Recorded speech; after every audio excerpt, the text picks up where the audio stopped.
The nation must really be able to distinguish between light and day. To distinguish between night and day. I mean, I think when it comes to good governance, the record of the NDC cannot match up to any standard at all. There are some who might say that your administration is pretty much doing the same thing with cases like Opuni and Dr. Atoforsen, you know, where lots of noise has been made. Right. Now these people are being taken through court, and some of the cases, in one case, the thing has dragged endlessly, doesn't seem to be any end in sight. Looks like there was a lot of noise at the beginning, but the result is just not showing itself. Yeah, but the case, is it not the same thing? No, but the case is staying too long in court. That does not amount to saying that the persons have been acquitted or that the prosecution was frivolous. The frivolity or the legitimacy of prosecution can be established only upon the conclusion of the matter. And indeed, I'm very confident of a conviction in most of the cases we're talking about. So far, all the major cases that they have been conclusion to, we've had success in them. Even more contentious or more complex matters, treasons, murder, and what have you. What about simple cases as fraud and all. And that is why they are resorting to all these machinations of appealing and halting the judicial process. I have the benefit of experience. And again, I will follow my experience. When I was in private practice, I never resorted to all of these gymnastics that have been resorted to by lawyers. I conducted a CJ trial within about 10 months. The trial court acquitted him on 6 out of 8 counts at the submission of no case stage. I felt aggrieved. I appealed to the Court of Appeal. Court of Appeal presided over by Justice Apau and considered by other judges, Senor Jamafe and I think Mariam Owusu. Mariam Owusu was actually the president of the panel, and then considered by Justice Apau and Senor Jamafe as the panel members. Acquitted him on the other 2 within a period of about 6 months, 16 months. The entire trial had terminated. And so if you are a practitioner, you believe in the strength of your case, there's no way to be resorting to all these unnecessary gymnastics. You have quite a pile of cases here. Yes. And so I'll quickly run through them for you. Well, without you having to run through them. No, to show that indeed the savings that the president announced were actually an underestimation. The president grossly underestimated it. And it was actually my doing, because every minister has a responsibility of bringing to the president's attention the work that the minister has done. And in presenting my report, I deliberately understated the account, just not to raise unnecessary eyebrows and to be unnecessary sensational. But if you go through, 10 trillion is just arising in a single case. If you go through, the savings are actually over 14 billion. 14 trillion. Yes, I can refer to this matter, China Jinleng, which the Supreme Court set aside only last year. The judgment that year, if you look at the figure here, originally, and then all the time, Ganashir was in the High Court of Justice, I think in Kumasi or so. The transport minister actually came here and made a lot of noise about it because it affected his account and all. And we took it up and compared to situations where ministers and the also administration would team up and orchestrate and facilitate judgment debts. It's this amount of 352 million. So that the figures are even dizzy. You can't even 352 million Ghana cedis. 352,662,144.41 pesos. And then an amount of almost $1 billion. $988 million, 294,313. That is it. So almost $1 billion plus 325 million Ghana cedis. So the Supreme Court again in 2022, actually 2023, in the conclusion,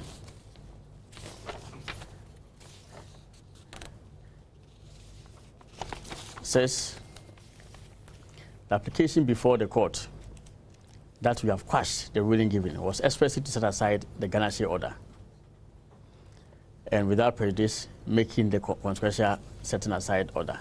And they granted the order quashing all these proceedings.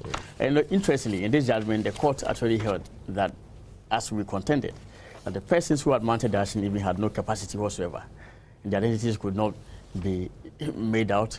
A person who was a foreigner holding a power of attorney, which had not been properly notarized, and who had even died later on in the course of the trial, and therefore could not have given another power of attorney to another person to pursue the trial, was allegedly pursuing this matter. And the court said, no, our contention was right.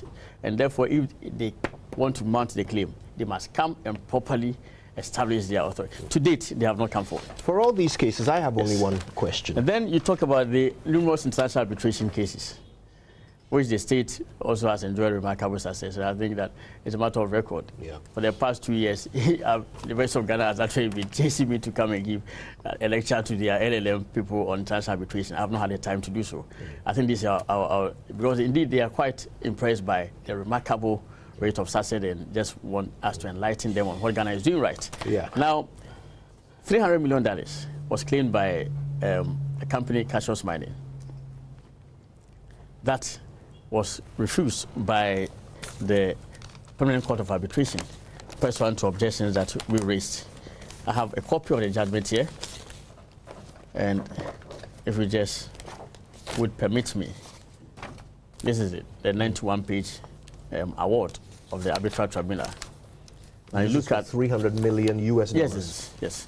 So page 7 says, okay, this is actually even under one for 60 million USD. The 300 million is also there, and eventually was suspended. And today, I think the people, after the denial of the original claim, pursued another international arbitration, and we raised various objections and all. I think the ruling should have come in either today or, if not today, maybe tomorrow. And all. And this one that I have in my hand is for at least 60 million USD. It says, finally, look at page 7. The claimant seeks an order awarding Everyway, the Beijing Everyway company, the traffic system, damages which it has incurred as a result of the aforementioned breaches of a treaty, amounting to an estimate not lower than $55 million. At the time of this claim, the interest component had shot the amount out to over $60 million. The conclusion, which you see here, after we had raised all the objections to the inapplicability of the treaty and what have you, the court said, for the reasons... Which year was this? Oh, this was just last year. Right. It's just last year, or last 2 years. Let me see. I mean, most of these cases are from 2021, when I assumed the office. Right. So it's January 2023, last year. It says, for the reasons set out above, the Tribunal A opposed the respondent's objections to the Tribunal's jurisdiction and finds that it has no jurisdiction to decide the claimant's claim in this arbitration. And they invite the parties to directly confer on the issue of cost. We actually decided not to pursue any cost at all. The most important thing was for us to win and to throw the appeal out, which we did. All right. Now, for all of these cases, I really have only one question. Right. Are they all concluded, or are there opportunities for appeals? Could any of these rulings be overturned, or have you actually saved us these amounts? Yeah, most of them have been concluded, and I'm very sure that the ones that are not concluded are actually the ones that we have issued writ to set aside the original judgment on the basis of fraud. And indeed, the court has, in consequence of our writ, issued orders suspending the execution of the judgment or setting aside the order for Ganache Nasai, implying that the payment cannot be made at all. You know, and I'm very confident that on the basis of all the reasons I've advanced, the claims no doubt to be defeated. Right. Yeah, in one of them, the 10 trillion one, our view is that the amount owed is only about 56,000 Ghana cedis or so. If at all, that's what should be paid. Well, we will certainly go through all of these documents with our cameras for the benefit of our audience. And the lawyers are there to verify. I've showed you mentioned law firms who are pursuing them and all that. So, right. Before we wrap up, a couple of updates, if you may. Another area in which you've been commended is the number of prosecutions you have managed to put under your belt in the area of Galamsey. The criticism, however, is that we are not seeing the kingpins, the people who are funding these, you know, small fry, if you will, to go into the pits and dig. Why not? Why haven't we seen any kingpins locked up? I think you are. Hitherto, the noise was that Galamsey activities are being funded by Chinese citizens. Is that not correct? Yes, that has been. And the major campaign was who? Mentioned as who? You mean Aisha Huang, the recently? Precisely. And where is Aisha Huang now? But that's just one person. No, hold on. I'm saying that you are seeing the kingpins being thrown into jail. Aisha Huang has been convicted after coming to the country. There was the case that we mounted against Aisha was actually one of the most difficult ones. There was no direct evidence of Aisha Huang on a mining site.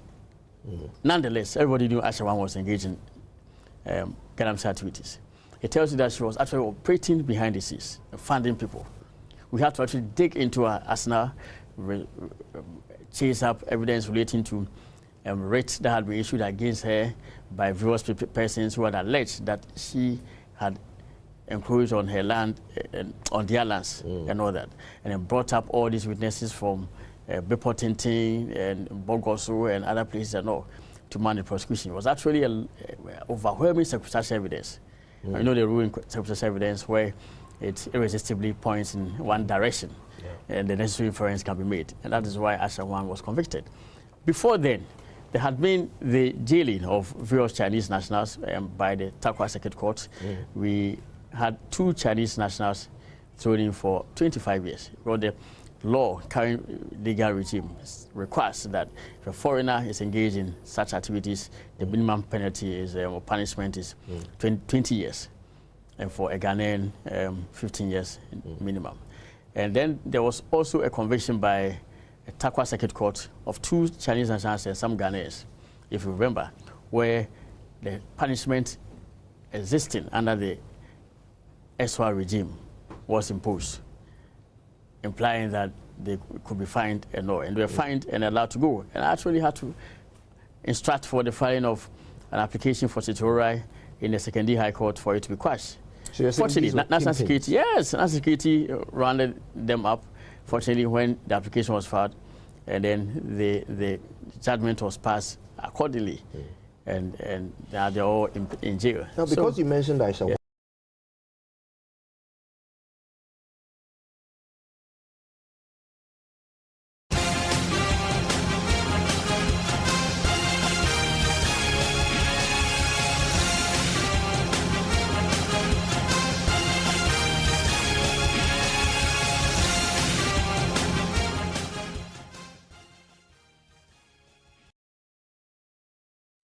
So that was the Attorney General Minister for Justice, Godfrey Yeboah-Dame, in that interview with my colleague, Kwadwo Jansen. The rest of the interview will be you in subsequent bulletins.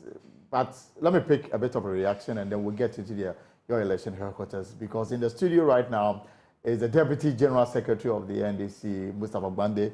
Mustapha is here to walk us through the process towards the decision on the running mate for the NDC flag bearer, John Dramani Mahama, for election 2024.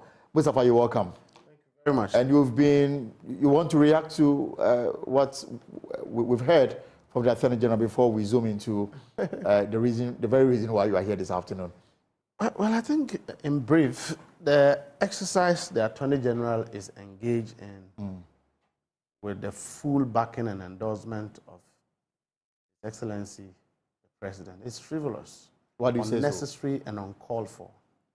Because it's actually a mockery that an Attorney General should be celebrated because you've, been able to stay a judgment or convince a court to set aside a judgment, which is a temporary measure. It does not conclusively deal with the matter. In some cases, the cases are off. But we know that fundamentally it gives the applicant or the litigant an opportunity to come back. Strategically, legally. A legal strategy would tell you that the person litigating the matter will time and come back.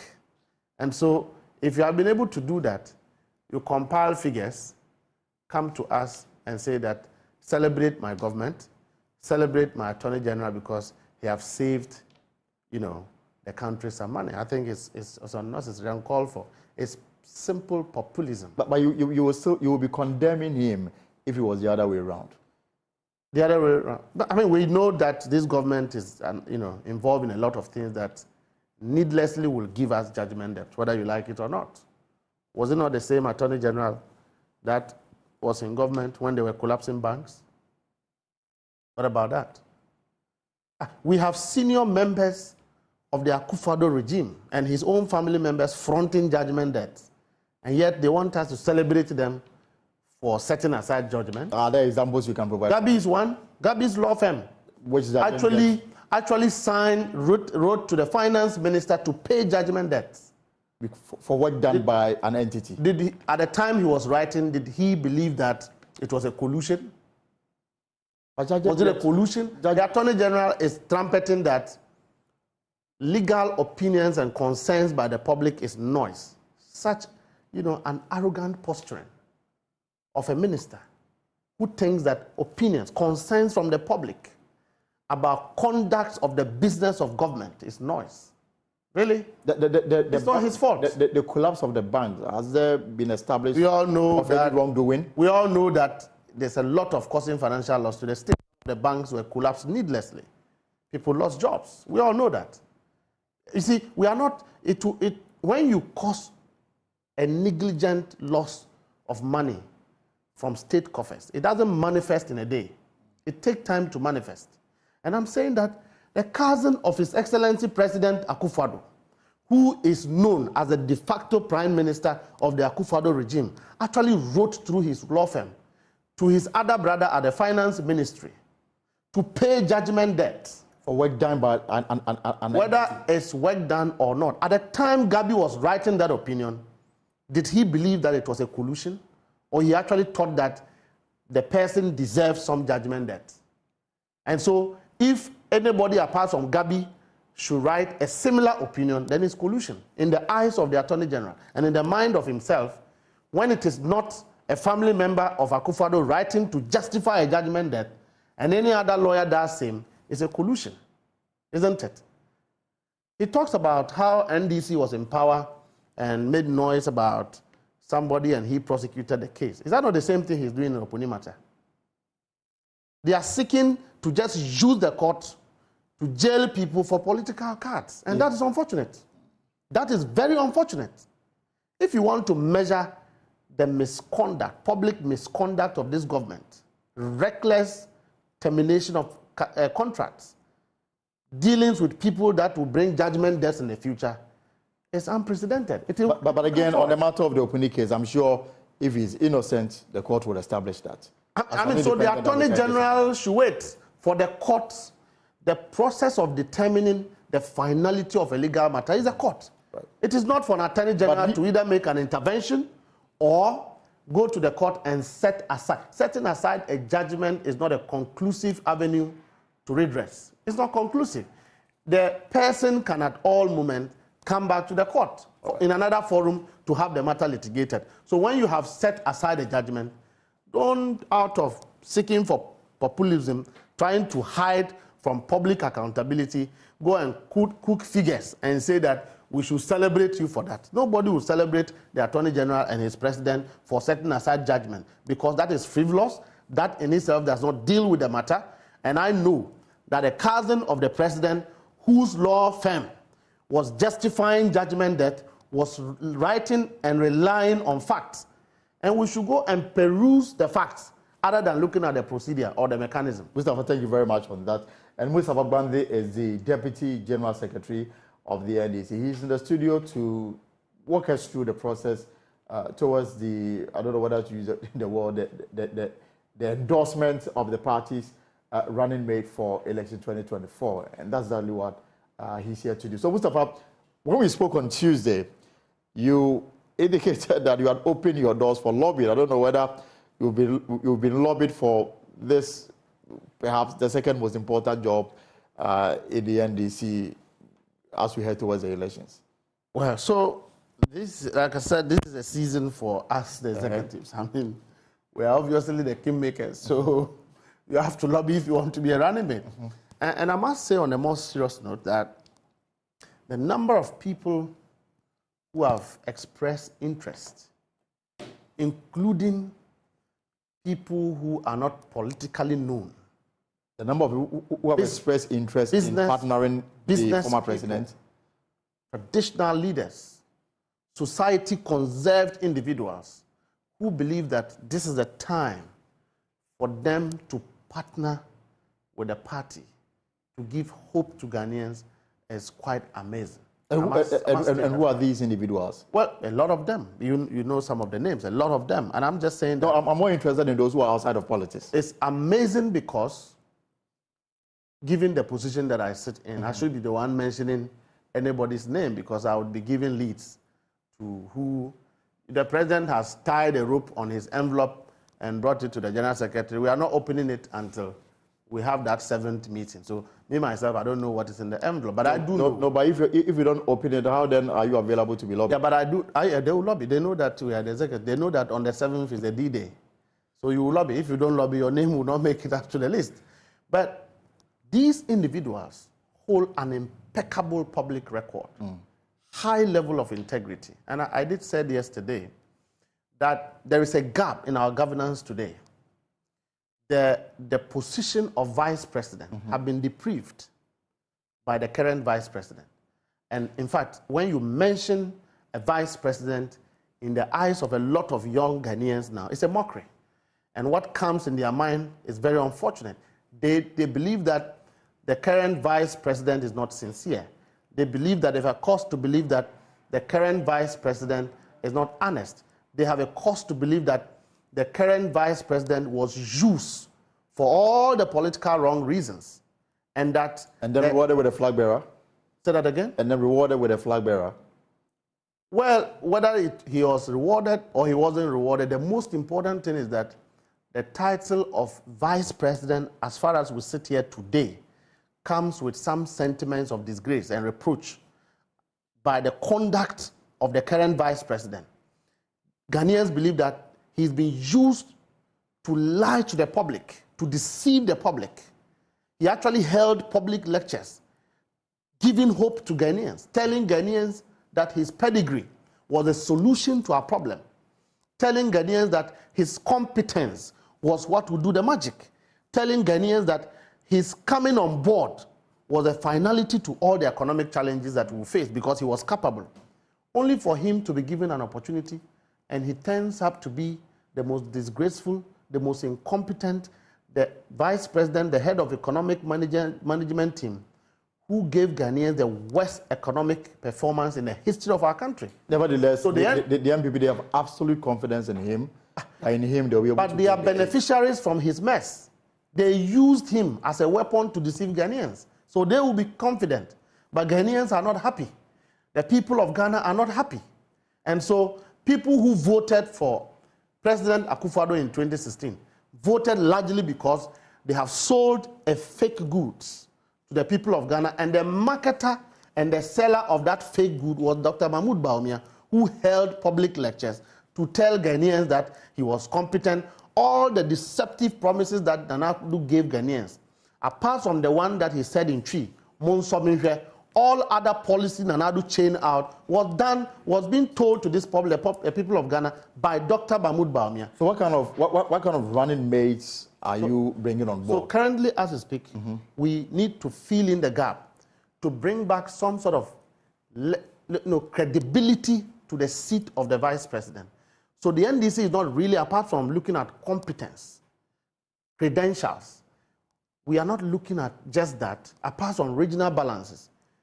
Obviously, if you have the candidate from the north, the vice will obviously come from the south. So apart from these balance, His Excellency the President and the NDC is looking out for credibility and integrity to bring back some level of confidence in the office of a vice president. Other than that, tomorrow, a vice president will go to the market and people will begin to hoot at him. And that is a high office of the land. Our sources say that the former president, yes, your flag bearer, yeah, has already settled on Professor Jane Nanopo-Kwajiman. Yesterday when we spoke to some members of parliament, all of them went in favor of the professor. Correct. So is that the same? The members of parliament are possible, you call them voters or advocates for one particular individual.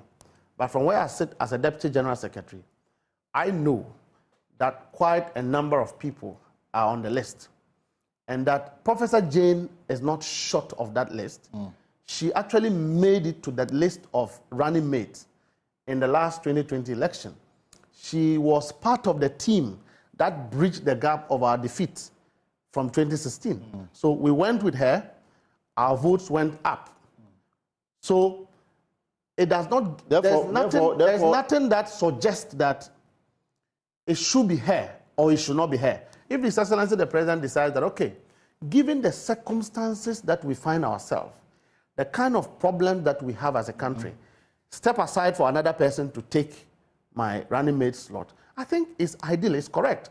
If the president then decides that, okay, I have worked... The circumstances may mean that you may meet somebody with background in economics. Let me just no, I just want to... If the circumstances... No, but Dr. Mahmoud Bawumia had a background in economics. Under him, we have the worst economic indicators in the history of our country. Your chairman said that the changes in parliament was because we're going into an election, the economy was going to be a main issue, so we needed somebody with a background in economics to lead your front in parliament. Yes. And I'm saying that if it is the same criteria for the sort of a running mate, then clearly you are overlooking Professor Jenano. Parliament is a fighting wing of the party. Parliament is not the head. We are talking about the head. And we have had circumstances where a vice president is not having an economic background, and he actually performed like this con man who the MPP deceived Ghanaians with. President Akufo-Addo, the MPP sold 2 con men to the people of Ghana, and we bought them mistakenly. The president and his vice president, and I'm saying that word you are using, people who have too strong. People who have the confidence to use such a words for your political opponents. People who have the confidence to lie at the State of the Nation address. These are president and then the vice president. The confidence to stand. The very high position of the country. The biggest, and to be reduced to comment. The biggest public offense is when a vice president knows that what he's saying is a lie, but yet he's saying it and people are clapping for him. Unfortunately, ministers of state are clapping for him, and they know he's lying. And to describe him as a con man, the president is lying. The vice president is lying. When you go to Kuala Lumpur, sick people cannot get beds. Yet he's saying that I have digitalized your records. If you go to medical service, the most important, procedure of a medical service is not your records. It is how you get medical treatment and get actually healed of your disease. And the problem didn't start today. That problem has persisted for years. They are in power. It's transcended from political party to political party. Where is the Agenda 111? And I told them recently that, where are the dams? Your station did a documentary on the dams, and it proved to the people of Ghana that they collected money from the World Bank and they chopped the money.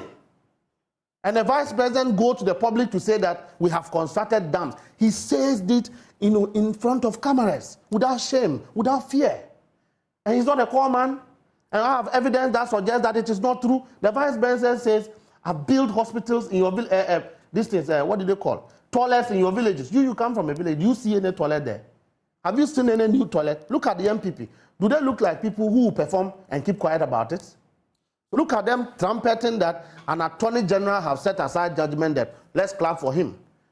And if you think that when they built KVIPs under HIPIC, didn't you see the writings that they use? Red. Wherever you are, you see that there's a toilet here. Where are the toilets? A vice president holds a public lecture to lie. He says he has done railway. Weeks before the vision statement, they showed us some short video of a certain rail in whether US or UK coming out of a factory, and that is meant for Ghana. Let's clap for them. And then he says, Temampaka Dam, he built it. It was started by His Excellency John Dramani Mahama and paid for. Let's talk about Thursday next week. Yes. What is the agenda? So I just justified why I say that the president and the vice president are 2 con men the MPP sold to the people of Ghana. Let's talk about Thursday next week. Yes. What is the agenda? Thursday, how are you approaching it? We are seeking to fill the gap. Bring on board somebody that will satisfy the people of Ghana with credibility and integrity. And somebody who will bring to the high office of a running mate and, of course, an automatic vice president, a leverage of credibility and integrity. Somebody that when he says that I'll protect the public purse, you and I don't have to go and look for police to chase them to bring the purse. So these ones have stolen the purse. The NEC will meet first. What exactly? No, we'll meet Council of Elders first. Decide on it, because that body is obviously the most respected and highest body. So then we bring their decision and consideration to National Executive Committee. Now, the National Executive Committee is made up of a wider range of people, from the regions representing the rank and file of the party, representations from Parliament, former ministers, and of course, the flag bearer himself is a member of NEC, and then the functional executive committee of the party. So at that level, one would say that is the biggest, most highest consultative body as far as naming a running mate is concerned. So when we have that discussions at that level, what it means is that the rank and file of the party will have endorsed the choice of the primary choice of the candidate. So therefore, at the level of NEC, after the council meeting, you will be presented with names or just a name? Names. Yeah, that's why I said then you take a decision on the names. That's why I said the people are lobbying. They want lobbyers. I mean, so and if you don't lobby us, your name will make. and then, are you going to subject the names to voting? When it calls for voting, it will be done. Of course, all rules of democracy and practice of meetings take place are rules that are applicable to our NEC meetings, and that when the argument is so divided that there has to be a vote, a vote will be allowed.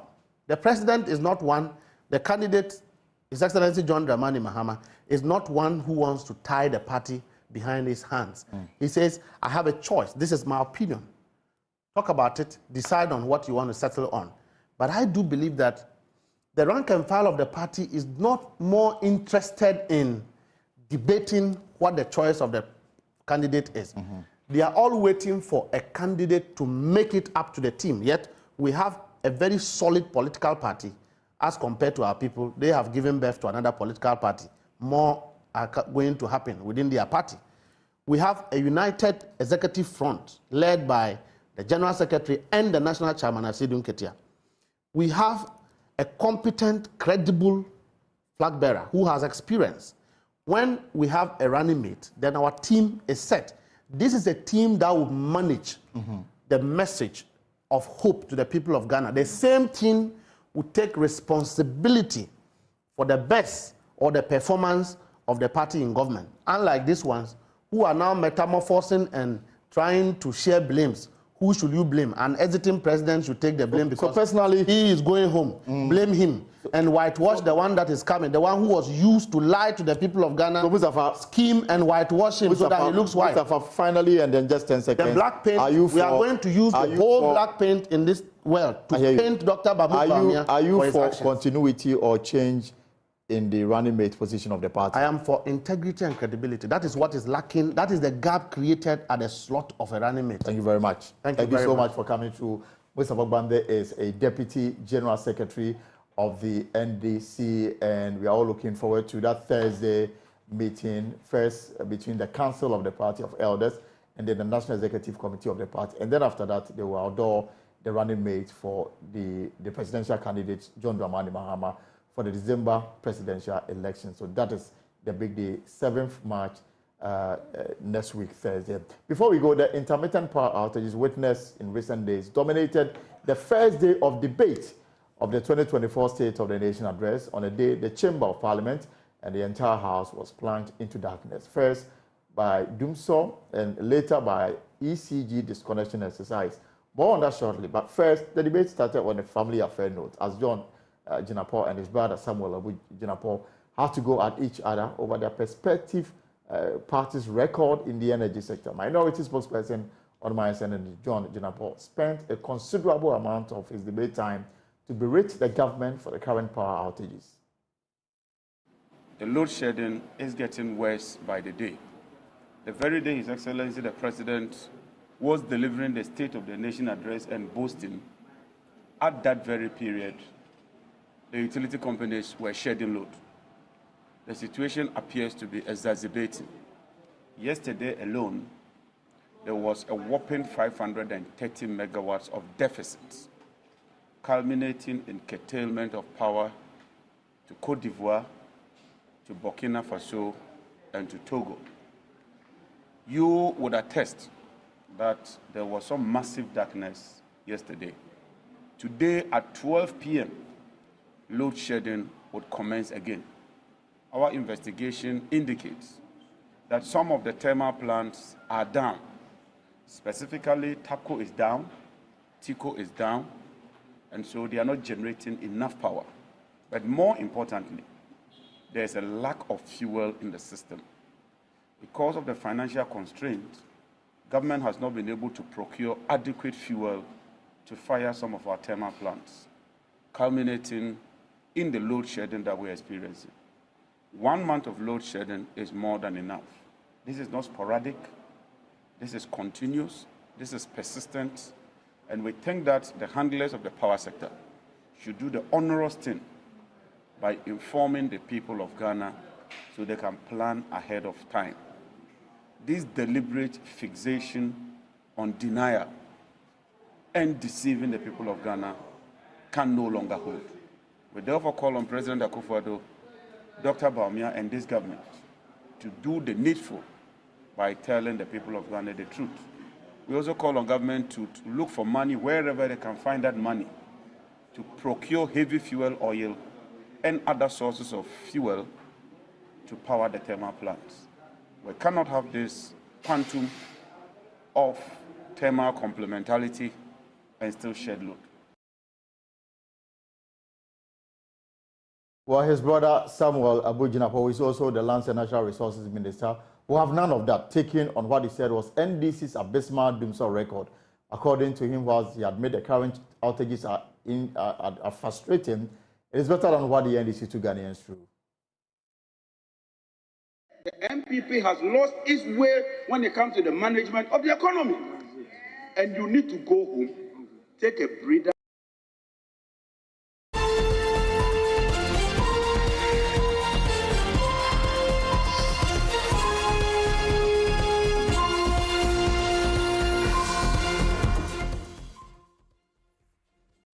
And that's our show for today's Thursday edition of The Pulse. We came to you live from our studios here in Accra and around the world at myjoyonline.com. For more stories, log on to our website, myjoyonline.com. My name is Elton Gobe. Tomorrow, Friday, we'll be here to bring you the weekend edition. You have an exciting evening.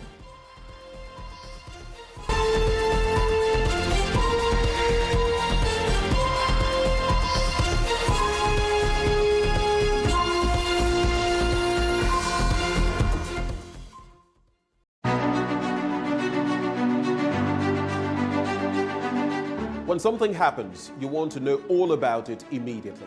Here at Joy News, we don't just bring you the breaking stories. We go beyond them to bring you the intricate issues in those developing stories. We are relentless in our probe, detailed in our search, and our commitment to be your most credible news source is one that you can trust, because news is all about you. Joy News, credible, independent, and fearless.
come say we all day my time inside, we all they suffer.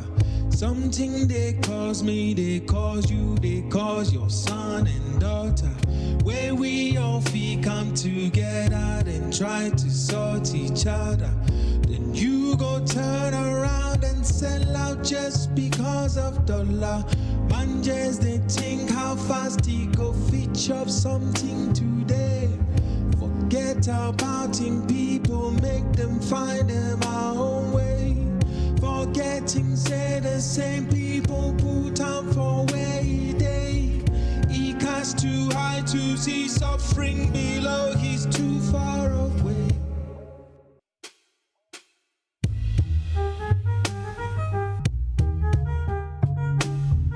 Them get eyes, but them know they see. Them get heart, but them know they feel. Some too they get mind, but them know they think. That be why we all day inside a boat where we they sink. I say them get eyes, but them know they see. Them get heart, but them know they feel. Some too they get mind, but them know they think. That be why we all day inside a boat where we they sink. Myopia, they know they see nothing. Ice cold heart, they know they feel nothing. Bad minds, all they know they think about you. That be why we all day inside a boat where we they sink. I say myopia, they know they see nothing. Ice cold heart, they know they feel nothing. Bad minds, all they know they think about you. That be why we all day inside a boat where we they sink.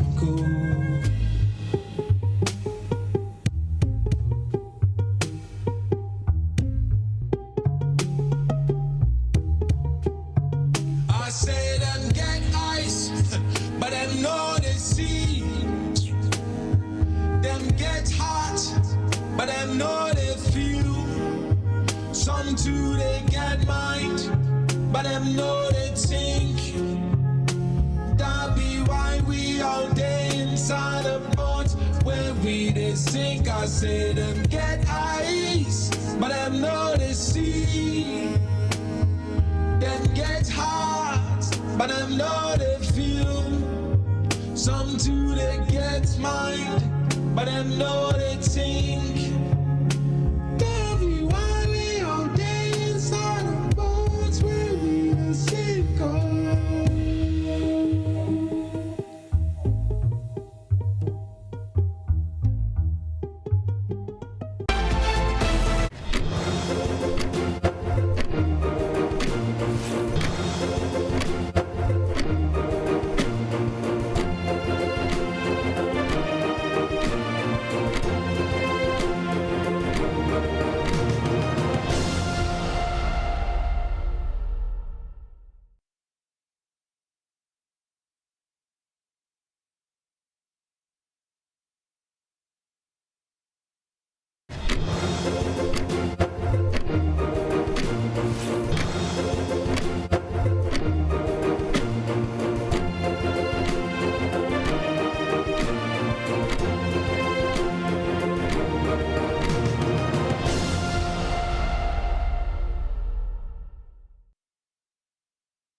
Miawezon va AM show le Joy News. Jiwa tonli ya mi yona ba Ghana man. Ela ba jiwa ya mi hofufu cho mi aba majikpola oji. You go. Well, me for I can memo OT region into make a tree. Ya mama watching ya da ma say ne muni ya shesha e wa ha e wa AM show so ya betwetwe nkomo nema ehia na fata na ye beka e wa ha. Well, I guess we're getting here because it's Ghana month, the first day of March. Yeah. It's actually my month. Oh, really? Yeah, my special month. Were you born in March? I was. Which day in March? I'll not tell you here. Tell me off air. I'll tell you later. But fantastic things are going to happen this month. I didn't know that I could actually rattle away like that. It just came on the spur of the moment. Yeah, you never know until you get there. But that also tells us something, right? What did Our local languages and everything Right. in between. We don't use them enough. Yeah. We don't. I mean, if you were to hit the streets and ask the ordinary tree-speaking person, what is 5 or 7? What is yellow? What is black? Oh, well, those ones are common. I have to count what is green? Tom before I can tell you it's 5. What is green and the rest? Habambono and akokosradi. I mean, it's a bit complicated, but we all try. We learn bit by bit and we get there. I'll not put you on the spot, though. I will not put you on the spot. I learned that, we had a week of Proverbs, a day of Proverbs. I think it was just a week. Oh, yeah. And then we were marked. Apparently, our Proverbs. The scholars gave us. They marked us down. So this morning, let's try. I'm going to give you one ever proverb to start the show. Obede. Yeah. Whatever that means, if you know, please send it to us on our WhatsApp or when we open the phone lines. Good morning and welcome to the AM But show. wait. How could you do this without telling me you were going to give a proverb? So I would give my own. Okay. Give your proverb. No, but you put me on the spot. Anyway, one that comes to mind immediately. Okay. Your food, your piano, and your piano. Do you I understand feel like tree is so easy. Even I can say something. That's one of the simple ones. There are lots. They are so easy. So do you want to start this challenge? Please, Benjamin. Every morning on the AM show, one proverb. No. Through the month of March. Oh. Through the month of March. Challenge accepted. Deal. Don't you come unprepared. I've got my eyes on you. This morning, of course, I'll serve you the news in a bit, and then we get into the news review. Our guest is Executive Director for the Alliance for Social Equity and Public Accountability, Mensa Thompson, will be our guest for the news review. Right after that, we'll serve you sports. Muftau Nabila Abdullahi will be presenting that segment. You want to stay for that. And after that, of course, I'll serve you my blunt thoughts. Today, I've titled it The LGBTQI+ Challenge and a Glorious Sona Opportunity Missed. Ekufuado on the spot. Today, I'm taking on Mr. President. I'm looking at him. That will be my focus. I always look forward to your blunt thoughts, because I think you change. You become a different person. When you get into the mood and you're delivering your thing. I'm in my element. Like a waxing lyrical, I'm like, yeah, Benjamin, give it to them. them. Become a different beast. Right, so after that, we get into the big stories. Now, there have been mixed reactions to Parliament's passage of the anti-LGBTQ+ bill. While we wait for President Akufo-Addo's decision on the bill, the conversations will still go on from many angles. Today, we'll speak to a former General Secretary of the Christian Council of Ghana, Reverend Dr. Kwabena Opuni-Frimpong, who heads the Alliance for Christian Advocacy Africa, will be our guest on this discourse. I'll look forward to that one, sweetie. But then, after that, President Akufo-Addo has appointed a new head for the Environmental Protection Agency. John Kingsley Krugu is our guest later on the show. He'll be telling us a lot about what he's going to be doing, what he expects in that position, what we can expect from him. Also coming up, some residents of Ajane Kotoku are protesting the siting of a factory in the area. They say it's dangerous for their existence. We've got Citizens Microphone on that today. Okay, so that's what the show looks like. You do know it's Ajane Kotoku, right? Ajane Kotoku. We don't want the people coming into the studio to come in. But we made us some names, right? Did we? You know, for Endpoint Homeopathic Clinic, I've always been saying Techiman Hanswa, Techiman Hanswa. Some places, if you've never been to, you simply can't get it. You know, it's actually Techiman Hansa. Hansa? Yeah, right. Sort of. Makes sense. It's kind of like Nzulezu. Everybody says Nzulezu. Nzulezu. Yeah. Okay.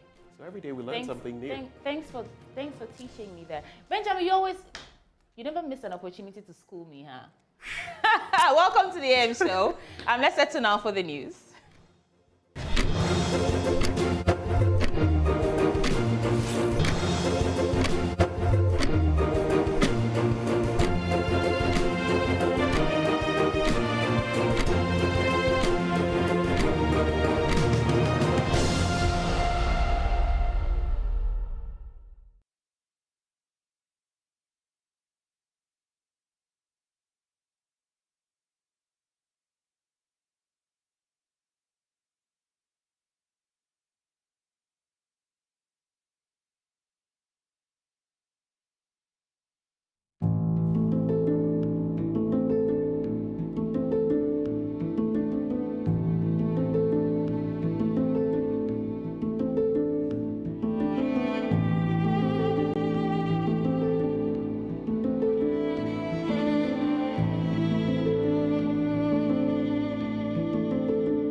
This is the AM News. To begin with, Vice President Dr. Mahmoud Bawumia is proposing the building of digital repository in all schools across the country. He says the quest to digitalize records of the schools in Ghana will preserve data and help in the accessing of documents by old students. He was speaking at the launch of the digital repository at Wesley Girls Senior High School in Cape Coast. There's more in this report.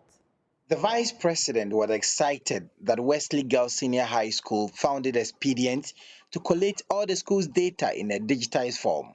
On the occasion of the first anniversary of his mother's passing, he supported the school with an amount of 300,000 to help build a repository. This repository will prove to be a worthy asset, as it will help students retrieve their transcripts in record time to enable them meet tight deadlines for applications to pursue academic or other professional advancement. I can assure you that the immense benefits of having information and records digitalized will unfold with the passage of time as the school puts this project into full use. I am hopeful that in addition to academic and other records, the capacity of this repository will be expanded to hold historic documents that will continue to tell the story of the great Wegehe, a story that remains unfinished and which is so inextricably bound to the history of this nation and the history of Methodism in Ghana. As we launch this digital repository here today, it is my prayer that the same is done at all schools, transforming data from paper form to digital platforms and applying other digital compliance systems improves efficiency and makes life easier and better. Dr. Bawumia also indicated how in the coming days, government intends to pursue the digitization agenda. I know that many students of our senior high schools, including Wegehe, do not yet have the Ghana card. So far, we have issued Ghana cards from ages 15 and above. But I have good news for you. Starting in a few months, we are going to launch the project and implement the project starting in a few months of enrolling all senior high school students onto the Ghana card. So the process will begin, and interestingly enough, it's going to start in Cape Coast so that we will roll it out to the rest of the country. So we'll be enrolling all the senior high school students, including all the students of Wegehe, onto the Ghana card so that you don't have to go out to apply separately. Headmistress of the school, Jeanette Ruby Siame, appealed to the Vice President to help complete some stalled Get Fund projects in the school. 2 Get Fund projects have still not been completed since 2008 and 2019 respectively. And they are a new assembly hall and a 6-unit 2-bedroom staff flat. 2, we need an asphalted road network in the school. And then 3, we need a school bus and a pickup. I know you will do it. The Vice President was upbeat that government digitization drive will help fast-track the development of the country. National Communications Officer of the Opposition National Democratic Congress, Sami Jemfi, is asking members of the Bono East Regional Communications team to sell the positive message of the party to electorate so the party achieves its objective of winning all 11 parliamentary seats across the region. He made this call at an event in Techiman to inaugurate the Regional Communications Working Committee of the party. Anna Sabit has more in this report. The Bono East region has 11 constituencies, with the National Democratic Congress occupying 8 parliamentary seats and the New Patriotic Party having only 3. whilst the ruling NPP is doing all it could to maximize its seats. The NDC, on the other hand, is working on its Agenda 1111, where it aims at capturing all 11 seats across the region. The party today held a regional communications workshop where it inaugurated its Communications Working Committee, a group tasked to help sell the party's key messages to the electorates ahead of the December polls. Samit Jamfi is the National Communications Officer of the party. It's all about educating them with the necessary information and facts on the party's messages, the campaign messages, key among which is the 24-hour economy of the visionary nation builder, His Excellency John Dramani Mahama, and other important issues that should be at the fingertips of communicators, as well as the necessary skills and etiquettes that they need to be able to communicate effectively for the party. Sami Jamfi is optimistic that with the shambolic performance of the ruling NPP, the party's Agenda 1111 is feasible and charged the Communications Bureau to work towards achieving this dream. We want to win all 11 constituencies for President Mahama and our parliamentary candidates. We've done it before and we will do it again, because the vast majority of the people of this country know that this government, this Akufo-Addo Bawumia government, has been corrupt, has been nepotistic, has been very insensitive, and has been a monumental failure. They know that this government is a sham. They are tired of the hardships. These and many more are what convince us that come 2024, December 7th, the people of Blue East will give us an overwhelming, emphatic mandate in all the 11 constituencies. Some of the officers shared with JoyNews what they learned in the process and how they intend to get the party's messages across. But today's program has been very insightful and impactful. And so having an engagement with our National Communications Officer through the Regional Communications Bureau, but the information that they have given us today, it is going to help us a lot in the way we execute our work as communications officers. What we've learned today is inspiring, and he has indeed teaching us on, the nitty-gritties of communication. In you making sure that the message that you are giving out is not about you, but it's about the listeners, the audience. Abdul Wahab Mariam is also a member of the regional communications team. She elaborates how she intends to channel the party's messages to women folks across the area. As I am a woman, I'll make sure that I'll communicate to the women out there. The 24 hours economy, I have to enlighten them more. I have to let them know the importance of it and also the other messages that she's sharing across the country. Dr. Awal Mohammed is the Deputy Director for Labour and Industrial Relations for the National Democratic Congress. He admonished members of the party, particularly the communications team, to be calm in explaining the party's policies to enable the area experience peace before, during and after the December polls. We have talked to our people and we keep on calling on them that we should be calm and that this election is a must win for NDC. And the only thing is that you have to be calm. Even when you are on radio, people will provoke you. Let's try as much as possible to take our time and explain our policy for them to understand. Anna Sabit, JoyNews, Tichiman. In other stories, Senior Research Fellow at Nguchi Memorial Institute, Dr. Daniel Ahinfo, has called for community sensitization and awareness campaigns to educate community members on the management and prevention of diabetes, as the condition has become prevalent among young people aged 25 and above. Speaking at the Contextual Awareness, Response and Evaluation Dissemination meeting, he called for community and stakeholder engagement in tackling diabetes and other non-communicable diseases. I think the importance of research is that it generates evidence, and that at the end of it, we should use the evidence to make changes in a way that will be beneficial for our healthcare system, or for the improvement of the people or the community where we did the research. For me, that is the primary thing. The other side of it is that, you see, as academicians, oftentimes our first if you like, one of our key priorities is that when we do research, we want to publish. But I think we have moved on from there.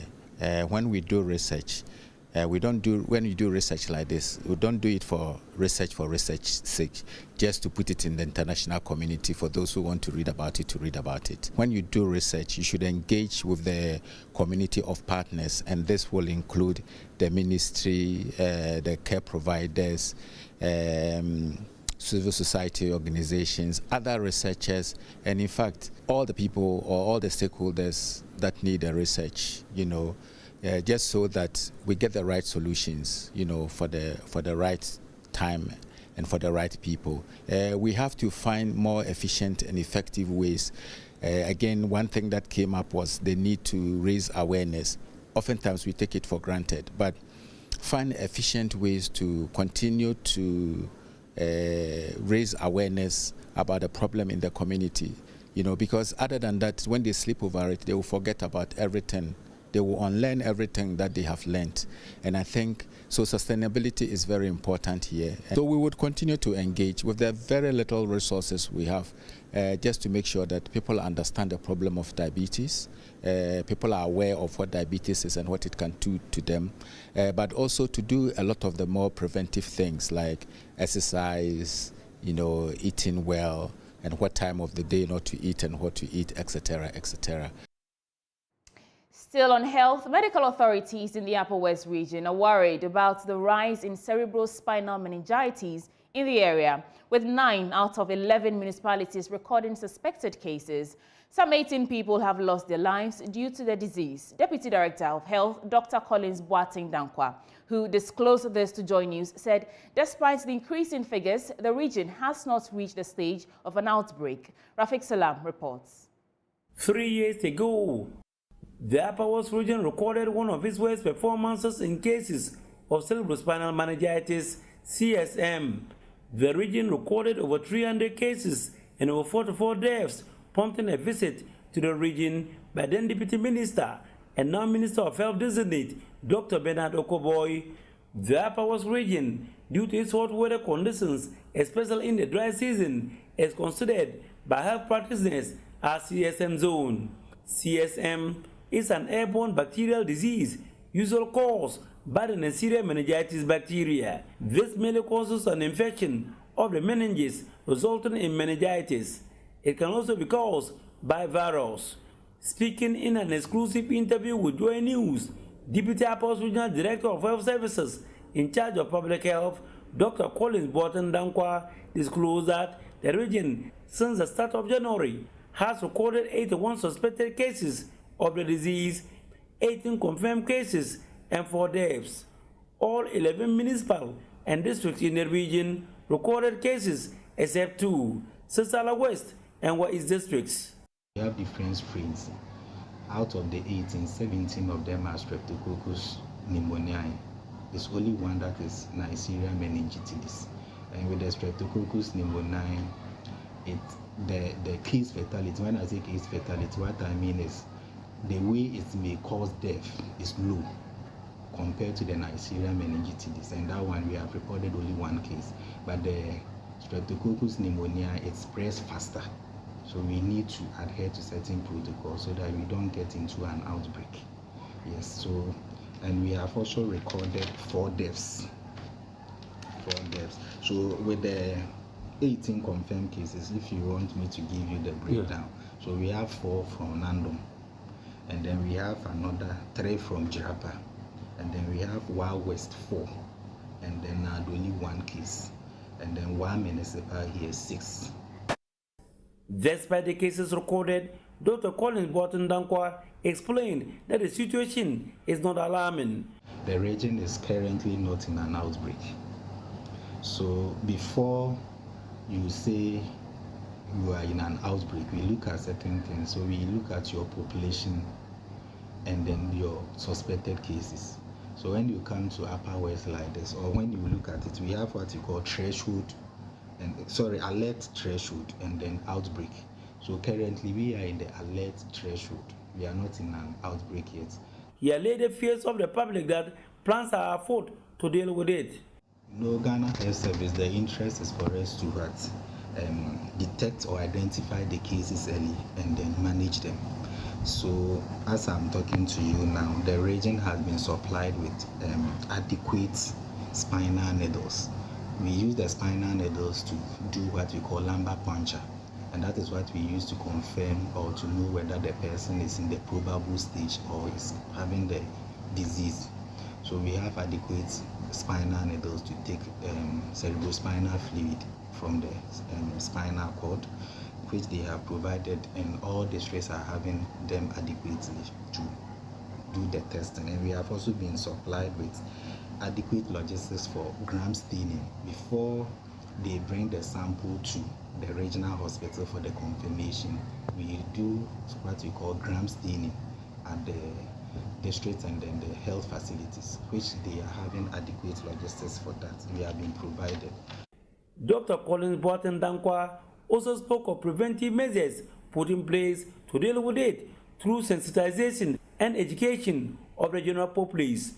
Talking to the public in terms of sleeping in well-ventilated rooms. You know, when you go to some of the communities, the ventilation level in the rooms are not all that adequate.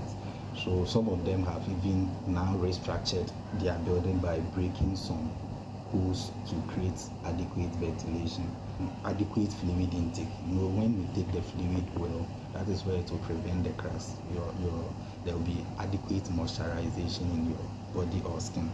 And then finally, we are also talking to the general population to prompt or report to health facilities as soon as possible once they come out with the signs and symptoms of meningitis. Once you find out you have high-grade fever, an early onset of headache or unexpected or unexplained headache, and you find out that you have neck stiffness, quickly come to the hospital.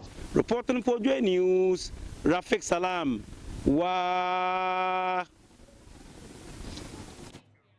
Rafiq Salam there from Wa. Now, Ghana's youth have been urged not to allow themselves to be used to foment trouble during the electioneering year. Speaking during a health and peace walk organized by a Wa-based youth group, Jongo Palace, Executive Secretary of the National Peace Council in the Upper West region, Emmanuel Dayoma, called on the youth to choose the path of peace and not to allow themselves to be used as instruments of distraction. Another report by Rafiq Salam. Over 10,000 youth, drawn from over 100 youth groups and camps in the Wa municipality and beyond, took part in the health and peaceful walk codenamed Walk with Jonjo.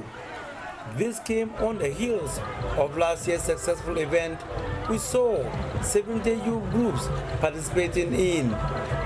The youth groups, majority of whom are from political parties, religious groups, professional organizations, and football supporters, took part in the event organized by the Wajangberi-based youth club, Jonjo Palace.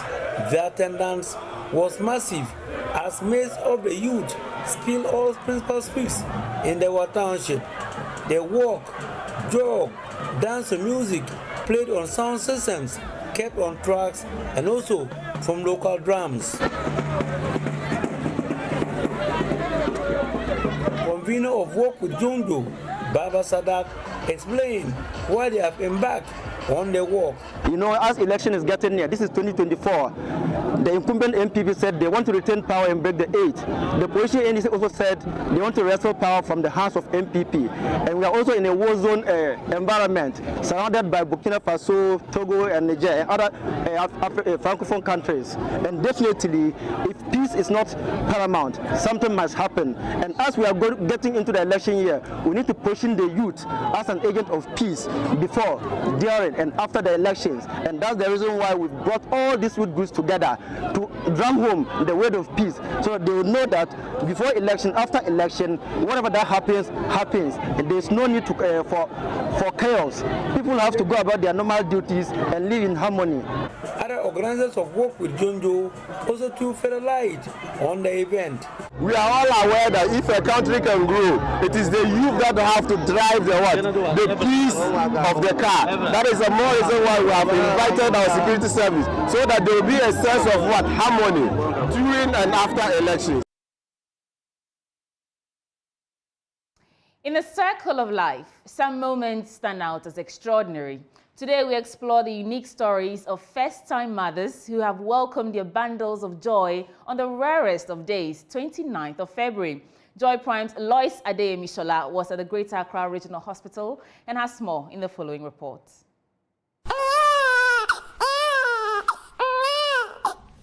Genevieve is brimming with loads of excitement.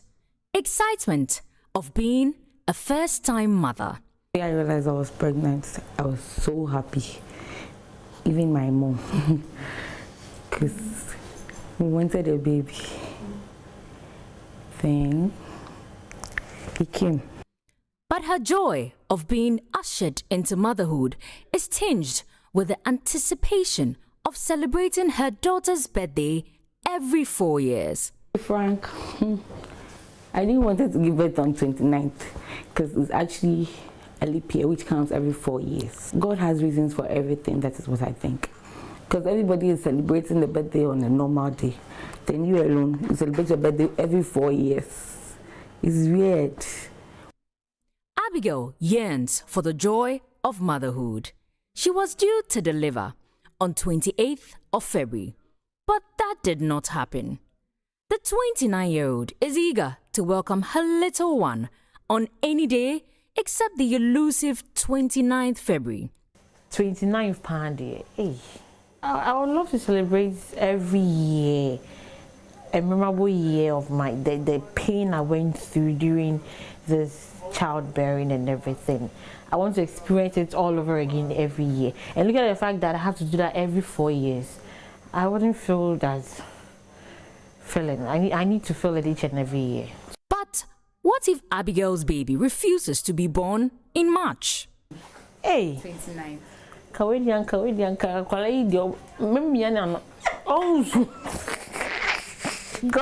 told I'm not counting days.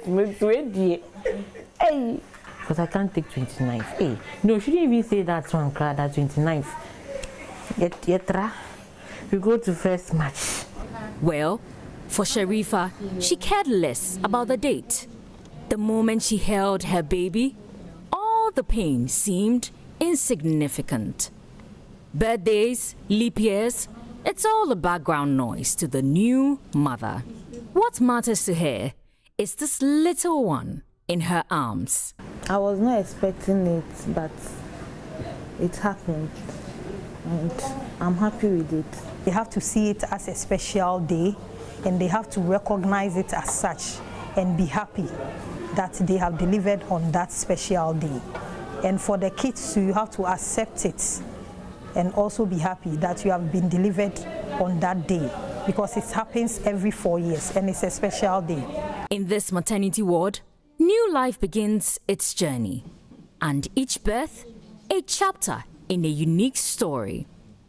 Whether it is the excitement of a leap year birthday or the joy of a regular celebration, one thing is for sure: motherhood transcends dates and times.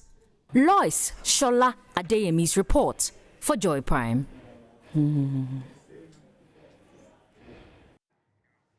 Lois Adeyemi-Shola's report was a wonderful one. Now, that's how we wrap up for the AM News on the AM Show. Up next is the news review. Please stay for that.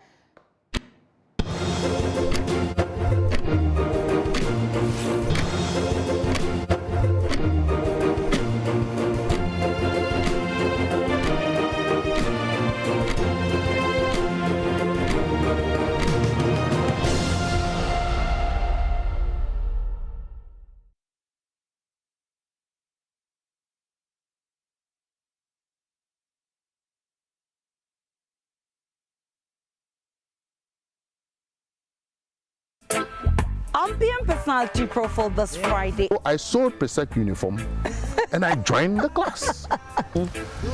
Then it came to time to register for the North Deck. Okay. And then Presec said, oh, even the afternoon school said, they cannot register you. What? That evening, we went to town. As we were coming up, then we saw that then he had then been made the assistant headmaster Okay. Mr. Labi, strong man. He tried to, get to Amakwata. Then He also left. We had to climb that hill. And run. Then I'll stop panting. And I'll turn. And the man will also be panting and coming. Then I remove my shoes and I started running. Then he'll be running. This is I'm talking about the life and death matter. That day that I didn't die, oh, me I won't die now. This is flowing through the air.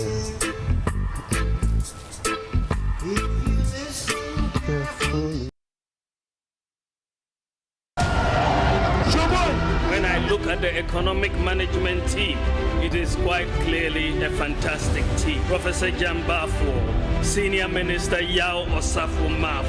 What a solid team. This is an unaware government. It is your essential guide to the pulse of Ghana's democracy. Election Brief offers you a front row seat to the latest updates, in-depth analysis, and comprehensive coverage. What does this mean? We therefore project it is almost statistically impossible for President John Dramani Mahama to achieve 50% plus one. Our projection is that Nana Addo Dankwa Akufo-Addo will win the 2016 presidential election. The champion, undefeated.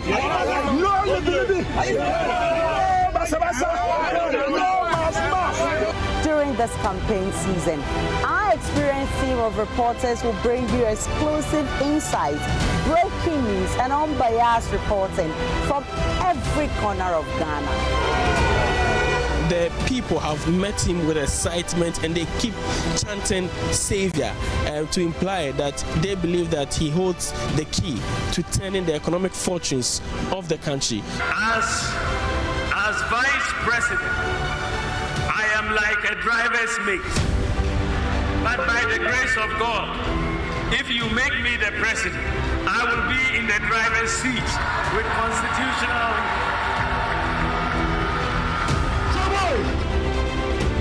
We dive deep into the strategies, the promises, and the people shaping the future of our country. Election Brief isn't just about the headlines. It is about the voices of the people.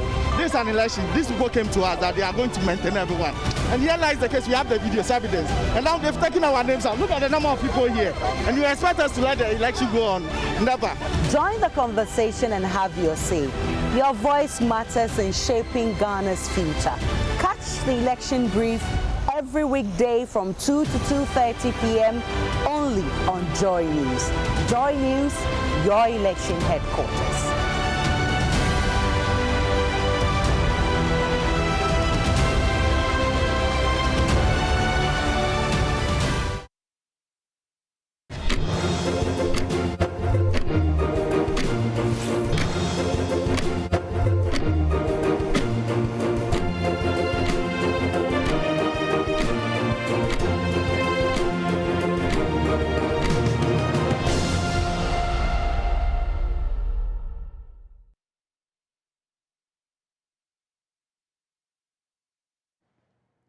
Welcome back on the AM show. This is a news review where I like to say we assess the news stories and see how it resonates with us. My name is Sweetie Aboshi, and joining me for this segment is Executive Director for Alliance for Social Equity and Public Accounts, Public Accountability, Mensa Thompson is our guest. Good morning, Mensa. How are you? Good morning. If you can hear me, you have to unmute. It's a pleasure to have you on the show this morning. Good morning, and many thanks for having me. Right. So before we get into the stories, what's the most topical issue that's in your awareness this morning? Any issue of national concern that's occupying the most space in your head this morning? Well, we are looking at the State of the Nation's address, which was recently delivered by the President. Which I think we're still discussing. Parliament is still deliberating on. And so I think it's a critical issue. The energy crisis, a few days ago. Ghana, the entire half of Accra was thrown into a total state of darkness. And I think that it's also become a big challenge, especially when we're told during the State of the Nation address by the president that the energy sector has been managed properly.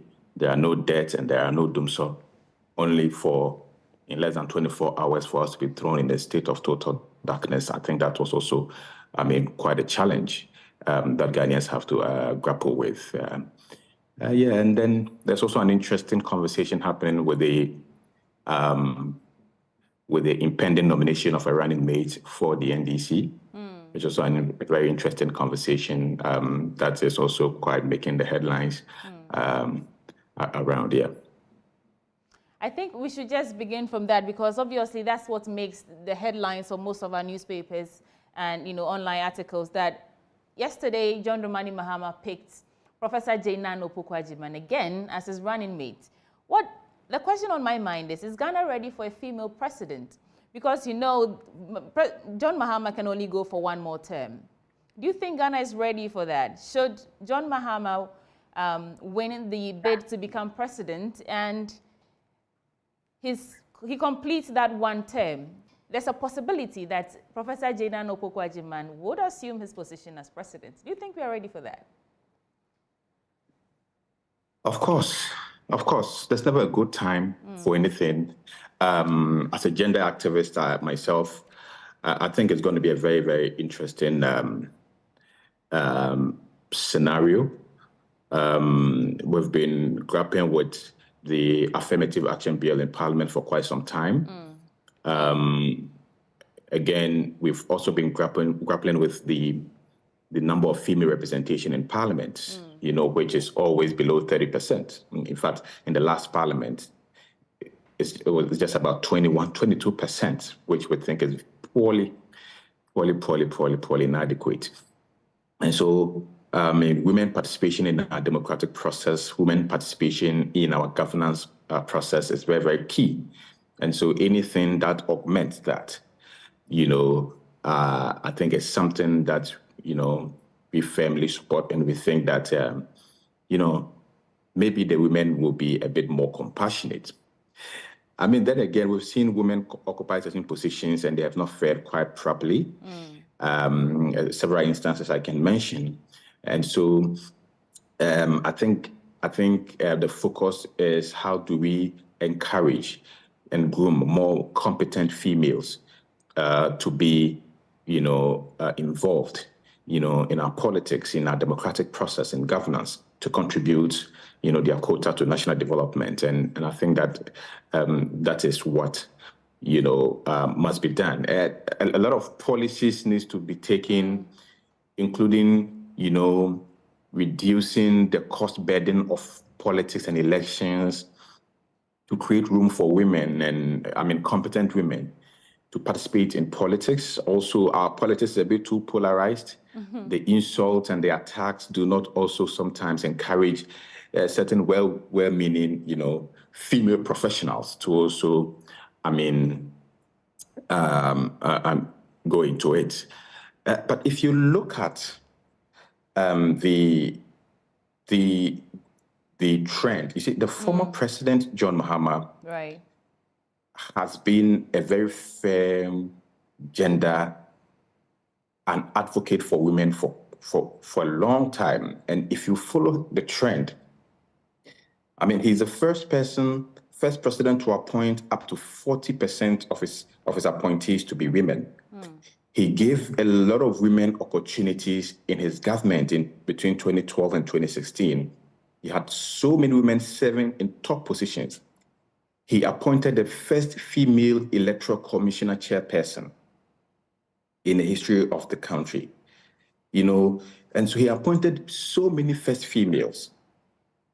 And if you look at how he picked Professor Nana Jane Opoku-Agyeman, from University of Cape Coast, made her education minister, he had this, this whole feminine, agenda at heart. That but Mr. Thompson, besides being a woman and how that augurs well for female representation in our politics or governance, what really does Professor Jane Opoku-Agyeman brings to the table in terms of her political, prowess? Because she's coming from an academic background.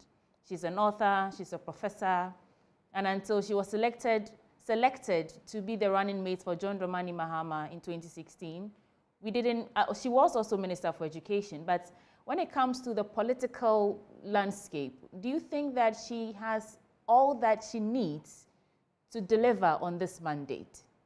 Aside being we are obviously very happy that we have a female running mate and women representation, but does she have what it takes to run this course? No doubt, no doubt. I think that the competencies of Professor Nana Jane Opoku-Agyeman cannot be taken away from her. I mean, she's an academic, right? I mean, one of the first female vice chancellors we had in this country to manage a whole university, and the intricacies that goes into managing an academic environment such as a university, and for that matter, University of Cape Coast. It's a very challenging ground, and she held it very well. She brought the four together. Apart from that, former President Mahama is a career politician. And as a career politician, he's lived his life through the politics from member of parliament up to vice president to president. Professor Jane Opoku-Agyeman is an academic, lived through the academic background, policy, academics.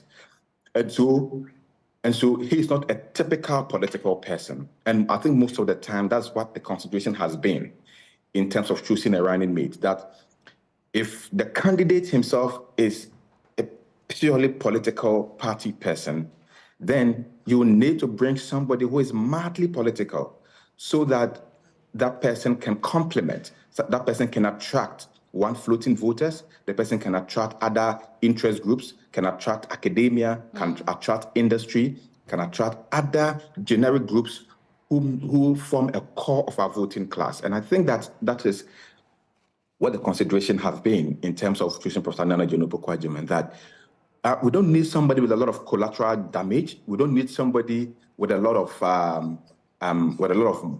mud that people can throw mud at her, because at the end of the day, you cannot list a single, allegation of corruption or a single scandal which Professor Jane Opoku-Agyeman's name will come up, especially when she served as minister for education, a whole ministry of education where we know how, the challenges there. We've seen what her successors have gone through at the ministry, and she handled the ministry with not a single allegation of corruption. And so you would want to minimize the collateral damage as well. You would want to look at somebody that, okay, it's about 8 to 9 months to elections. Do I bring somebody who, at the end of the day, my opponents will be able to throw a lot of mud at the person? Will I bring somebody who, at the end of the day, I'm going to have to go another round trying to, rehabilitate the person's image or the person's character in the eyes of the electorate? And so, in order not to take that risk, I think that Professor Nana Jane was a safe bet for His Excellency. I mean, the collateral shocks are minimal. I mean, he's gone with her before. She's already been sold to the electorate, and so it makes the campaign easier. Now, what they have to do is to build on on what they've done in the last elections.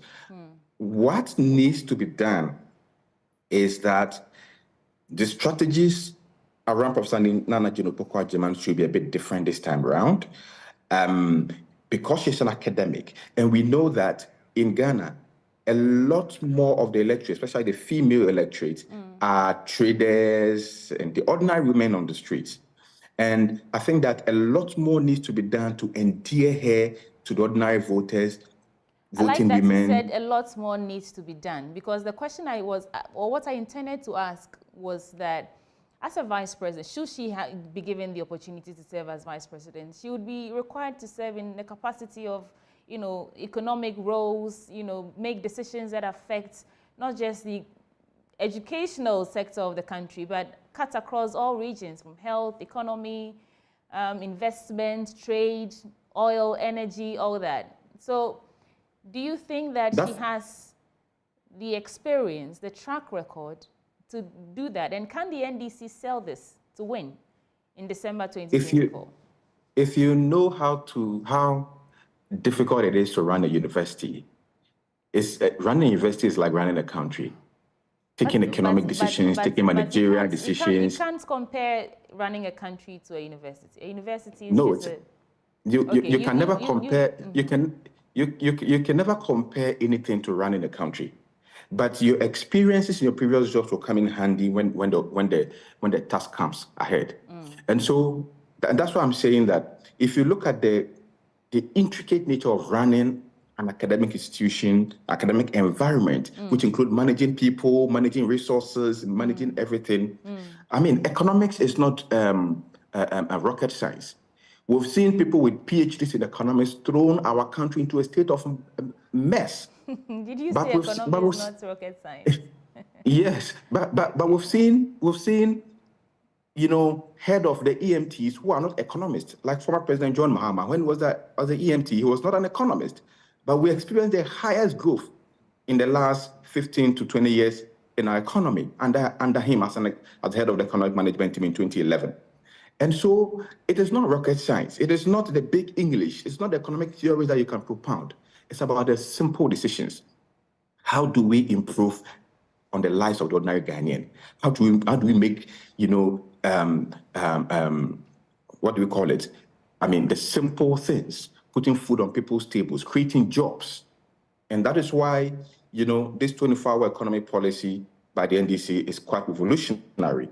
And so I think that there are a lot of good hands that are going to complement Professor Nana Opoku-Agyeman when she enters that role. There's no doubt about that. Even Dr. Bawumia has come to tell you that he did not take any of those decisions alone as vice president. So what makes you think that, you know, all the economic decisions are going to be left in the hands of Professor Nana Opoku-Agyeman? That's well, I really didn't a poor say argument. that, but I was just inquiring about her competence to do that. You know, that's why I'm saying that it is about the desire. Economics is about the desire to improve on the life of your people. It's as simple as that. It has nothing to do with the big economic theories that people have been propounding in this country, which has landed us where we are today. And so I think that we should be less focused, these elections, we should be less focused on people who come to us with serious degrees and all manner of propounding all manner of theories, which at the end of the day do not benefit the ordinary Ghanaian.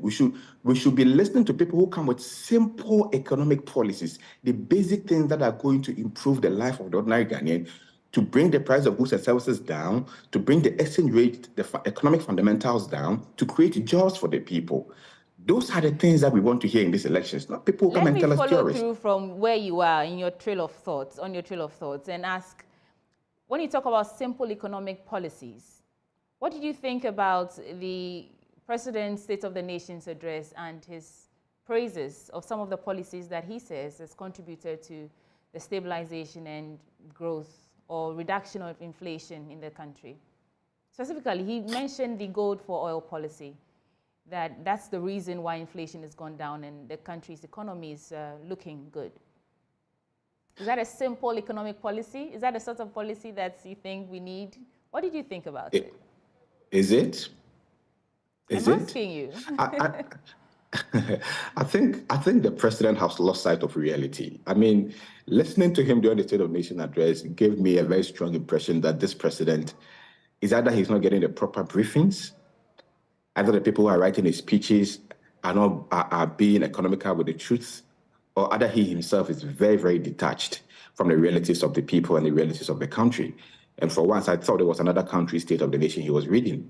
I didn't feel that was this country, a State of the Nation. I mean, State of the Nation is not a budget reading, neither it is a political campaign platform, neither is it a place to make lofty promises again after 7 years. Right. You know, I've heard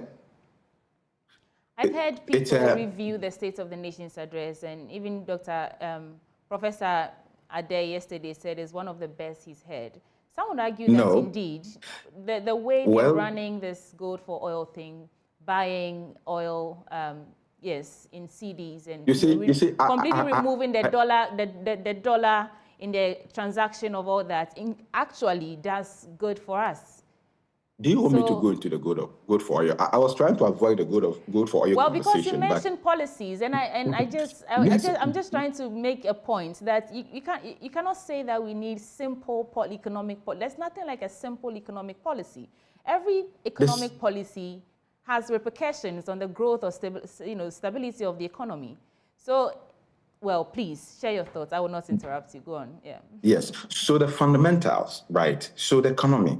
When I say simple economic policies, I'm looking at the fundamentals of the economy, the basic microeconomic indicators. One, the things that improve the lives of the people. Two, providing basic infrastructure to expand trade, providing the enabling environment in terms of managing the monetary aspect of the economy. You know, the economy is run on two fronts, the fiscal front and the monetary front.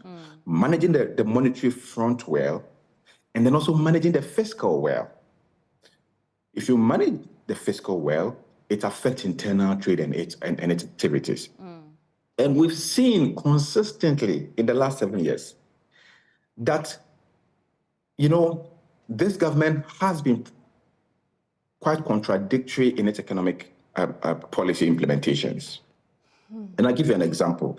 In the 2024 budget, the finance minister who runs the fiscal front of the economy went to Parliament, wants to increase VAT by about 2.7 or 2.5%, you know, want to put additional taxes, levies, and what have you. And all these taxes and levies are triggers to inflation. They are things that are going to trigger inflation because they are consumption taxes.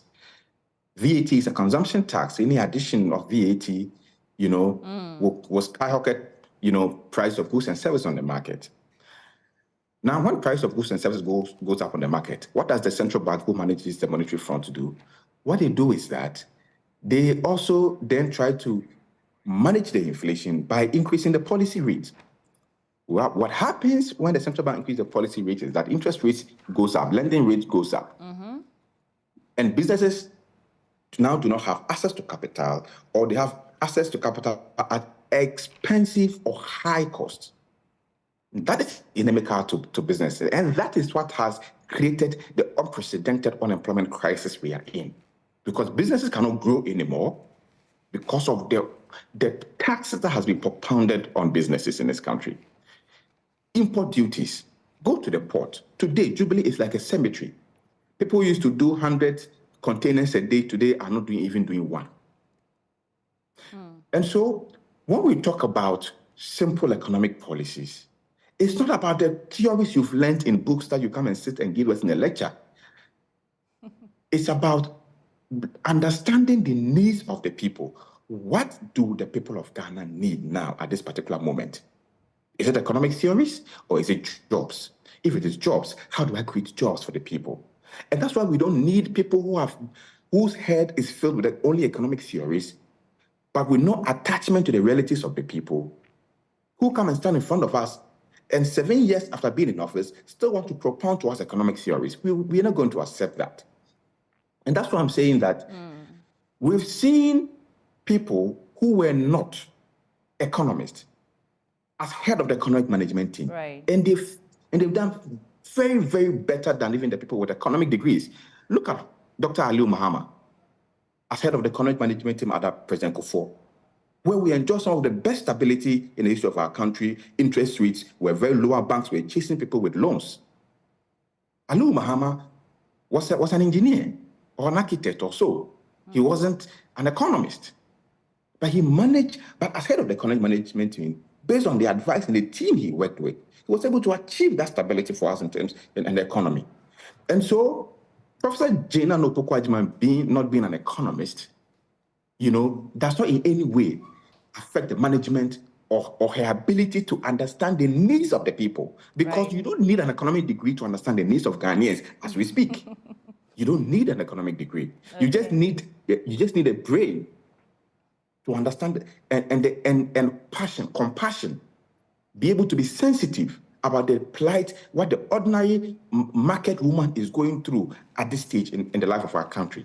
To be able to lead the country and know that when you are making policies, when you're implementing policies, you have the ordinary market woman in mind. You have the ordinary woman at the hospital bed in mind. You have the ordinary laborer in mind. You have the ordinary kayaye in mind. Those are the people, those are the qualities we need now in terms of running this country, and not the economic theorists, not people who come and give us lectures. Right. Let's move on to the issue of the power outages that we are facing recently. Yesterday, we saw the two brothers in Parliament debating, and John Jinapor said categorically that the country is broke. We cannot afford to buy fuel to power thermal plants to supply energy to everywhere. And we even saw that while in Parliament, the Electricity Company of Ghana disconnected the Parliament House of the grid. What are your thoughts on what's happening in the country? Obviously, it's not doomsday. Or is it doomsday? It is. Okay. It is doomsday. All right. It is doomsday. In 2015, when we entered into an energy crisis, we were told that the crisis was from two fronts. One, the generational front, because the capacities that government had was quite lower. We didn't have a lot of generational capacity to meet the demand that we have. And two, it was also financial, because government did not have money to be able to pay for gas that we're getting from WAPCO and other traders. And so it was two fronts, and that's what gave us doing so. Today, we have adequate capacity, to the extent that the people in government now are telling us today that the previous government left us with excess capacity, more than what actually we need in terms of capacity. And so, if it is generational capacity and financial capacity, and today we have excess capacity, then what is the problem?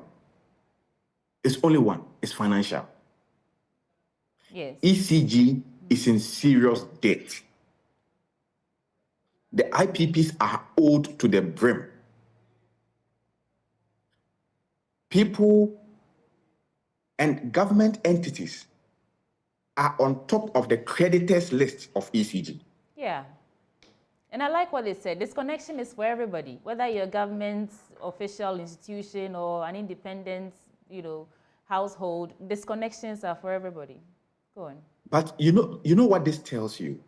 This gives you, an idea of the destruction and the poor management that has happened in the last 7 years. And so you could see that the mismanagement is not really only at the national level. It goes down to the government department and agencies. It goes down up to the ministries. It goes down up to all state institutions. Because how can an institution like Parliament be disconnected? Yeah. While they were talking about power, I thought that made interesting TV to watch. A day after the president went to stand there during the State of the Nation address to tell us that he has managed the power sector well, there are no debts and there is no doomsday.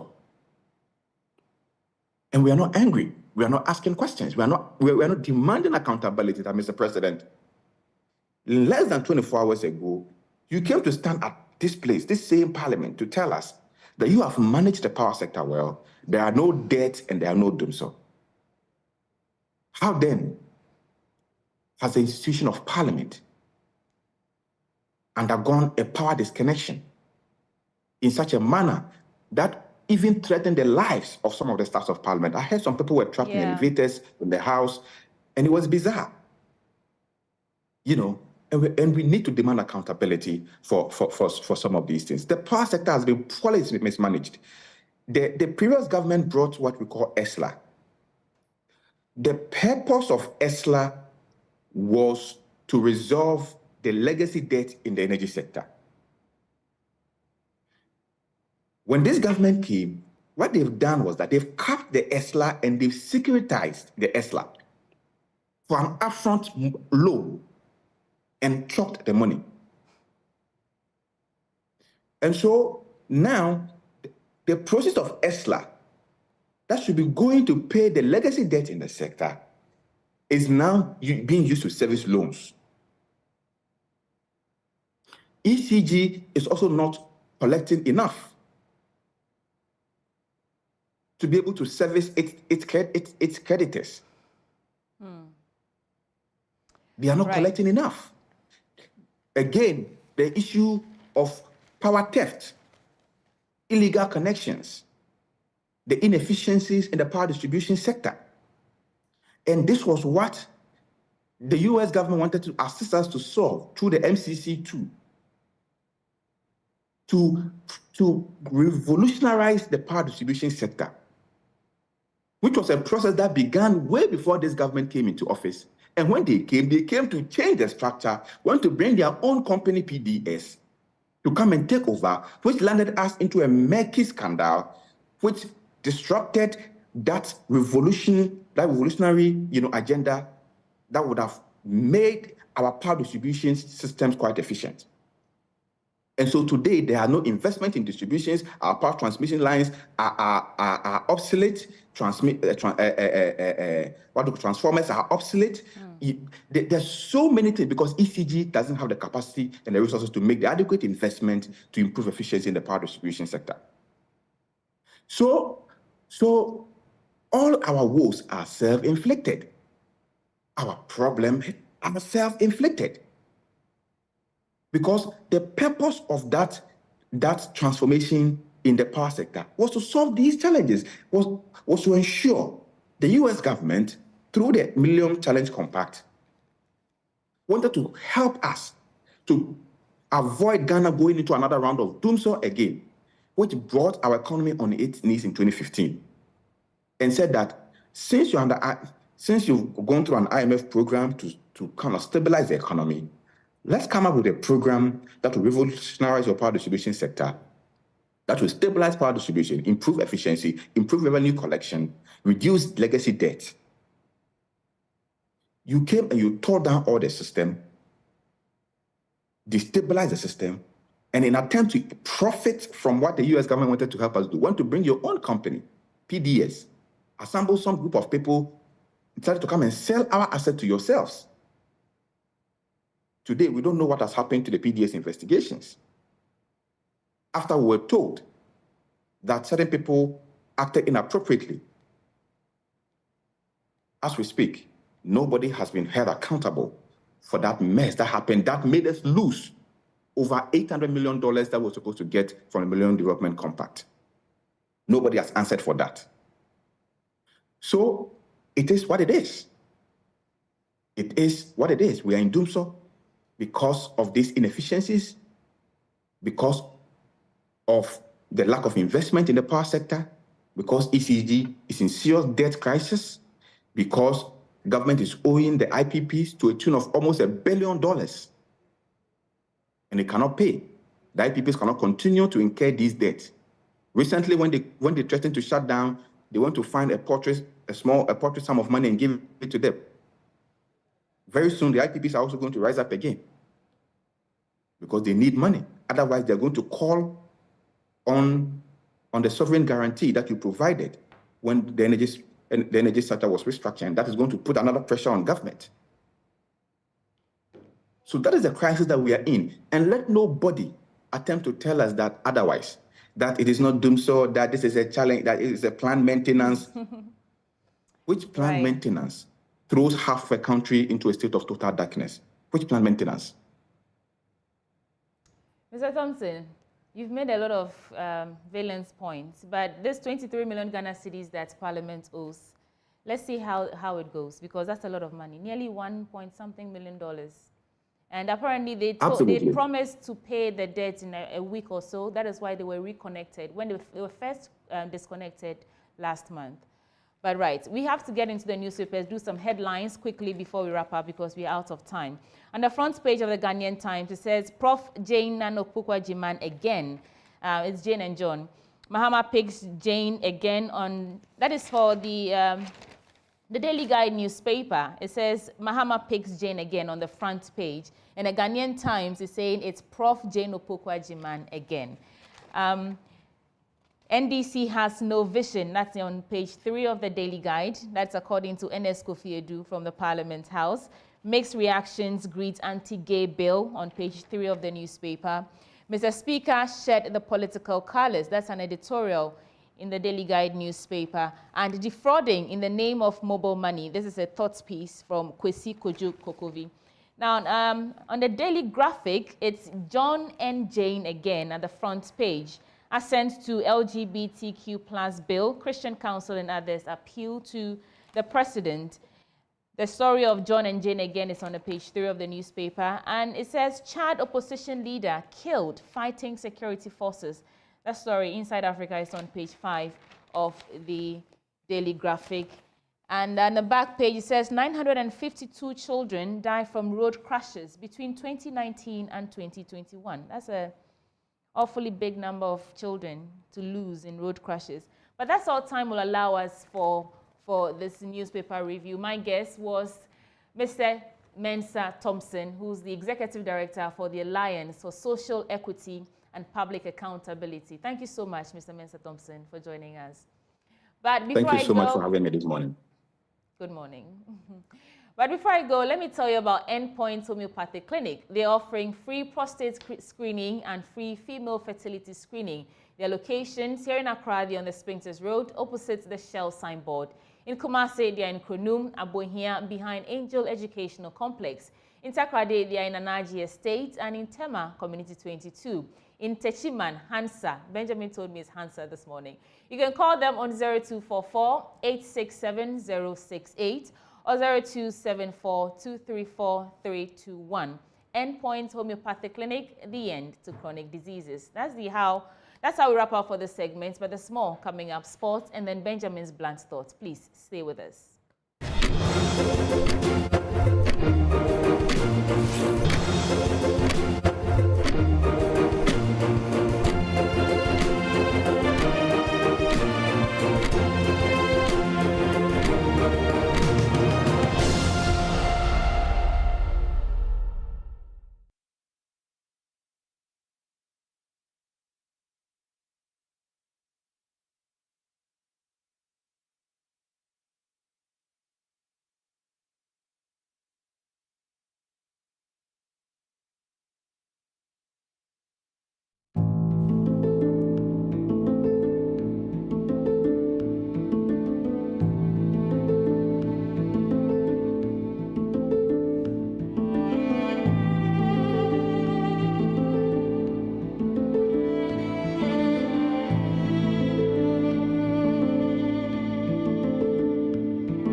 touching everywhere. From the east to the west, north to the south, all around this beautiful land. Africa fair, experience the African dream. So embrace the sacred days. And when you hear that, it signals the start of the African Games, which is happening effective this weekend. We are in a month of African Games. We are also in a Ghana month, as well as a month of Ramadan. Well, it's a special month, and it comes with so many things. And the Africa Games 2023 will be starting on Sunday with badminton. Now, let me take you through the list of Ghana's history when it comes to participating in the African Games. This is the 13th edition. So in the 12 editions Ghana has been to so far, the country has won 89 medals in athletics, 1 in hockey, 1 in badminton, 24 in boxing, 6 in football, 1 in handball, 9 in taekwondo, and also the other disciplines like volleyball, weightlifting, judo, table tennis, tennis, and para sport. They've won us 1, 9, 2, 1, 1, and 10. So in total, Ghana has won about 189 medals in the history of the country's participation in the African Games, which started in the 1950s and 60s. Well, Algeria, they have won 1,028 medals. Egypt have won the most medals in the history of the competition. They've got 1,620. And Nigeria have got 1,326. And South Africa, they have got 1,054 medals. So that is the medal table when it comes to the African Games. And Ghana is hoping to have its name also written at the top of the medal table at the end of these African Games. So how has Ghana prepared to be able to do so well in this year's African Games? First, I bring you a report from the athletics team that has won the most medals for the country in the history of Ghana's participation in the African Games when they used the facility for a trial ahead of the event, which starts this month. Good. Mamma mia!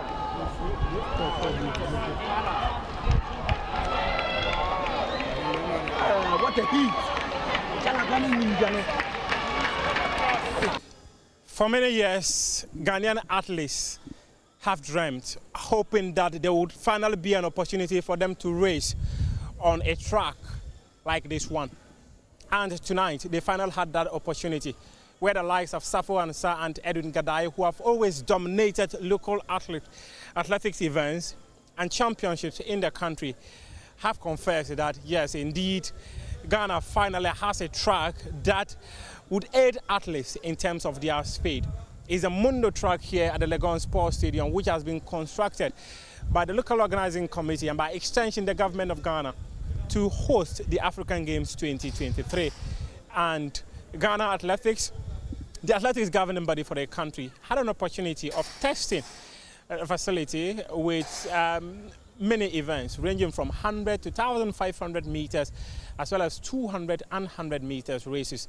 The 200 meters race was won by Edwin Gadai, who was part of Ghana's team that went to the African Games in Rabat in 2019.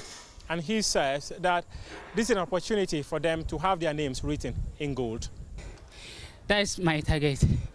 Yeah, that's my target, to win something for Ghana. You know, this is my second time being part of the African Games team. So, first one was 2019 in Rabat, and I was in the semi-final. So hopefully this year, my target is to be in final. Hopefully to improve my personal best. Safo Ansah, who won the 100 meters, described the Mondo track here at the Legon Stadium as a track that is quite fast. And he's very confident that tracks like these could actually influence the performance of athletes during the games. It's fine. It's excellent, you know. We are hoping to see our times and know how far it is. But actually, it's fast. It's fast. One of the things I realize about tracks like this is the fact that many people often say it's extremely fast. Just how influential do you think the pace of this, you using it to train, would actually help you in this event? Yeah, in Ghana, we wasn't having a Mondo tartan track, so we are not used to this one. But you know, some of us have traveled a lot to run, so they know a difference between the normal tartan tracks and the Mondo. I can see this one is really good. We thank the ministry, the government, everyone, the federation, for bringing these Mondo tracks to us. Technical brain that has been behind the team in terms of their preparations for the African Games, Salamatu Al, has been telling Joy Sports that times are crucial when it comes to athletics, and they are working on ensuring that the athletes have got the best of times during the competition. I should say the track is very fast. Mondo is a standard one and it's very fast. With this one, the athlete doesn't need to exert too much power to lift the leg because they kind of gum in it, so it bounces them. So that is what we mean by fast. It's very fast. Yes, athletics is about, like you said, times, height and distance, and that is what we are training for, and we hope that the athletes will continue to reduce their times, and then those with the high jumps also continue to increase their height, and as well as long and triple jump.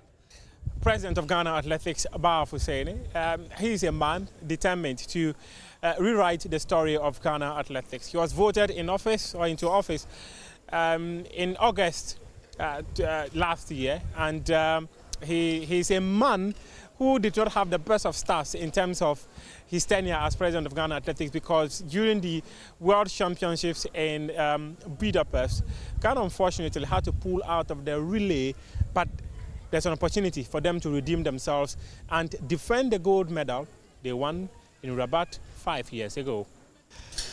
Not really redemption time, but just to show what we have. Just to let Ghanaians know that whatever happened in Budapest, we have moved on. Whatever happens even in Birmingham, we have moved on. We just want to show Ghanaians that this is what we have, and this is what Ghana Athletics with the athletes can do for Mother Ghana. So I'll do urge everybody, come and cheer these athletes up on the 18th to 22nd. We are bringing our best athletes. We are bringing our best coaches. We are bringing our best administrators. Geza, Eric and Cancer, Heron Fum, all of them are coming. We have assembled the best coaches that we can ever have in Ghana. And this is the best we can have. What Ghanaians can do for us is to come and cheer these athletes up on the day. Well, we are just a couple of days away to the start of the African Games 2023. And when the event finally starts, under these floodlights, records will be set, old ones would be broken. And who are the athletes that we should be looking out for to potentially win medals for Ghana?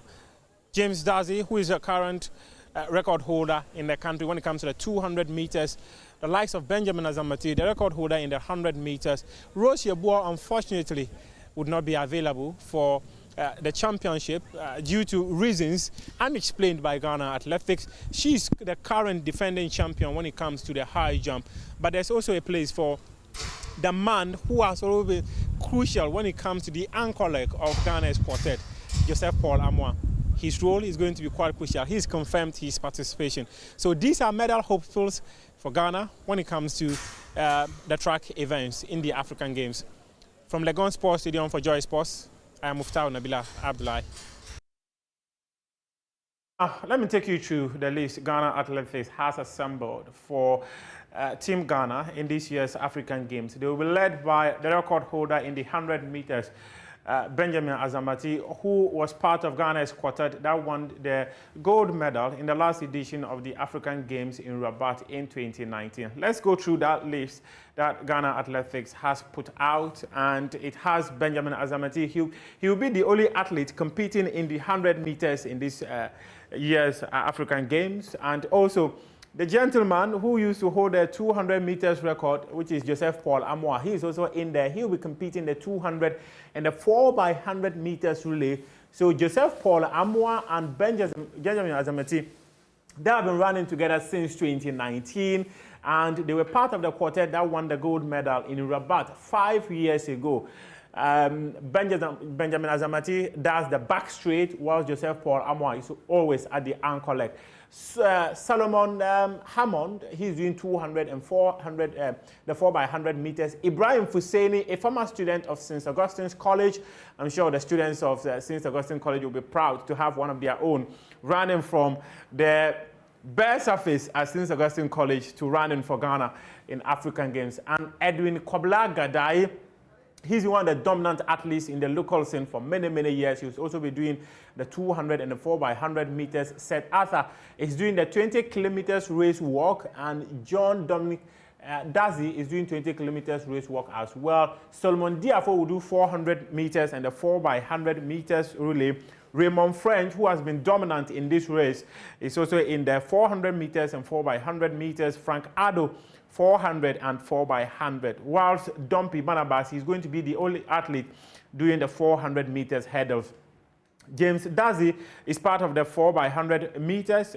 James Dazi currently is the record holder for 200 meters in the country. He did a time of 9.77 seconds about a year ago. Safo Ansa, whom you heard from in our report earlier, also part of that quartet for the African Games.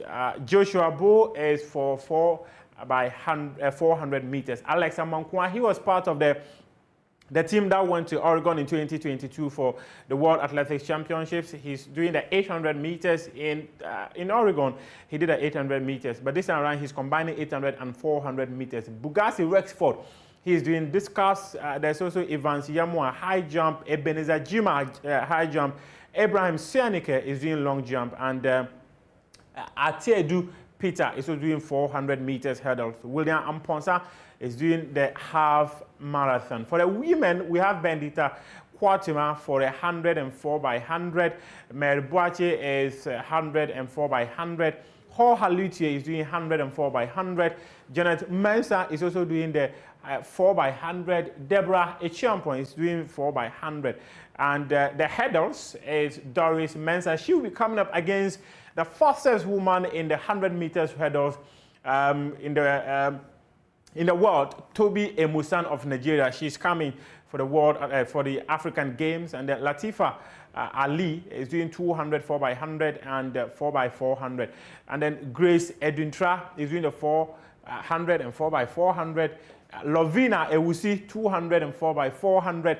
But for the field events, unfortunately, the gold medalist defending champion, Rosie Ebua of University of Cape Coast, she's no longer in the country anymore. She's now in the States. She will not be here to defend her gold medal because she's not coming for the games. But in her place is Esther. Esther is hoping to make the country proud in this year's World African Games. And now let's go to boxing. It is the sport that has also produced some of the most medals for Ghana in the African Games. That produced 24 medals for Ghana. My colleague Victor Achutamaklo paid the team a visit and came through with this report. Ghana's national boxing teams are ironing out the kinks 2 weeks to the commencement of the Accra 2023 African Games. Despite having a storied past at the African Games, Ghana's recent history has not been impressive. At the last Games in Rabat, Shakul Samed won the country's only bronze in the men's lightweight division. Before that, David Bower's bronze medal was the only one from boxing at the 2015 Games. Coach Oforia Sari, who's been training the team for 12 weeks, is cautiously optimistic of an improved outing this. On the grounds, we know we have boxers who can make it, but they are not going to fight any pushovers. We know the very good boxing nations are also coming: Egypt, Algeria, Tunisia, Nigeria, Cameroon. All of them are coming. But we are going to assure Ghanaians that we are going to compete, because this time it is at our shore. And so we are not going to relax. We are going to put in our all. And one aspect that we think of is we are willing and wishing that we'll be able to get good at this tournament. and any other medal as well. But we are not going to say it's going to be easy. It's going to be tough. Finally, the sports ministry has set a medal targets. They and the LOC, they said they wanted Ghana to finish in the top 5 of the medal table. At the last African Games, the 5th place team, I believe, had 125 medals. We had 25 medals from the last African Games, I believe. There's a deficit of, I think, about 100 that we have to make up for. Just in terms of numbers, what is the contribution we should expect from boxing in terms of numbers?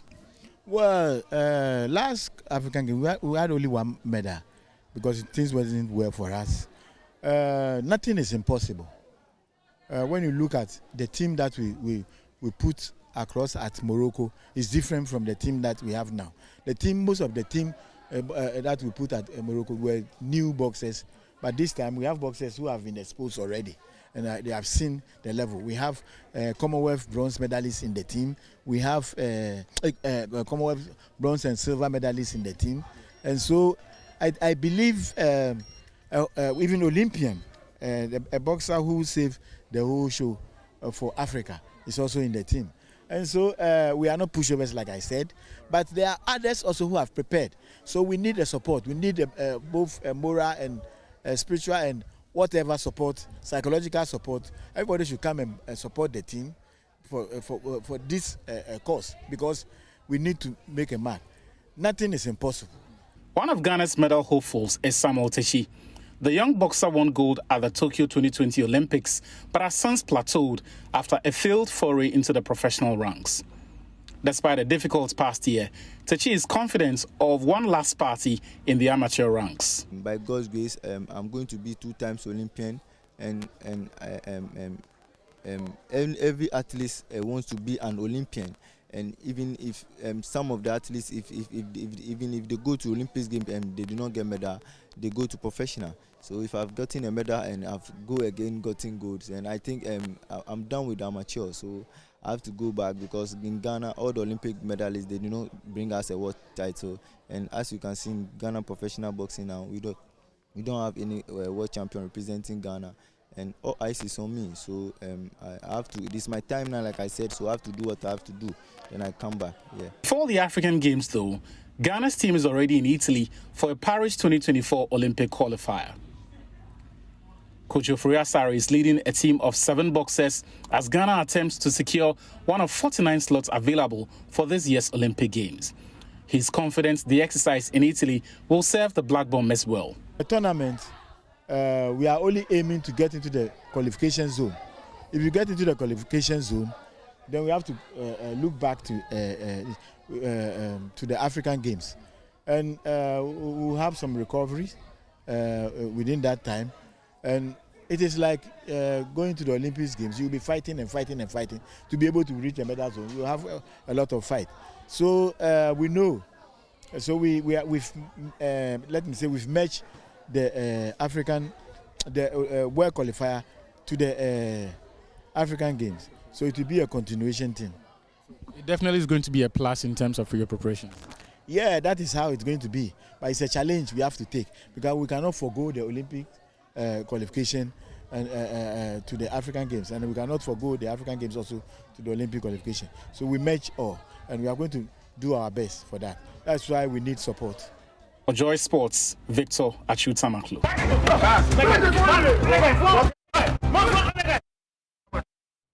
And now we wrap up with tennis. Tennis is also one of the sports that won Ghana a gold medal in the last edition of the African Games. My colleague Daniel Cranthing also visited the team, and he's put together this report.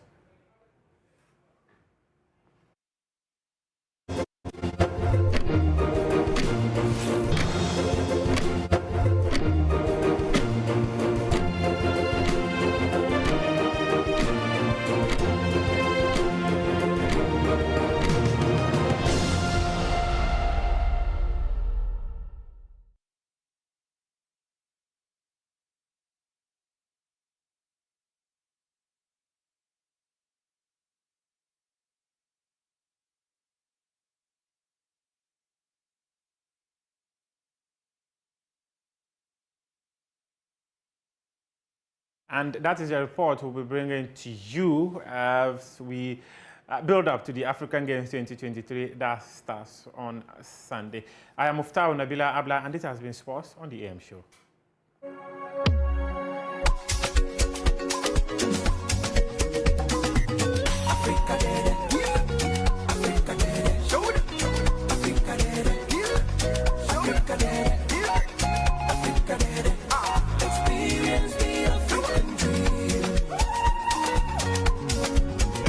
There's a place where dreams come alive, where the rhythms of the land fill the air.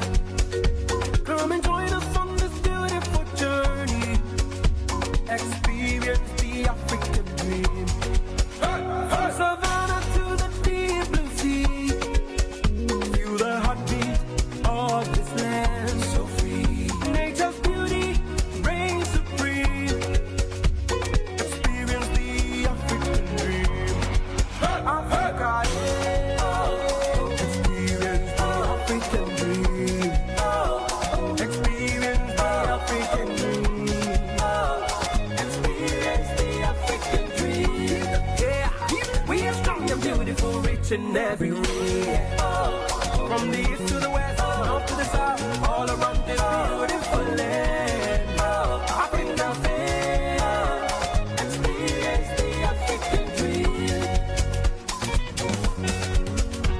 So let us embrace this sacred place with open heart and a sense of grace.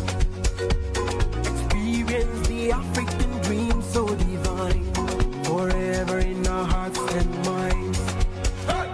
So let us embrace this sacred place with open hearts and a sense of grace. Experience the African dream so divine, forever in our hearts and minds. Oh yeah, Africa, yeah. Experience the African dream. Experience the African dream. Experience the African dream. Yeah, we are strong and beautiful, rich in every way. From the east to the west, north to the south, all around this beautiful land. Africa, experience the African dream. Africa, Africa, show them. Africa, Africa, experience the African dream. Africa, Africa, show them. Africa, Africa, experience the African dream.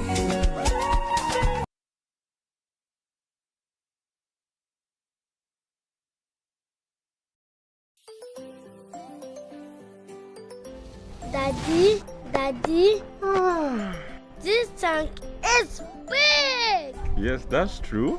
It can store a lot of water. That's so true. Wow, it has a working tortoise on it. That's so true. I can see Sintex. Sintex. That is so true, my daughter. When it falls down, it will spoil. That's not true. But why? Hey! Sintex was the first to introduce double-layer tanks in Ghana. Sintex again was the first to introduce white inner layers in Ghana. Sintex gives you the biggest warranty, 7 years. No matter your water needs, Sintex is the answer. Sintex tank. Are you strong? Are you tough? Everybody knows Acrobato. And if you know Acrobato, it means you know M-Punch Homeopathy Clinic. M-Punch Homeopathy Clinic is my pillar. Let's hear what others are saying about M-Punch Homeopathy Clinic. Who will be careful M-Punch one?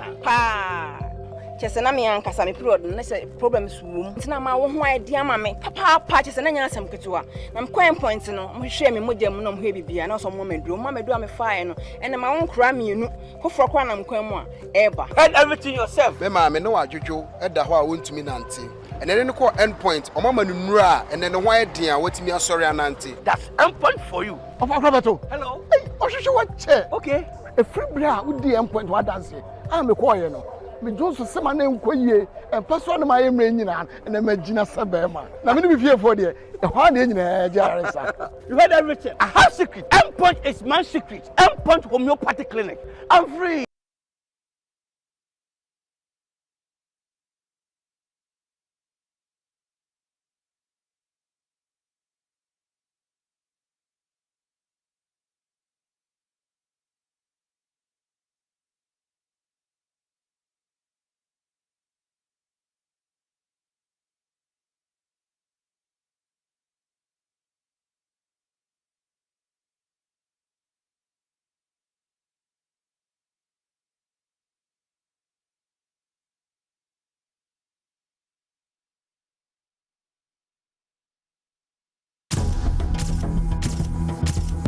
Sometimes they'll give you Gary, don't give you this. They'll give you this, they don't give you the Gary. So a school that is not having even 900 students is supposed to have 3 bags a day to feed 900 students. Every night, these children go to bed burdened with thoughts about what they will eat when they wake up to a new day. It's all about the quantity, the jollof to quantity, very small. And then the amount of sauce they serve per table, they are sitting with it. Very small, very small. Some people don't even get it sometimes.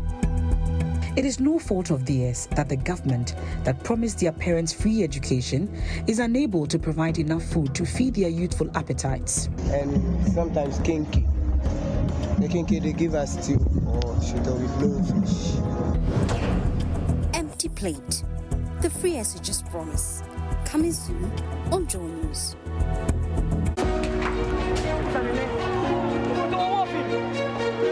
News is important. It's the only way you get to know the things that happen around you, what affects you today and the future. At JoyNews, we have reporters scattered around the country who tell us about the communities they live in, the people and their stories. The key part of our job here at JoyNews is to make clearer the muffled voices in every part of society. We shine light on the issues. My name is Aisha Ibrahim, and this is JoyNews. Independent, credible, and fearless.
You know, we're in Ghana month, so you'll be hearing a lot of the local languages we speak. My Ghana is not that good, among others, but this is where I go blunt. This is where I say it as it is, without mincing words, without caring, minding whose ox is God. And in fact, today I'm going to take on Mr. President himself, the #1 citizen, #1 gentleman of our land.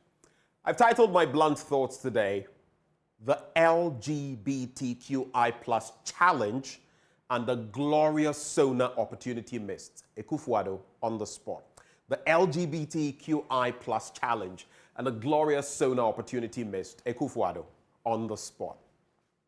In recent times, on the back of some commentary I've made on the LGBTQI, I've actually had one person, some people, a lot of people understand that I am not against the community in any way in terms of wanting any harm to come to them or thinking they are any less human or denigrating them.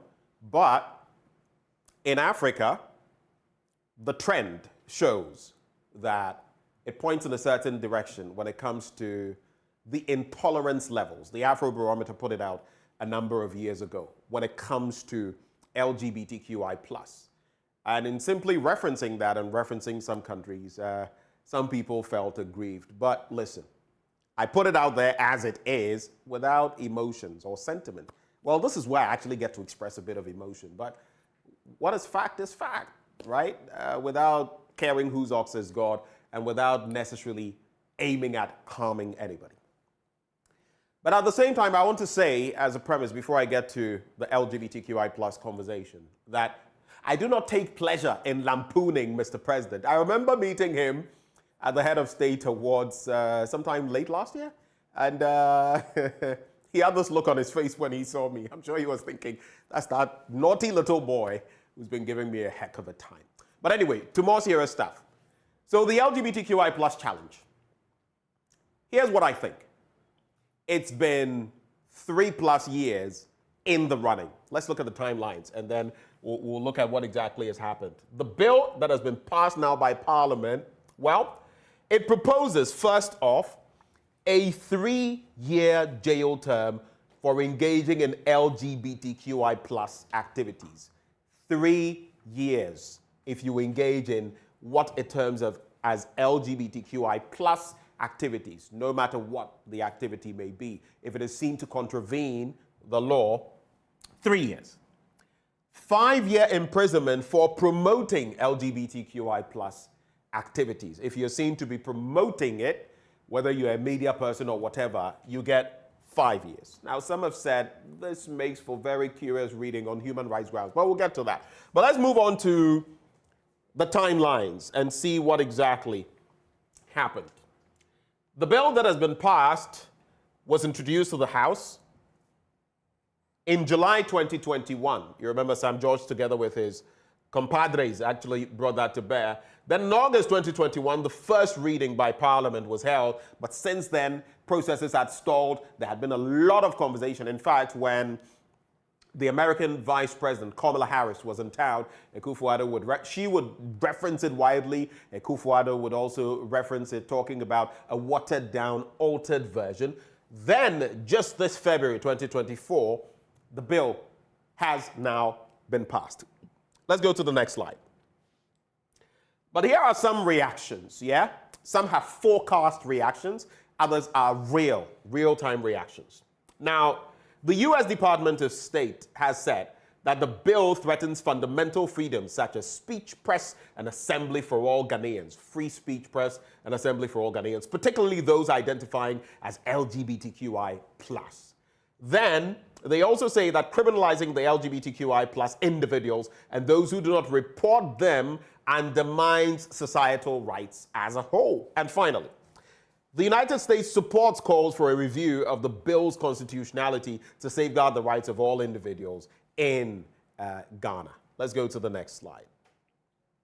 Now, I've actually said, some have even forecast that, look, it could get to the point where the Speaker of Parliament and some officials of Parliament, or all of them, are banned from entering the United States. Now, while I say that we ought to tread cautiously with how this law will be applied in order not to victimize anybody, these are our brothers and sisters, at the same time, I cannot for the life of me understand why, in any case, any institution, any country will want to foist its own beliefs, belief systems, or ideologies on anyone else. I always say that on the back of poverty poverty, stark poverty in Africa, sometimes some things are attached to us that are not attached to other countries.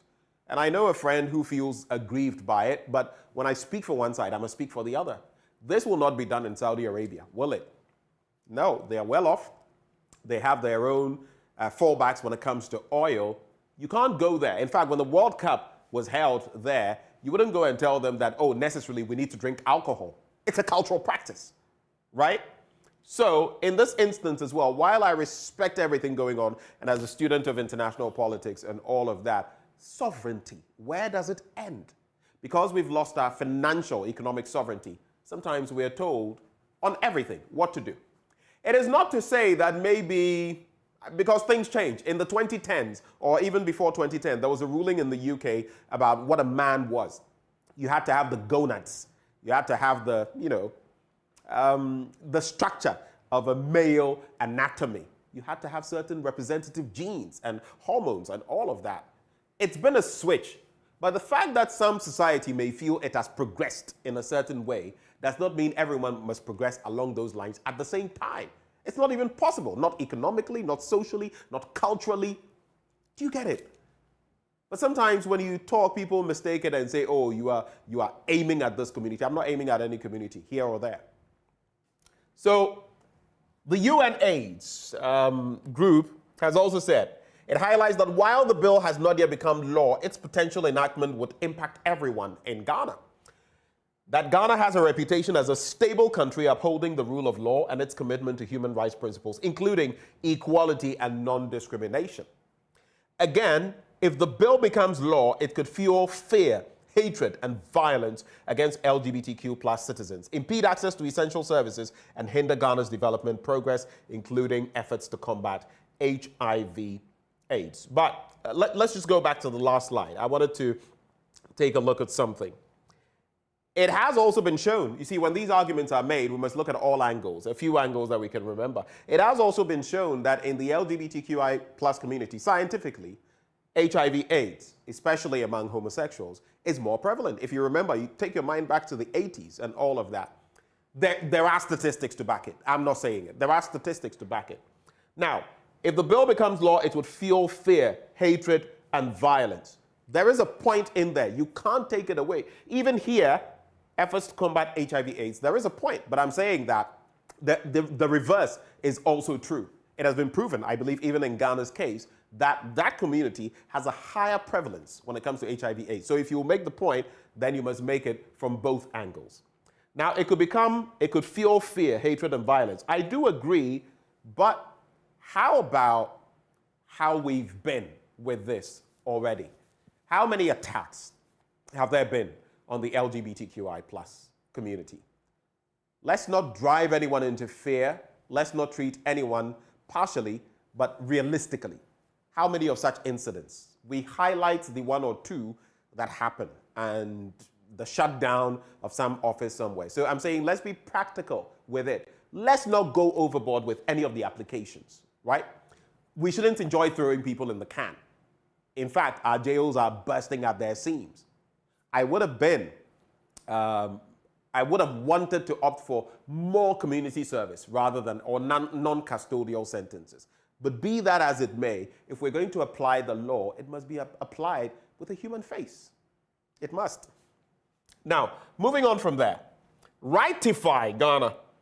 It says Empower for Better. It's one of those groups. It says it strongly condemns the regressive, they call it regressive legislation, which poses a severe threat to the rights and freedoms of the LGBTQ+ individuals in the country. It also says this legislation disregards democratic principles and human rights enshrined in Ghana's constitution, infringing on fundamental human rights such as freedom of speech, expression, privacy, association, and assembly. Now, this exacerbates the existing inequalities and marginalization of the LGBTQ+ individuals. Next slide. Right. So, has this bill been passed? Is it in effect? Is anything happening now? The answer is no. The president has to give his assent to the bill before it becomes a law. Now, I do realize that there are different sides to this coin. All I'm saying is, let's do what's right, let's apply the law, but let's be human. and let's not victimize people. This is a huge platform, right? I'm reaching out. Don't assume someone is gay, for example, then you start attacking them. Makes no sense. In any case, if we have a law and a bill now, and if it is signed into law by Mr. President, then we must go according to the tenets of the law. In fact, Sam George and the others also made mention of this. So while I'll listen to the Professor Gachakbos and the rest and all the other claims they make, if we're sticking strictly to what we said we would do, there really should be no problems. But even as we move on, I just want to wrap on this. Let's listen or hear what Mr. President has had to say and what Sam George and others have had to say. So, Nana Dankwa Akufo-Addo, speaking at the installation of the second Archbishop of the Anglican Church of Ghana on February 27, 2021, said, I have said this before, and it is not necessarily the same, but linked. I have said this before. Let me, in conclusion, stress again that it will not be under the presidency of Nana Dankwa Akufo-Addo that same-sex marriage will be legal, that same-sex marriage will be legalized in Ghana. It will never happen in my time as president. That's what he said. Now, this is the challenge that Sam George throws to Mr. President, if we may go to the next slide. He says, we want the president to walk his talk by appending his signature to the bill to enable it to come into force. Next slide. Now, of course, what this means is that it also puts Mr. President in a bit of a tight situation. He's caught between the devil and the deep blue sea. He has a conundrum, and I wouldn't want to be in his shoes right now because there's the international community and some boons that supposedly we could lose, but there's also the reality on the ground in Ghana, and he has said that where the people stand is where he will stand. So is he going to use, for example, I don't want to call it an excuse, but the pattern of not signing private members' bills to say, well, this is going to take a shot, have an impact on the consolidated fund, because if people go to jail, it's government that has to foot the bill, their feeding and all of that. So I'm not going to sign it. The pressure on that will be much more than it has been on any other issue, including the 3 other bills that have not been signed on to by Mr. President. But moving on from there, something else that tangentially reflects on President Akufo-Addo. At his SONA recently, it was so glaring. Mr. President either forgot or intentionally failed, whether it was his team or his own intention, to touch on corruption. Corruption, which Akufo-Addo spoke about copiously, vociferously, ferociously in 2015-2016. Absent. Galamsey, he put his presidency on the line and said he would tackle it. Absent. Unemployment, the statistics are staggering. Absent. The Akosombo flood victims, I felt particularly incensed about that. Absent. Even, I believe, when the Apiate thing happened, he spoke about it. Absent. The question is why? Next slide, as I get ready to conclude. And if you look at our final slide, in fact, just taking a quick look at the frequency of keywords used by Mr. President during the SONA. He mentioned the economy 4 times. You will see a certain pattern, okay? Things where the government is struggling. He mentioned it very few times. Economy, only 4 times. IMF, only 3 times. But then roads, where he's been waxing lyrical, 10 times. Jobs, they are struggling there too, only 6 times. Tax, 6 times. Performance tracker, 5 times. I want to see that tracker. IMF 3, elections 10, security 17, education 19, free SHS 8 times, debt 12 times, digitalization 9 times. But interestingly, corruption, nothing. Unemployment, nothing. Galamsey, nothing. Akosombo flood victims, nothing. I belong to that group that says the president missed a glorious opportunity to reconcile Ghanaians, bring us together. I don't know why. I feel our politicians sometimes think if they confessed to us. Kufuor did it. He said, listen, I made certain projections about our coffers, our state coffers and all that. I was in the wrong. Things are staggering here. They are much worse than I expected. Ghanaians pardoned him for that. They voted for him again in 2004. I do not know for the life of me why our politicians think we are so gullible that sometimes insult our intelligence and also feel that if they apologized, we wouldn't understand. Mr. President, the executive, members of the legislature, even the judiciary, we are all human. We all err. It is human. And if you do something wrong and you apologize, we'll not kill you for it. Who knows? We just might love you for it. My name is Benjamin Akakpo. These are my blunt thoughts shared with you this Friday morning, the first day of March. Hot, raw, well, maybe not so hot today. I've been pretty cool. Raw, unedited, undiluted. God bless our motherland, Ghana, and make her great and strong.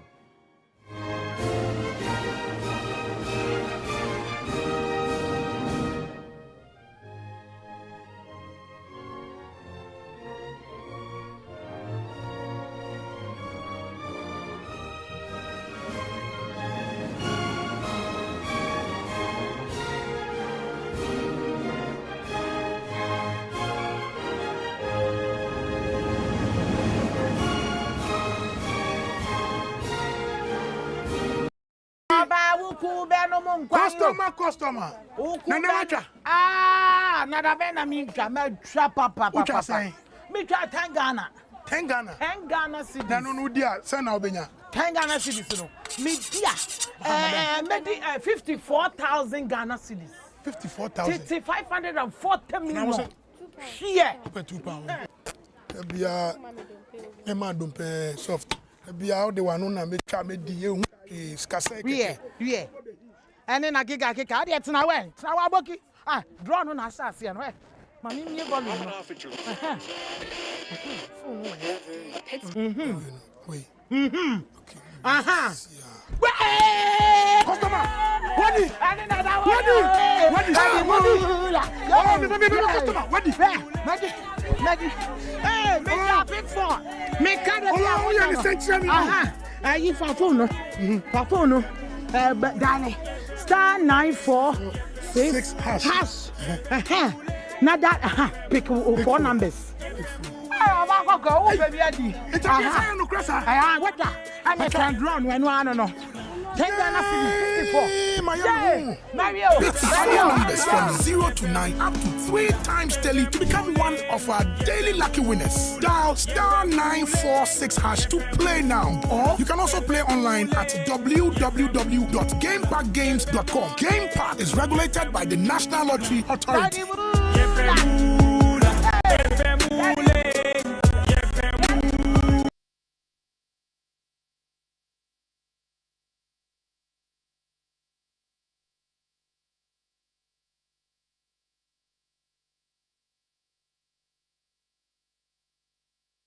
Economic management team. It is quite clearly a fantastic team. Professor Jambafo, Senior Minister Yao Osafo Maf. What a solid team. This is an unaware government. It is your essential guide to the pulse of Ghana's democracy. Election Brief offers you a front row seat to the latest updates, in-depth analysis, and comprehensive coverage. What does this mean? We therefore project it is almost statistically impossible for President John Dramani Mahama to achieve 50% plus 1. Our projection is that Nana Addo Dankwa Akufo-Addo will win the 2016 presidential election. Champion, undefeated.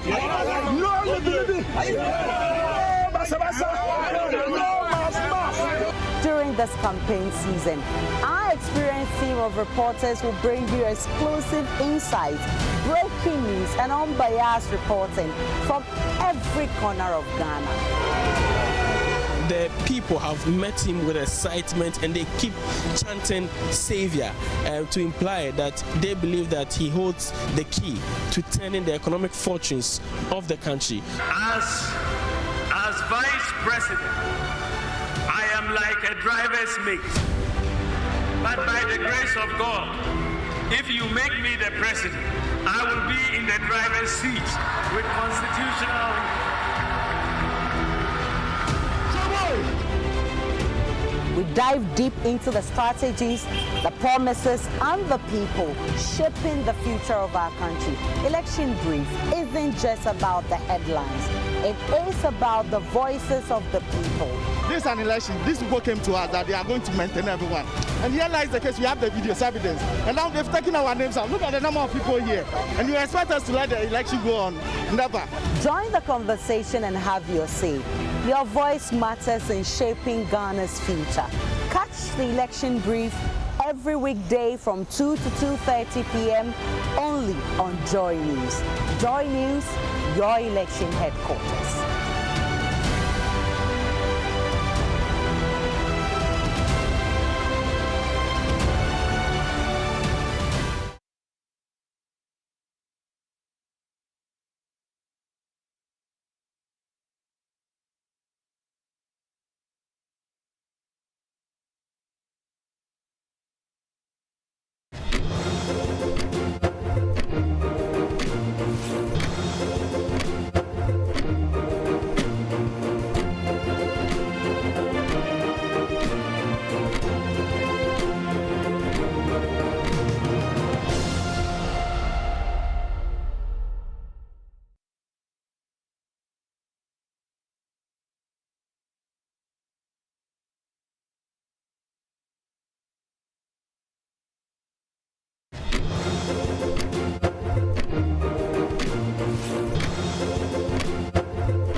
Welcome back on the AM show. Of course, we delve into the big stories now, and later on some of these, we'll be hitting the streets as well on our citizens' microphone to give you the microphone, a voice to share with us what you think. But let's kickstart the conversation with the LGBTQI plus bill. There have been mixed reactions to Parliament's passage of that bill.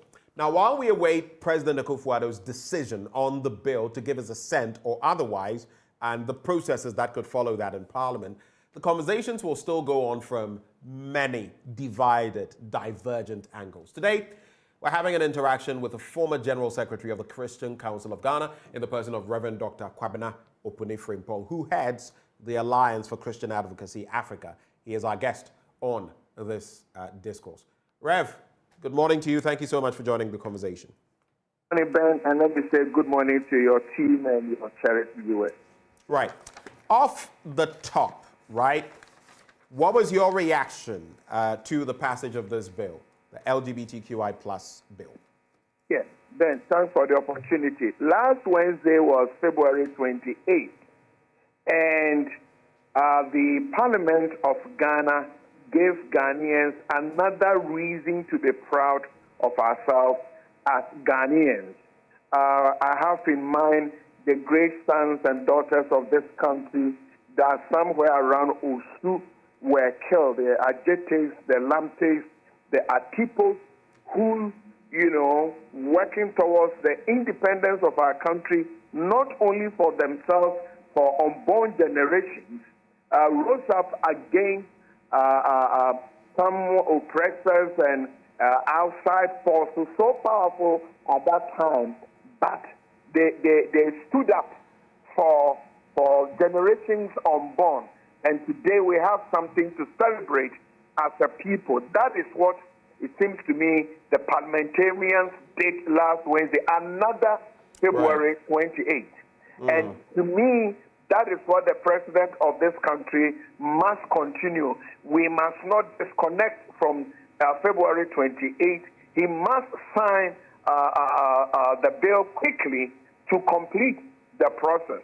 How quickly is quick enough for you, and how slow will be too slow? You see, the bill is a national concern. Our friends, Sam George and others, only sponsored it in Parliament, but the conversation was there, a national concern. So what happened last Wednesday is a national concern that the president must give a national response. Where a national response will be what exactly? You cannot say that every Ghanaian, every last Ghanaian feels the same way about this bill. That is exactly what democracy is about. Right. Nanado is our president not because everybody voted for him. Right. And we have our MPs. But the more Ghanaians, traditional leaders, faith-based organizations, Christian, Muslim, civil society groups, then we have seen this thing elsewhere. It's not good for us. And the People's House, Parliament, unanimously, and they represent the various people constituencies. That is what I mean by a national concern that must attract a national response. And then we are in election season.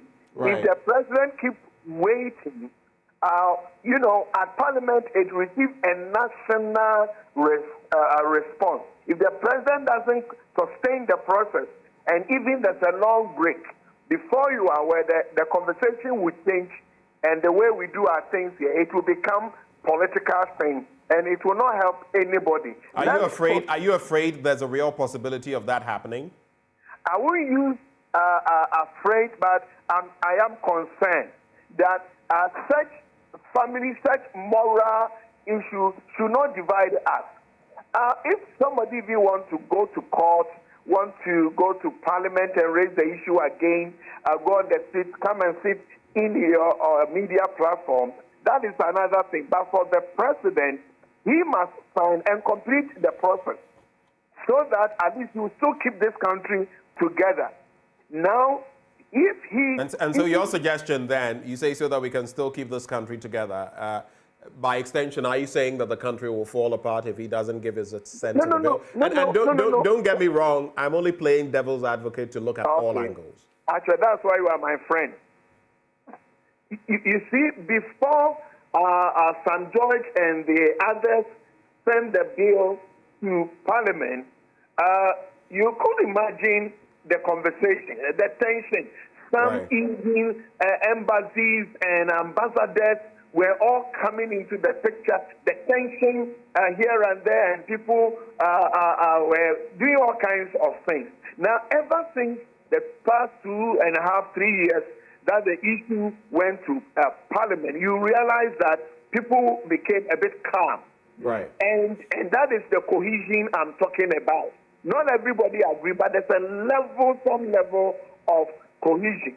If we wait a little bit, then the division will come. Which party supports it, which political party doesn't support it, and which MP supports it, which MP doesn't. And I think that was settled in Parliament when the Speaker asked anybody from any side to stand up. No one stood up. Though there have been concerns raised by the likes of Ursula Usuekufo, the Minister for Communications and Digitalization, together with the majority leader now, Alexander Afenyomarkin, who felt that instead of custodial sentences where people may have to go to jail, now in this case for 3 to 5 years, they could have non-custodial sentences, community service among the rest. What do you feel specifically about that point? Ben, I'm not a lawyer, so the details about the law, I also want to stretch my patience and allow the lawyers who understand the implications of comments and dots and semicolons to come in. But my point is, the bill is a national concern. The issue there about moral family life, you see, it's families that determine the strength of nations. I'm a pastor. The strength of a church have a lot to do with family, church members. Where are they coming from? And therefore, anything that we want to do to protect the family, we must come together to do it like the Parliament did. But if other people have issues, that is what democracy is all about. The cameras are still there. But now the president must put us together and sign this quickly. But other people who want to raise the issue, going to court, challenge it here and there, going back to Parliament, then the process can continue. If the president keeps waiting and we don't know what he's going to do, then another level of conversation begins. If even he decides he is not going to assign how many of his party people support him, how many people of his party don't support him, and which political party support the bill, and in electoral or election environment, we will be having national conversations that may not be helpful then. Right. Let me just run you through some of what has come to the fore from different states and organizations on the back of this. The United States Department of State says the bill threatens fundamental freedoms such as speech, press, and assembly for all Ghanaians, particularly those identifying as parts of that group. Criminalizing LGBTQI plus individuals and those who do not report them undermines societal rights as a whole. The United States supports calls for a review of the bill's constitutionality. That means they are looking at the constitutionality, saying that it doesn't hold constitutional merit. I don't know whether that will have to go to the courts to safeguard the rights of all individuals in Ghana. UNAID says the bill has not yet become law, but its potential enactment would impact everyone in Ghana. They say Ghana has a reputation as a stable country upholding the rule of law and its commitment to human rights principles, including equality and non-discrimination. And here it gets interesting. They say, if the bill becomes law, it could fuel fear, hatred, and violence against LGBTQI plus citizens, impede access to essential services, and hinder Ghana's development progress, including efforts to combat HIV/AIDS. Rightify Ghana goes along the same lines, talking about freedom of speech, expression, privacy, association, and assembly. How do you react to all of these? Some have said that there could even be the consequences of some of our statesmen and women, so to speak, not being able to travel to certain places on the back of that. What do you make of it? Ben, I have much respect for all the institutions and the individuals that you have mentioned. Right. But Ghana is not an isolated case. We went to some of the Islamic countries for World Cup, and they told FIFA in the face, we will build all the stadium, we will welcome you, but nobody should bring LGBT things here. Initially, there was a challenge everywhere. Eventually, all the nations you are mentioning went to the tournament, and even captains were not allowed to wear bands of certain colors. And they had a very successful tournament. They all watched them. Recently, the Prime Minister of the UK said publicly, man is a man, a woman is a woman cannot be a man. He got a lot of backlash for that, but he said it anyway. What did they do to him? And even he used a word that I'm reluctant to repeat on your platform. UK. What did all the bodies you mentioned, what did they tell the Prime Minister? There are still people in the U.S. They should not give us, we need them. They have been one of our best partners. But this bill is a Ghanaian bill. We are not preparing a law for U.S. or any other country. As of now, recently, the Pope came out with the situation. African bishop said, Pope, Father, sorry, we can't do this. Cardinal Archbishop of Canterbury raised this issue for Anglican bishops. They said no.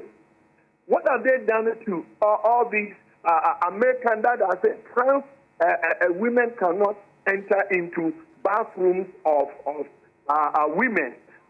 Sporting activities. Trans women cannot join sporting activities of women. In U.S. in some states. Right. What have they done? Can they travel or they can't travel? Why do you leave all these people and come to us? They did that to Uganda. The Prime Minister was denied visa. But your own people are traveling everywhere in states where trans people are not allowed to enter into women's bathrooms. So we love them, we respect them, but we are doing what is good for us. And that democratic journey, they must allow us to do what is good for us. In our country, they say, these things may not help us.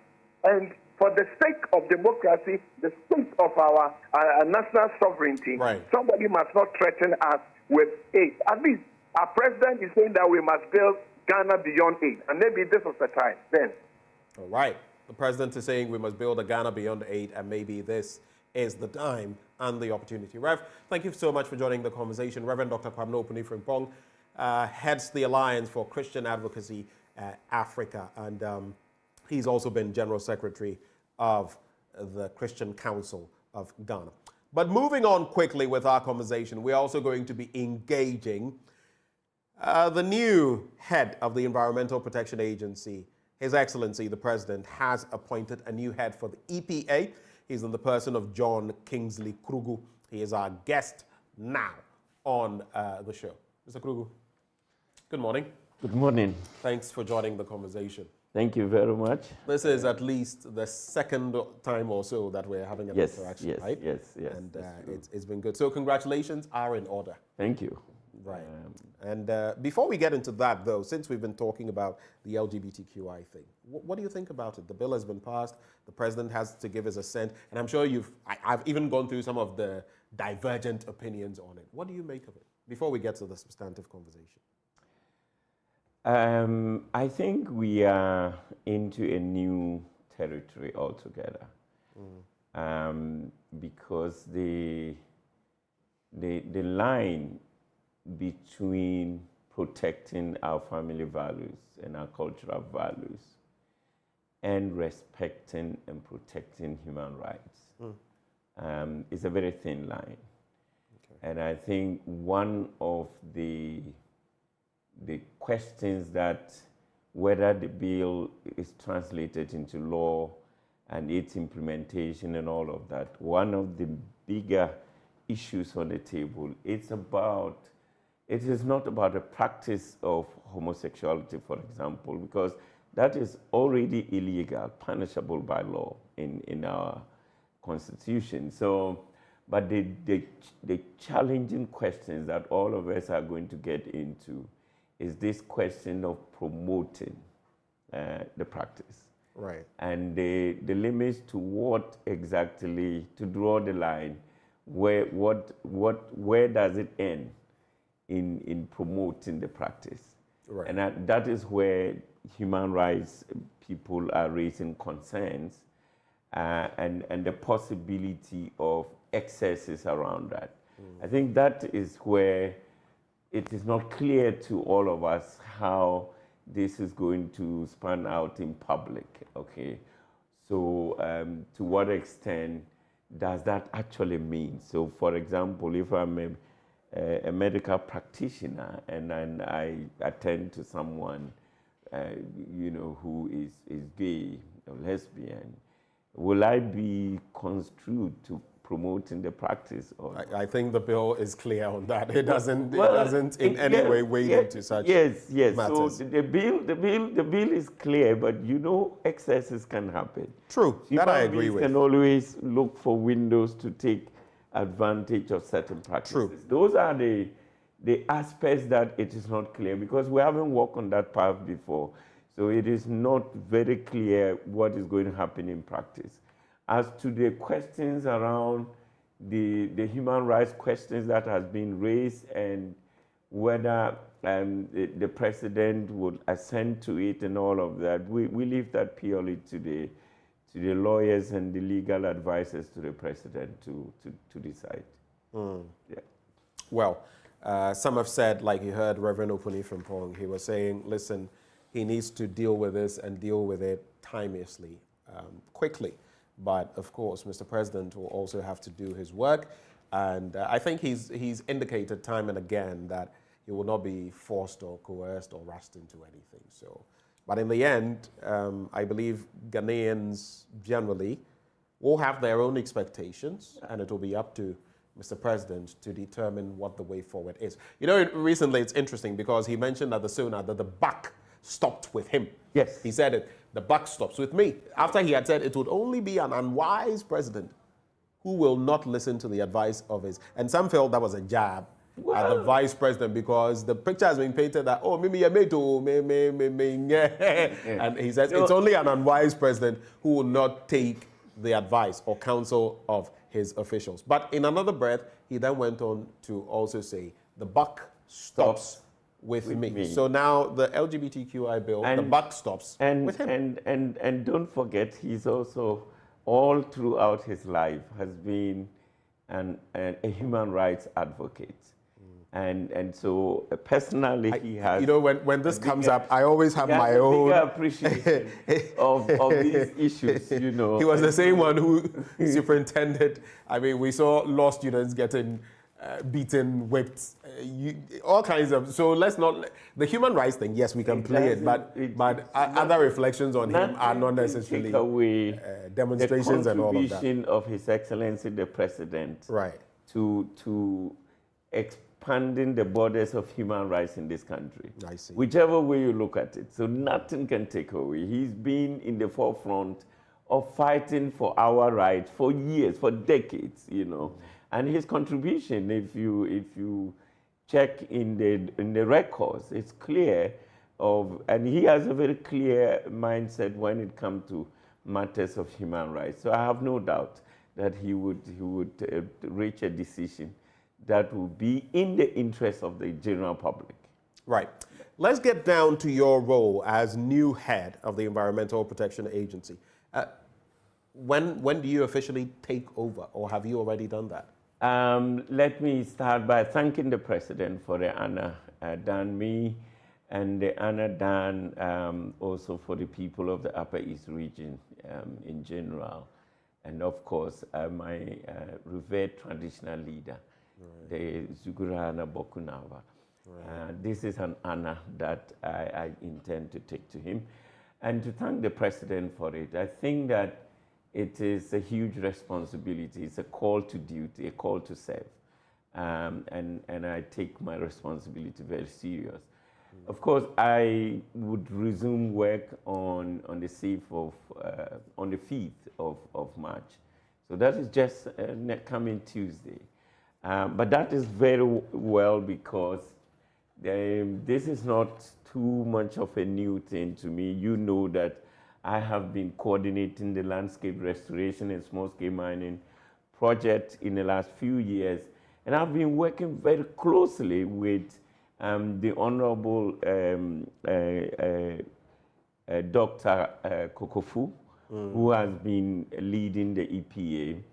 And the EPA is a key agency in the implementation of the landscape restoration and small-scale mining project. As a matter of fact, the landscape restoration component is led by the EPA.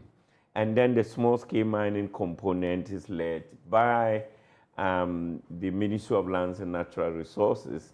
And I have been jostling between these agencies, you know, in coordinating the implementation of that project. So I've worked very closely with the Honorable Dr. Kokofu. He's done a brilliant job at the EPA.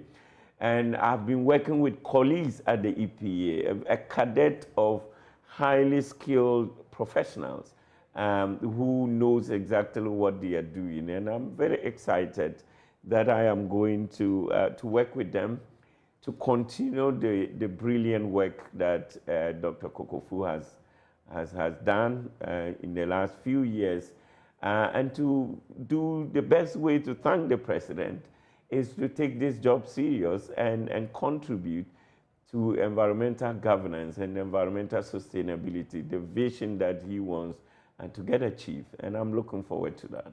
What is the state of our environment and its protection?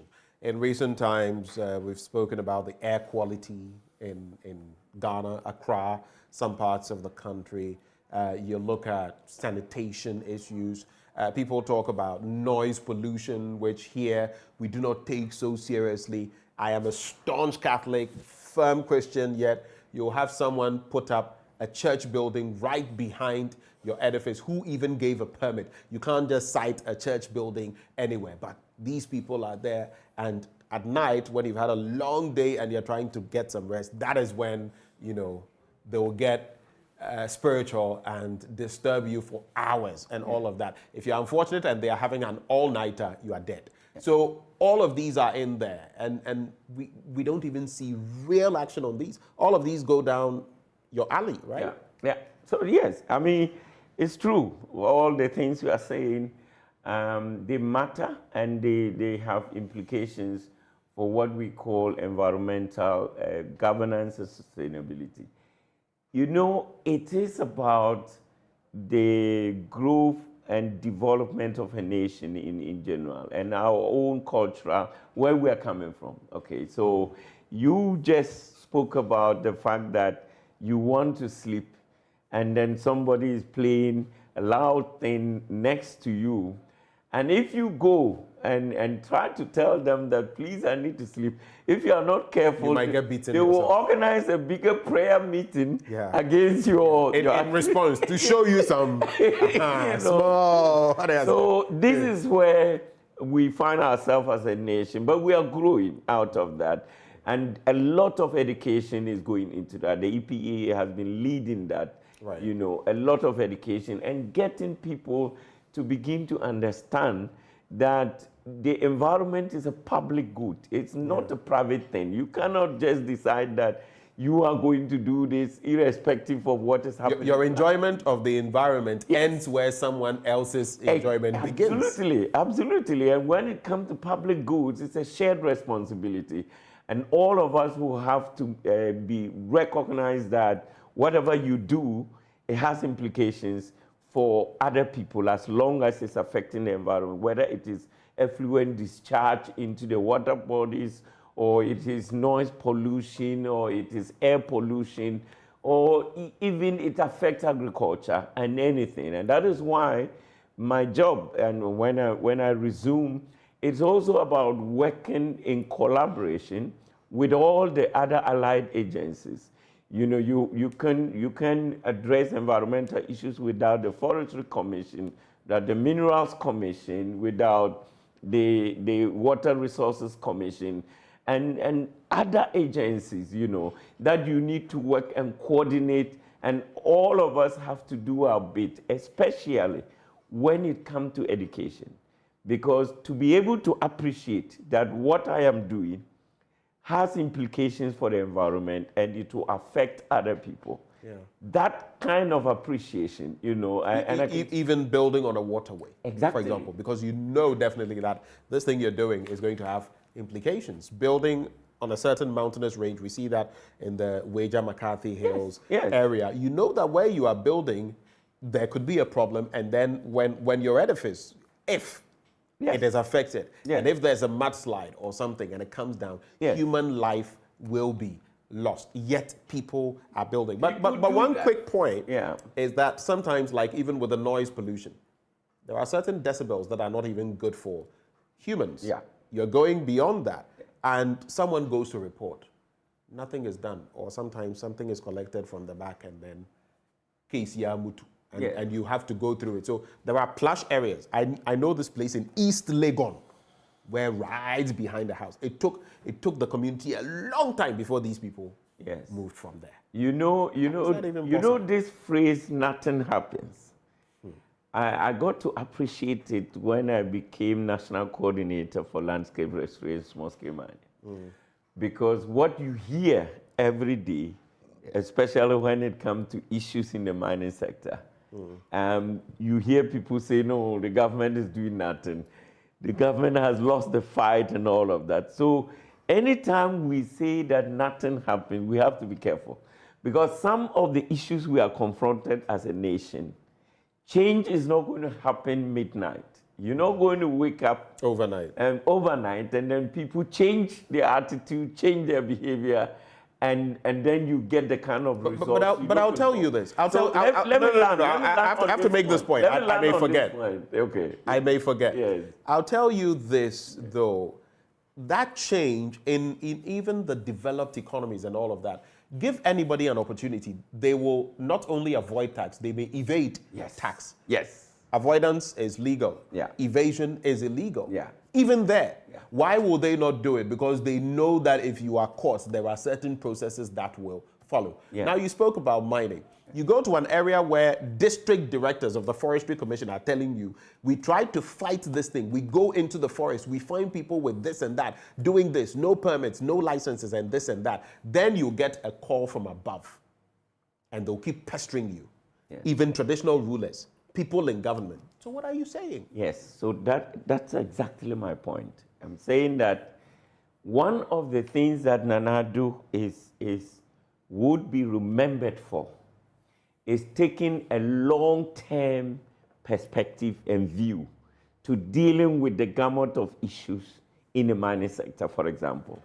And those kind of thinking, if you want a long-term solution, a sustainable solution, your people will not see it overnight, that the following day something has changed and then they clap hands for you. In the minerals area in Galamsey, for example, the president has been there for 8 years. After how many years did he put his presidency on the line? Right after taking office, not too long after that. It's been 8 years. You think nothing is happening. And that is the point. We would see the writing on the wall, wouldn't we? Institutional strengthening doesn't happen overnight. Institutional strength. You just talked about. So in the midst of strengthening the institutions, the problem becomes worse. No, what does that point to? It doesn't get worse. The president has taken a two-pronged approach to dealing with the issue. Most of what you media people see and know is the Galam stop, okay? The military approach. They go and arrest, and then they decommission equipment and all of that. Is what you see. What you don't see is the institutional strengthening.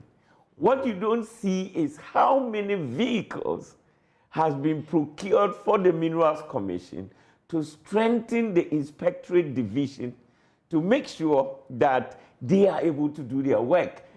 What you don't see is how many legal instruments are being changed and how many frameworks are being put in place, and even how much of these processes are being digitalized to avoid this big man taking the phone and asking them to stop and not being caught. Okay, so when you succeed in putting an efficient process, mechanism in place, you prevent the big man, because the big man will know that if I pick the phone and call and ask them to stop, somebody is going to track it, because there is a monitoring system in place that is checking who is behind what. So that kind of system you don't see that on a daily basis, but I can tell you that what has been done, the work that has been done at the Minerals Commission, at the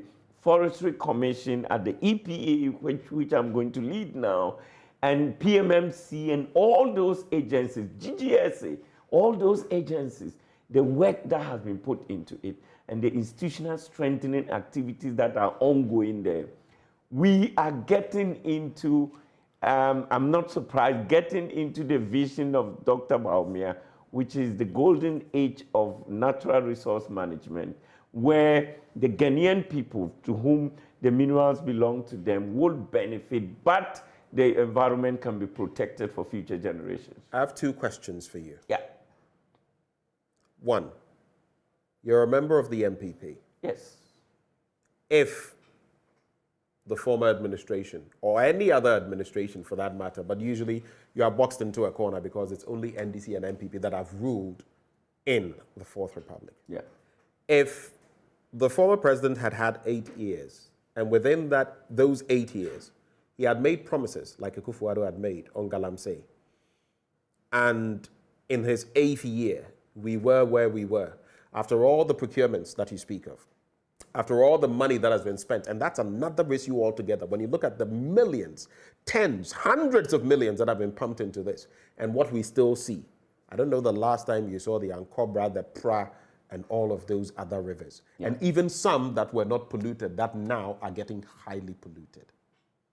I don't know how you would have assessed him after 8 years, especially when that president put his presidency on the line.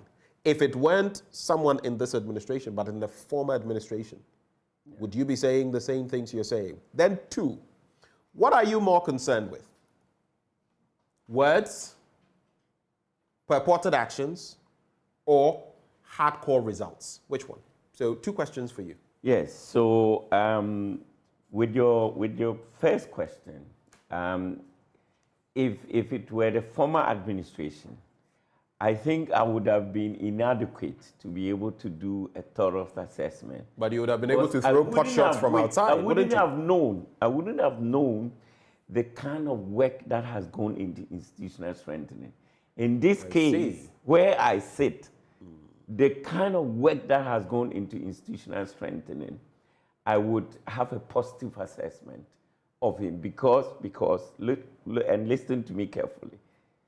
When it comes to system strengthening, resource takes time. And the president told us one time that, look, if we want to do it well, we need to strengthen the institutions. And his point was that Ghana has a robust legislation when it comes to environmental management. Right. He also says that the institutional framework is there. You have the Mineral Commission, the EPA, forestry. It is not like that in all other African countries. So you have the institutional framework. If we are going to succeed, it may not be like that in all other African countries, but still, yes, Sir John was able to appropriate part of the Achimota. If we are going to succeed to himself and even will it out. If we are going to succeed, yes, the president said if we are going to succeed, we need to look into the institutions and ask hardcore questions, which is what I've been doing in the last 2 years. What is it that can that the Minerals Commission, the EPA, the Forestry Commission, Geological Survey Authority, Water Resources Commission needs to do, for us to be able to make progress in this direction? And I tell you, so much work has happened. And I am convinced that we are going to see the results and the impact of that. You said, what is more important? I mean, action is more important. Action speaks louder than words. Yeah, I intentionally put words there. Yes. Words. I gave you words. Actions. I gave you purported actions. Yes. And then I gave you results. In the end, what do you want? It's a purposeful action. Okay. Right. Purposeful action without results. No. What does that mean? There cannot be purposeful action without results. There can be. You can put a lot of work into something and still get no results. But when it is purposeful and well thought out action, you get results. And I think that is what has been happening in the last few years, that the president has put us together, and with the Honorable Samuel Abu-Jinapor. He's done a fantastic job in this sector. Let me quickly do this before I ask you about the agencies you're going to be working with and what you will be doing further. The president put his presidency on the line. So let me ask you, has he succeeded in fighting Galamsey, or has Galamsey fought back, defeated the president? What would you say? Just give me your brief thoughts on that. No, the Galamsey has not defeated the president. I can tell you that he's not very happy at where we are. He believes that we can do more, we can do much better, and he keeps pushing us to the limit to say that, look, you guys, you got to get the results out. You got to make sure that we make the needed progress. But I can also tell you that they laid the infrastructure that has been laid down, the framework that has been put in place, the coordination, and I can't repeat this, the long-term view. He says that, look, so let me make it easier for you. Let me make it simpler for you. He's happy with the military approach. He says it's firefighting. Certain things cannot wait. You can't wait to have a committee to kill a snake. On a scale of 1 to 10, how well has Akufo-Addo fared in fighting Galamsey? 1 to 10 for you. And our viewers are watching. Some are sending interesting messages. On a scale of 1 to 10. I think I would say 7. 7. Yeah. Okay.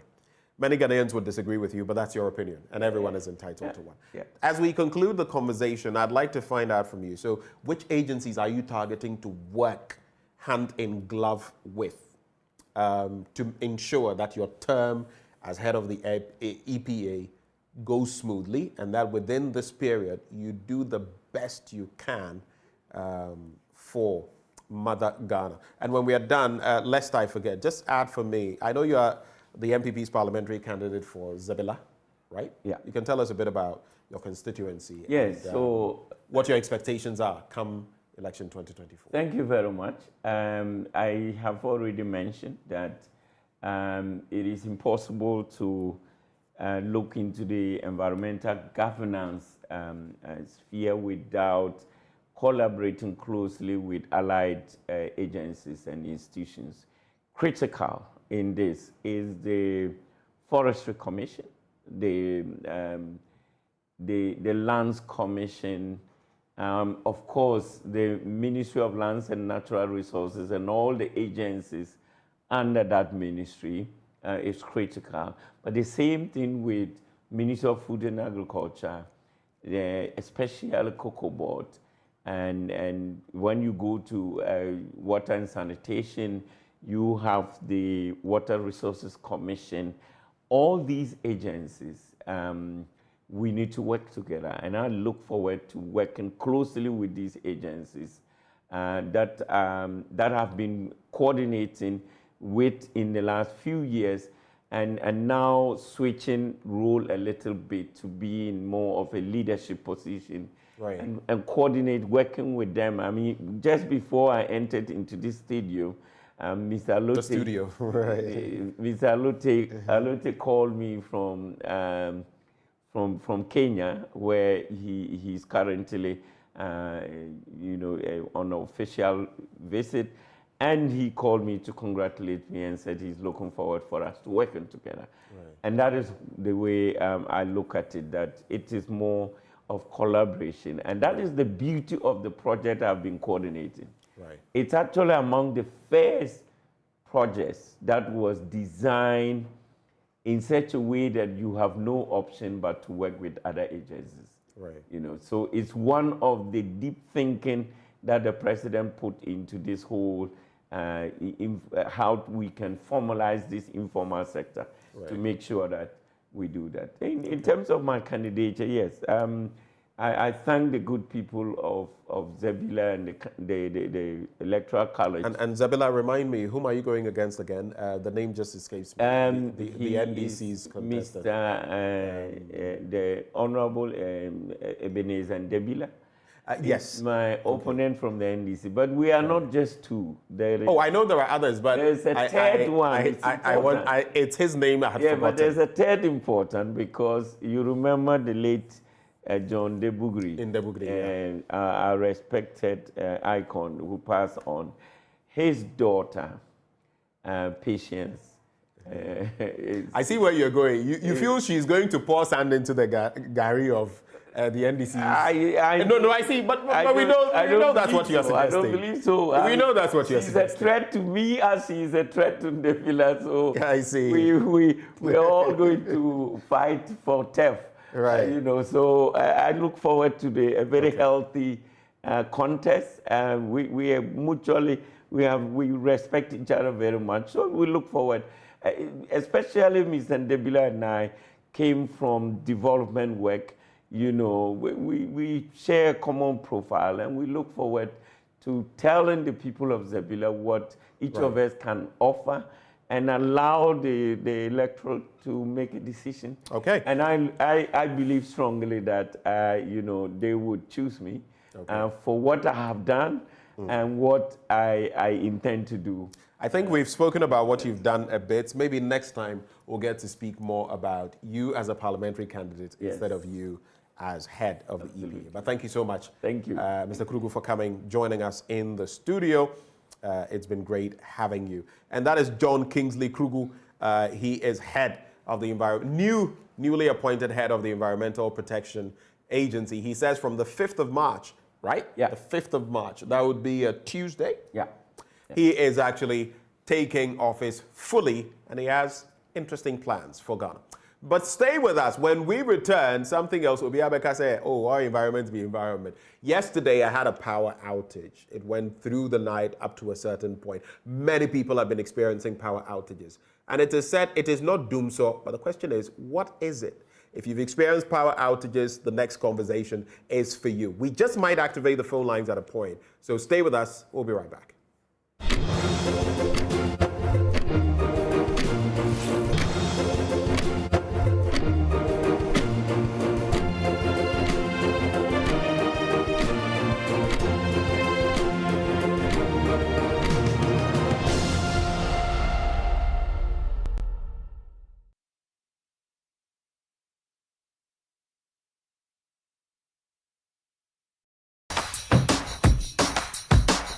It's good to stay strong together.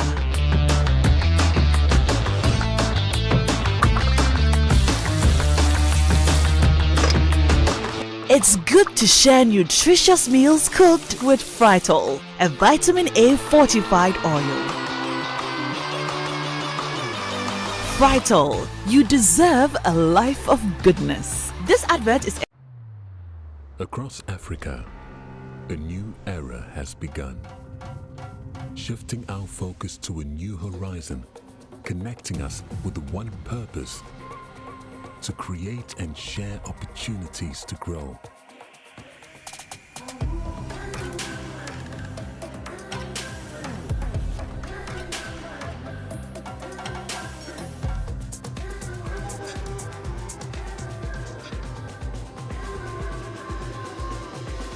Today, we are making a brighter tomorrow, built by our dreams and our energy. Across our continent, across the world, we are creating a better way to a better future. A Pan-African future, together. EcoBank, a better way, a better Africa.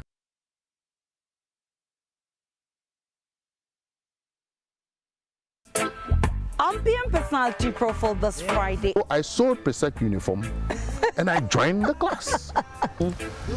Then it came to time to register for the North Deck. Okay. And then Presec said, oh, even the afternoon school said, they cannot register you. What? That evening, we went to town.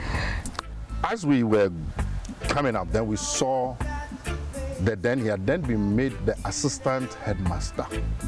Okay. Mr. Labi, strong man. He tried to, get to Amakwata. Then he also left. We had to climb that hill. And run. Then I'll stop panting. And I'll turn. And the man will also be panting and coming. Then I remove my shoes and I started running. Then he'll be running. This is you. I'm talking about the life and death matter. That day that I didn't die, oh, me, I won't die now. This is flowing through the air. If you listen carefully.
The race to Jubilee House is on. Ghana is at a crossroads. It's time again for the people to choose, and the world is watching. In a nation where every vote counts, every voice matters, there's one name you can trust for your election coverage. JoyNews, your election headquarters. A team of seasoned journalists will bring you up-to-the-minute updates, unbiased analysis, and the stories behind the headlines. Your election headquarters brings you Joy News 2024 election on the Joy FM Super Morning Show, the AM show on the Joy News channel, and all our social media platforms. The election headquarters for an informed electorate. Joy News, independent, fearless, credible.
is important. It's the only way you get to know the things that happen around you, what affects you today and the future. At Joy News, we have reporters scattered around the country who tell us about the communities they live in, the people and their stories. The key part of our job here at Joy News is to make clearer the muffled voices in every part of society. We shine light on the issues. My name is Aisha Ibrahim, and this is Joy News. Independent, credible, and fearless.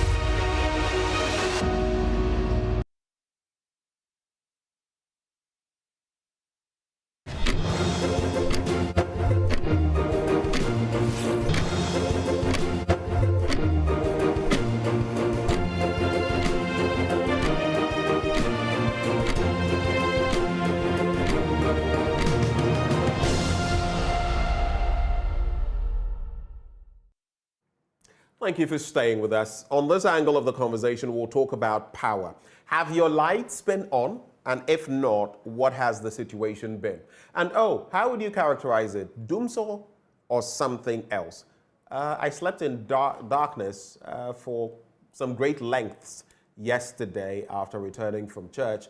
Eventually, the light did come on, but people have complained about 6 hours, 12 hours, 24 hours without light. What is the situation? Why are we where we are? Joining us for a conversation from the Institute for Energy Studies, Nana Mwesi the 7th. He is Executive Director of the IES. Nana, memoache. Yodo Anape, and I'm happy the way you guys are highlighting our local language this morning and bringing it to the fore. Medasi Bebre. Yo. So let's get to the meat of the matter. Power has become a problem. What do you know? How much can you share in respect of why we are where we are and what the reality is on the ground? Well, thanks for having me. And another point of correction is Institute for Energy Security, not Studies. Institute for Energy Security. Security. Thank you very much, sir. Good one. What we know is that the power, the quantum of power turned out by the power producers is not enough to meet our demand. So that's what the problem is. And if power turned out is lower than the load, then of course parts must be fed, or that load must be shared, and the one that is in excess must be shared to accommodate what has been produced. If we don't do that, there will be either low voltage or brownout or blackout. And so what's happening is we are producing less than we demand as a country. And looking at the current situation we're facing then, what would you say are the areas we really ought to be tackling? Because there's the WAPCO issue, gas, there are the IPPs, among others. It appears we have quite a situation hanging around our necks. Where exactly is the thrust of the problem? Yes, we are having, less power generation because fuel to produce the power has been a challenge, particularly production of power from the Eastern Enclave that rely on natural gas, largely rely on natural gas from Nigeria. We own Nigeria, and so the flow of gas from Nigeria has not been as we require. It's been erratic since the beginning of the year. And so power producers, they are having less fuel to power their plants. That is the major problem that we have. And it is the case because we have a financial challenge in the sector. That is why at one point in time, you will have to endure what we are going through because either the producers are demanding money, fuel suppliers are demanding money, or the transporter of the natural gas, like WAPCO, once in a while will also come, demand of government to fulfill its commitment to that body. And so it's a financial challenge that brings us to this point. It's a financial challenge. Have we done enough on the financial front then to address this crucial problem? Because the IPPs, we've been told about the debt stock. Some would say that doesn't even include some of the major IPPs, and that dust is being thrown in our eyes. We've been told that payments will be made by the ECG on behalf of this or that, but sometimes the picture is not so clear financially. What is the true state, the true picture you see? Yes, we are tempted to believe that the president, instead of being led, is misled by managers of the power sector and probably other stakeholders. So he makes statements that are far from the case. Nana, please correct me. Did you just say that the president sometimes is misled by the managers of the power sector? With suspect. So, because the president comes to tell us as Ghanaians that under his tenure, we've never experienced so. It is not the case. We've experienced so on road occasions. Once in a while, we experience that as Ghanaians. And it's the consumer that define what he or she is going through. It's not for the managers of the economy to tell us we are feeling. We feel it. And so we tell President that. Oh, it's unfortunate. I think we just lost Nana Mwesi, the 7th Executive Director, Institute for Energy Studies. We'll try to get him back on the line, even as we prepare to also bring in Yusuf Suleiman, energy expert. He joins us all the way from Oman, that oil-rich country. We'll try to get Nana Mwesi back. But Mr. Suleiman, thank you so much for joining the conversation. Thank you very much for having me. Right. We'll get right back to your co-panelists, but to hear from you as well. You followed all the way from Oman how things are going in Ghana in the power sector. Nana Mwesi was just referencing what the president says, that under his tenure there has never been doomsday, and he says no, that is not the case. But what do you see? In recent times, we've had a lot of power outages. Just yesterday, leading to this morning, I had a power outage, and it's been frequent. What's your take? What is happening? Yeah, thank you very much. Sorry. So these developments are not strange. I think the last time I had this conversation with you, I said we will come back to the same point if you continue to use the same strategy to solve a problem, and unless we think out of the box. What is the issue here? If you look at what is happening, there is a precedent, a huge precedent to that. We've grown so overconfident with our generation sector to the extent that we thought everything was okay, and then we stopped playing a lot of politics with the fact that we have excess capacity, and I've always argued that that is outmoded. We have to move away from saying having excess capacity, because it doesn't respect the senses of Ghanaian to say that we have excess capacity. Yes, we have a bit of them, so it doesn't match up. So what is the case here? If you look at Ghana generation mix, I always say that Ghana dependable capacity in terms of how much power we generate. I always say that we are always on the cliff. We are always sitting on tenterhooks.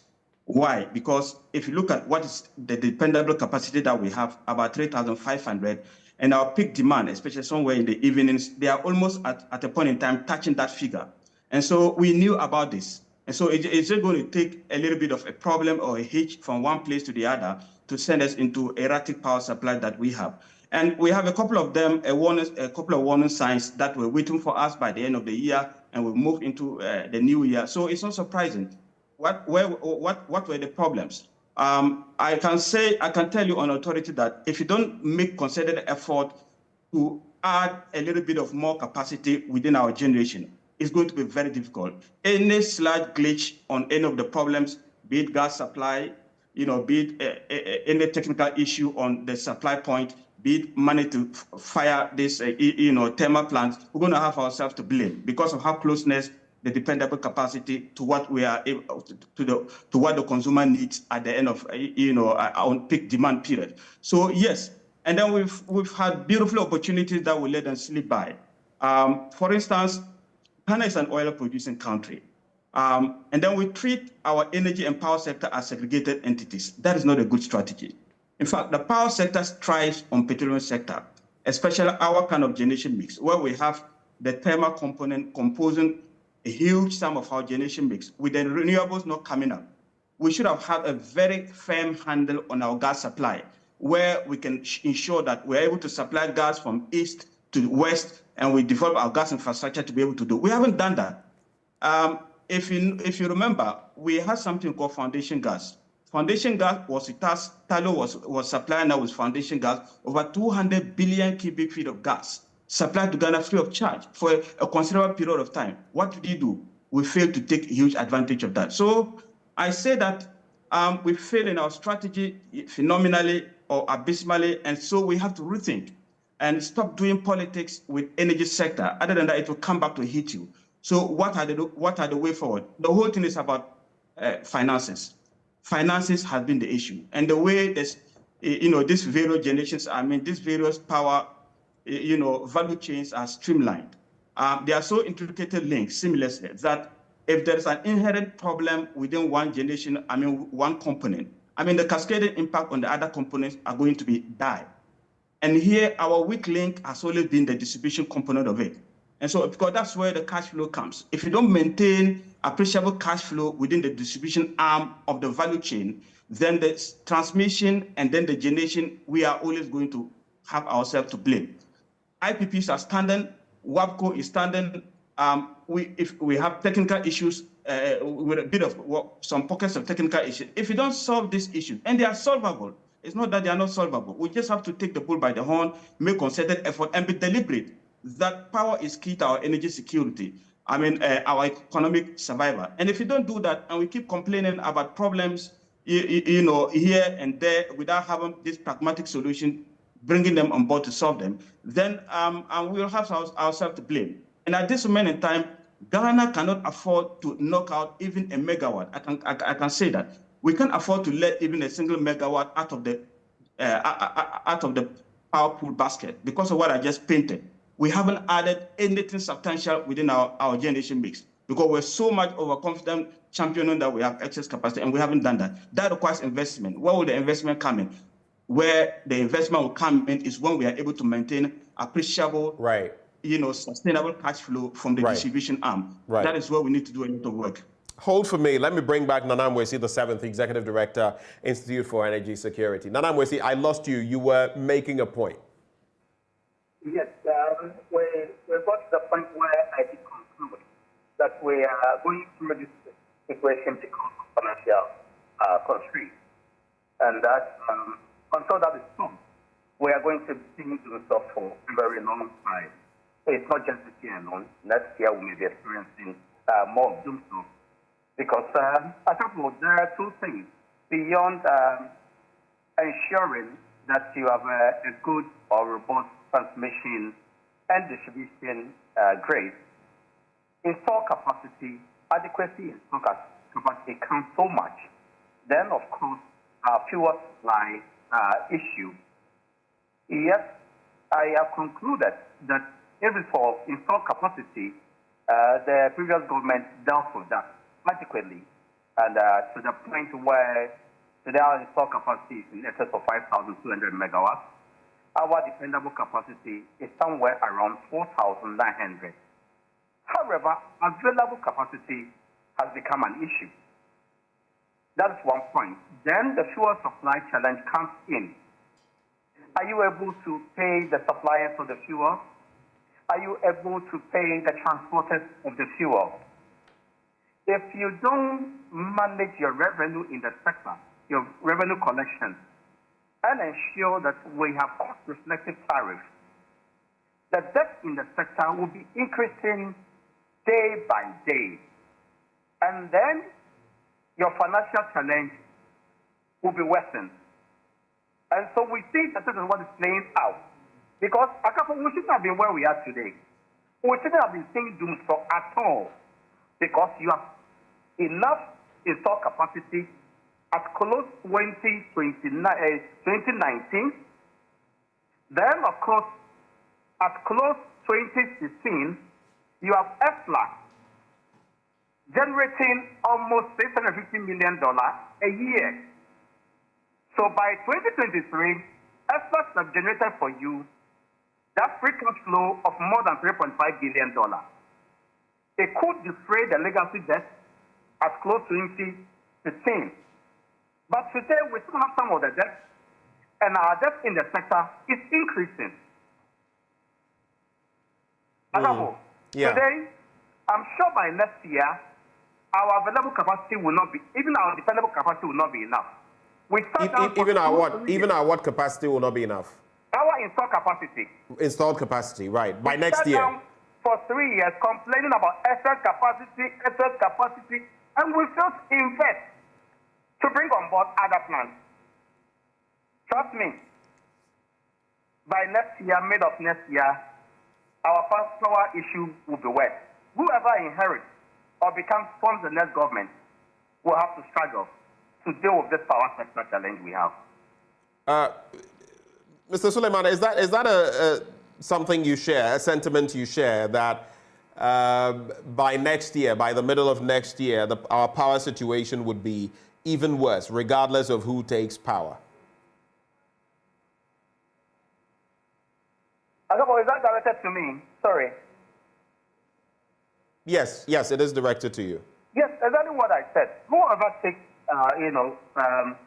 whoever forms the next government will struggle to deal with power sector challenges, because the debt in the sector is increasing day by day, and government hasn't made any effort to address it. Government owes GMPC, government owes WAPCO, government owes GRICO, government owes ECG, government owes IPP. Everybody in the value chain is owned by government. And ECG is not collecting enough. In fact, I have applauded their current revenue mobilization drive, and the gentleman there is doing it so well. However, the commercial losses, the technical losses within the ECG and GRICO system is so high that if you give them 1,000 megawatts, I'm not sure they can account for more than 700 megawatts. So that 300 megawatts becomes another debt in itself. Then, the cash waterfall system, the little they collect, that should have been placed in that cash waterfall system to be distributed fairly to all the utilities, it's not working. Agabo, you're right. We are sinking in debt in the sector. In the midst of all this, Nana Mwesi, and I'll pose that question to both of you. In the midst of all of this, we heard Mr. President speak about solar energy, and we've heard plans about that in the SONA, among others. How crucial is it for us to find our way to green energy and tap into natural sources? I'll start with you, Nana Mwesi. Well, so to invest in green energy is something that we ourselves committed ourselves to as a signatory to the Paris Agreement, that we should ensure that we have a net zero, situation by 2050. It behooves on us to advance to that very domain in the bid to contribute to combating climate change, whether it's bringing some hardship, particularly in Africa. It's affecting, our crop generation. It's affecting our weather. It's affecting livestock and species and all that. And so we must move to the greener space. Fortunately, technology around renewable energy is growing day by day, right, and it's increasing. So cost in renewable energy is dropping, and so it's an advantage that we also have to take around that area beyond addressing climate, issues. For you, Yusuf, what's your reaction?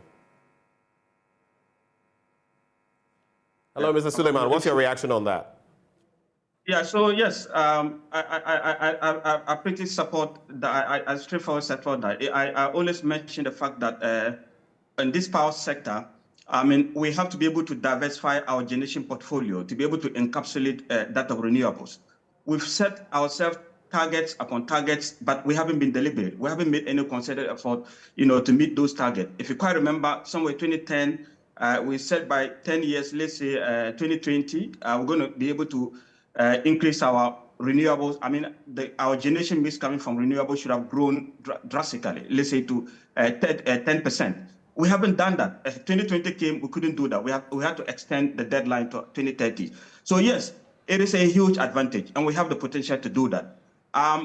Just imagine we have even private homes inundated with a lot of rooftop solar facility. That's going to take a lot of pressure from the grid, undoubtedly. It will take a lot of pressure from the grid. So it is in our best interest, and we have those opportunities. The sun is so much available in supply. We are not able to harness that. So these opportunities, what is the way forward?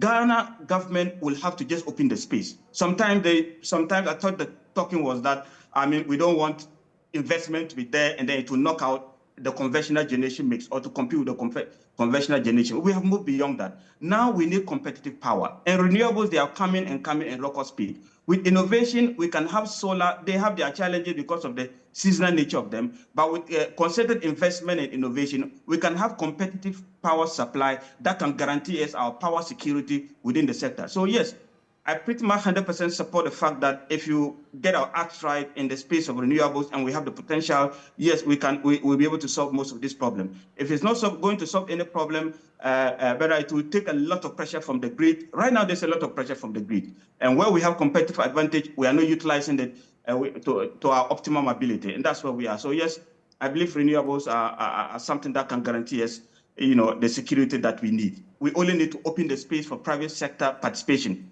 and make it easy. We can give incentives for private sector to enter into the space. If we do that, I believe it is something that will guarantee us a lot of security in the energy sector. So moving forward, gentlemen, I want us to propose those solutions. You've already proposed some of them, but I want you to address, if you look at WAPCO and maybe the IPP situation, what can be done to ensure that the financial burden is eased and that we can meet our commitments and forestall power outages. What can be done by the upstream, the downstream, as far as our power situation is concerned? What should government do? So solutions moving forward, itemize them, 3 minutes apiece and 2.5 minutes, I think, and we can wrap. I'll start with you, Nana Mwesi. Nana, are you with me? I'm here. Can you hear me? I can hear you now. Good. We must address leakages in the transmission and distribution segment of the power sector. Manage the technical and commercial losses. That is one. Two, political interference. We must see and ensure that we allow the state entities to work freely. Number three, the cash waterfall system must be seen to be working. Very, very important, so that the little revenue collect can be fairly distributed. Then also, ESLA must be accounted for and must be applied for its intended purpose. The other bit I also want to touch on is that government must engage with the interim power producers,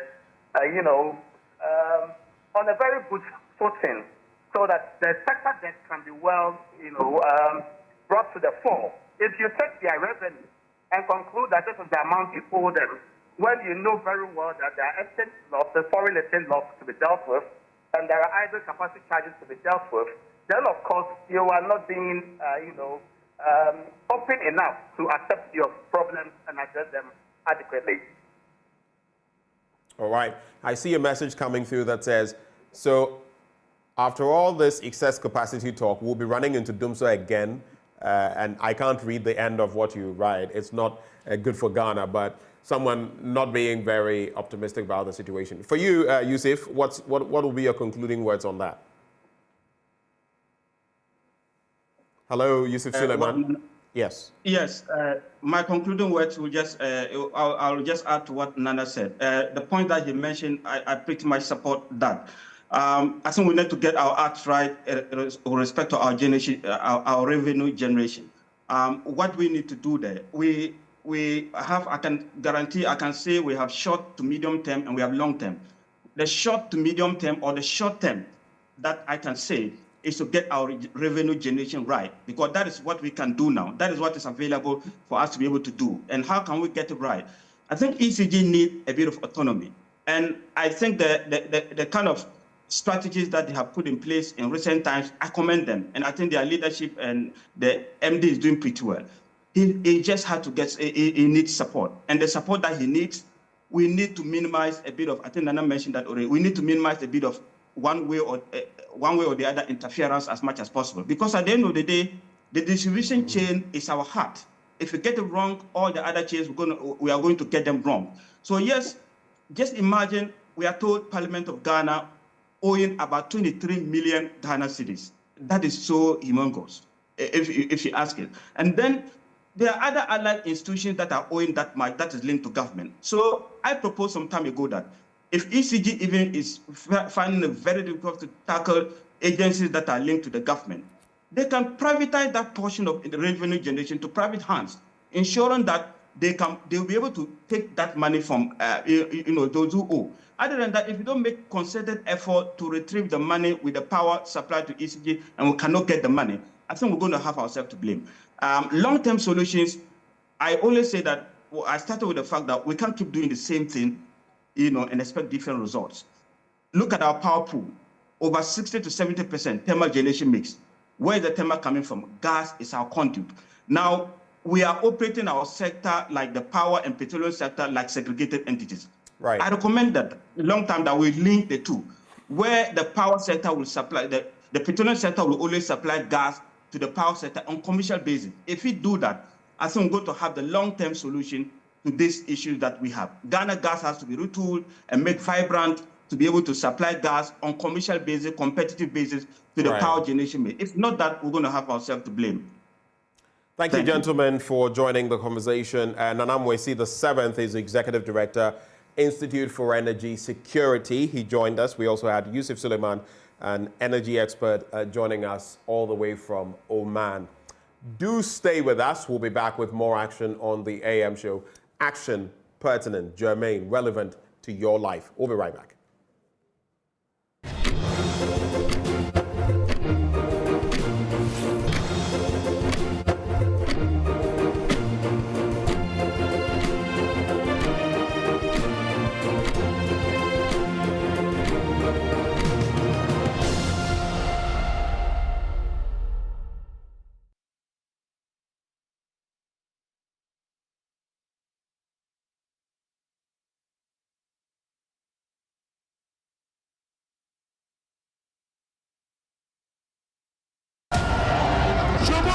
When I look at the economic management team, it is quite clearly a fantastic team. Professor Jambafo, Senior Minister Yao Osafo Maf. What a solid team. This is an unaware government. It is your essential guide to the pulse of Ghana's democracy. Election Brief offers you a front row seat to the latest updates, in-depth analysis, and comprehensive coverage. What does this mean? We therefore project it is almost statistically impossible for President John Dramani Mahama to achieve 50% plus one. Our projection is that Nana Addo Dankwa Akufo-Addo will win the 2016 presidential election. Champion, undefeated.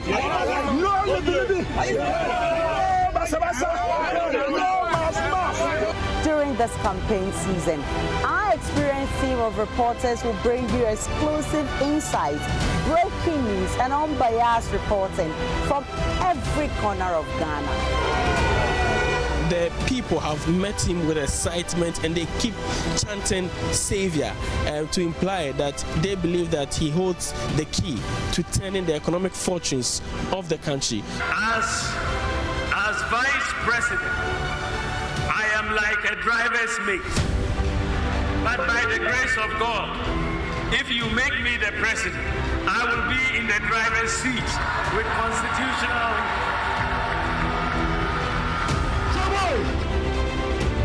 We dive deep into the strategies, the promises, and the people shaping the future of our country. Election Brief isn't just about the headlines. It is about the voices of the people. this is an election. These people came to us that they are going to maintain everyone. And here lies the case. We have the videos, evidence. And now they've taken our names out. Look at the number of people here. And you expect us to let the election go on? Never. Join the conversation and have your say. Your voice matters in shaping Ghana's future. Catch the election brief every weekday from 2 to 2:30 p.m. only on Joy News. Joy News, your election headquarters.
Ambient personality profile this Friday. So I sold Presec uniform and I joined the class. Then it came to time to register for the North Deck. Okay. And then Presec said, oh, even the afternoon school said, they cannot register you. What? That evening, we went to town. As we were coming up, then we saw that then he had then been made the assistant headmaster. Okay. Mr. Labi, strong man. He tried to, get to Amakwata. Then he also left. We had to climb that hill. And run. Then I'll stop panting. And I'll turn. And the man will also be panting and coming. Then I remove my shoes. And I started running. Then he'll be running. This is you. I'm talking about the life and death matter. That day that I didn't die. Oh, me, I won't die now. This is going through the air. If you listen carefully.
Thank you for staying with us. Now we're going to be telling you about something amazing we've been putting together.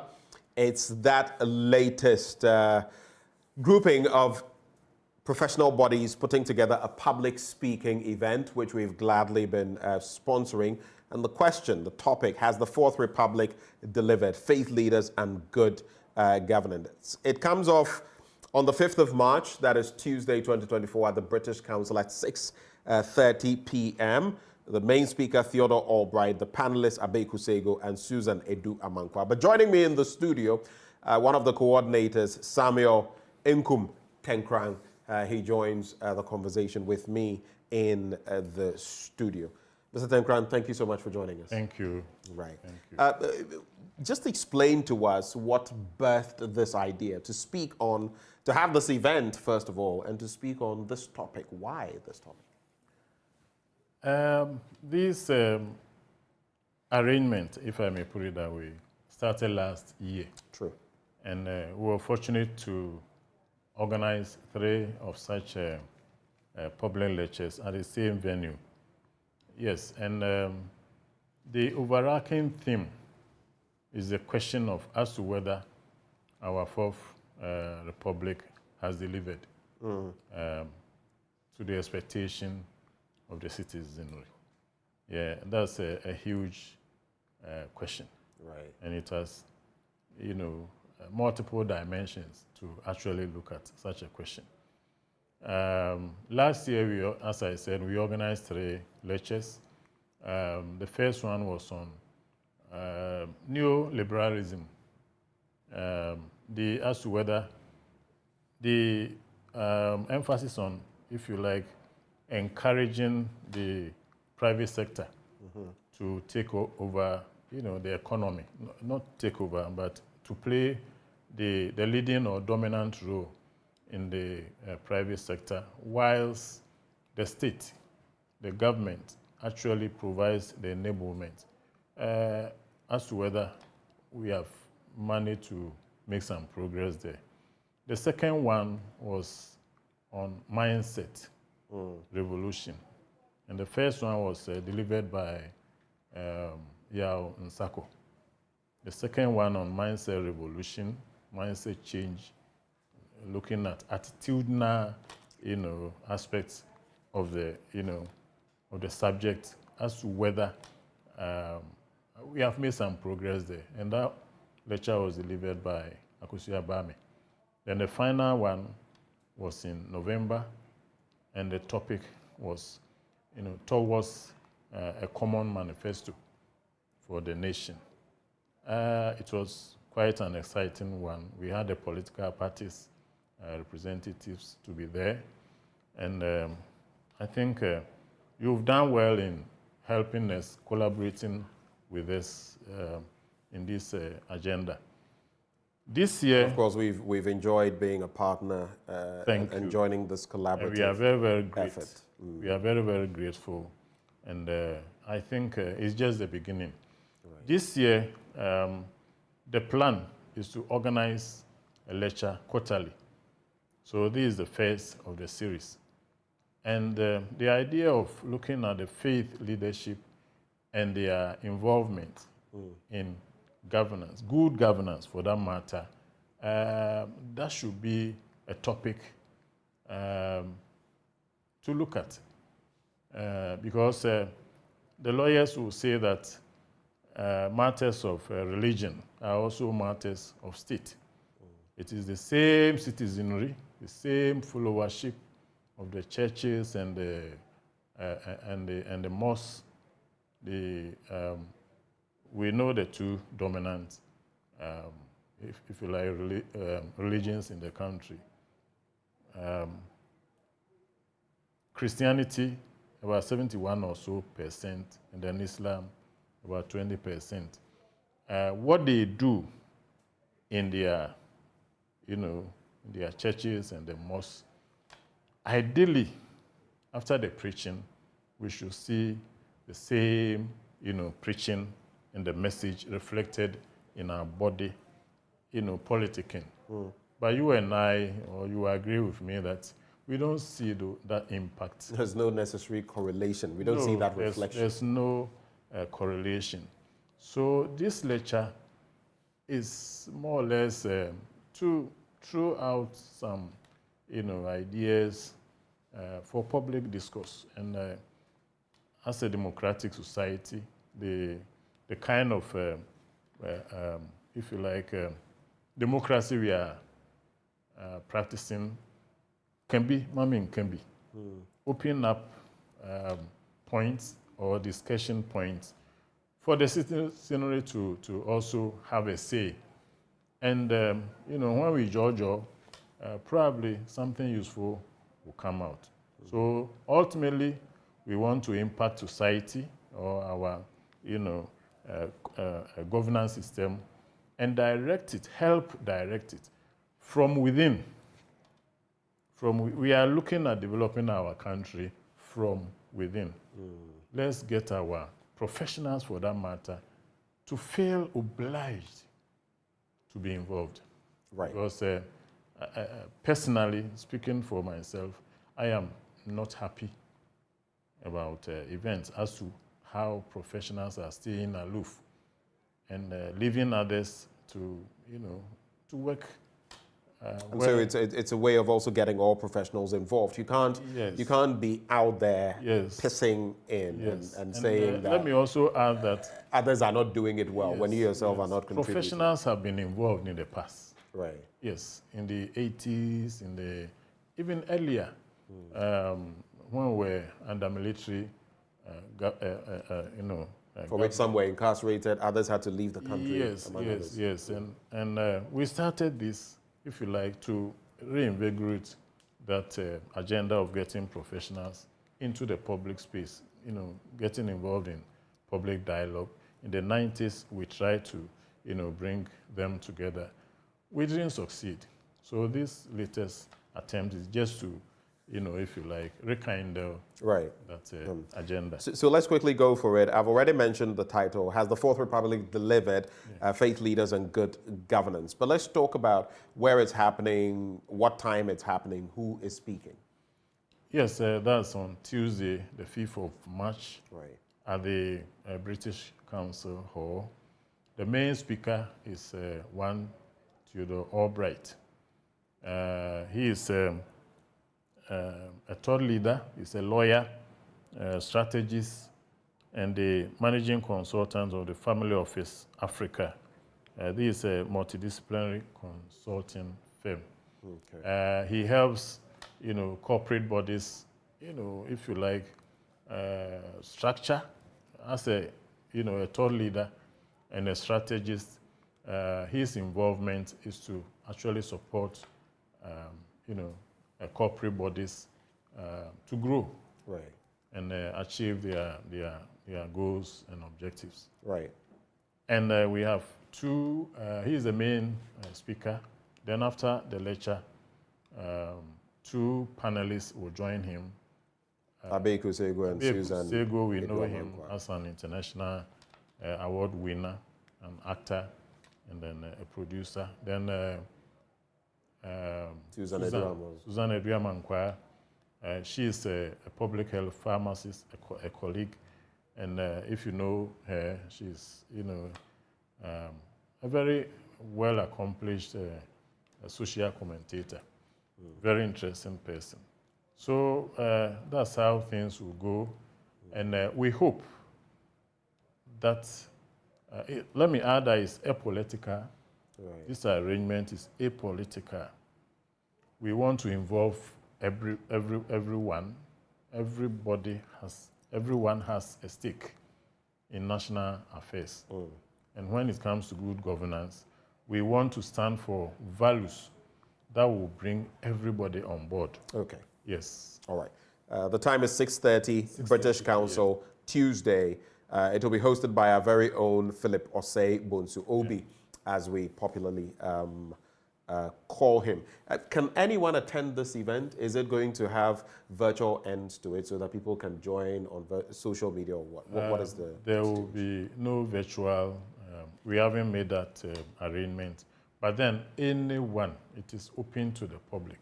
Right. And at least we know that the place will fill up, capacity of about 250. But even if it overflows, we'll make provision for, that. All right. And we'll definitely bring you bits of that as well right here on this network, Joy News. Any final words, Mr. Tenkran? The final words is I want to encourage our professionals to get involved in national dialogue. You can contribute to national dialogue and development for that matter, helping to lift up the livelihoods of our people without, getting into mainstream politics. It appears when you actually seek to find out why professionals tend to stay aloof. We have practiced this democracy for about 30 odd years, and most people have settled that yes, your voice will not go that far. So let me, retreat into recoil and then take care of my own and my family. But when it comes to faith and religion for that matter, in fact, the religion that is pleasing to our Maker God is the religion that takes care of others, especially the vulnerable in society. Right. And we know that this country has done so well, so much for professionals. I am number one. So what are we giving back so that we can take care of our citizenry, help lift them up? And that's what we're doing. Yes. Well, thank you very much, Mr. Tenkram, for joining the conversation. It's all about that thought leadership, the amalgam of professional bodies coming together for that public speaking event. Has the Fourth Republic delivered? Faith leaders and good governance. It's on the 5th of March, Tuesday, 2024, British Council, 6:30 p.m. Make it a point to join the conversation. But stay with us. We still have a little time on our hands. Dum Anaso. What's the situation where you are? All the issues we've discussed, you can join us via the phone lines as we have a conversation on that. 0302-211-691. We'll be right back. Pick up your phone. Let's talk about Ghana.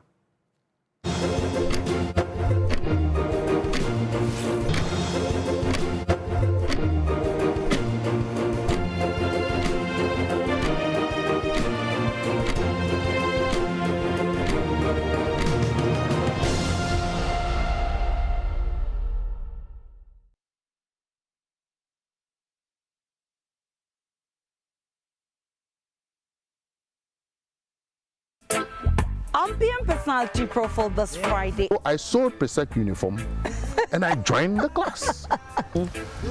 Then it came to time to register for the North Deck. Okay. And then Presec said, even the afternoon school said, they cannot register you.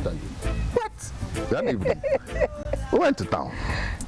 As we were coming up, then we saw that then he had then been made the assistant headmaster. Okay. Mr. Labi, strong man. He tried to, get to Amakwata. Then he also left. We had to climb that hill. And run. Then I'll stop panting. And I'll turn. And the man will also be panting and coming. Then I removed my shoes and I started running. Then he'll be running. This is I'm talking about the life and death matter. That day that I didn't die, me I won't die now. This is flowing through the air. If you listen carefully.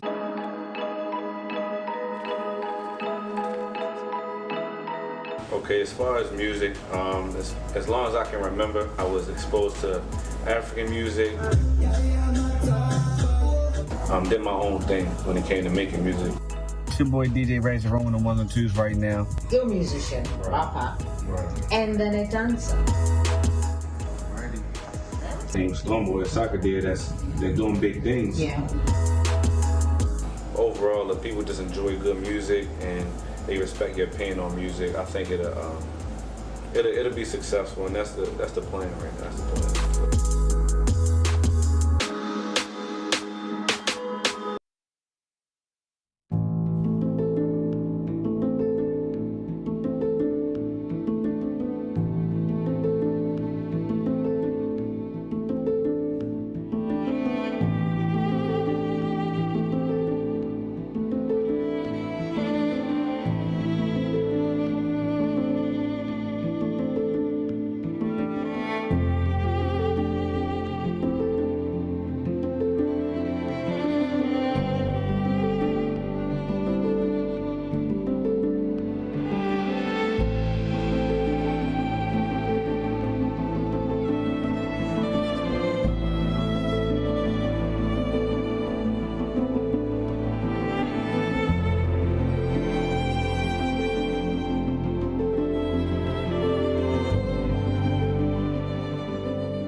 Welcome back. As we wrap, we'd love to wrap with you. What is your take on some of the matters we've discussed? The EPA boss was here, spoke about it, how much the president had done to safeguard our environment by way of Galamsey. Before that, we had that interaction with Reverend Dr. Opuni Frimpong in respect of the LGBTQI+ bill. We've also spoken about power. What is your power situation? And then, how? What I say? Ghana man treat on so you bet me akabi. Into no for our phone no twa we dey just start call. Twa no say na obetwa no bia you bet you wasema ukra edemaye. So just share your thoughts with us, yeah? Share your thoughts with us. Ahomatrofo no fa na twa start call. 0302 211 691 0302 211 691. What are your thoughts for us? Let me go on social media and see some of what you've been sharing on our platform on Facebook. So let me get there because I think I saw something in respect of the power situation and some other comments. I'll look for that, but in the interim, time is ticking. Give us a call, 0302 211 691. What are your thoughts that you'd like to share with us this morning? We had also posed the question about what your expectations are this month. You could also call to share those. In the meantime, we have Albert from the Ahafo area, the Ahafo region, joining the conversation. Albert, good morning. Albert, please just listen to me on the phone, not on the TV. I can hear that you're getting feedback from the TV. I'm listening to you on the phone. Right, let's go. Go ahead, Albert. About the power at the power. It's happening, but my problem is that if there will be power off, why don't they inform the citizens so that we prepare for that? Right. Sometimes you will be there, the power will be off, and your TV will get boom. You see, if we don't inform us, this can result in fire outage and this thing. True. That's that is my main problem. Albert, thank you for sharing your concerns with us, and it's a concern for all of us. You are in the Ahafo region. Me, there are times when I get home, and then you realize that listen, your fridge has been off. Will be shema say. Sometimes and those power fluctuations, so that I always put every gadget off, but sometimes some gadgets, they have to remain on, and the impact. Sometimes too, you are at home, even whether it's air conditioners, fans, or whatever, the thing is on, 1 minute, it's off. And that thing they do, the erratic one, where sometimes in the space of 10 minutes, the light has gone on and come back, gone off and come back on about 5 times, 6 times, 7 times. I don't get it. It's just... But it is the situation. What is your situation? Call through and let us know. 0302 211 691. 0302 211 691. I was mentioning how we had also posed the question, what's the one thing you want to achieve this month? And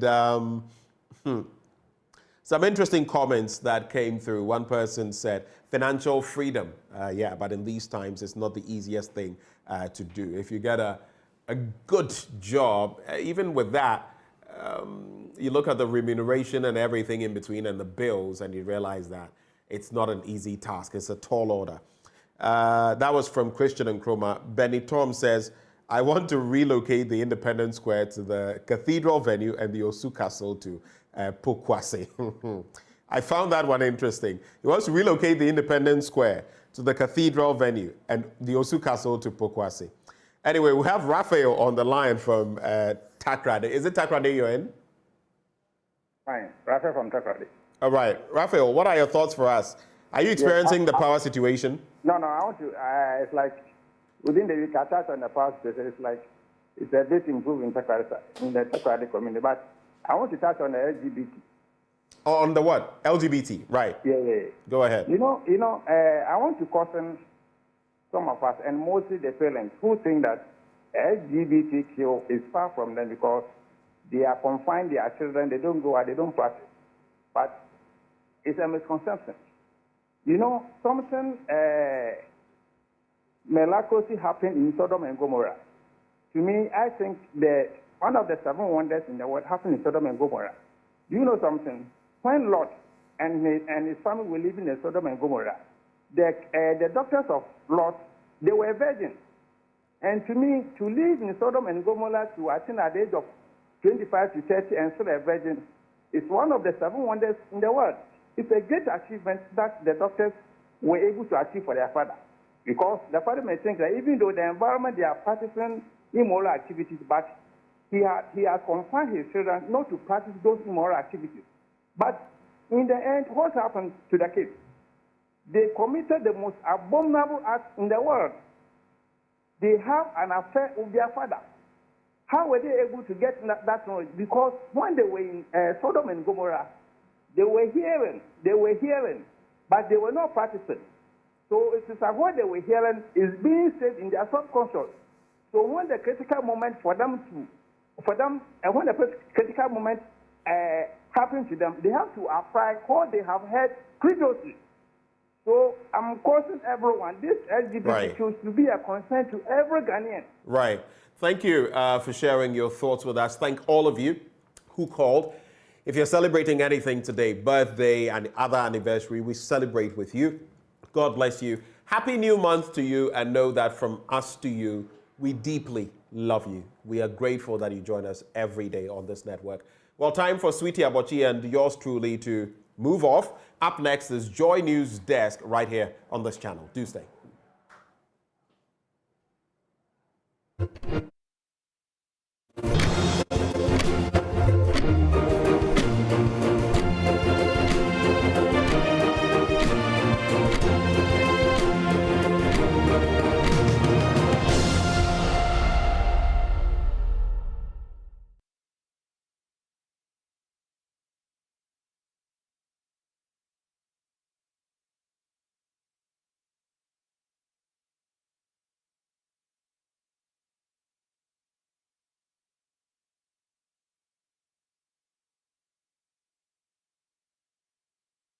Everything has a meaning. If you recklessly and maliciously destroy reputations, you must suffer the lawful consequences. For every story, there are many versions of what is true. If you compare last year, which is 2,589 deaths, added to this year, we've already passed 3,000 deaths in 15 months. Every opinion can be debated. The political construct of the national interest can be interrogated. You cannot call for abolition of the Fourth Republic in the name of seeking constitutional reform. But some facts are hidden in the depths of interpretation. It's Al Maktoum Father Christmas that he'll give you vaccines 20,000 and not receive payment. So we check the facts. The truth is that we are in the third wave. I don't think we should kid ourselves that, oh, maybe it's about coming in and all that. It is here. Raise the standards of intellectual discourse and present the issues on the altar of unbiased scrutiny. This altar is Newsfile, your most authoritative news analysis program. We must practice independent, credible, and fearless journalism. Newsfile with Samson Ladi Ayenini.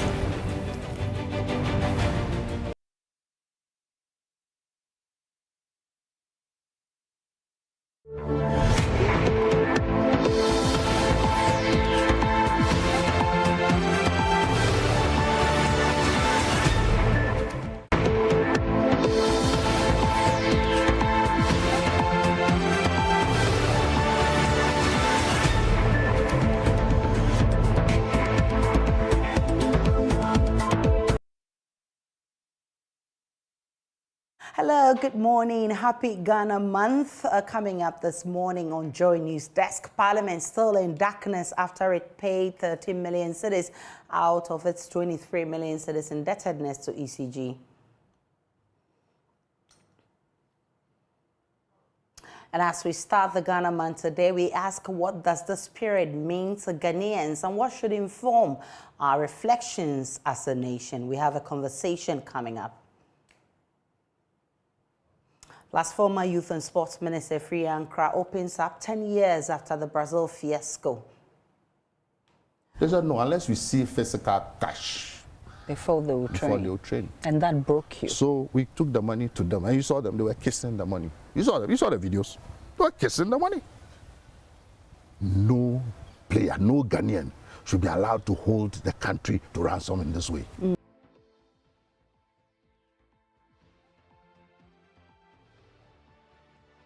More as he warns no player must be allowed to hold the country to ransom. My name is Aisha Ibrahim. We're coming to you live from our studios in Kokomlimle. Please do stay for details.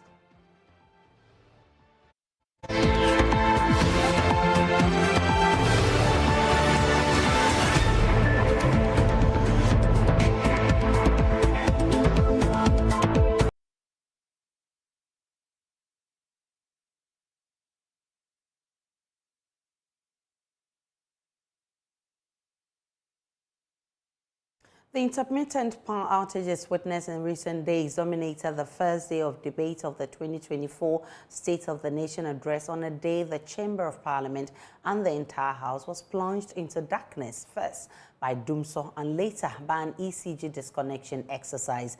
More on that shortly. First, the debate started on family affairs note as John Jinapo and his brother Samuel Jinapo had a go at each other over their respective parties' record in the energy sector. Parliamentary Affairs correspondent Kwekwa Sante has the rest of the story. The debate on the 2024 State of the Nation address presented by President Akufo-Addo to Parliament has begun in earnest, and the recent power outages has taken center stage. Of course, not without controversy. In fact, Parliament itself got rocked by what has now been popularly known as Dumso. So let's start from the top. Abno Seasare, the Deputy Finance Minister, was arguing on the economy and what she believed the government has really done in terms of changing the fortunes of the country. She again insists that if you look at the way things are going, she believes the president has offered hope to Ghanaians. Mr. Speaker, as I listened to the president, I felt a great sense of pride. Mr. Speaker, his address showed that in a world fraught with challenges, Ghana continues to show resilience and advance in hope. Abno Seasare ended on the note of power, and this is where the lights went off in the House. Government had to make a huge commitment to address the IPPs and to make sure that we sustain the lights and not go back to the Dumso days that we were saddled with right before 2017.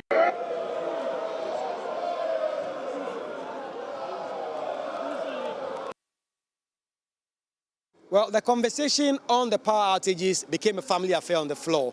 The two brothers on the different sides of the aisle, Samuel Abu Jinapo and John Jinapo, went at each other, criticizing the respective parties for the way they handle the power sector. Samuel Abu Jinapo says, whilst the recent power outages is inconveniencing, it is way better than what was experienced under the NDC.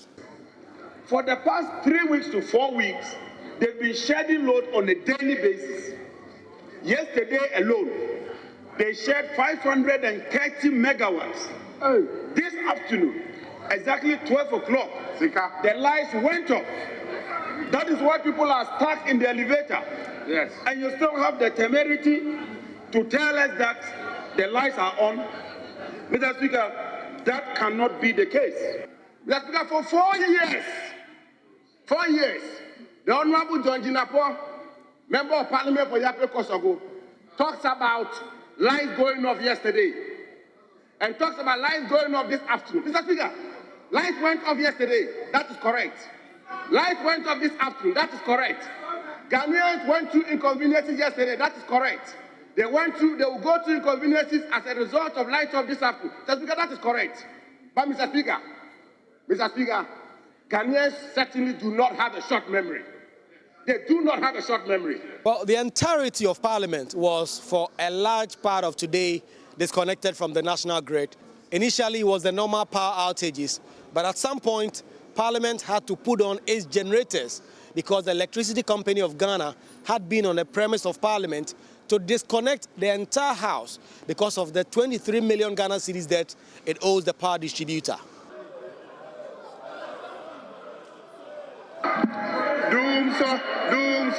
The deputy minority leader, Emmanuel Amakufibua, who was in his office, then walked into the floor to complain about the unbearable heat in the Job 600 and how so many people were stuck in the elevators. 5th and 6th floor, we have people stuck in it. I just got the fire service to run in there. So it's important we know what is happening around us. The light is off, except for this chamber, and I don't want that to pretend. Some people are stuck in the lift. On the 5th and 6th floor. In fact, I just came in because we just got the fire service people to try to get them open the elevator. And it's very serious. And I think this house, before we continue doing business, we must know the crisis we face. We understand Parliament is making some commitments to pay some part of the debt in OCCG, but for now it will continue to run on the generators until they are able to reach some amicable settlement with the Electricity Company of Ghana. But back to the State of the Nation address, and I told you early on how Abena Siasare, the Deputy Finance Minister, started on the note of the economy. The ranking member on Agric and Cocoa Affairs for the minority, Eric Opoku, tried to punch some holes into the arguments that were made by Abena Siasare. Every Ghanaian is feeling the heat. Now, the President appeared before this House to present the 2024 State of the Nation address, and he now describes the head of the economic management team as Dr. Digitalization. He's no longer the brilliant economist. He's now transmogrified into another area, digitalization. Meanwhile, Dr. Baumia, throughout his life, has been trained as an economist.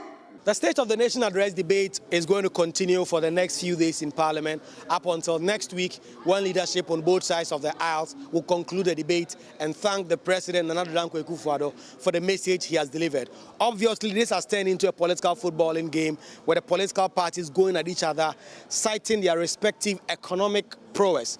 But especially with this year being an election year, both parties and the MPs on both sides of the aisle are seizing the opportunity to make it a real campaign issue. And it's going to continue till the leaders conclude the debate next week. Reporting for Joy News, Kweku Asante, Parliament House, Accra. And from Parliament to the Attorney General's office, government is faced with grim task of settling a judgment debt of 950,000 awarded against the states. That's jumped to over 14 trillion Ghana cedis. So this morning, lawyers of African Automobile say they constrained with how to execute the court's judgment due to the massive amount the state is expected to pay. At the State of the Nation address, President Akufo-Addo mentioned the AG saved the country from paying over 10 trillion Ghana cedis in judgment debts. Now, Attorney General Godfrey Yeboah-Dame, while confirming that his office saved Ghana from paying 10 trillion Ghana cedis in judgment debts, cited the misuse of compound interest by public officers to inflict unnecessary financial hardship on the state. His office subsequently petitioned Parliament to amend the Contracts Act to halt the trend. He spoke to my colleague Kojo Yangsing. To get Parliament to enact a law which seeks to amend the Contracts Act by which the payment of compound interest is prohibited against the government of Ghana. Because before I assumed the reins as Attorney General, indeed, I observed a trend for various public officers to the process of compound interest actually inflict unnecessary judgment debts against the government of Ghana. So remember the case of NDK against the Attorney General, yes, which I again applied to the Supreme Court for another, stating that the sum of 79 million Ghana cedis paid by the government of Ghana was sufficient and therefore should be declared as full and final payment. And the government was relieved from the obligation of paying the sum of 1.27 billion Ghana cedis. If you remember, the sum in question was a paltry 268,000 Ghana cedis, 268,000 Ghana cedis. That was the original amount awarded, sum, right? In 2009, was 268,000 Ghana cedis. But by the process of computation of compound interest, the sum increased to 1.3 billion Ghana cedis. And after an amount of 79 million Ghana cedis had been paid by the government of Ghana, NDK was still pursuing government of Ghana for payment of 1.27 billion Ghana cedis. And I made the application to the Supreme Court that on grounds of equity and what have you, the sum paid by the government of Ghana should be awarded as should be held by the court as having fully satisfied the judgment debt. And that's what actually motivated me to lay before Parliament the Contract Amendment Act. So the process of judgment debt for me had become a conduit for milking the state, had become a conduit for necessarily inflicting financial hardships on the state. And some people had more or less permitted it to be an enterprise. And we saw various judgments of the Supreme Court between 2012 and 2016 reflecting such a tendency. Well, in response to a rights information request filed by JoyNews, the Ministry of Finance disclosed startling figures regarding judgment debt payments made by government between 2017 and 2022. The documents reveal payments made to over 70 individuals and entities, indicating a wide distribution of funds among various recipients. Among the notable beneficiaries are companies including NDK, Financial Services, Vacuum Salt Products, Balkan Energy, and several others. Let me share with you details of these payments coming up shortly on your screens. So if you look at the total payment made between 2017 to 2022, it stands at 300.38 million Ghana cedis. That's the total payment we've made. And this is the breakdown. In 2017, we made 10 payments, judgment debt payments to various companies, which amounted to 111.24 million Ghana cedis. In 2018, we made 12 payments in terms of judgment debt, which amounted to 153.09 million cedis. And in 2019, we made judgment debt payments numbering 11, which amounted to 13.96 million. In 2020, the number went up to 15. That's the number of payments we made, and it stands at 18.91 million. And then in 2021, we made 2022 4, and that amount is there for you, which is for 2022, we made 2.8 million, whereas in 2021, we made 357 million cedis. And total legal fees and refunds related to judgment debt, it stands at 4.94 million cedis. And then that's the breakdown. In 2017, it was 2.6 million that was released. In 2017, 2.6 million released. Okay, so that's the breakdown for you in terms of legal fees and refunds related to Ghana's judgment debt.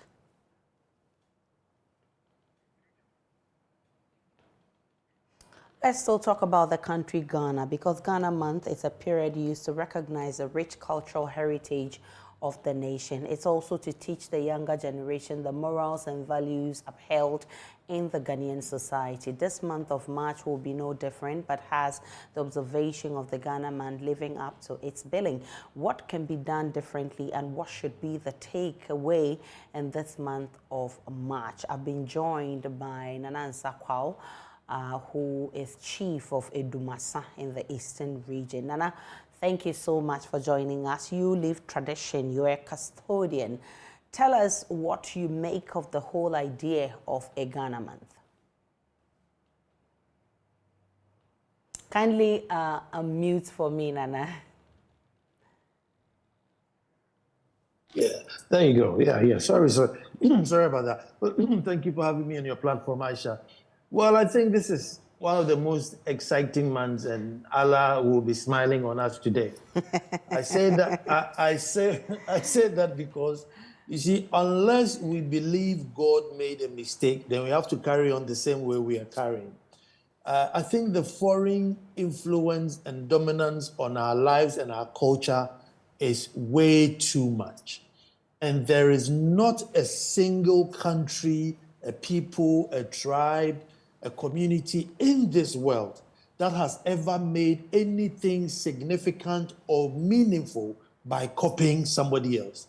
So everybody develops by being who God created them to be.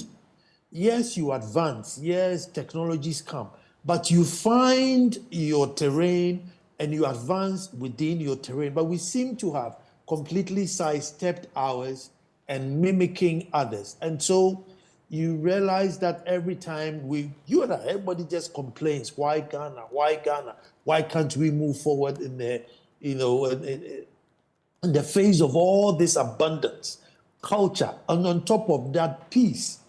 And on top of that peace, there are countries who are at war who are actually even, developing faster than we are. And why is it? Because we are not true to ourselves. And so Ghana Month, I'm glad that we have adapted it wholly and we are putting everything into it so that, the young ones growing up will not depart further than what they are now. So as for Ghana Month, I'm all for it, and I urge each and every Ghanaian, to be fully on board with whatever it is Ghanaian, because that's how God made you. I agree with you on that, Nana. What should inform our reflections then as a nation? What should inform our reflections as a nation? I think I would choose a song by Efrimamu, and it's Yaanum Ebibrima. And if you listen to the song, he was telling the black race that, have you not seen what is happening outside? And if you haven't seen, haven't you heard? And he says, if you seek knowledge, you will also know it. And if you pursue knowledge, you will find it. And the most important part is that there's a onimguase mfata obibiniba, which means it is a taboo for the black race to be disgraced. And that is one question which many people have found difficult to define. They say, who is a Ghanaian? I say, Ghanaian is hospitable. No. A Ghanaian is somebody who is afraid of shame. Aisha, a Ghanaian is somebody who is afraid of shame. And on the basis of being afraid of shame, all our traditions and culture has been built upon it. Now, when we got to the point where we are no more afraid of shame, that's why we have leaders who have no guilt, have no shame. So he buys one V8 today, you complain on Monday, Friday you go to his house and he has 3. Then he was him. But the true Ghanaian who has been given an office to hold will make sure that nothing bad will tarnish his name, because a good name was better than anything. And there's this proverb that when somebody meets you outside, Aisha, they'll ask you, from which phone do you come from? Not which iPhone do you use, or what pairs have you got, or how much money you have in your pocket. But they'll ask you, from which home do you come from? You see, so as soon as we lose those bases as Ghanaians, who are we? If I don't care that, my name will be tarnished, but I'm rather happy that somebody will see me that have an iPhone 14 or 15, that is my priority, then this is the society we are building. A society where materialism and stuff takes precedence rather than humanity, care, progress, and make sure that there's equity in the system seems to be lost. So going back to being Ghanaians is our bedrock for development. No matter how people think it's archaic or it's dinosaurian or whatever it is, that's our only hope for developing. Look at school feeding. Look at the food they are giving to children. That's not Ghanaian. You can't live, it's not Ghanaian. How can you live on fertile land and feed children as though they are in some, Sahara desert where it hasn't rained for 100 years? It's not Ghanaian. So the Ghanaianness, if we get it right, everything will fall into place for us. And so I pray that we find it. And they say Sankofa, so we should all go back and get the Ghanaianness in our. I'm happy you talk about school children, because there's been a lot of talks about how we've neglected our local dialect, especially how we teach it in our schools, how even parents are also not helping, these young ones grow up forgetting their mother tongue and all of that. What, does all of this remind us on a day like this? You see, Aisha, our forebearers, I don't know who branded it, But there's this thing where we call Bejimi Bre, i.e. the foolish error. I don't know who brought it up, but whoever did it, we have to find him and give him an award because he succeeded. And so we seem to think that everything that our forebears did was, quote unquote, maybe not sensible. But Aisha, every language, within the language are hidden codes, and the codes give you a sense of pride, a sense of belonging, a willingness to push forward and not to bring disgrace to your name in every language. And they are hidden in the language. So it's not one that you see it every day. I mean, like the Ghanaians who say, like if you ask somebody, oh, can you speak Ga? And he says, oh, in Kole and shore, which means like my boat floats at sea. I mean, it's a positive way to brag, to say, I can speak my own language. My boat floats at sea. And so all these things are embedded in there. Now, the other day, I was giving an example that our children are now watching Peppa Pig. And, the baby Peppa Pig would always tell his father, oh, silly daddy, or silly Peppa Pig, or silly daddy pig. Now, imagine if you spoke Ga and you called your father, oh, Proto Buluji. Or you speak Tree and you tell your father, oh, you're Preko Jimmy for. You see, so but in English context, it's fine. But when you bring it to ours, it doesn't balance. You see, this neglect of language and just picking language and going along, you neglect your heritage, you neglect your ancestry. And Aisha, ancestry is where we get our morals from. It's not from school, it's not from Bible, it's not from Quran. It comes from your ancestry. The idea that you get up in the morning, you groom and come to sit at work, is not because the Quran told you that. That's what is embedded in your cultures of your forebears. So once you lose that, you find out that now there's one too many Sakawa people, one too many Okada people. Once you lose language, the things you lose is too big. So bring your language back. And as you speak your language, as you say the proverbs in your language, it reminds you, it keeps you upright. That's Obi Shiawa, Obi Saudin, no Obi Sausika. So you have it at the back of your mind that as I'm going out, Aisha Ibrahim, I was named after my father or my grandfather. And surely it was because your grandfather had an upright life. That's why they borrowed the name Ibrahim and gave to you. So you can't take that upright name. Somebody has invested in it, worthy enough to be given to you, and then you are out there misbehaving with it. It's not done in our culture. And so in doing that, and the other person doing that, we all checked ourselves, and the society became beautiful. So let's go back to it.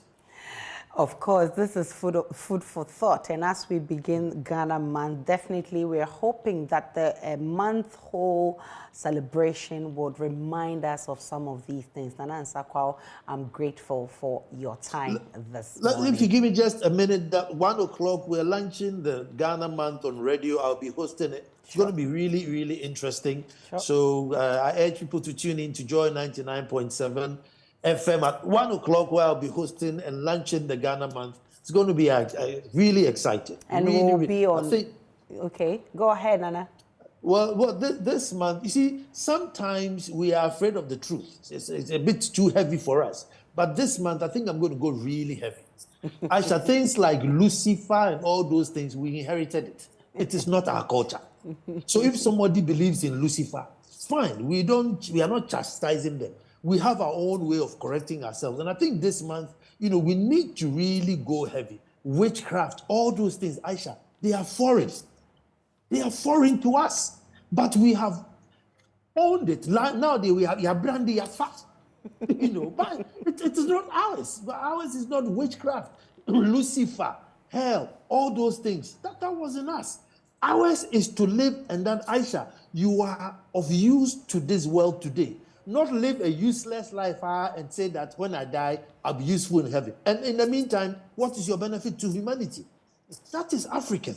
You must be useful to us today so that when you go to heaven, you can give a proper account of what you did here. Yep.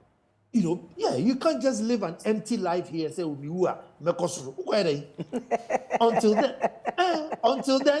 until then, what is your use to humanity? And that is African. Into this month here, we are going all out. Definitely, and I'm sure we'll be live on all our social media platforms. So definitely you want to make a date at 1 p.m. on Joy FM and all our social media handles. Now, International Center for Tax and Development has appealed to government to reassess the e-levy to make the tax more effective. The center believes a review will help address public misconceptions of the tax and make it more effective. Matilda Ajato's report read to you. Ghana's e-levy, introduced in May 2022, stirred waves of debate within the country's financial landscape. Despite its contentious nature, the International Center for Tax and Development, in partnership with the Ghana Revenue Authority, has highlighted the importance of digital financial service taxation in Ghana and reviewed the impact of the mobile money taxation on the country. Martin Hessen is the Research Director of the International Center for Tax and Development. He stressed the importance of informed discussions on key findings regarding the impact of the tax on the mobile money market, especially the e-levy in Ghana is an important tax. It's raising over 1 billion cedi of revenue each year. It's also clearly a tax that's going to be reviewed and debated in the election campaign this year. So it's important that we have strong, solid research on which to debate the discussion. Some of the things that we found from our research are, firstly, well, there's some concern that maybe when you introduce a tax such as this, it may affect the growth in the mobile money market. Actually, the impact that we saw was only modest and only temporary. And in the long run, it seems that the growth in mobile money usage has continued in spite of the tax. Secondly, we looked a little bit at the impact on individuals. And we found that while the tax does affect the poor more than it affects wealthier people, in the design, it's maybe among the more progressive of taxes that we see of this nature across Africa. And one key reason for that is the exemption threshold of 100 cedi per day on transactions, which actually does a lot to protect the poor. The Deputy Commissioner in charge of Strategy, Research, Policy and Programs at the Ghana Revenue Authority, Charles Adair, said the challenges faced in implementing the mobile money levy introduced in Ghana must guide future policy decisions. The e-levy was reduced from 1.5% to 1% after several agitations from some business groups, political parties and the public. In 2022, some amount of about 600 million was collected. Rather, in 2023, we were able to improve on this performance, and we raised almost 1.2 billion from the e-levy. The idea is, how can we improve tax revenue without burdening the existing taxpayers? So we are always looking for an approach, new areas to tap into the informal sector so that everybody in Ghana will contribute his quota in revenue collection. The formal system has depended on existing businesses, employees, in always raising the national revenue. And there's a need for us to go into the informal sector to be able to raise revenue to support the country. We always have the challenge that Ghana tax to GDP is below our peer countries. Senior Research Fellow at the Noguchi Memorial Institute, Dr. Daniel Ahemfo, has called for community sensitization and awareness campaigns to educate community members on the management and prevention of diabetes, as the condition has become prevalent among young people, especially age 25 and above. Speaking at the Contextual Awareness Response and Evaluation Dissemination meeting, he called for community and stakeholder engagement in tackling diabetes and other non-communicable diseases. I think the importance of research is that it generates evidence, and that at the end of it, we should use the evidence to make changes in a way that will be beneficial for our healthcare system, or for the improvement of the people or the community where we did the research. For me, that is the primary thing. The other side of it is that, you see, as academicians, oftentimes our first, if you like, one of our key priorities is that when we do research, we want to publish. But I think we have moved on from there. When we do research, when you do research like this, we don't do it for research sake, just to put it in the international community for those who want to read about it to read about it. When you do research, you should engage with the community of partners, and this will include the ministry, the care providers, civil society organizations, other researchers, and in fact, all the people or all the stakeholders that need the research, just so that we get the right solutions, for the right time and for the right people. We have to find more efficient and effective ways. Again, one thing that came up was the need to raise awareness. Oftentimes we take it for granted, but find efficient ways to continue to raise awareness about the problem in the community, because other than that, when they sleep over it, they will forget about everything. They will unlearn everything that they have learned. And I think, so sustainability is very important here. And so we would continue to engage with the very little resources we have, just to make sure that people understand the problem of diabetes. People are aware of what diabetes is and what it can do to them, but also to do a lot of the more preventive things like exercise, eating well, and what time of the day not to eat and what to eat, etc., etc.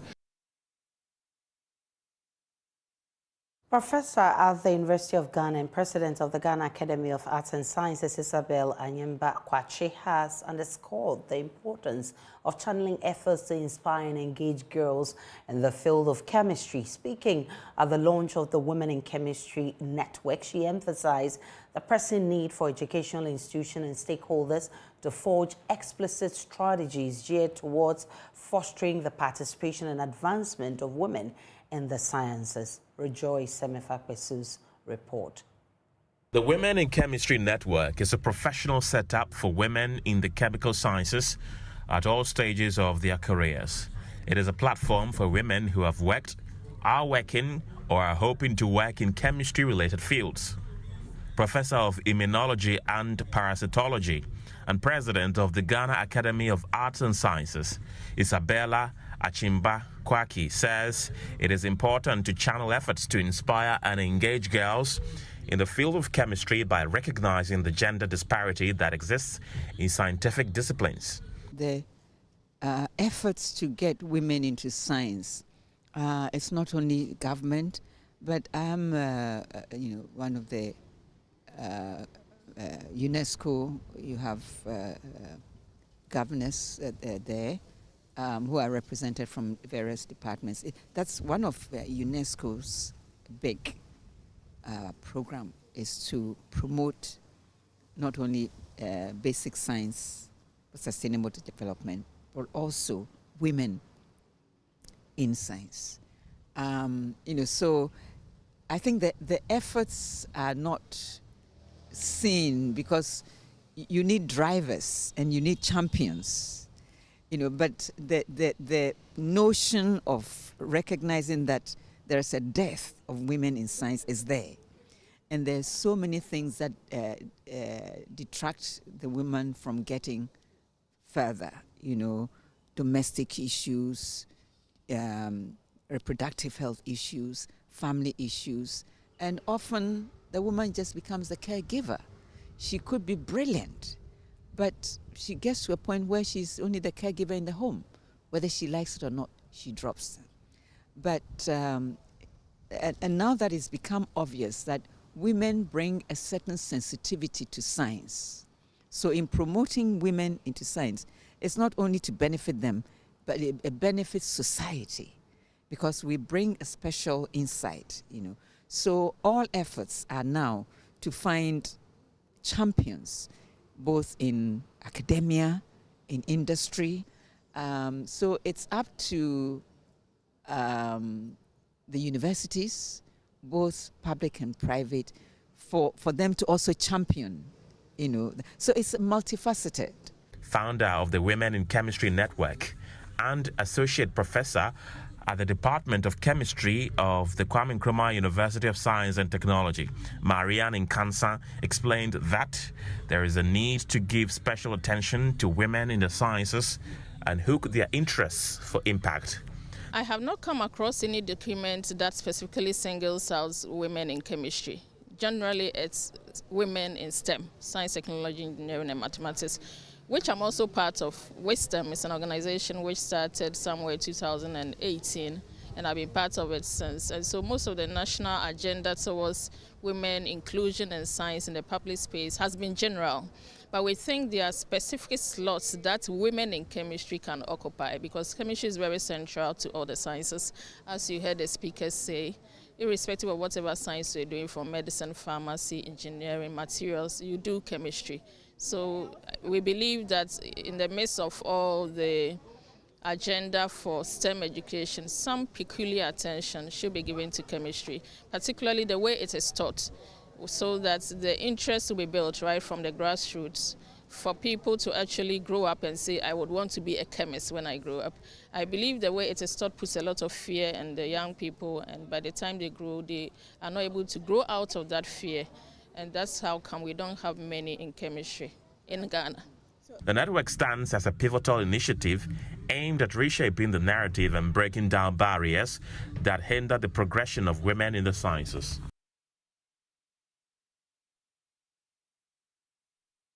Former Youth and Sports Minister Elvis Afriyie-Ankrah has opened up on what led to the airlifting of money to Brazil 10 years after the incident. It comes after President Akufo-Addo this week reacted to Ghana's humiliation in the 2023 African Cup of Nations in Ivory Coast. Elvis Afriyie-Ankrah, in a yet-to-be-aired interview on PM Personality Profile, said the posture of the Black Star players for some time now is problematic, and if not checked, will keep drawing the country backwards, adding no player should be allowed to hold the country to ransom.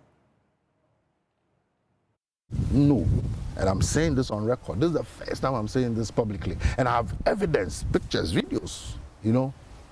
The money was brought. You know, Ghana's fleet, every plane that belongs to Ghana is managed by the aircraft. So it was the Air Force, flown by a senior Ogbodo of the Air Force that flew the money. Okay. So this business of chartered plane, for the first time I'm saying this in public, nobody chartered any plane anywhere. So this is how the money came. And when the money came, the FA, the FIFA, Brazilian authorities, customs, because they knew we had a crisis. In the meantime, and this is what broke me, the players refused to train. Until they, they said if they don't see cash. Look, I said everything. That's why the commission, if you recall, again, people who don't pay attention said, oh, they asked him about money and then he broke down. No. They asked me, at that time, how did you feel? Because I had spoken to them. I said, just go and play. Do you know what it means to qualify to the next stage in the World Cup? What it will do to your career? You know the level your career will go to. Train, because if you don't train, there's science, okay? Before every match, there's a number of times you should train, heavy training, trial match, light training, rest, so that your body and your muscle memory will be conditioned. If you lose one, it will affect you. So I told them all these things. You train, your money will come. Just train. Because if you don't train, you would have cheated the country. Because when the money eventually comes, your performance will not be able to be up to par. You would have collected the money anyway. They said, no, unless we see physical cash. Before they would train. And that broke you. So we took the money to them. And you saw them, they were kissing the money. You saw them, you saw the videos. They were kissing the money. No player, no Ghanaian should be allowed to hold the country to ransom in this way.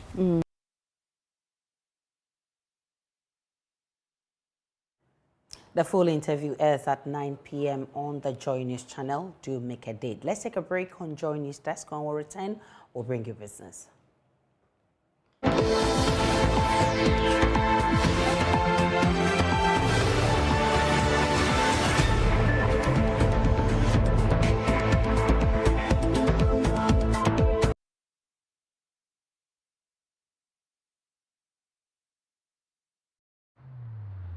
Across Africa, a new era has begun, shifting our focus to a new horizon, connecting us with one purpose: to create and share opportunities to grow.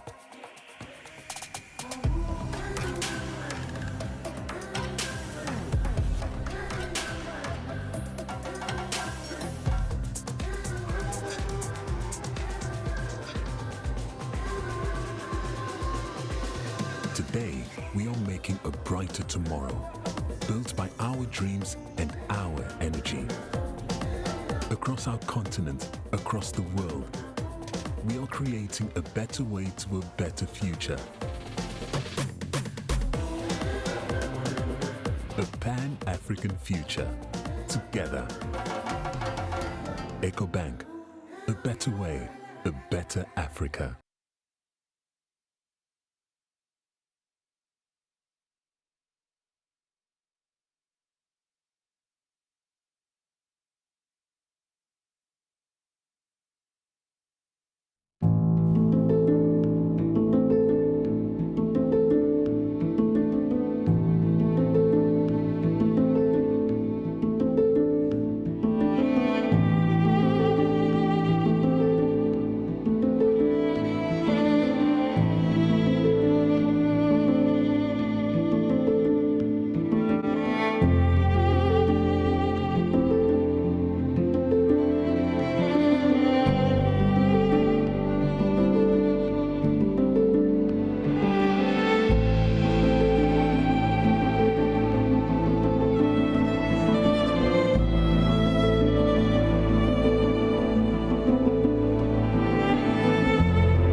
Hi, good morning. Welcome to Business. My name is Darryl Kwao. Vivo Energy Ghana's Shell licensee has launched its latest motor engine oil, the Shell Helix Ultra Lubricant. It says the lubricant has been designed with high technology from Shell, and it operates at maximum to protect the engine and save cost on fuel. Marketing manager of Vivo Energy Ghana, Kweku Sechikan, says the lubricant is affordable and very convenient. The Shell Helix Ultra SP uses unique active cleansing technology to help high-performance engines operate at maximum efficiency by helping them to protect them from power-robbing deposits and wear. This is our new innovation and the introduction of the latest of our products onto the market. It is the Shell Helix Ultra 0W20 SP. And as my technical colleagues will tell you, SP is the highest of all the technical specifications that we have. Today, modern cars are looking for thinner oils, and our Shell Helix 0W20 SP is one of such thinner oils. What sets it apart from others is its carbon neutrality, or the carbon neutral properties that it has. And it is therefore ideal for vehicles that have been recommended by the original equipment manufacturers to be using that particular specification, which is the 0W20. What is unique about this oil is that it helps to reduce the carbon emissions into the environment, and therefore it is environmentally friendly. In terms of the mileage it covers up to 50% more, and therefore it can go up to about 10,000 kilometers with an oil change. And therefore it ends up saving the customer money in terms of the frequency of oil change. The product is unlikely to present any significant health or safety hazard when properly used in a recommended application, and good standards of personal hygiene are maintained. Now, the bulk oil storage and transportation company BOSS has justified the 3% increase in margins, insisting it's needed to expand infrastructure and stabilize prices at the pumps. It's coming after the National Petroleum Authority increased the margins to 12 pesos per litre on all products earlier this month. However, some consumers are worried about the impact on pricing of petroleum products, especially in these times. Dr. Edwin Provençal is Chief Executive of BOSS. It's better than nothing. At least when they gave us the 3 pesos increment, increasing it from 3 to 6 pesos, Ghanaians saw the impact it had on our infrastructure. We're able to bring up all the dead infrastructure. We couldn't do all of it. When it was increased again, we were able to do something. We will try and optimize whatever we have, despite the circumstances, even though it's not up to what we need. Ghanaians should expect that the monies will be put to good use, especially in this time where we have gone to IMF and SOEs are being limited to the amount they can borrow from the banks. So at least this money is coming in at the right time, where we started some very huge automation and huge infrastructure projects that at least it may not be enough, but it will help support the rollout of these projects and initiatives within the company. So help me some clarity again. So for you tell me that this increment would help and improve the automation of your systems, and that is where the funds will be directed to. Yes, we started the automation project. It's a $24 million project. It's going to run for two years. And we were wondering in our minds when we're doing this, the strategy was to go for a facility and use the facility to run this project. We also have to lay the pipeline we brought from, you remember the ones we brought from Houston. We have to lay that 12-inch pipeline from Tema to Akosombo. So these are 2 huge projects we have to do, and we're banking our hopes on going to the financial markets to procure some funds. Unfortunately, funds are tight based on IMF issues we're going through. So we welcome this amount of money because it can help cushion, added to our internally generated funds, it can help cushion some of the funds we need for these projects. So you talked about loan. I mean, what about using this as using the receivables to securitize any facility that you want to take? Because now there's surety that these monies are going to come in. How would this impact on your quest to get facilities to also fund this project? We are still pressing. We have some, before any SOE takes a loan, it has to go to the finance ministry for a no objection. Once the finance ministry gives you a no objection, the finance ministry is mandated to carry the amount of money in their loan book as contingent liability. You get what I mean? And that then increases the debt in the finance books, even though it shouldn't be so. If you get a no objection, it will go a long way to help in us procuring funds but for almost a year we requested for the no objection. We haven't gotten it. And what we get is because of the IMF program. All right, and that's it for this segment. The news continues after the break.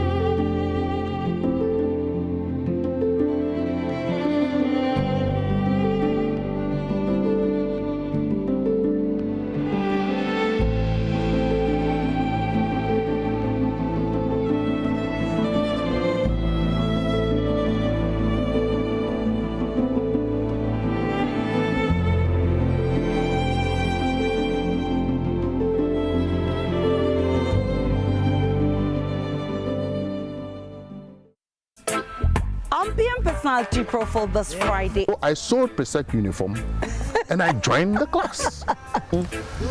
Then it came to time to register for the North Deck. Okay. And then Presec said, oh, even the afternoon school said, they cannot register you. What? That evening, we went to town. As we were coming up, then we saw that then he had then been made the assistant headmaster. Okay. Mr. Labi, strong man. He tried to, get to Amakwata. Then he also left. We had to climb that hill. And run. Then I'll stop panting. And I'll turn. And the man will also be panting and coming. Then I remove my shoes and I started running. Then he will be running. No, this is I'm talking about the life and death matter. That day that I didn't die, oh, me I won't die now. This is glory to the air. If you listen carefully.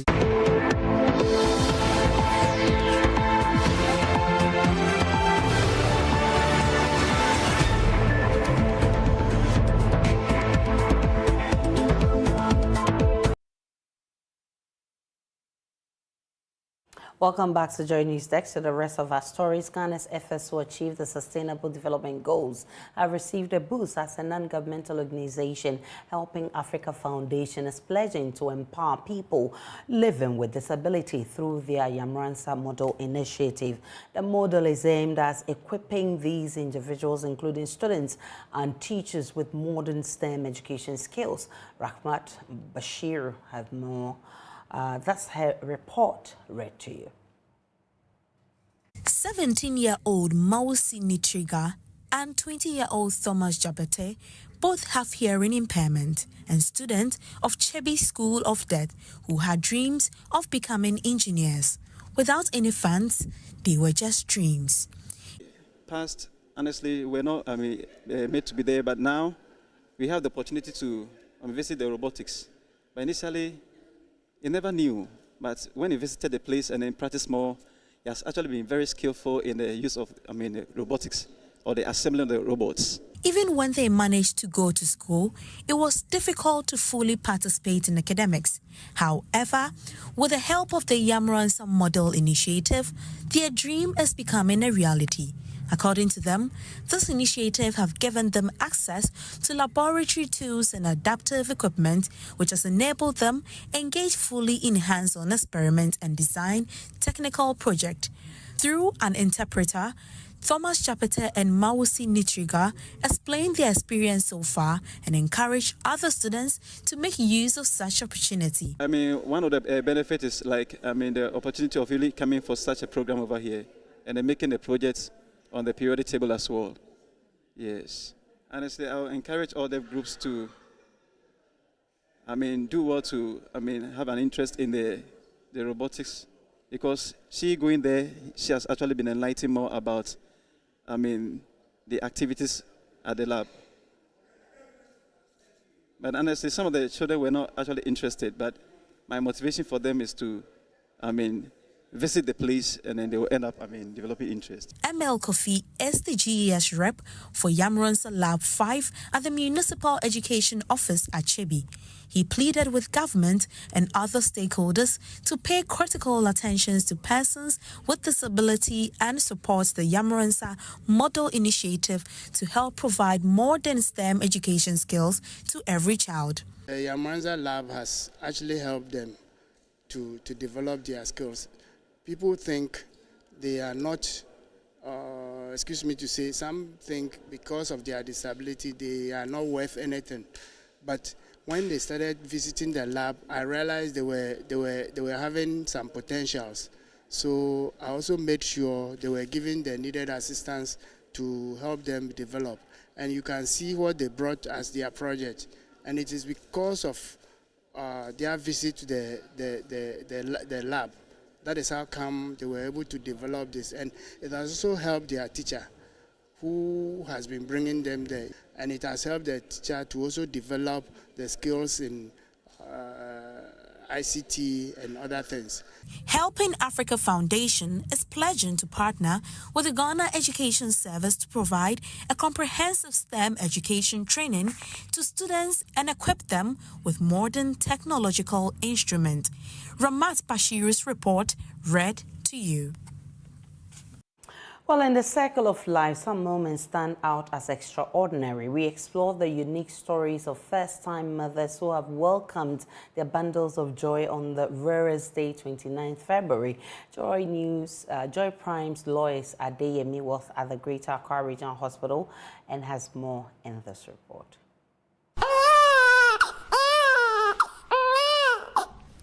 Genevieve is brimming with loads of excitement.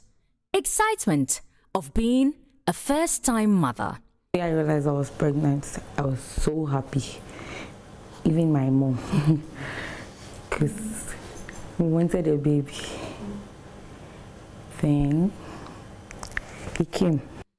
But her joy of being ushered into motherhood is tinged with the anticipation of celebrating her daughter's birthday every 4 years. Frank, I didn't want to give birth on 29th because it's actually a leap year which comes every 4 years. God has reasons for everything, that is what I think.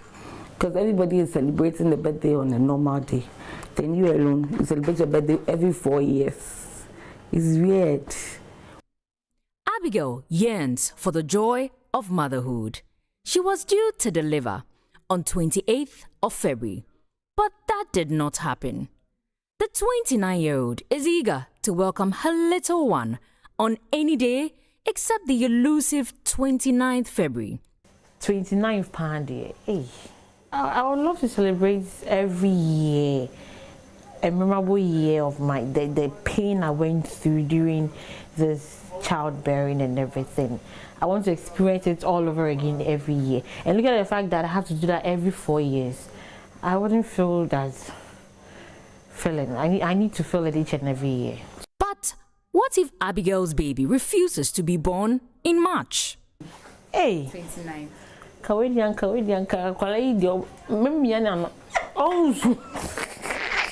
Because I'm not told so.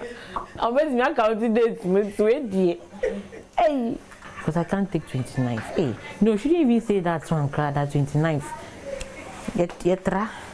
We go to first match. Well, for Sharifa, she cared less about the date. The moment she held her baby, all the pain seemed insignificant.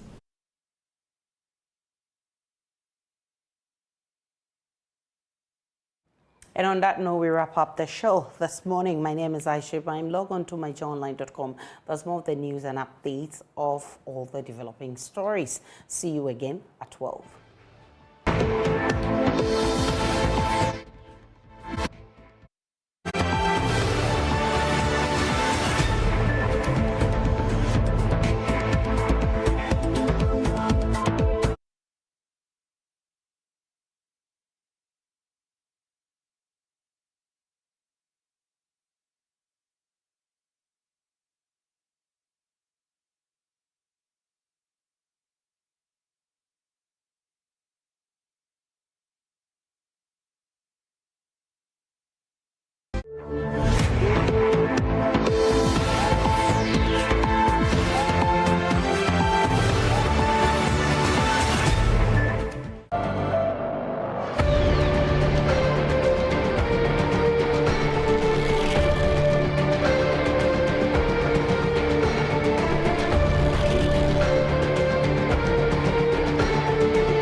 So it's all lost when it comes to employment in this country. If government cannot absorb those fresh graduates or the youth, what about the private sector or private businesses? What is the current situation? Now, are there any hope for those that don't want to work in the government sector? What about those who still say that it's about the larger economy? And if the economy is doing well, definitely things will turn around. On PM Express Business Edition, you're looking at Ghana's rising unemployment situation and what should be the response of businesses. What can they do? Well, Sechuma Kwabwa is Chief Executive of the Association of Ghana Industries. He's here with me in studio, the Ghana Employers Association. That is Alex Frimpong, CEO. He'll join us, and also the head of the Econs Department at the University of Ghana, Legon, Professor William Boateng, a specialty in labor economics issues. He will also join us for us to have a 360 discussion on employment, private sector, and also the academia. What should be the way out in terms of Ghana's rising unemployment situation, and what can businesses do? We'll be right back after this break.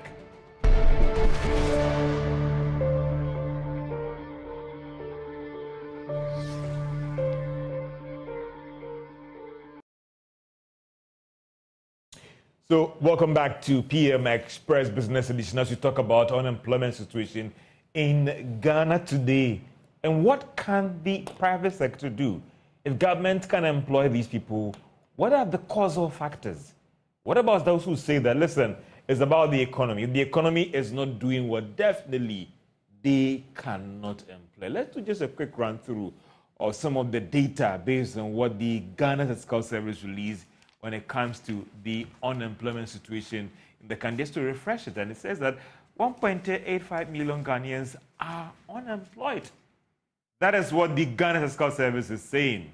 Well, this is what the Vice President said when he talked about the fact that 2.1 million jobs are. Now, I'll be getting more clarity about the definition of jobs and job creation. And what does it mean? What about a temporary job? Can it be classified as a job or an unemployed job? We'll be getting more definition of that one. If you look at the trajectory here in terms of 2010, 2015, the percentage 2022 and 2023. You've seen the spike in the graph in terms of the unemployment situation. So can we do any parallelism with respect to when the economy is doing well? Also, average unemployment rate first to third quarter.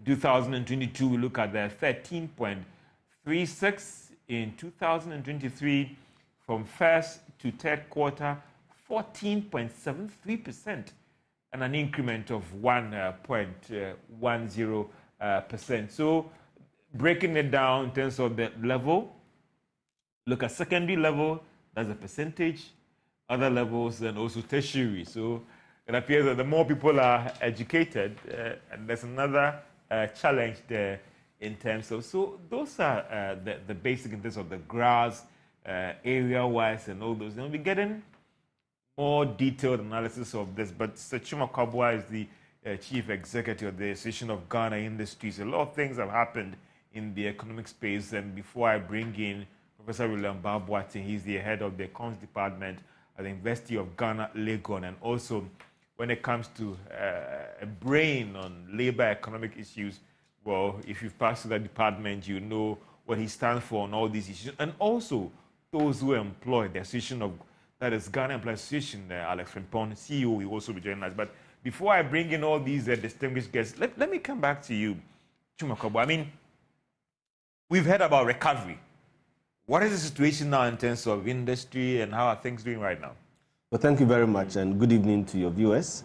Well, seriously, I'll go by the AGI Business Barometer, which is a major indicator of confidence level in the economy. And I recall in 2022, when we had the crisis, latter part of the year when we had the crisis, and then early part of 2023, we saw the AGI Business Barometer confidence level persistently falling. Clearly, it means that the economy was not in the best of shape. Industries were failing it, businesses were failing it. Therefore, we saw a decline in the indicator. But latter part of the year of 2023, and then up to now, we've seen some improvement in the macroeconomic environment. And you know, the indicator is measured by a couple of factors. Key of it is the expectation of the confidence level in the next quarter and then the current situation. When you put it together, clearly you could see some improvement in the confidence level, and that's what the indicator is indicating. And what it means is that there is some improvement in the macroeconomic environment, confidence level is going up, and therefore businesses are gradually inching up to the levels that they want. But a major factor, a major indicator again, is that the level, we have what we call the baseline level. If you haven't crossed the baseline level, it means that the economy is still not in the best of shape.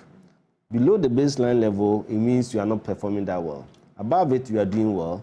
But then what we have noticed is that even though there has been improvement in the indicator, in the confidence level, we have still not crossed the baseline level. It means that we are not out of the woods yet, and people are still feeling the challenges. But Mr. Kobwa, some would say that, yes, the macro numbers could be showing signs of recovery. But for governments on the street, how are these improvement or signs of recovery at the macro level impacting on industry in terms of your sales, in terms of revenue, the ability to meet your obligations, the ability to even employ more, or becoming more details on that one? Yes, the numbers are there, but is that impacting on your day-to-day dealings at the industry level? So that's the point, George. Normally when you see improvement in the macro level, or signs of recovery, signs of recovery, it doesn't immediately translate at the micro level. It takes a while, especially for industries. It takes a while to recover. Recovery is normally slower than when there's a decline in the environment. And therefore, we always have to be very careful in protecting the business environment, because when you cause damage to it, it takes a long time to recover. So much as we are seeing this improvement in the macro level, at the micro level, it's taking quite a while for us to see the real recovery. So for example, if you wanted to expand, you need to borrow money from the system. You need to buy machines. You need to do so many things. If you are unsure of the business environment, you will not do that investment. And if you don't do that investment, you cannot employ more people. So that distinction is always there. What extrapolations have you done at the industry level, and knowing in your economics background that all other things being equal, looking at these signs that we are seeing at the macro level, when will the real impact be felt?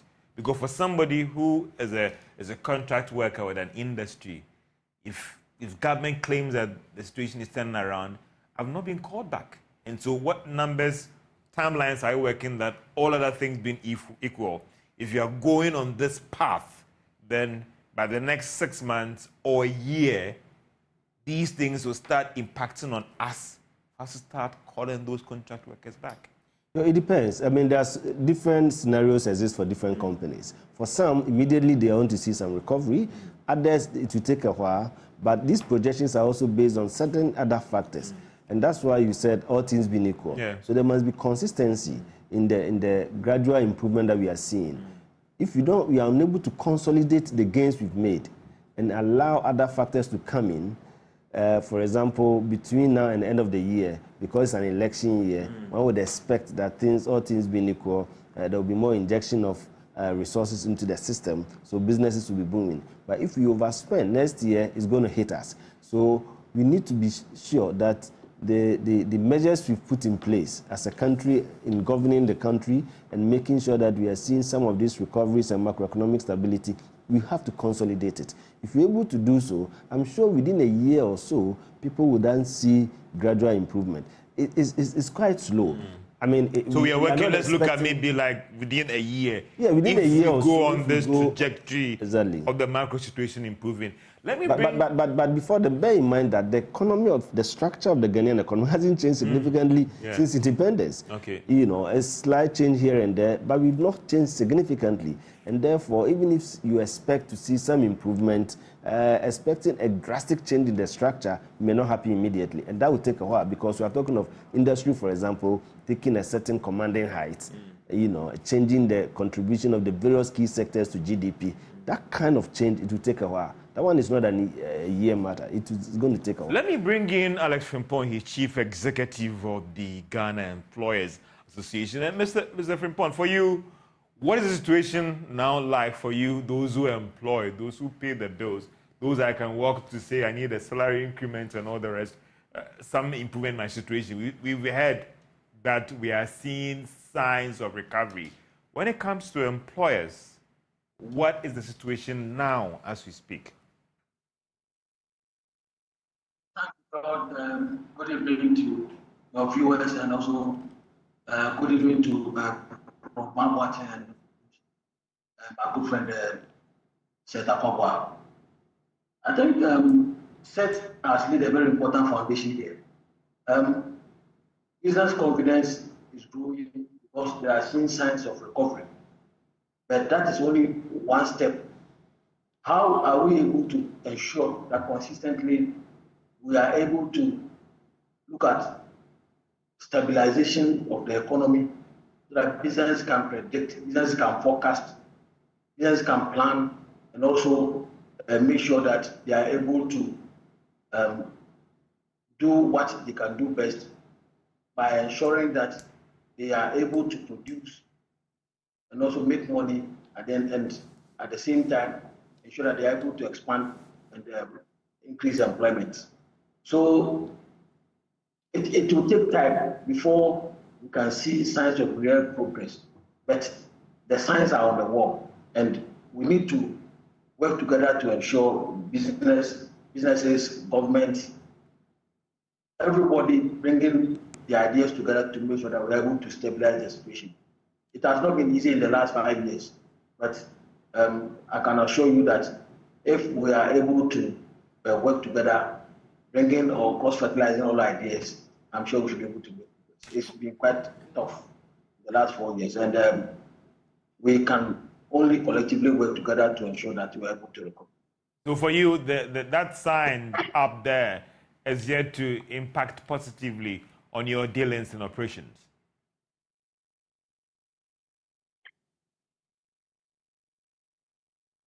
Sorry, it looks like I'm having a challenge there. But let me bring in... Can you please come again? The line was breaking. I was saying that, Mr. Frimpong, that with respect to the signs of recovery that we are seeing at the macro level, it is yet to impact boldly on your operations when it comes to employers.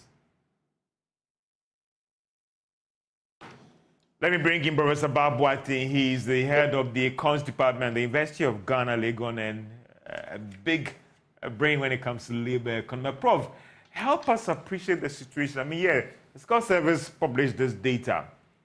For some, is it really a big deal because of what the economy is going through or was expected? Help us appreciate this thing from the perspective of an economist and somebody who has been following this space as a labor economist as well.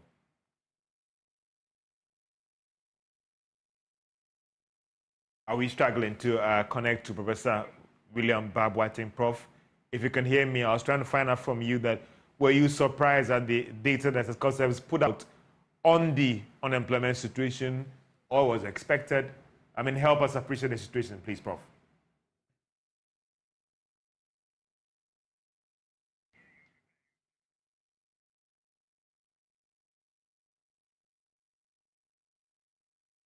Yeah, sorry, and so just to get back to you again, and for you, let's quickly come back to the situation about the unemployment situation.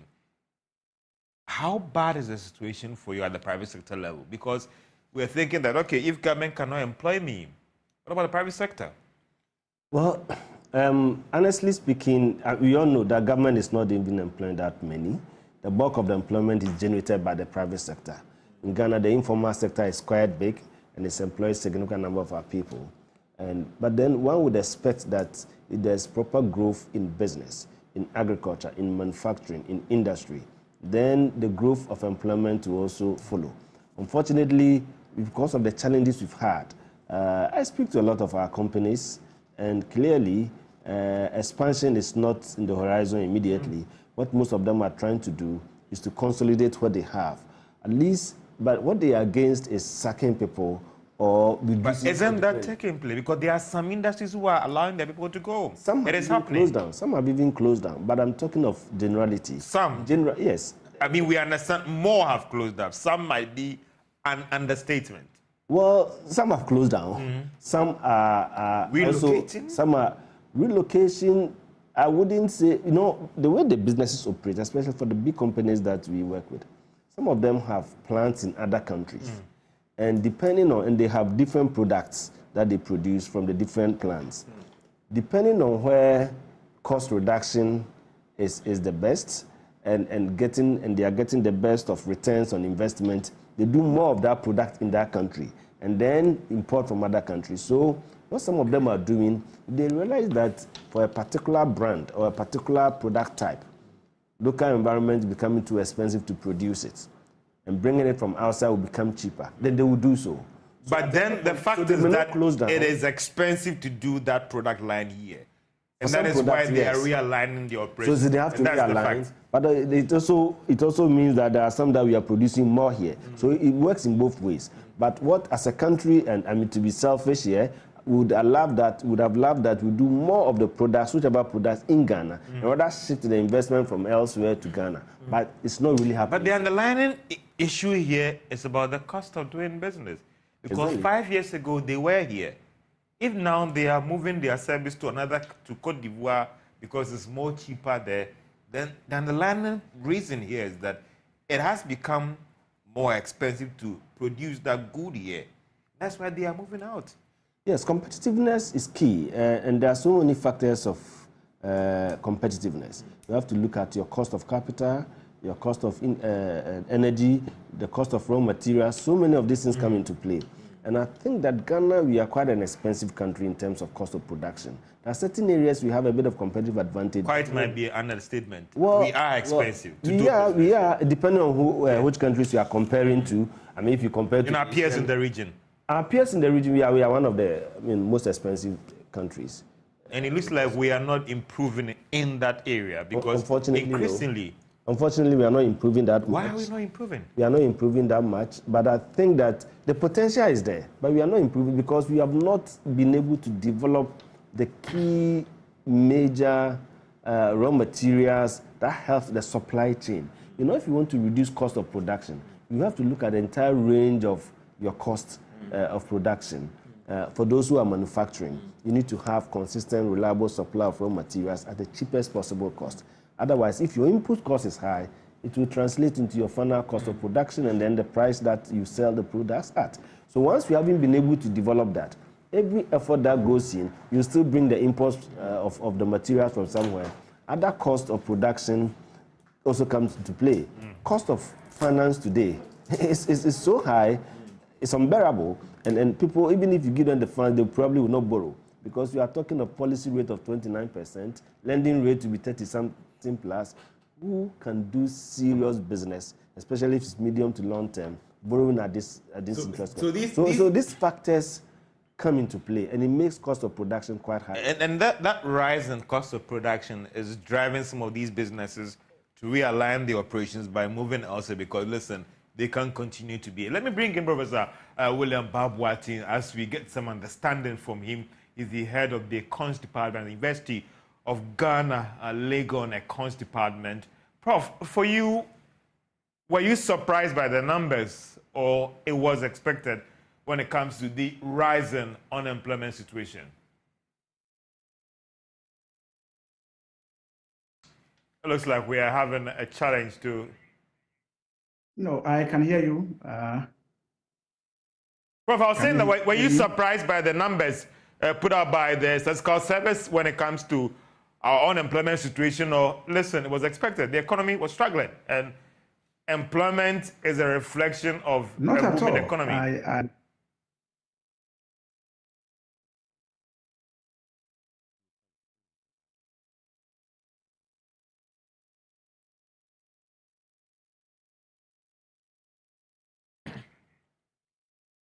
So, Prof, you should talk. We can hear you, Prof.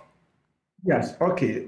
Well, not at all. I wasn't surprised because I've been following the figures, and this is the first time the Ghana Statistical Service has done this kind of analysis based on panel data, following the same people over the past 7 quarters. Now, if you even compare it with 2021 population census, that gave us unemployment rate of 13.4%. it wasn't that surprising because of the situation that we find ourselves as a country. And for you, what can be done about the situation? Well, George, I think as a country, we haven't looked at this situation as a big issue. We always tackle it like just adopt firefighting approach, the memory lane. I mean, from 1984, when we started this structural adjustment program that moved our economy from that recession, we started having problems as far as the social aspect of our economy was concerned. Poverty, unemployment started going up. So what we have been doing is to just start one thing and then we change it and then we go to the other one. If you remember in 1988, we have what we call PAMS card. It didn't work. It traveled through up to the 2000s. We have what we call the STEP program. It didn't work. We brought the National Youth Employment Program. It became GIDA. We have NEIP. There are so many programs that we have implemented. Remember the recent one of NAPO, but we still have the problem. It means that we haven't actually tackled the problem holistically. I mean, we are talking about the private sector as the engine of growth. Private sector is supposed to be the main source of employment. And any country that you visit that has been able to solve this problem, they look at the private sector. But you can talk about the business environment, as my colleagues have said, business environment. We are talking about high interest rates. We are talking about high taxes. We are talking about challenges with electricity, water, everything that we can think of. So the private sector that is supposed to be the main source of employment is not doing very well. And if you also look at government, government is also struggling as it were.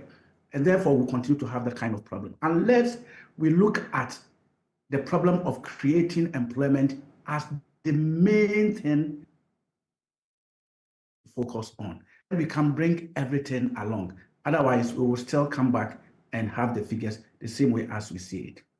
You raise a very, very important point, Prof, about supporting private sector. And that is what something that we're trying to focus on this evening, about what businesses can do. Do I get the understanding from you that, listen, the private sector itself is struggling.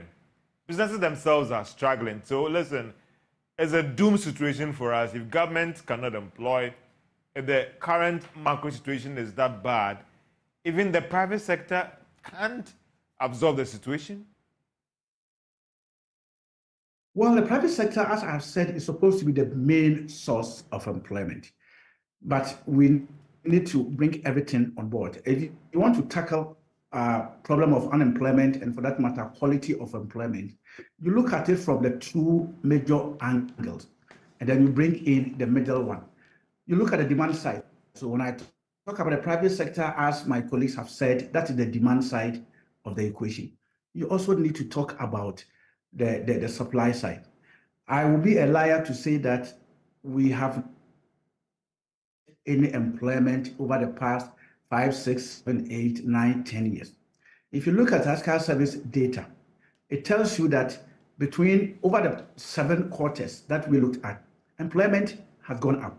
So you can see that employment to population ratio, which is supposed to be the main measure of employment generation, has gone up. But it has gone up at a very slow pace. Let me give you an example. So you have about 1.8 million people who are considered to be unemployed. And the government employment to the tune of 200. Let's say the private sector is able to add about 300,000, pardon me.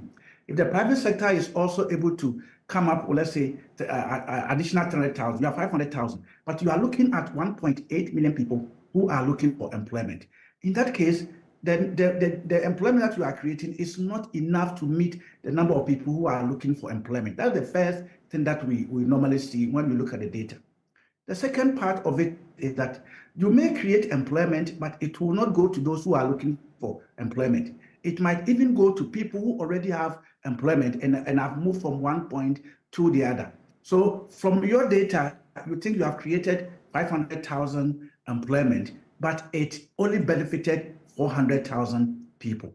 And therefore, you need to understand the data, you need to understand the situation. We need to look at it as a project, as a country. And then whilst we are enacting policies, we know what is on the ground. But if we just come up and say, well, unemployment rate is 14.7%, who are the unemployed? What is their educational background? What skills do they have? Are the skills relevant for what industry is looking for? We need to have a conversation on all these before we'll be able to get the problem at least solved. So, Prof, I get from you it's also about a policy mismatch here, because we are not getting it right in terms of putting out the right policies that can create the jobs that we are all looking forward to. And let me come to you. I mean, for you as industries, again, yes, let's hold government policies constant here in working out this equation. Yes, of course, they've not been able to do it for us. But what about the business community as well? Working with academia to look at some of the problems that we can look at some of these things, because it's a serious situation. Now, you are working in an environment where people are unemployed.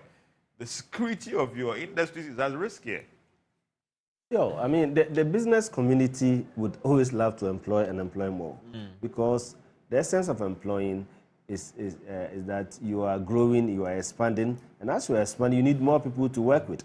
But no business person will employ just for the sake of employment, because you cannot survive. You're not for the Christmas. You're not for the Christmas. You must have return on your investment. You have taken loans to do business. You must pay back the facilities. And therefore, if you spend all your money employing people and you are not generating adequate resources through expanded markets, you cannot continue to employ. So that is a fact. So businesses grow and then employ. If they don't grow, they won't employ. In the situation that we found ourselves for the past few years with the kind of crisis we had, most businesses are adapting strategies that will make them survive. And I was speaking to some of them. They said, well, at this stage, if there's anywhere they can automate a little bit to reduce even employment, they will do so, because they must introduce efficiency to be able to survive. Okay? And then where they have to, even in some instances, they outsource the employment. They don't want you to be on their permanent role, on their permanent staff list, to have all these other costs associated. So if you outsource it, another company handles it. So all kinds of arrangements in order to be able to survive. The point is that we need to see growth in business. And the way you see growth, there must be expanded market. The way you see expanded market, you must be competitive. If you are competitive and they are buying more of your products, then you have a bigger chance of employing more. Now, we have a situation where in Ghana, the bulk of our products we are consuming today is imported. The influx of... Because you're not producing more. Because your members yourself are outsourcing these things to bring it down from outside. Yes. If you are producing more at a very competitive price, obviously I'll come to you. The manufacturing is tough. Cost of production is high. The difficulty in getting access to certain key elements of your ingredients and your materials is difficult. The tax levels is so high. In a situation like that, it is easier to import than to produce. And when you produce and you can't get the market because you are not that competitive because of cost, your cost is higher, then you have no choice than to downscale or scale down whatever you're doing. And in doing so, it means reducing the employment levels. And that's why as a country, if you really want to develop, if you want to create more jobs, then we must create conditions that enable the businesses to grow, especially the manufacturing and agriculture. And linking the two is key.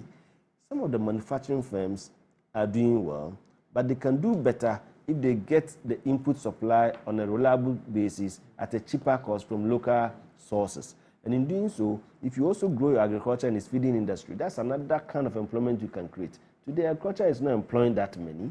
You know, if you look at the data, about 36%. Years ago, it was so high.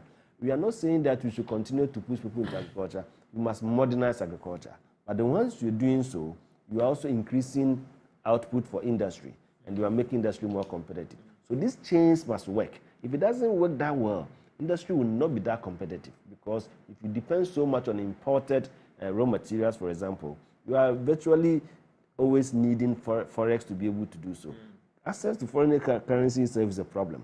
The exchange rate depreciation becomes so unpredictable. So you are so much dependent on what happens in other countries. And that is not proper way of growing your industry and manufacturing. And I get from the chains must work. I get from you that you are rather laying off people than even employing people. That is the fact. Well, that is the situation on the ground. Some will do so in order to survive. But there are a few that are also expanding. But generally speaking, if you put in general context, yes. There are more businesses now that are laying off than before. I think you can also have it from another indicator. If you look at the growth in manufacturing, consistently we are not growing. Industry itself, about 11% to GDP and even consistently so. So if you are not seeing growth in manufacturing and growth in industry, it also means that there's no growth in employment by this sector because they are not growing to employ more. As to whether they are laying off, as I said, we have different companies, different industries, different challenges that they are associated with.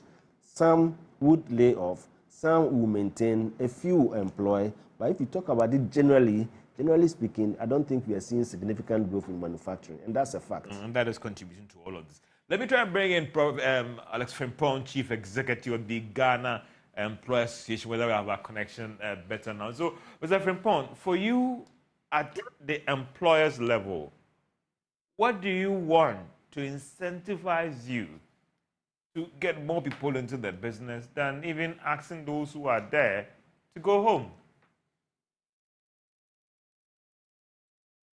Well, primarily it has to do with the business environment, the macroeconomic environment, looking at the cost of borrowing coming down, looking at the fact that cost of utilities coming down, looking at the fact that we are able to control the influx of shoddy goods and counterfeit products into the country. If we are able to work together to bring these indicators down to appreciable levels, I'm sure business will be able to stand up to the challenge. But it appears that is not happening. But that's what I'm saying, that what for instance, listen, if government claims that they cannot employ people now, what are those immediate things that you want government to do for you so that the employers can take on the people that government cannot employ? Well, one, the cost of borrowing, it is still very high. It is still very high because you need to have working capital, you need to be able to procure the latest technology, equipment, and it costs a lot of money to be able to do that.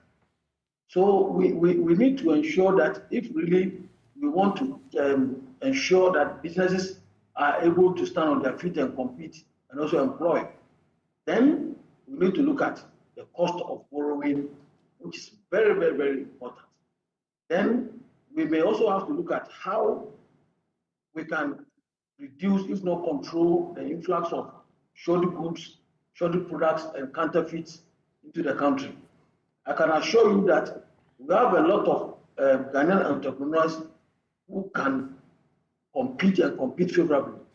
But if we are not able to control the influx of shoddy goods, counterfeit products into the country, it's going to create a lot of problems for us, because definitely the cost of doing business in Ghana or the cost of producing these products is relatively higher compared to the ones coming from Europe and Asia. So that's a major issue. Even utilities, the cost of running electricity, water in a business concern in Ghana is relatively very high. And not to talk about the fees, charges, levies by other agencies, even apart from corporate tax. Assemblies, we talk about hotels, there are a lot of taxes. If you talk about the tourist industry, a myriad of taxes, and so many of them.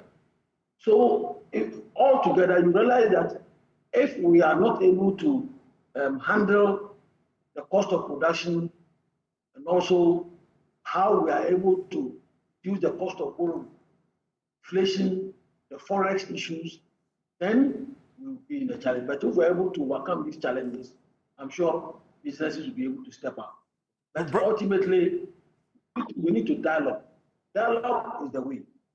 Dialogue is the way because government may try to do its best to improve the environment, but at the same time, they need to listen to practitioners and also businesses, so that together with academia, we should be able to carve a path that to help all of us to boost business confidence and also have a congenial business environment. Mr. Fimpo, you've highlighted on a very critical point here about listening to businesses. What has happened to all those rounds of engagement, pre-budget engagement, and still I get employers complaining? Is government not listening to you? Well, I think that the engagement framework is there. But what is lacking or what is missing is that we are not able to collectively follow through to ensure that what we all mutually commit ourselves to do, we are able to achieve that. That is a challenge that we all have. Businesses will make suggestions which are very good, very genuine, which can address the issues. Government will genuinely listen to us. But beyond that, we must have a concerted effort to be sure that we are able to move this discussion, actualize them, so that collectively we can make it. If businesses do not make it, government revenue will suffer. And if government revenue suffers, it means that national development will also have problems. So collectively, we have to make sure that once we commit ourselves that businesses must thrive and grow, for government to get revenue for them, government to also have some freedom, because they are able to, the business are able to employ graduates who are coming out of schools, and also increasing the purchasing power of people, and taxes coming here and there, consumer taxes coming here and there. So it is the interest of government to listen to businesses, so that once they thrive and grow and progress, government can also have the needed revenue to do government business. Mr. Fimpo, you've highlighted on a lot of issues here, and I don't see those issues improving anytime soon.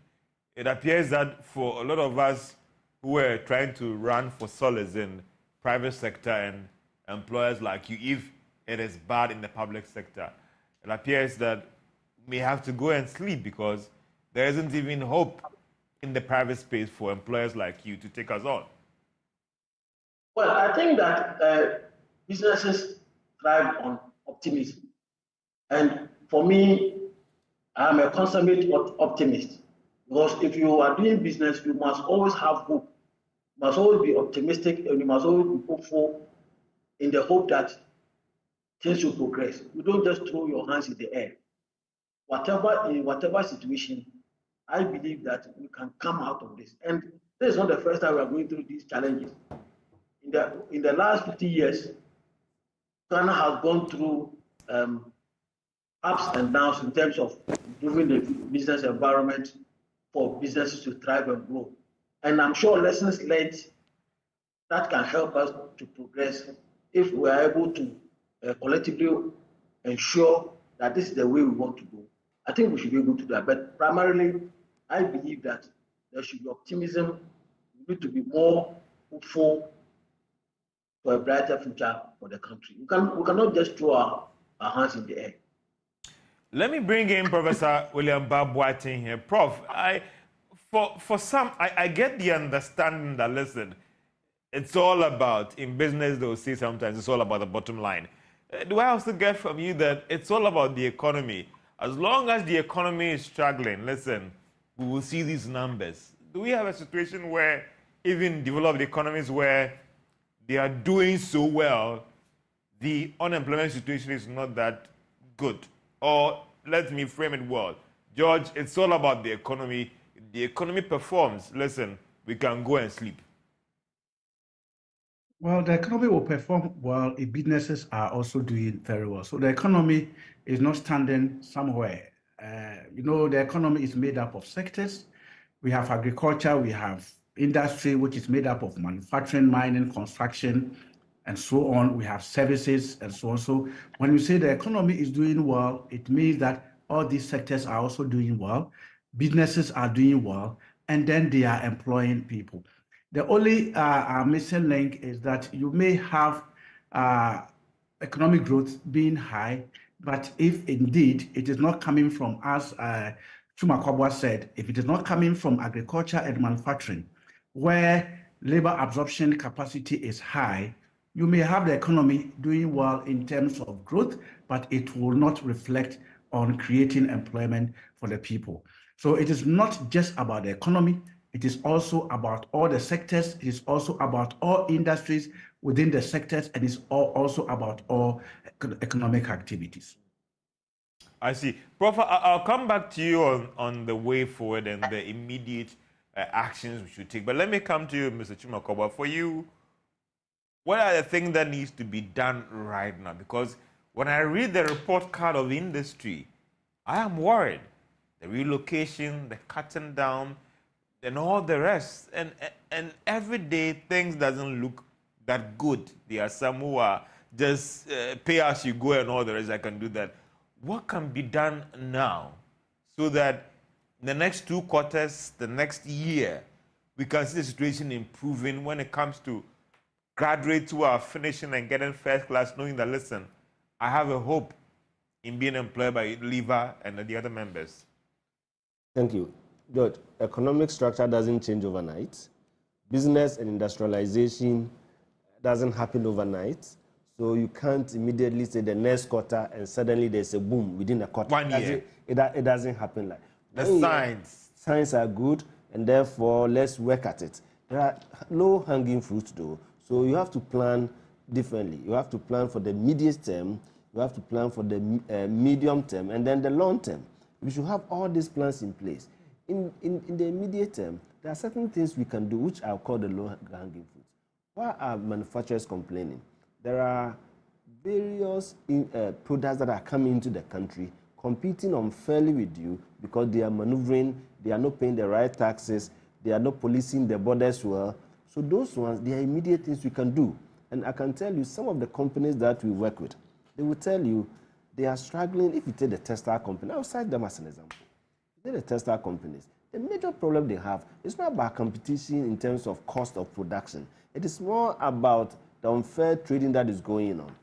They do their designs, people go to China and other places, within 3 weeks, the products are in the market, copying them and smuggling them into Is it only industries in Ghana that are exposed to that challenge? I think so, because not in other countries. Well, because there's always this argument about Ghanaian industries want to be overprotected. It's not about protection. You are talking of fairness in trade. If I do my design, people go outside and copy and bring to the market at a cheaper cost. Bear in mind that where it's coming from, their cost of production is relatively lower. So when it enters the market, they outcompete you. Secondly, when they are smuggling the products in, they don't pay the right duties and taxes. It is a reason why government even saw the reason to introduce the zero VAT for the textile industry. Because otherwise, the products are being smuggled. So that is one. So police the borders immediately. Those are things you can do immediately. The tax regime can be reviewed. Why should you have a tax under an IMF program where we need to correct the revenue situation? Yeah, so you want to correct the revenue situation. And convince the creditors who you are trying to give them a haircut. So you should milk the cow that is giving you so much, that you make him so mad, it becomes so weak, you can't even get anything out of it again. I don't think that should be the approach. So the tax regime, even in this IMF situation, we can still review it and make it more tailored to support local manufacturing. These are some of the things we can do immediately. In the medium term, we should look at our value chains. I remember last year when we had our industry summit, Farm Milk said we would like to source 80% of our products, of our inputs locally. Are they doing that? They can't. They can't do that immediately, but they have plans to do so. They have plans to do so because the milk will be sourced locally. Of course, we must have the cattle rearing going on very well, so the supply chain must work. If you take Guinness, they are sourcing some of the local products. They are not getting enough of it. Sometimes they have to import. Take Blue Skies. They are importing some of their basic raw materials like mango and the rest from Cote d'Ivoire. So those are the quick wins we can pick. In the medium term, if you plan it, most of these companies, they are prepared to source locally. As a matter of fact, it makes business sense to do so. Nestle today, the Cerelac we produce, they're actually buying the maize from Ghana, from the north.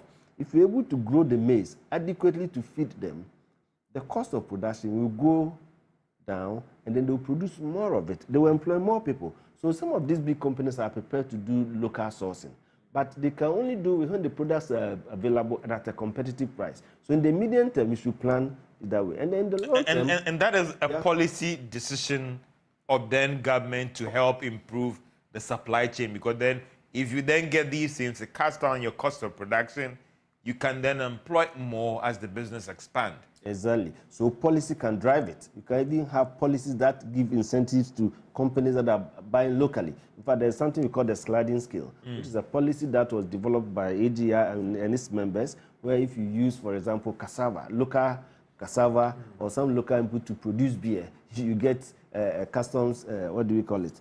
Your tax, serious tax relief.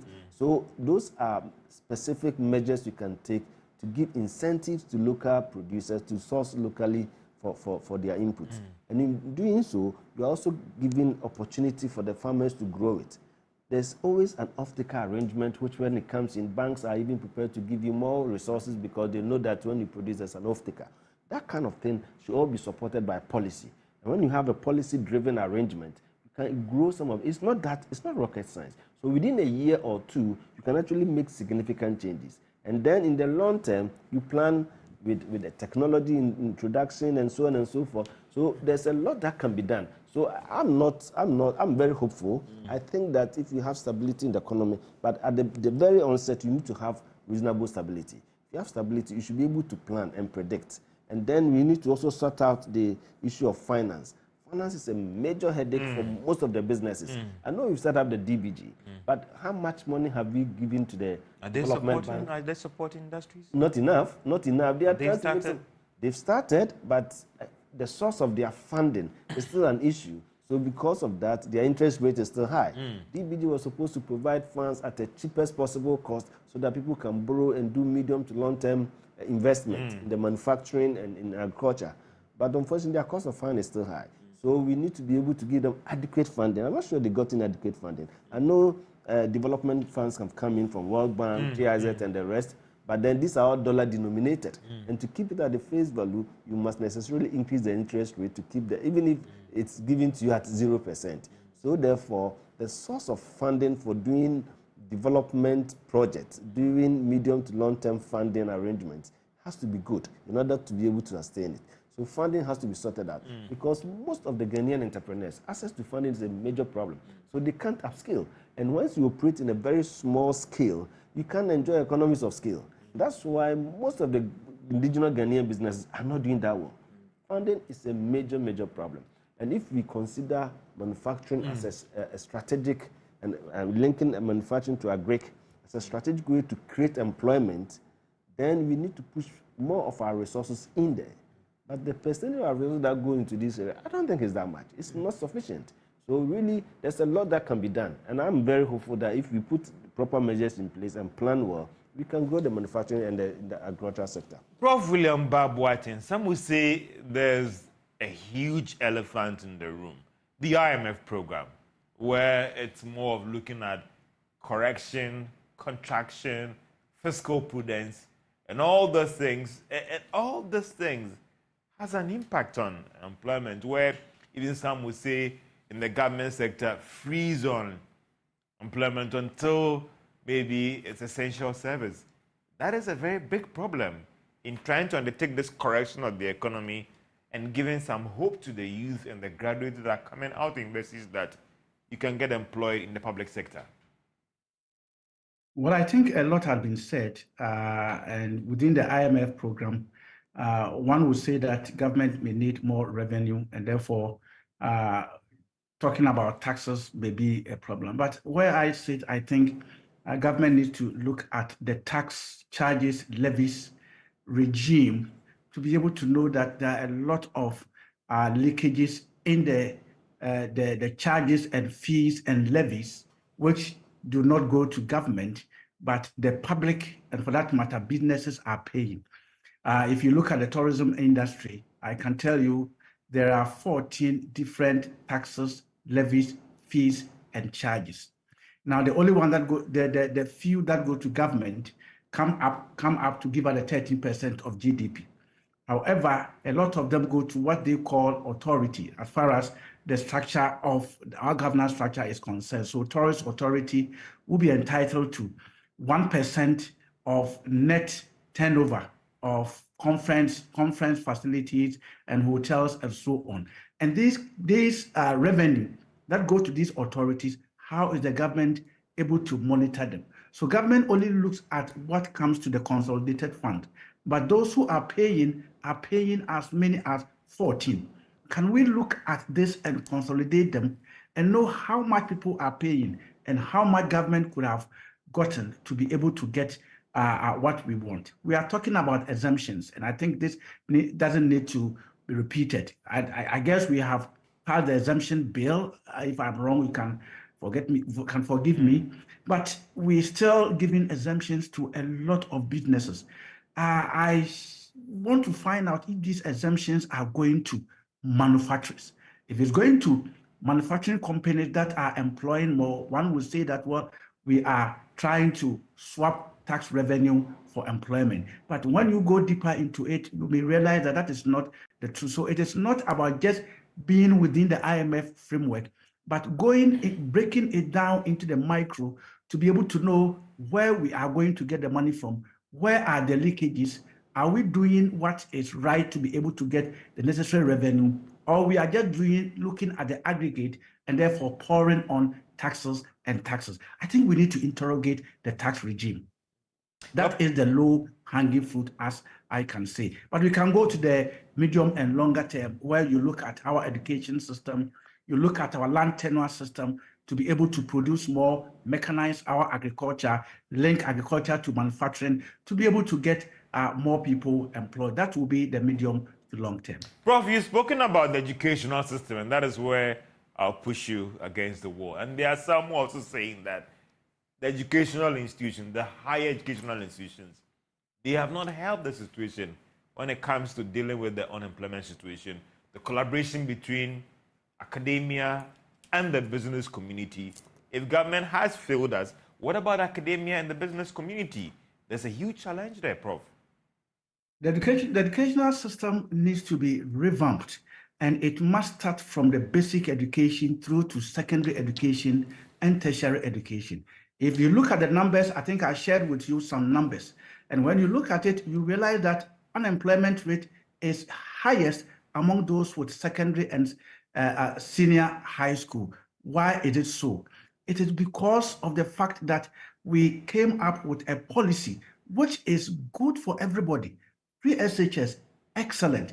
But have we prepared the labor market to be able to absorb them, even if they go to tertiary institutions and the free SHS first batch are in the final year of the university now? Have we been able to prepare the labor market to be able to absorb them? No. So it means that we started looking at the supply side, but we haven't looked at the demand side. And I will throw this to you and you can investigate. When you look at what is happening in the unemployment situation, the secondary school is getting the highest because of one thing. In the past, somebody completes basic education, and if he's not able to get to secondary education, he learns trade. He can go and do maybe just go to some magazine or Kukumpe to learn something, maybe hairdressing, tailoring, and so on. He didn't find those enterprises to be something that they don't want to go. Now we have introduced a very nice scheme, free SHS. These people finish free SHS, and if they are not able to get to the university, you want them to go and learn trade, they will tell you, no, if I wanted to learn trade, I would have finished at BEC. We need to interrogate that.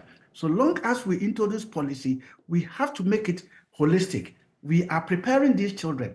I can tell you as a teacher in the university, when the students come from senior high school, you can see that they are not prepared at all. If you give a student an essay to talk about the Ghanaian economy, and he gives you just half a page, thinking that I have exhausted everything, it means that at the basic level, we have not introduced the students to how to write essays and so on. So if I extend it to engineering and all those things, you see that at the basic level, we are not preparing the students well to be able to adapt to what we are teaching them in the university. I don't think in the university, that is where you are going to teach somebody, I didn't went. You expect that these things have been taught at the basic level, and when they come, you build upon it. It gets to a point where it becomes very difficult to be able to get them to a level that you want. I think we need to look at the educational system from KG up to the university level, look at what we can do, and make sure we outline everything that we do to be able to meet the needs of what economy that we are building. Prof, you've spoken about the policy bit. I also want to look at the tertiary bit, what is within your fold, and what are you doing? The bit about even industrial attack, because apart from the economic bit, there's also the bit about being able to work with what is being produced. And so I stand to educated how that is feeding into the unemployment situation. If the universities are producing graduates that I cannot work with, I will not employ them as industries here and employers. That isn't your fault. Technically, they are coming out in their numbers. I mean, if you are talking about 15,000 people graduating in a particular year, I can tell you we can have very excellent ones within. But when you look at the numbers, you may have a lot more that you think they are not well prepared. There are some of them that are good that you can make use of them. But of course, I can tell you that the tertiary institutions are doing their bit. Many of the universities have introduced internship. You come to University of Ghana, we have internship policies that we are running, and we expect that we link students to industries. We link students to the world of work. I prefer to use that one because not only industry, as we see it, that the students are supposed to go and work, they can also go to other areas. So this internship, many students come, and then we are able to introduce them to certain areas. We give them letters so that when they go and have vacation employment, by the time they come out of school, they know certain work ethics and so on. And I guess many of the other universities are doing so. Prof, just a rude intervention. You were talking to a data about the level of education and how that is feeding into the employment situation. I have that on the screen. If you can just do a quick run, I'll be grateful. The bit about the primary JHS and with the data. If you can help me, I'll be so grateful. Just quick run through this data. So what you have there is trying to break down unemployment by education and also by age. So if you look at the first one, which is the blue one, we are talking about unemployment by education for everybody who is 15 years and above. And if you look at the figures, you will see that secondary school is supposed to be the highest. If I have mine, I could have given you the figures, but you see the blue one is still the secondary school, which is the highest. And when you come to the green one, we are talking about those who are 15 years, between 15 and 35. That is the young people, 15 and 35. And we are looking at their unemployment by education. And you still see that unemployment increases with education. And that is where we see secondary school also being the highest. But when you break it into between 15 and 24, you will see that bachelor's becomes the highest. Why? Because many of our students end their bachelor's or they leave their bachelor's at around 22, 23. So they do their national service. So between 22 and 24, that is where they are looking for job. So within that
Hello, good afternoon. Welcome to JoyNews. Today we're coming to you live from our studios in Kokomlemle. We're on DTT because we're free to air on DSTV channel 421 and Go TV channel 125.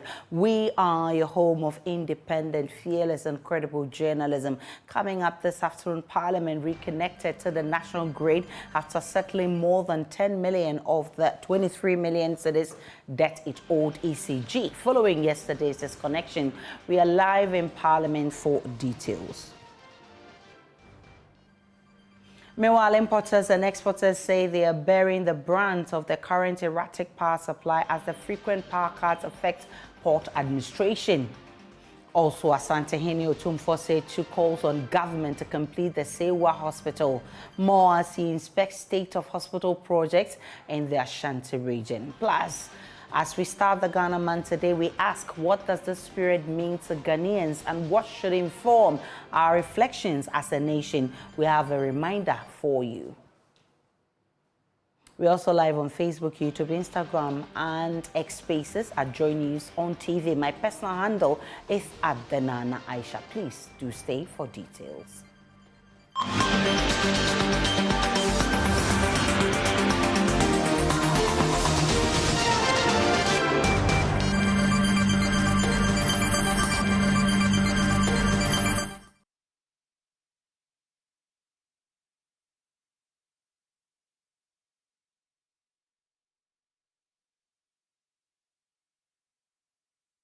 Parliament of Ghana has been reconnected to the national grid after an ECG task force disconnected the legislature over its 23 million cedis debts. The Chamber of Parliament was plunged into darkness, as well as MPs' offices, resulting in staff and members stuck in the elevators. It took the prompt intervention of fire service officers to rescue those trapped in the elevators. Parliament has since settled more than 10 million cedis of the debt and has been reconnected.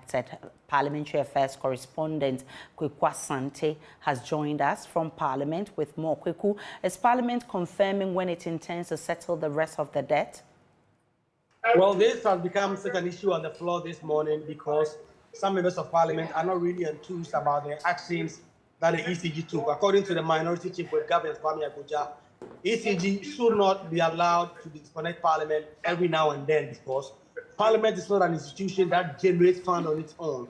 And so if Parliament has not been able to settle its debt, it is mainly because the executive or the main government has not transmitted to Parliament the amount it budgeted for. And so when ECG is allowed to do this, it actually affects them in the way they do their work. And so that issue has come up quite strongly on the floor. We do not have any indication yet when Parliament intends to settle the rest of the money they owe, because the entire debt was about 23 million. We understand they paid a little over 10 million. That still leaves a significant part of that debt in arrears, and Parliament will have to settle that because ECG has made it clear that if you do not settle these debts as soon as practicable, they will be back to disconnect the lights from Parliament. And so we understand they are frantic efforts to work with the executive, the finance ministry, to get them as much money as possible so that they can clear these debts. The State of the Nation address debate is continuing today in Parliament. What is the latest? The debate has just started. The Education Minister is on the floor. He is the first person to start the debate today. But the intermittent power outages has also come up when MPs were discussing the business statement for the ensuing week. Members of Parliament want the Energy Minister, Matthew Opoku Prempeh, to be dragged before Parliament to come and answer questions on why the nation is being plunged into these darkness. Over the last few days, the country has been shedding load according to the minority, and the NDC MPs want the Energy Minister to come and answer questions, especially with claims that the country is so broke it's unable to pay for fuel to actually power the grid. So these are questions that have come up, and the majority leader, Alexander Afenyomakin, has made this point that the majority MPs should already be filing questions. We expect that next week, Energy Minister Matthew Opoku Prempeh will be dragged before the House to come and answer questions on why exactly the nation is facing these intermittent power outages. Kweku Asante is our correspondent in Parliament. We'll definitely bring you more from the House as and when we get it in our subsequent bulletins. Also this afternoon, importers and exporters say they are bearing the brunt of the current erratic power supply as the frequent power cuts affect port administration, leading to delays in clearing cargo at the port. Speaking to JoyNews, Executive Secretary of the Importers and Exporters Association of Ghana, Samson Asake Awingobit, urged the Energy Ministry to release a timetable to avert more losses to the business community. I've been joined by Carlos Kaloni, who is on this beat for us. Carlos, paint a picture of the toll the power cuts are having on the port. All right, Aisha, this morning I visited the fishing harbour and the MPS area at the main harbour itself. And so at the fishing harbour, I interacted with coastal operators who actually expressed concerns over the erratic power supply. Their fear is that their frozen pools could go bad due to the frequent unannounced power cuts. And so because they don't know when the power will be going off, they are unable to plan to actually secure their goods in the cold room. And also, at the main port itself, some freight forwarders I spoke to also say the clearance of their cargoes are delayed for hours due to the power cut. You know, when the power goes off, it means that port administration comes to a certain halt, and this puts certain delays. And at the end of the day, they believe that this not resolved quickly will lead to payments of demurrage on their part. So from the aspect of the freight forwarders, they are expressing concerns, and also from the those operating cold rooms, we are also expressing concerns over the erratic power supply currently. Carlos Kaloni is our reporter monitoring this for us. Thankfully, we have Samson Awingobit, who has also joined us. He's the Executive Director of the Importers and Exporters Association. Exactly how is this affecting your work, as you put it?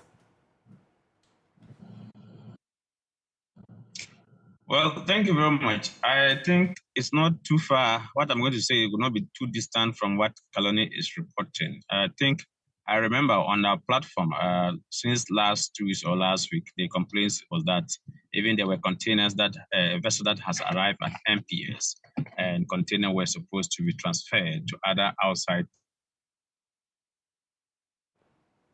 terminals. Okay. We call them the ICDs. As a result of, there was a blackout.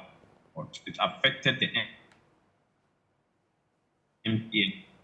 Because of that, with the industry players, we are not happy because in the sense that if there are delays at the MPS before containers end up moving to outside ICDs, the importer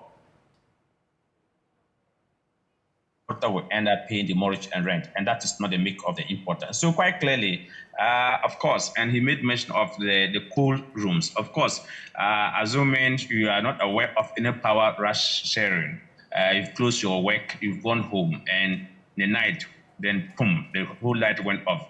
Assuming you do not have put up in place, this is that if the frozen meat was supposed to be stored under a certain temperature, -5%, -5, and degrees Celsius, and it's not like that, then it's going to affect you. At the end of the day, it's going to be unwholesome.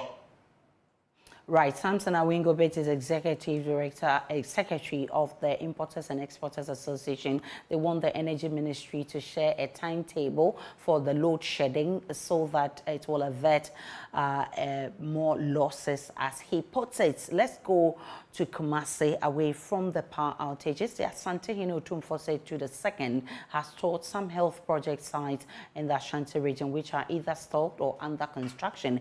Prominent among the facilities visited is the Sewa Regional Hospital, which is 90% completed but left unattended to, with deplorable roads impeding its usage. The Asante Hino inspected the pace of work at the project sites while advocating for their early completion. Nana Boache Iadom joined the tour and has filed this report. The Asante Hine visited 3 project sites in the Ashanti region, including the ongoing renovation works he is spearheading at the Komfo-Anokye Teaching Hospital, the stalled Sewa Regional Hospital, and the Mother and Baby Unit at the Menchia Hospital. The comprehensive renovation and modernization of the Komfo-Anokye Teaching Hospital has reached a 60% completion rate. Otumfo has been leading the Hillcath project through a $10 million public fundraising exercise to renovate the traditional wards of the hospital. Samuel Edubuachi is the chairman of the Hillcath project. Komfo-Anokye is not going to leak any further when it rains. One of the major problems of Komfo-Anokye was the fact that if it rained today for 2 weeks, some of the wards will be leaking. We are privileged and happy to mention that the last rains that we have experienced, not even one leakage. The king is very pleased. The progress of work so far, because of the space concerns, the hospital is still in session. So what is happening is that we'll be doing it in phases. So currently, the A4, A5 demolition has happened. The things have almost arrived. So as it arrives, we'll be making sure that just a matter of fixing those fixtures and fittings that we have imported to be able to do this. The Asante later inspected the Siwa Hospital project, which is to serve as a regional hospital. The facility, already 90% complete, is left unattended with deplorable roads impeding its usage. Dr. Emmanuel Tinkrine is the Ashanti Regional Health Director. The hospital has been completed for the past 1 year. What we need to do is to get electricity connected to the hospital. You know, we need a transformer that can power all the machines. And the current electricity that we have will not be enough to power the machines. That's the reason why we believe that we need a new machine. So fortunately, ECG has connected us from the main line and giving us 2 transformers. All that we need to do now is to connect the hospital to the main lines, and then we can test run the machines and then train the staff and then open the facility. Also, the road, you saw it yourself. We need to put it in shape. Dr. Ejaku Poku, who spoke on behalf of the Asantene, says the visit is to advocate for the completion of the projects. It is part of his activity to occasionally go around to see the developmental activities going on. Sewia Regional Hospital is very significant, and he must come and see. We've been told that it's about 90% completed. So he's here to find out why it's not moving and to see how he can also support the program to go. Definitely he will have to put in his advocacy skills to get us moving. The Asantehene ended his inspection at the construction of the baby and mother unit at the Menchia Hospital.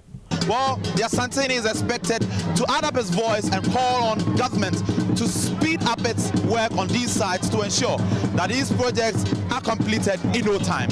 For Joy News, my name is Nana Boachidankwa Yado, Kumase.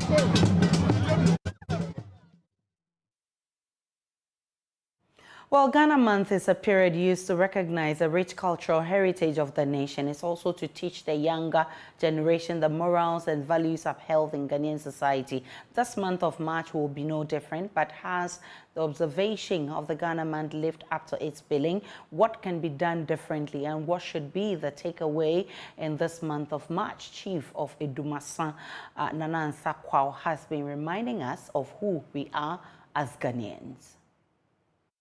Influence and dominance on our lives and our culture is way too much.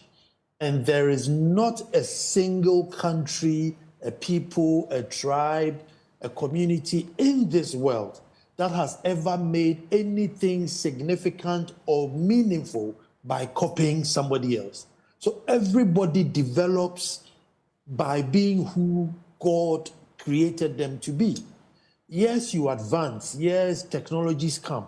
But you find your terrain and you advance within your terrain. But we seem to have completely sidestepped ours and mimicking others. And so you realize that every time everybody just complains, why Ghana? Why Ghana? Why can't we move forward in the, in the face of all this abundance, culture, and on top of that, peace. And on top of that peace, there are countries who are at war who are actually even, developing faster than we are. And why is it? Because we are not true to ourselves. And so Ghana Month, I'm glad that we have adapted it wholly and we are putting everything into it so that, the young ones growing up will not depart further than what they are now. So as for Ghana Month, I am all for it, and I urge each and every Ghanaian, to be fully on board with whatever it is Ghanaian, because that's how God made you. The Ministry of Sanitation and Water Resources has joined calls for an action plan and constitutional amendment to help eradicate gender-based violence, especially against women and children. Such acts have become predominant in rural areas where women and children lack basic needs, including water, schools, and toilet facilities. The ministry, during a stakeholder engagement in Kumasi, addressed issues of gender-based violence and sexual exploitation to develop an action plan to eradicate such acts while ensuring the arrest of perpetrators. There's more in this report.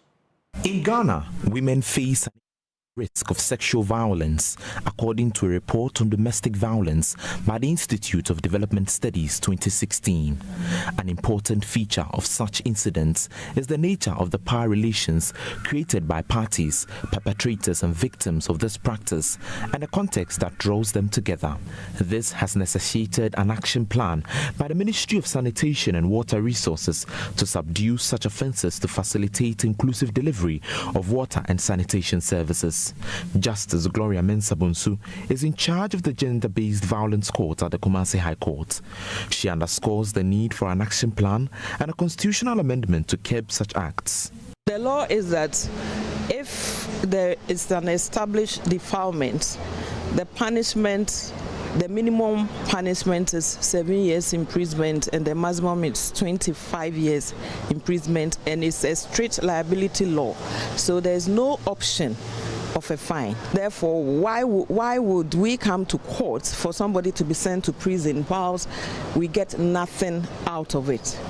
So they think that I think that looking at the cases so far and the challenges I have in prosecuting them, if the law is amended so that we have an option of a fine or compensation, not even that option standing alone, but in addition to a term of imprisonment.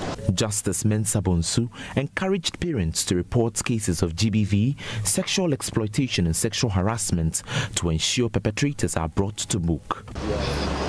I would advise parents, and I sympathize with them because I know that because of stigmatization and all that, it's very difficult. But when it happens, it has happened, and it has a long-term trauma effect on your child. Long-term, because right now you may not know, but the person may not want to be married or will have issues relating very well with the partner. So they should try as much as possible to allow the law to take its course, so that the perpetrators will be brought to book. Project lead for the ministry explained why it is putting up an action plan against the gender-based violence and its related offences. One of the indicators that we are looking now is gender inclusivity, leaving no one behind principles and all that. And once you are bringing both women, men, girls, boys into development context, there are some populations that are vulnerable to gender-based violence and then sexual exploitation. So for us, providing service in water and sanitation, and we work in communities. Of course, we'll have those vulnerable people in our working environment. We need to put a system in place for us to be able to achieve that target of redress of any gender-based violence. For JoyNews, my name is Nana Boache Dankwa Kumasi. Climate experts with the Regional Climate Outlook Forum have warned that the changing weather conditions could seriously impact crop production in Ghana and affect food security. This comes in the wake of a stark warning from the Ghana Meteorological Service highlighting the health hazards linked to soaring temperatures as the sun is said to be moving northward from the southern hemisphere.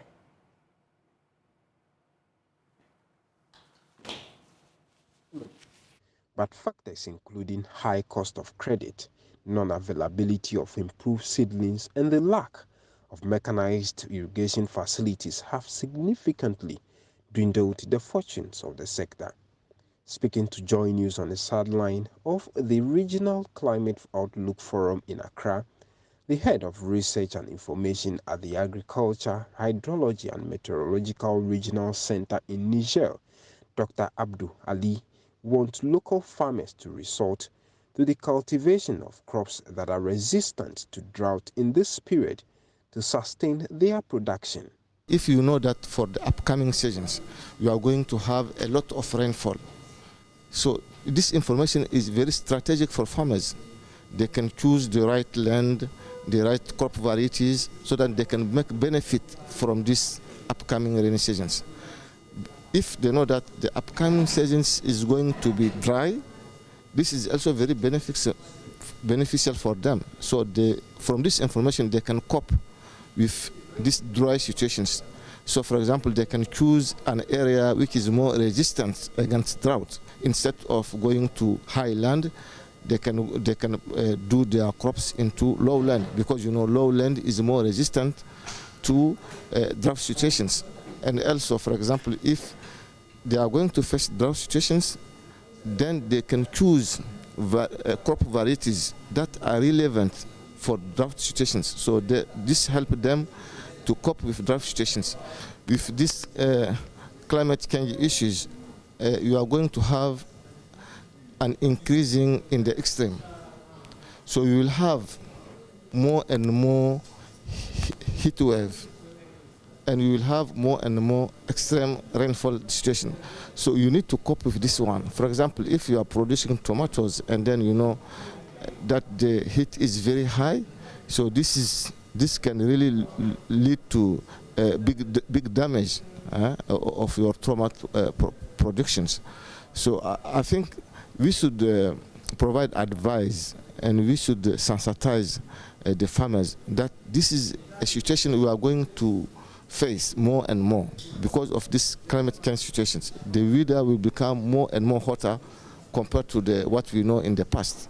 So I think if they used to produce tomatoes and they used to take it under cold weather, so they need now to change their practice. Deputy Director General of the Ghana Meteorological Agency, Eric Suman, gives more explanation on Ghana's current changing climate situation. In Ghana, we have two main rainfall patterns.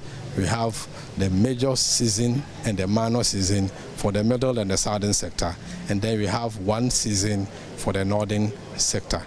And every year we come out with the forecast, which tells us when the rainfall is going to start, when the rainfall is going to cease, when will we expect dry spells, periods that we're not expecting rain within the rainfall season, and then cumulative rainfalls that will be expected. To be able to do this, these countries from the Gulf of Guinea countries, with the sub-regional center agreement and then the regional center ACMAD, the scientists from these countries comes together and then do the analysis of reading the models, analyzing the data to be able to know the outlook of the season. And that's what Ghana Meteorological Agency, and for that matter Ghana, is privileged to host this year, which we've just opened.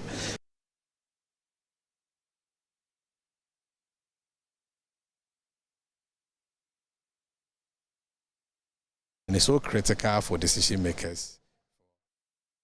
Former Youth and Sports Minister Elvis Afriankra has opened up on what led to the airlifting of money to Brazil 10 years after the incident. It comes after President Akufo-Addo this week reacted to Ghana's humiliation in the 2023 African Cup of Nations in Ivory Coast. Elvis Afriankra, in a yet-to-be-aired interview on PM Personality Profile, said the posture of the Black Star players for some time now is problematic, and if not checked, will keep drawing the country backwards, adding no player should be allowed to hold the country to ransom.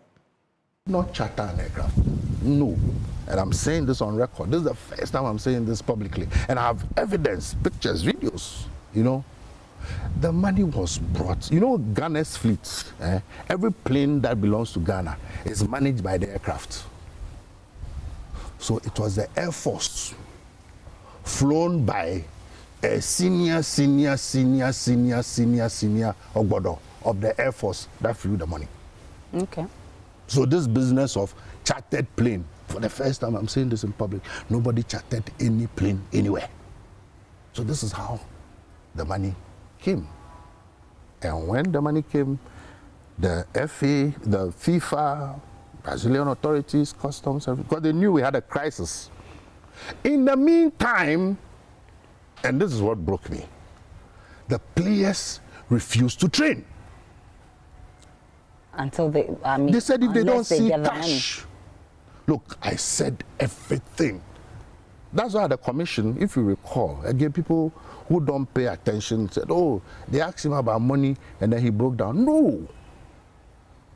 They asked me, at that time, how did you feel?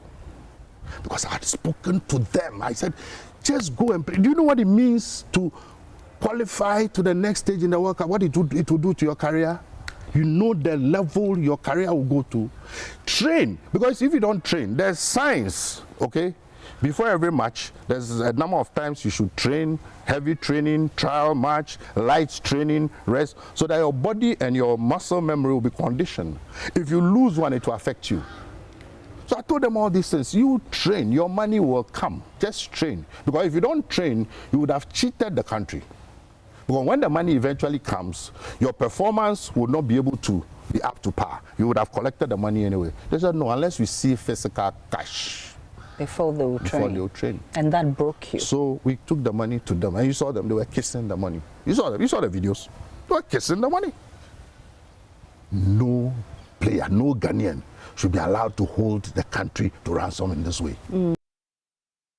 Full interview airs at 9 p.m. this evening on the JoyNews channel. Do make a date. The country's youth has been urged not to allow themselves to be used to foment trouble during the electioneering period. Speaking during a health and peace walk organized by a WA-based youth group, Executive Secretary to the National Peace Council in the Upper West region, Emmanuel Dayoma, called on the youth to choose the path of peace and not to allow themselves to be used as instruments of destruction. JoyNews' Upper West regional correspondent Rafiq Salam reports. Over 10,000 youth, drawn from over 100 youth groups and camps in the WA municipality and beyond, took part in the health and peaceful walk codenamed Walk with Jonjo. This came on the heels of last year's successful event, which saw 70 youth groups participating in. The youth groups, majority of whom are from political parties, religious groups, professional organizations, and football supporters, took part in the event organized by the Wajangberi-based youth club, Jonjo Palace. The attendance was massive as mates of the youth spilled all principal speaks in the Wa Township. The walk, jog, dance and music played on sound systems, kept on tracks, and also from local drums. Convener of Walk with Jonjo, Baba Sadat, explained why they have embarked on the walk. You know, as election is getting near, this is 2024, the incumbent MPP said they want to retain power and break the 8. The opposition NDC also said they want to wrestle power from the hands of MPP. And we are also in a war zone environment, surrounded by Burkina Faso, Togo, and Niger, and other Francophone countries. And definitely, if peace is not paramount, something must happen. And as we are getting into the election year, we need to position the youth as an agent of peace before, during, and after the elections. And that's the reason why we've brought all these youth groups together to drum home the word of peace, so that they will know that before election, after election, whatever that happens, happens. And there's no need to, for chaos. People have to go about their normal duties and live in harmony. Other organizers of Walk with Jonjo also threw further light on the event. We are all aware that if a country can grow, it is the youth that have to drive the peace of the car. That is the more reason why we have invited our security service, so that there will be a sense of harmony during and after elections. So what I can see this morning, I'm of the view that if we're able to succeed in this, and the people go home with whatever message we share here, it can translate and give us a peaceful election come 2024. War-based supporters of English Premiership club West Ham United also had a bite of the pie. We are representative of Ghanaian Hammers Supporters Union. So, as everybody is saying, we are here to also preach peace.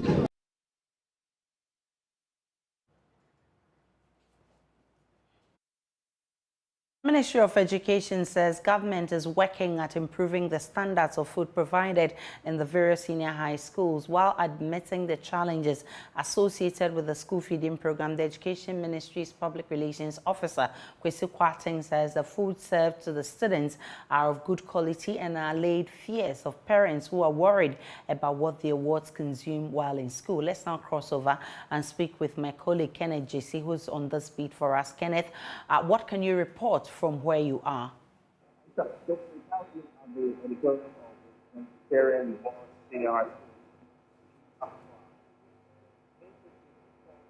Hello, Kenneth. I think there's a terrible connection there. Hello, Kenneth. I'm asking what you can report. First of all, where are you? Which school are you right now? And what can you report from there? We've been to St. Thomas Aquinas Senior High School. Currently, when we went to Laboni, they were served porridge and bread for breakfast. We're yet to see what they were served or they will be served for lunch. But I have the Education Ministry PRO, Kwesi Kwarteng, with me to share a few words with me. Kwesi, we've been to, this is the third secondary school we've been to. Government has said that you've admitted that, look, there are problems with the school feeding program, but it is a work in progress.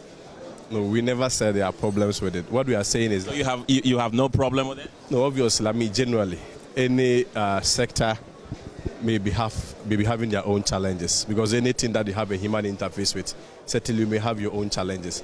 But our responsibility here, first of all, is to visit the schools, assess it for ourselves, have a first-hand information, particularly what involves the food distribution and feeding in terms of the quality, in terms of the quantity.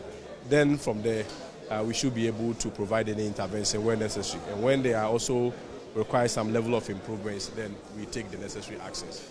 So like you indicated, we started from Laboni, then to St. Thomas Aquinas, and also to Presec. It is important to also add that these visitations, which has been instructed by the Minister for Education, Dr. Oseduchum, is not only being done in Greater Accra.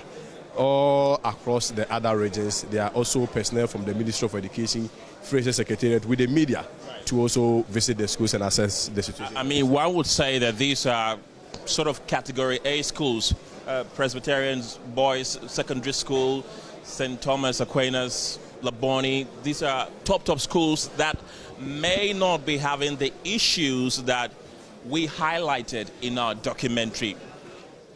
The schools that are, outside Accra, is the situation the same as we are witnessing here? Are they being served better food as we are witnessing here? I think it's something that I've already spoken to.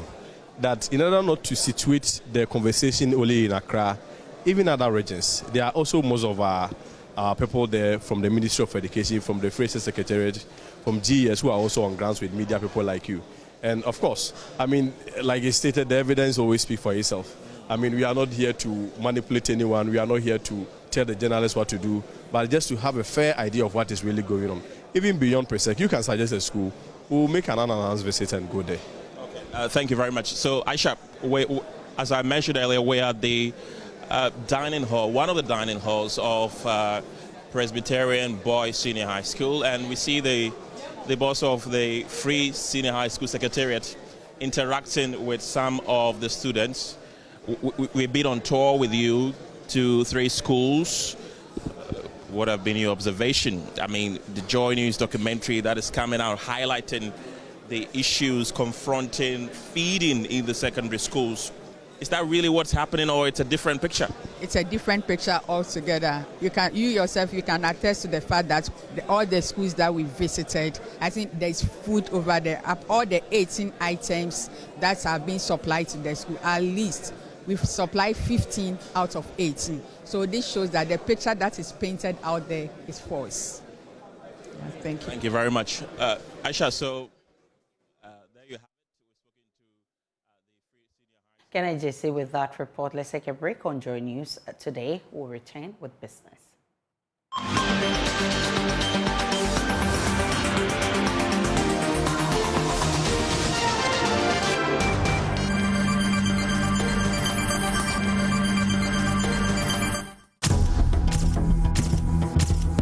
Sometimes they'll give you Gary, don't give you beans.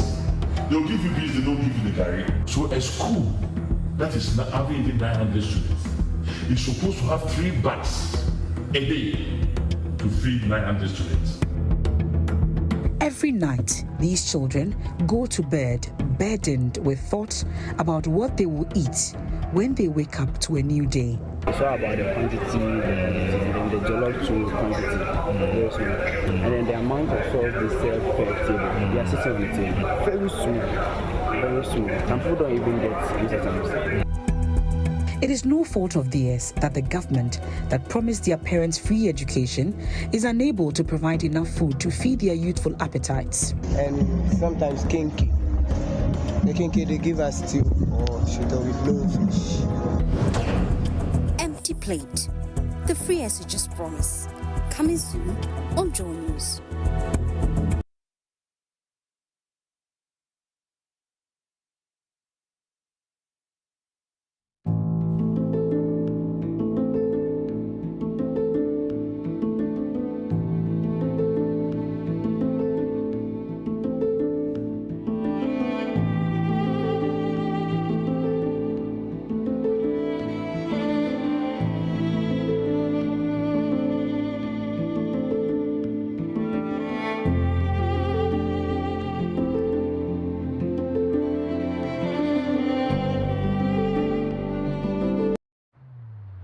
Across Africa, a new era has begun, shifting our focus to a new horizon, connecting us with one purpose: to create and share opportunities to grow.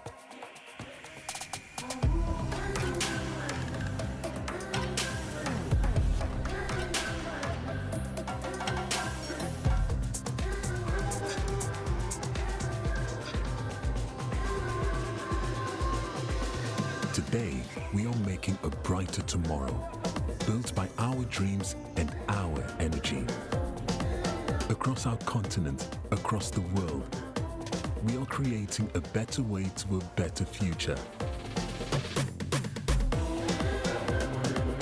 A Pan-African future, together. EcoBank, a better way, a better Africa.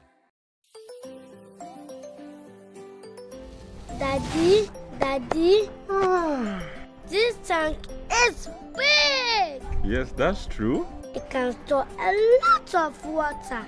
That's so true. Wow, it has a working tortoise on it.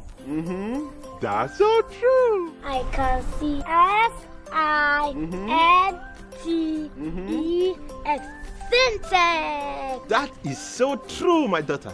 When it falls down, it will spoil. That's not true. But why? Hey! Syntex was the first to introduce double-layer tanks in Ghana. Syntex again was the first to introduce white inner layers in Ghana. Syntex gives you the biggest warranty, 7 years. No matter your water needs, Syntex is the answer. Syntex tank. Are you strong? Are you tough?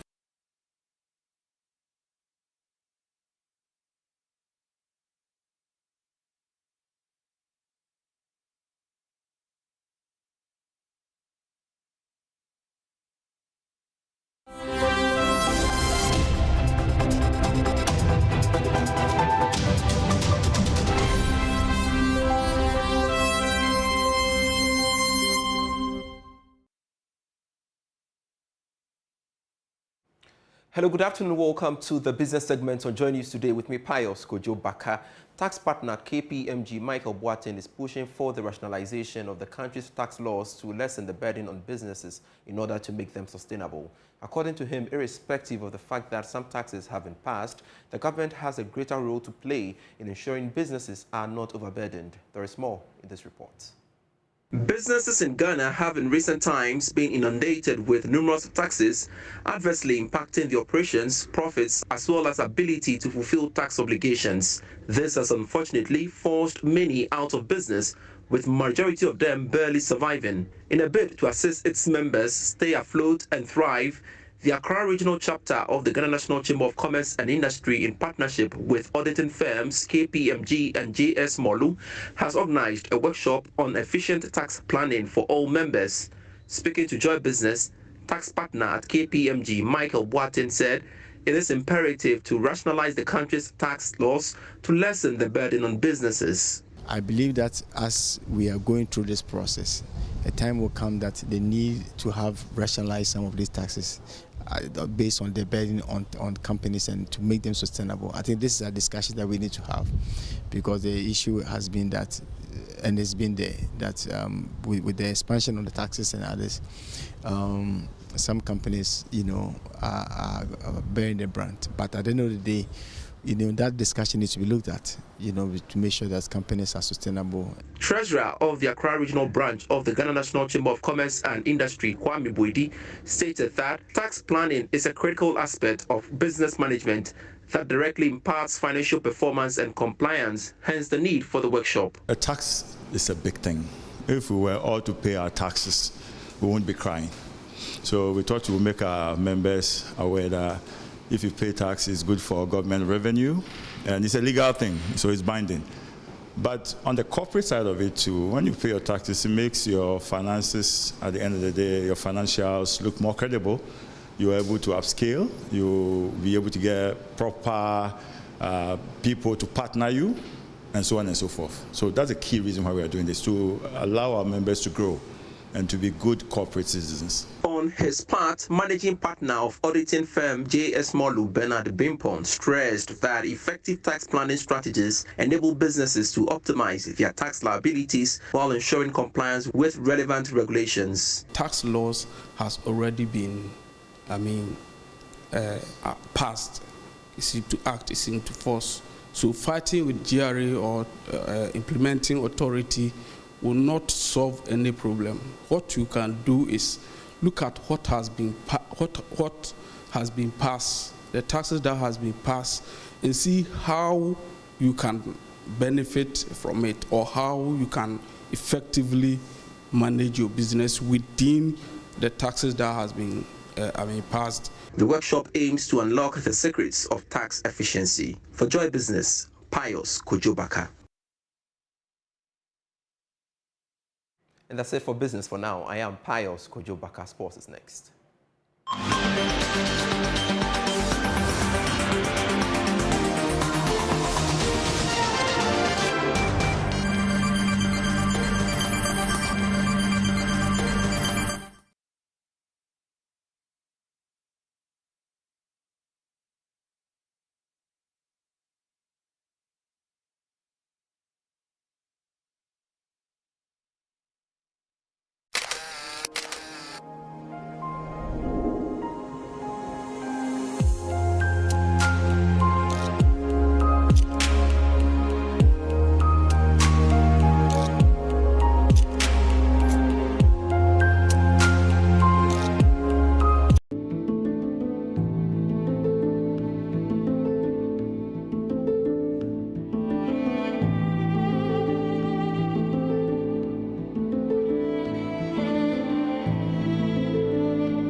Well, good afternoon. Welcome to the Showbiz segment with me, Jacqueline Ansumaya. Well, let me officially welcome you to the Ghana Month. The eve of Joy FM's 2024 Ghana Month launch evoked nostalgia as your superstation Joy 99.7 FM staged a reenactment of Dr. Kwame Nkrumah's 1957 Independence Declaration. With the help of Abubakar Latif Globe Production, the Kwame Nkrumah Memorial Park and Mausoleum came alive with the stage acts depicting the declaration. My colleague Kwame Dazi was there and has more in this report read to you. As the curtains rose, performance of a Ghana Month theme song accompanied by Uncle Atu's Oman Beyeye echoed through the air, setting the stage for a night of cultural celebration.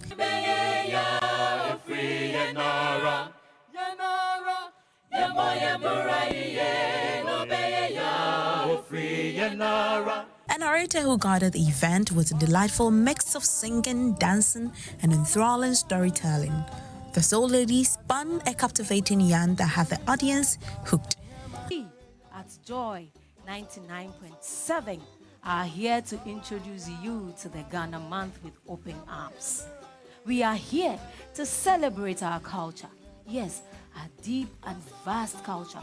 Adding poetic flair to the festivities were Nana Sase and Chief Momin, who graced the stage with mesmerizing poetry and spoken word performances.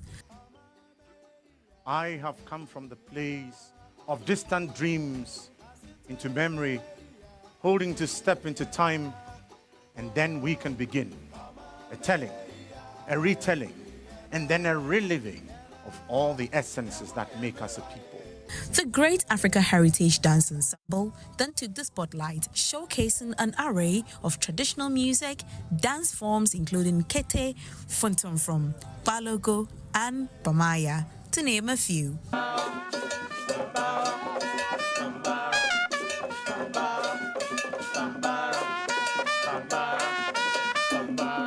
The events reached its pinnacle with a flawless reenactment of Dr. Kwame Nkrumah's iconic independence speech. The point that we are going to see that we create our own African personality and identity.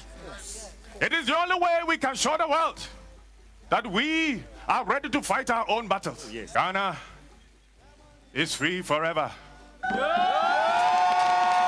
As the Ghana Month unfolds, let's savor and relish every moment of this cultural journey. Kwame Dadzi's report read to you.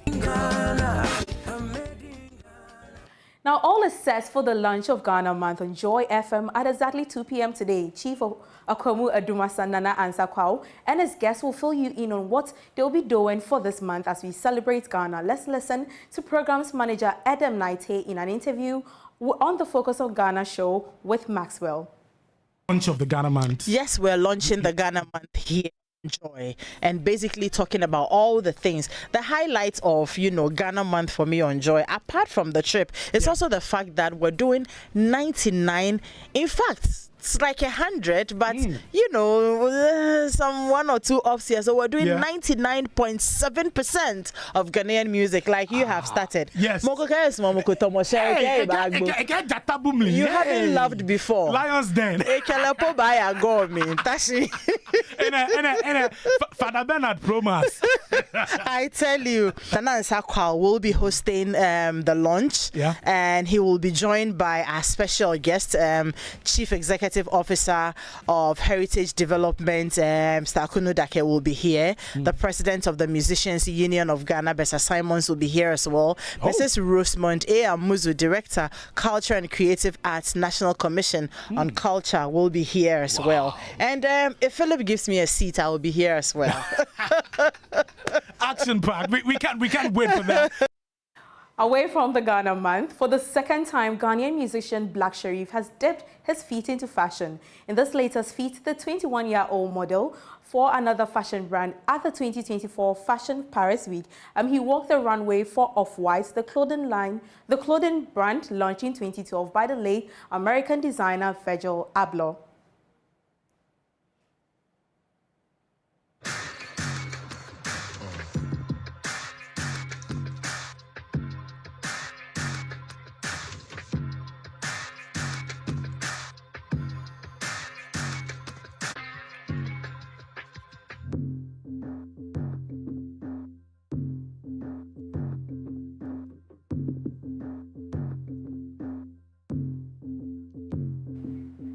That's all for the showbiz segments with me, Jacqueline and Sumaya. Sports is up next.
Let's bring you sports now on JoyNews today with me, Muftao Nabila Abdullahi. Vice President Dr. Mahamudu Bawumia has commissioned the University of Ghana Stadium for this year's African Games.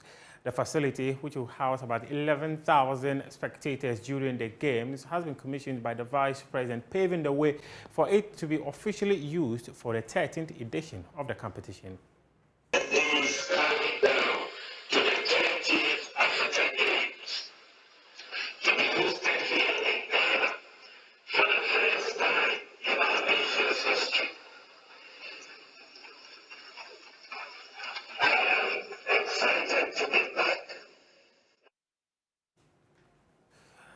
We apologize for the poor quality in sound there. We'll bring that to you in our subsequent bulletins. For now, do hold on to myjoyonline.com and read some more sports stories. We appreciate your time.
And as I wrap up the bulletin this afternoon, my name is Aisha Ibrahim. Log on to myjoyonline.com for more of the news and updates of all the developing stories. So enjoy the rest of our programs.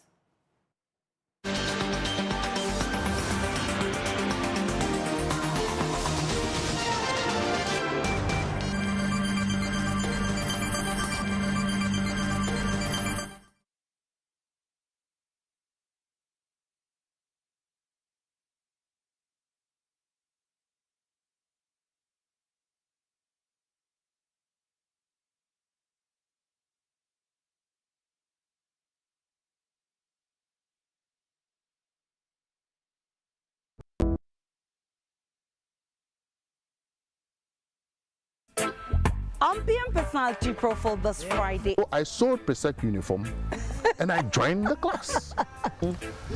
Then it came to time to register for the North Deck. Okay. And then Presec said, oh, even the afternoon school said, they cannot register you. What? That evening, we went to town.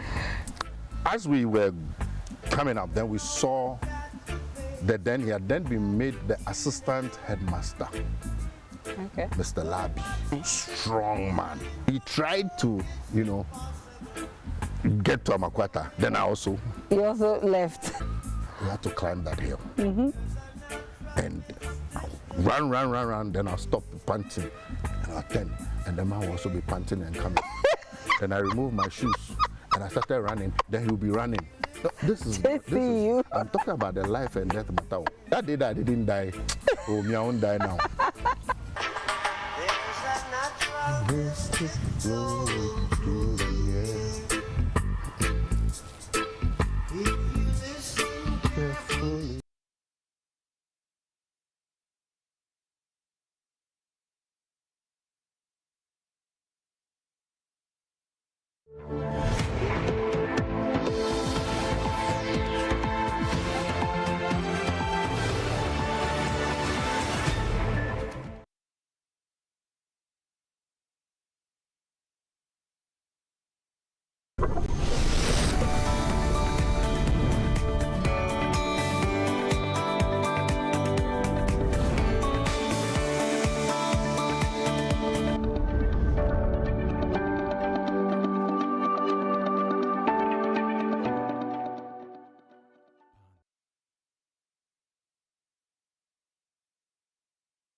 Hi, good afternoon. Welcome to the marketplace. Coming up, the impact of power cuts and water shortages. Small business operators in the Ashanti region share their experiences. Am I bro? Say go yenya light in here. Hi, am I ntimi yeduma? On your storm ombe light in here. Coming up, tomato traders and transporters fear a potential withdrawal of Burkina Faso and Mali from the ECOWAS could adversely affect the supply of tomatoes to the Ghanaian market. Expect the prices to reduce anytime soon. The prices are increasing because of the situation in Burkina Faso. Plus, customs housing agents call on government to remove some outmoded taxes on importation at the ports. State warehouse rent and interest charge. They are taxes that the government needs to take it out of the schedule, because when we talk about interest charge, what is interest charge? My name is Darryl Cobb. Thanks for being with us. Details coming up.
Thanks for staying with us, everyone. Now, small business operators, including washing bays in the Ashanti region, are worried about the impact of the rampant power cuts on the operations. The region has experienced regular unannounced power cuts in recent times, with some residents thinking about the return of doomsday. The businesses are unhappy with the current power situation. Here's more in this report. In the last few weeks, many parts of the country have experienced long durations of power outages, with some areas staying without electricity for close to 12 hours. Government refuted claims of a return of the popular load-shedding regime, otherwise known as Dumso. Many businesses and households in the Ashanti region continue to reel under the impact of the incessant power cuts. We are facing a hard time. Muslims will begin their fasting soon and have brought their carpets for us to wash.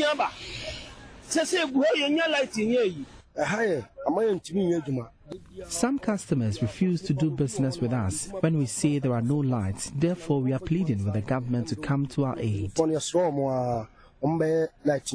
The situation is affecting two of the region's major water treatment plants and booster stations. The Ghana Water Limited announced its intention to shut down the Barakesi and Achiasi booster stations due to what they described as planned maintenance works being conducted by the Electricity Company of Ghana.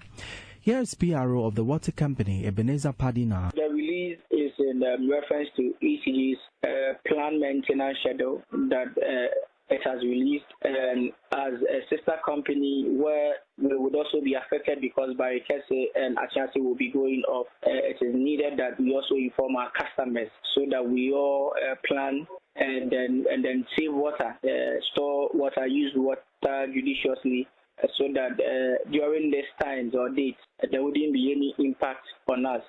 As Ghana Water, we are always ready and we assure our customers that we would resume production immediately each day after power is restored. Meaning it's going to begin from 9 a.m. to 4 p.m. Yes, please. The shutdown is expected to deny 80% of households in the Greater Kumasi metropolis water. These washing bay attendants must grapple with the erratic power cuts and its resultant intermittent water shortages. Fixing machines is very expensive nowadays, so it's better the ECG informs us before cutting off the power. My two motors got bent due to the power outage.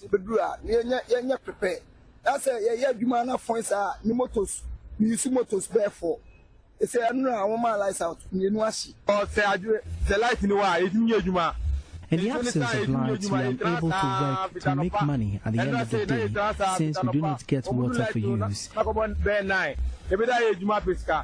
Economic activities across the region is gradually grinding to a halt. For Joy News, my name is Emmanuel Bright Kweku.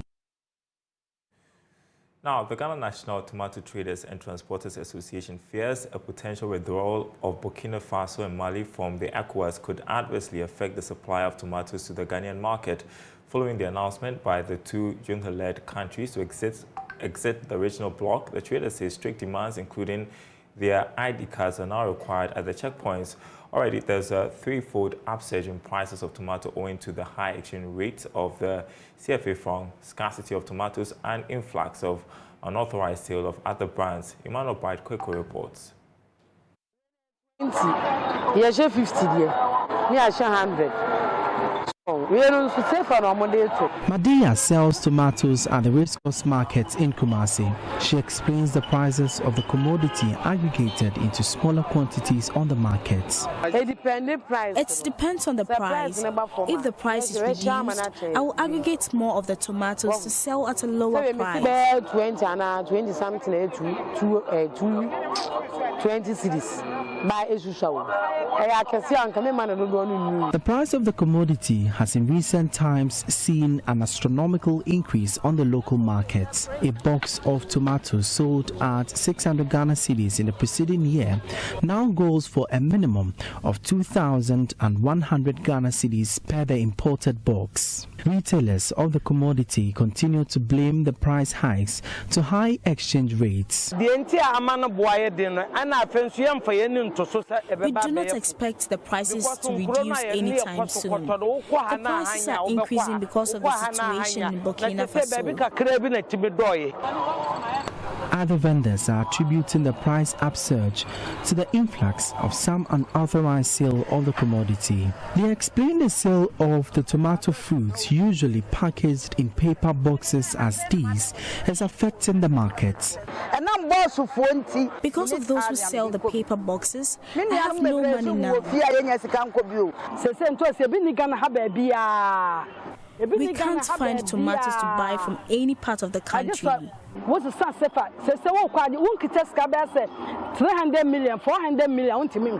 The ECOWAS imposed sanctions on Burkina Faso following a military overthrow, which subsequently saw the junta-led countries revoke its membership in the regional bloc. But could this pose a threat to the Ghanaian market, as Burkina Faso is the sole supplier of tomatoes to the country? Eric Osetofo is the national chairman of the Ghana National Tomato Traders and Transporters Association. You know, ECOWAS, they have free movement of goods, free movement of people and everything. But right now, you have to, when you get there, formally they were not asking of our identity. But right now, when we get there, they want everybody on board of the vehicle to give out his or her identity before you giving passage. It's one of the matters that it's causing us a problem. For Joy Business, my name is Emmanuel Bright Kweku. We are headed for the ports now, and Vice President of the Association of Customs Housing Agents Ghana, Philip Bedu-Mensah, is urging the government to remove some outmoded taxes on importation at the ports.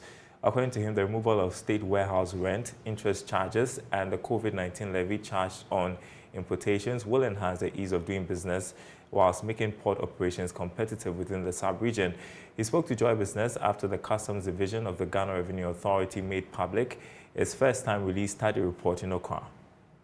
State warehouse rent and interest charge, they are taxes that the government needs to take it out of the schedule, because when we talk about interest charge, what is interest charge? At first, in the 70s, importers were giving money to go to the market and bring goods. So when you bring the goods and you are not clearing them on time, then there's interest on the money they have given you. That's where government take the interest. But today, nobody is giving anybody's money. So the goods have come at the port and you are charging interest on them. These are the charges we are trying to speak to the authorities to take it away. And then again, when we talk about state warehouse rent, the goods are not in the hands of the state. It is in the hands of private operators. But the state is taking rent, which is not applicable in this modern era. Because at first, in the olden days where these state warehouse rents were applicable, where the time even containerization has not even started coming to the state. So goods were put in at the state warehouse. So that is where the state was in control of the goods. So when we say a state warehouse is applicable, we understand. But not today, that the goods are in the hands of the private operators, that they are taking care, they are having their securities, their guards guiding the containers. And you, the government, you are taking advantage of it, taking the money. And again, we talk about this COVID levy. We have come a long way. Over 2 years now since COVID has been departed from us. But the state is still taking advantage of taking this levy to recover whatever cost they have. We are, as policymakers, we are pleading with the state to ensure that these few taxes that I've mentioned, if they can do away with them, so that it will reduce the cost of doing business at the port for us.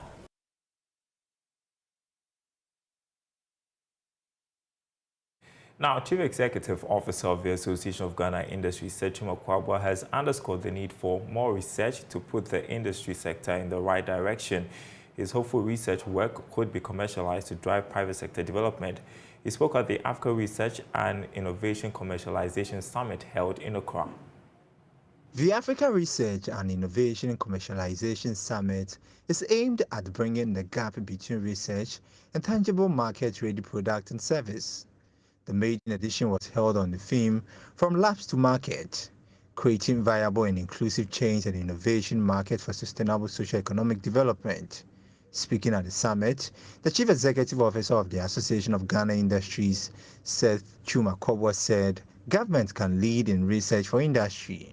Did research and development facilitate innovation because they provide the necessary data and insights to launch new products and services relevant within our industrial space.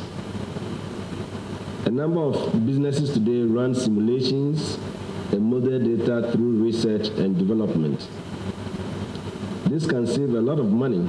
It makes it easy to highlight issues and potential setbacks right at the start of the project. In the process, minimizing costs and then minimizing delays. Therefore, the importance of research and innovation cannot be overemphasized. Unfortunately, however, research works, if not utilized, becomes redundant. The Chief Executive Officer of Heritage Lab, the organizers of the summit, Deridin Dazi, said the summit is to provide a dynamic platform for addressing pressing ecosystem challenges, promote collaboration, and drive innovation across Africa. For us, the key distinction between the world's advanced economies and Africa lies in the unparalleled utilization of science, technology, innovation, and research.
Incentives, import duties exemptions on film production equipment, 20% tax rebate for strategic film productions and film financing reliefs is being elaborated by cabinet, which will be outlawed very soon and should provide another tangible reason for the choice of Ghana as a film production country.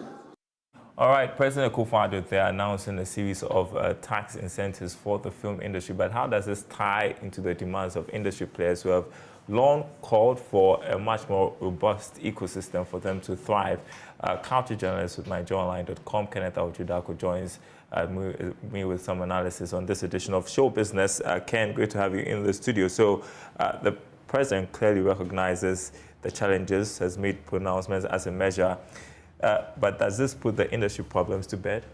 So, Dara, there have been many times that you have seen very big budget, productions. For instance, you've seen Beast of No Nation, and most recently you saw the Super Bowl commercial that was shot here in Ghana. So, a lot of the time, people have talked about how these big budgets, productions have taken place in Ghana, have created magic basically in Ghana, and people begin to wonder how come the local film scene is not seeing that same amount of quality. And so from the jump, it is clear that the challenges are there. A lot of the experts have also, talked about these things, but to have the president recognize this at, a platform as big as the State of the Nation's address is something that, is very pivotal. So basically, it's still early days here to talk about whether or not it is, is good enough that he has mentioned it, but I mean, implementation is also another thing. How has the industry reacted to this, though? So it has, received a mixed reaction. There's the one part of it that, basically the acknowledgement that the challenges exist are one thing, because if you don't identify the problem, solving it becomes another issue. So there is that part of it, but there is also a school of thought that indicate that there is this same administration that has, promised some, incentives in the past. I mean, for instance, there has been the promise that there's going to be the building of, theaters in certain regions across the country, and that particular infrastructure is yet to materialize. There are some other issues, talking about the building of studios that was also promised in, the NPP's administration when they were coming into the second term. These things are very, some of the things that bring some sort of doubt into the, the minds of stakeholders who have looked forward to, some facelifts in the movie industry. So basically, it is something that is getting mixed reaction from different parts of the, movie or the cinema culture, both from the producers themselves and also the art lovers, the fans as well. So how do we capitalize on this if it materializes, though? So, for instance, government is talking about some tax rebates. It's been talking about some incentives. It's been talking about, some other modalities. For instance, for importing, those who are importing, cinema or film-related equipment to do productions here in Ghana. The government, as we heard the president say, is working on, getting some sort of exemptions for them when they're importing some of these equipment, for instance. So what can be done going forward is that there should be a clear-cut outline of the criteria that is going to be used to, get some of these rebates for people or filmmakers or local filmmakers who are actually in need of these, equipment as well. When it comes to tax incentives as well, maybe there could be a very streamlined, system where local filmmakers are prioritizing this sort of venture, because funding is a big deal when it comes to movie making here in Ghana, because that is, as we pointed from the beginning, it is one of the reasons why the film industry has been going down here in Ghana. For which reason it is necessary that some of these tax rebates are done in a very streamlined way so that the local filmmakers benefit, so that our stories or our arts and culture that are being portrayed here in Ghana can be heard in the foreign land as well, in a very more, contextualized way. All right, Kenneth Awujidako, thank you so much. It's Ghana Month already. I'm sure you're going to be talking a lot in the coming days. Yes, we're going to be doing more about Ghana Month because it's, we need to celebrate Ghana, and we're in the month this month. Exactly, so exactly. Joy, it's big for us. Thank you. The only culture journalist in Ghana.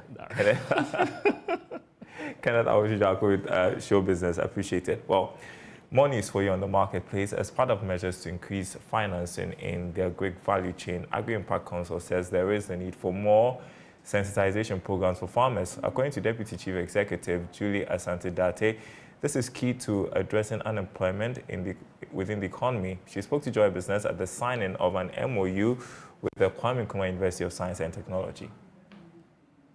The Agri-Impact Under Happy Program MOU with KNUST is to leverage on their e-learning infrastructure to build a new cadre of over 500 youth who will use ICT to create enterprises in the agribusiness space. Our primary goal is to create dignified and fulfilling jobs for 326,000 young women, young men, and then persons with disability. This project is being supported by the MasterCard Foundation, and it is part of their bigger plan to create jobs for 3 million young persons in Ghana, and especially with a focus on young women.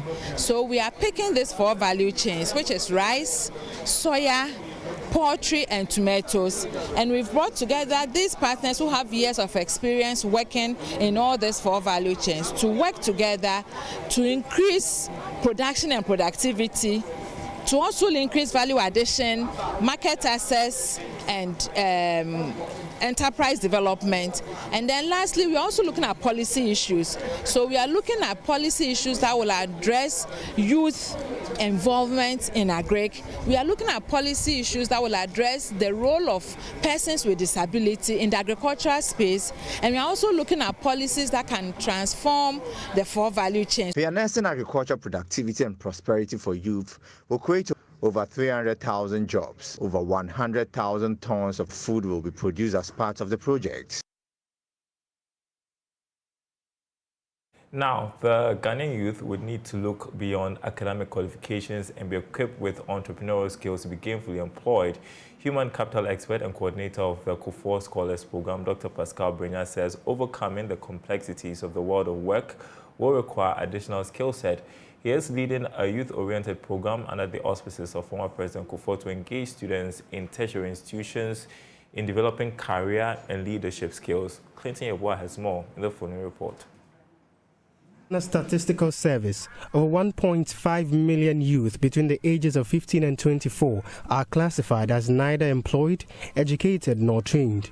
Fresh students enter tertiary education unsure of their future career path, yet overwhelmed by the myriad of options available to them. It has become imperative that students and young people are equipped not only with academic knowledge, but also with the tools and skills required by employers and entrepreneurship initiatives. A student engagement dubbed What I Wish I Knew in Level 100 by the Kufuor Scholars Program assembled industry and human resource experts to empower students to take risks, pursue their passion, and overcome academic and professional obstacles. Human capital expert and coordinator of the Kufuor Scholars Program, Dr. Pascal Brenya, is admonishing young people to adopt strategies to blend co-curricular activities and academics for capacity advancement. Just having a degree for 4 years is not enough. You won't be the only person who have that degree. I have always said that we need an engineer who is a pilot. Anything that you can do apart from academics that can also prepare you. So while you are waiting for the good job to come, you can pick up a job and make a difference. Everybody looking to work to get paid. We need people who also have a mindset of being able to create a job to employ other people. We need that, and that is how we need to challenge the status quo. So today our conclusion has been that just don't be average, live average and die average. When you do that, you are not relevant. But for you to be relevant, you need to go above averageness.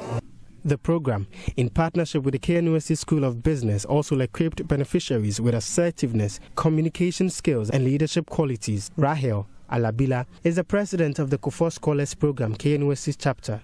What I Wish I Knew in Level 100 is a program we organize to give the freshers especially an opportunity to know what we did wrong and how they can do those things differently to enhance their stay on campus. Speakers Dr. Patrick Achia, a health officer, KSB Career Services Administrator Mami Dintu, and former KNUST SRC President Frank Owusu were excited to facilitate the personal growth occasion. We've not had a lot of awakening, that's how I'll put it, because most of us lack mentorship right from SHS, right from, our very basic level of education. I believe that if leadership is right and we're able to set our art right, our youthful population will stay here and they would help in the nation building of the continent. Some students shared their experiences as they sought more career development opportunities. The world out there is so competitive, but then if you are bold and then you go out there, you will get it. This program should be held in various universities. Reporting for JoyNews, Clinton Yeboah.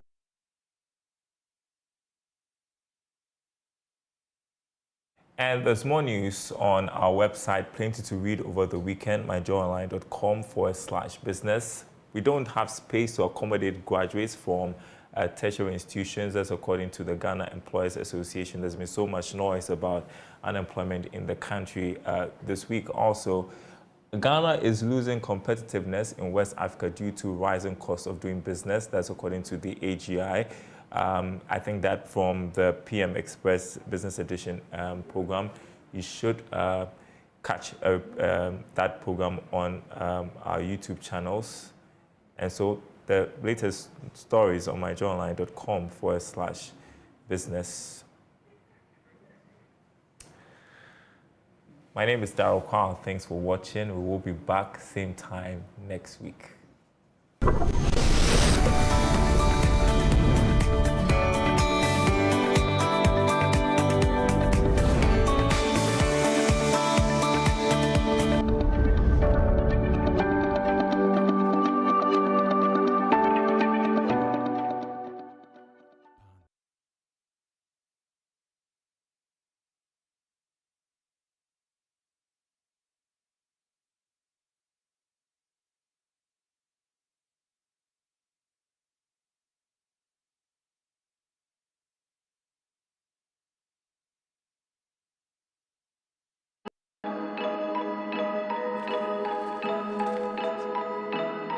Okay, as far as music, as long as I can remember, I was exposed to African music. Did my own thing when it came to making music. It's your boy DJ Razor rolling on 1 and 2s right now. Still musician, rapper, and then a dancer. Stormboy soccer there, they're doing big things. Yeah. Overall, if people just enjoy good music and they respect your opinion on music, I think it'll be successful, and that's the plan right now. That's the plan.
Let's have some fun. Let's put your foot down. Let's see what it can do.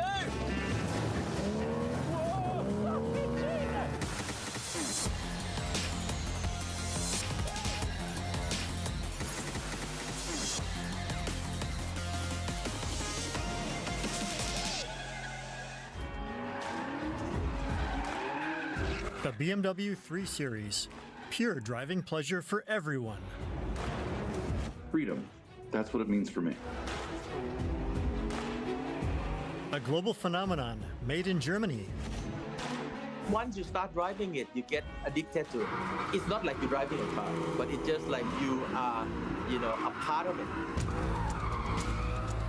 The BMW 3 Series has been the epitome of sporty driving for the wider public for some 50 years. Forget fuel consumption. The main thing is 6 cylinders, rear-wheel drive. It runs and it's loud. BMW's 3 Series stands for fun driving worldwide, regardless of worldviews or cultures.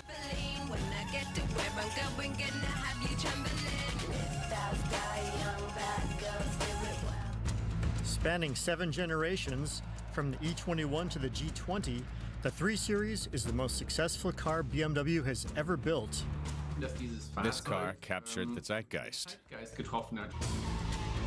When the oil crisis was over, a car came along that was tailor-made for the wild 1970s and 80s.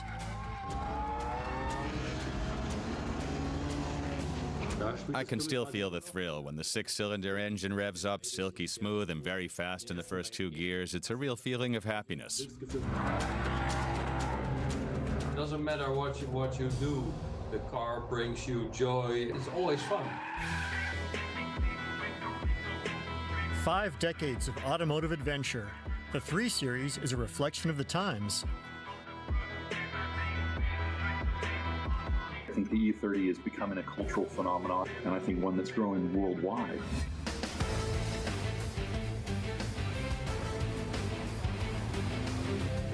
Hasan Kocabaş is a Berliner with Turkish roots. Ever since he was 18, he's only had one true love on 4 wheels, the BMW 3 Series. In Germany, and especially Berlin, it was a symbol of a very special community. The 3 Series was always my thing. It was always a childhood dream to have one. I had an E30 back then too. And then I stuck with the 3 Series.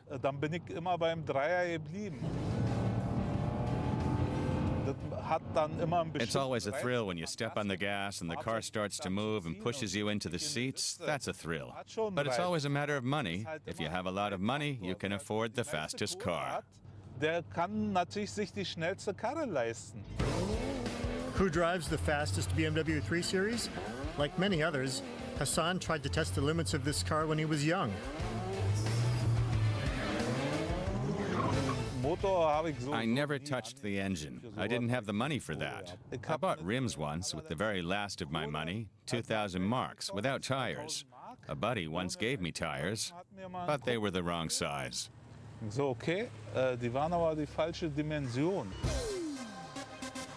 It goes without saying that Hassan often drops by Fahrzeugtechnik Farid in the Berlin borough of Spandau. The owner of the workshop, Firat Batman, repairs and rebuilds 3 Series models from all eras. His workshop has become a meeting place for the Turkish 3 Series community in Germany. Firat has been working on this BMW model for decades. The 3 Series had lots of tuning potential back then. You were always the coolest, best, lowest, broadest, loudest. In the 1980s, the BMW 3 Series became the favorite car of young Turks in Germany. They fell for the sporty Bavarian and made it their car. Back then, everyone had a BMW 3 Series. That's because it was an entry-level BMW that was cool to drive, sounded cool, and was easy to come by. Then you put different rims on it, lowered the car a bit. Forget the fuel consumption. The main thing is 6 cylinders, rear-wheel drive, it runs and it's loud. 420 PS, 321 PS. Some have plenty of oomph under the hood. Klingt natürlich auch saugeil. Ja. Ein bisschen tiefer. Ja, muss ja. The car is also a status symbol. I take the car to Turkey in the summer, because in Turkey, a BMW, a newer one, including a new 3 Series, is a very highly regarded car. And because it's easier to afford here than in Turkey, it's a big status symbol there. Then the family thinks, wow, my son has made it. He drives a nice car and lives in Germany.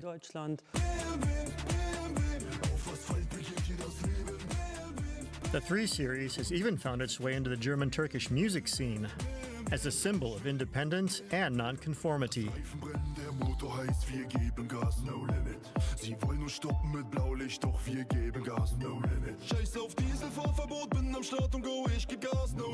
Or masculinity. Yeah, he drives a nice 3 Series, 6 cylinders. That's a man. He must have a good job. He can afford it. Back then, I wanted to have a big car, show off, drive to a fancy club. It was just about filling the tank and having fun.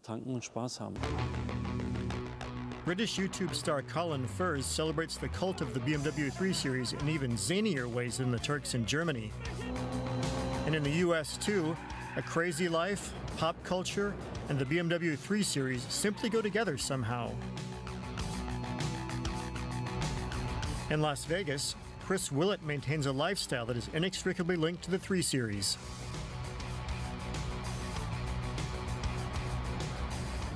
We definitely have fun, and there's a lot of freedom in the United States and probably even more in Nevada. You know, if I wanted to go to a party and find some friends, you had to get in your car and go there. So, I mean, the 3 Series, I think, gives you the best versatility. I mean, if you want a pure sports car, a lot of people are going to run out and buy a Porsche. But if you have a few friends, you need more seats. And we met a guy that needed to get to a party in LA, so we threw him in the car and we drove all the way to Los Angeles. So, freedom. That's what it means for me. Willett converted a 3 Series so that British YouTuber Colin Furze could surf through the Nevada desert.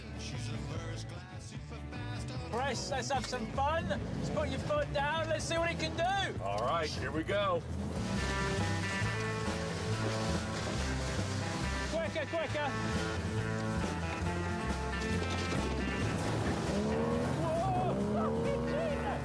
The entire floor and drivetrain of that car is an E30.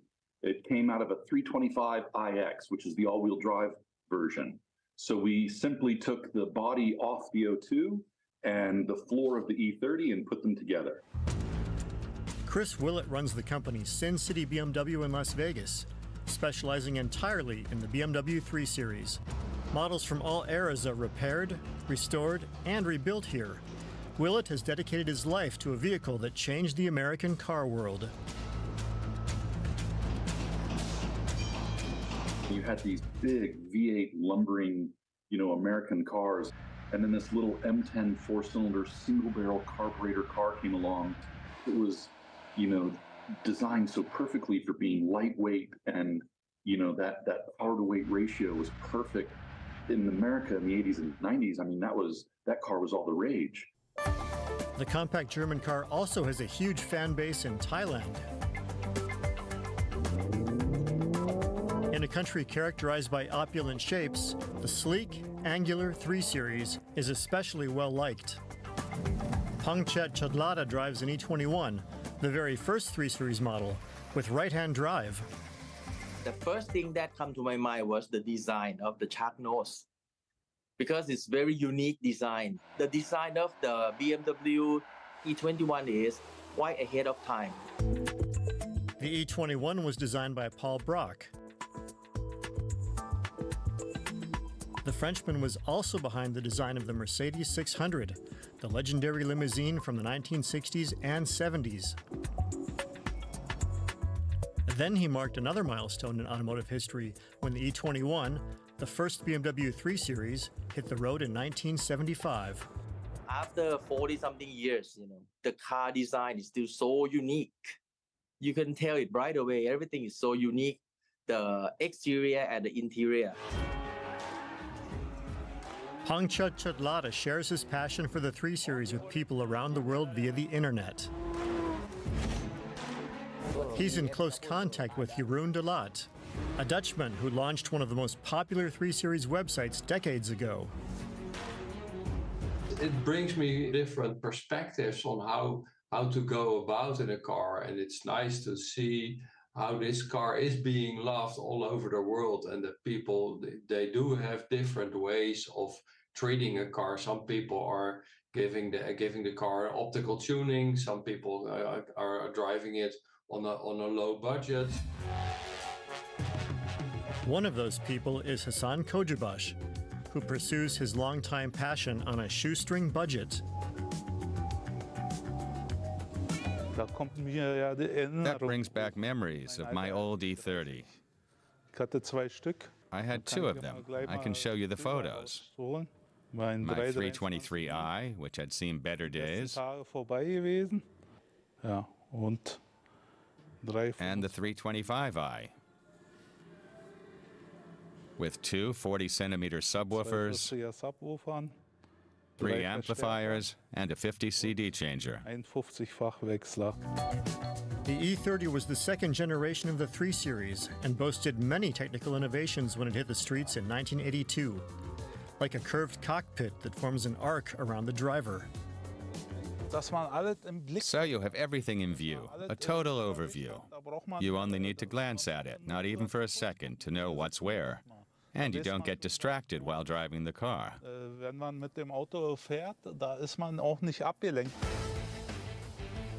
the 80s, you could buy a 3 Series with a 6-cylinder engine for the equivalent of 7,000 euros, and it was revolutionary in its price class. To this day, the engine uses the rear wheels to propel the vehicle, and with the chassis, BMW left no stone unturned to ensure a fun yet safe ride. Other car makers use rigid axles here. That doesn't make for such nice cushioning as with independent suspension, and it doesn't drive so nicely either. Here, each individual wheel can absorb as many bumps as it wants without affecting the other wheel.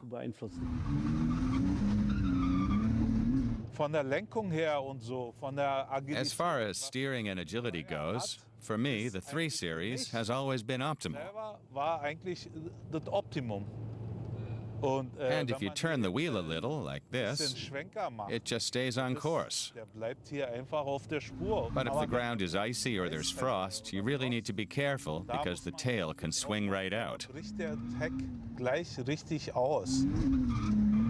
To drive a 325 like this in the rain, you really need to know how to drive, because there are no control systems and it can go sideways really quickly, so folks could show how well they could handle them. And a real 3 Series fan knows no limits. Many hobby mechanics and tinkerers keep trying to optimize the E30 models in particular. Tino Trümer from Brandenburg in eastern Germany is among them. He loves to work on this car.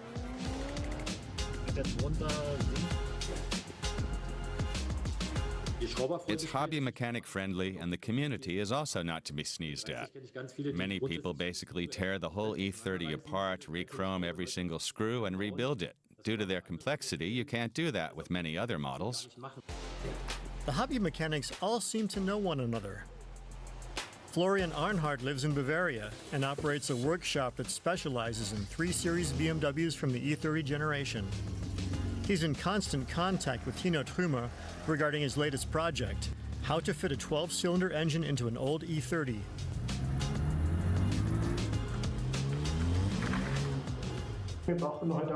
We do engine swaps to V8s or V12s. Everything you can imagine can be built into an E30. Anything's possible. In theory, all manner of crazy stuff.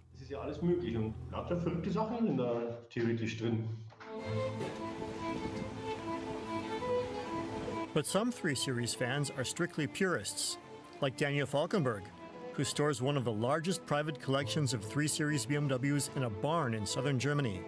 Close to 24 models from all generations can be found here.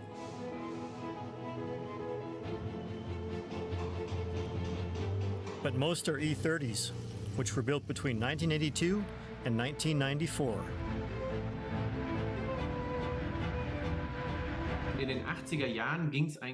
In the 80s, lifestyle became a thing. And this car was precisely tailored to that. There were variants like the Touring, which could accommodate golf bags. There was a full convertible, which hadn't been done before. This explosion, this colorful cornucopia, came with the E30 and hasn't happened since in this shape and form.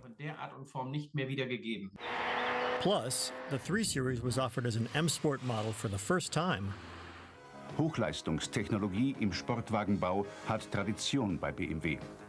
Heute sorgt der M3, das sportliche Spitzenmodell der Dreierreihe, für Fahrfaszination. The E30 M3 formed the basis for BMW's success in world and European touring car championships. From then on, every new 3 Series generation had its own M model. In 1990, the third generation of the 3 Series arrived. The E36 looked rather conservative, though the M3 model came out in eye-popping colors. In 1998, the new, but only slightly modified E46 followed. To this day, the M model from this generation is especially popular with sporty BMW drivers. The unique sound that this engine and the exhaust system make are indescribable. It's really different. It gives you goosebumps. In 2005, the 5th generation hit the streets. The E90 was quite compact, and for the first time, the M model had an 8-cylinder engine under the hood. When you shift, it always feels like a hammer blow to the back. You always think, that can't be good for the car, but it's super cool. I don't need to say more than that. It all looks very masculine. The pipe here alone, at 8,000 RPM, it has to fill 4 liters of cubic capacity with air somehow. With 8,000 RPM at 280 kilometers an hour and 420 horsepower, taking the wheel of a 3 Series BMW can spur men's competitive instincts. In my scene, they were all poor losers. Like little kids, acting like you'd taken the chocolate out of their hands. They were sad, I must say, manly or not. But the 3 Series universe isn't strictly a male domain. Women have long made these BMWs their own. The British rapper known as MIA had 3 Series models perform some impressive stunts in her music videos.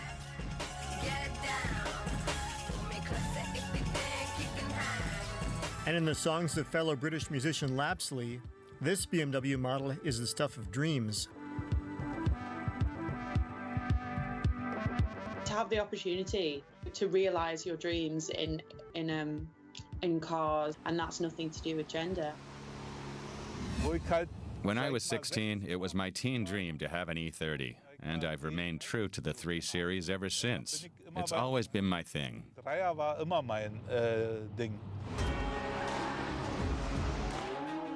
The BMW 3 Series really is a car that has something for everyone. And because the 6th generation, the F30, and the current 7th generation, the G20, have sold well, BMW also plans to introduce an electric 3 Series called the New Class in 2025. So BMW's legendary 3 Series looks set to live on for years to come.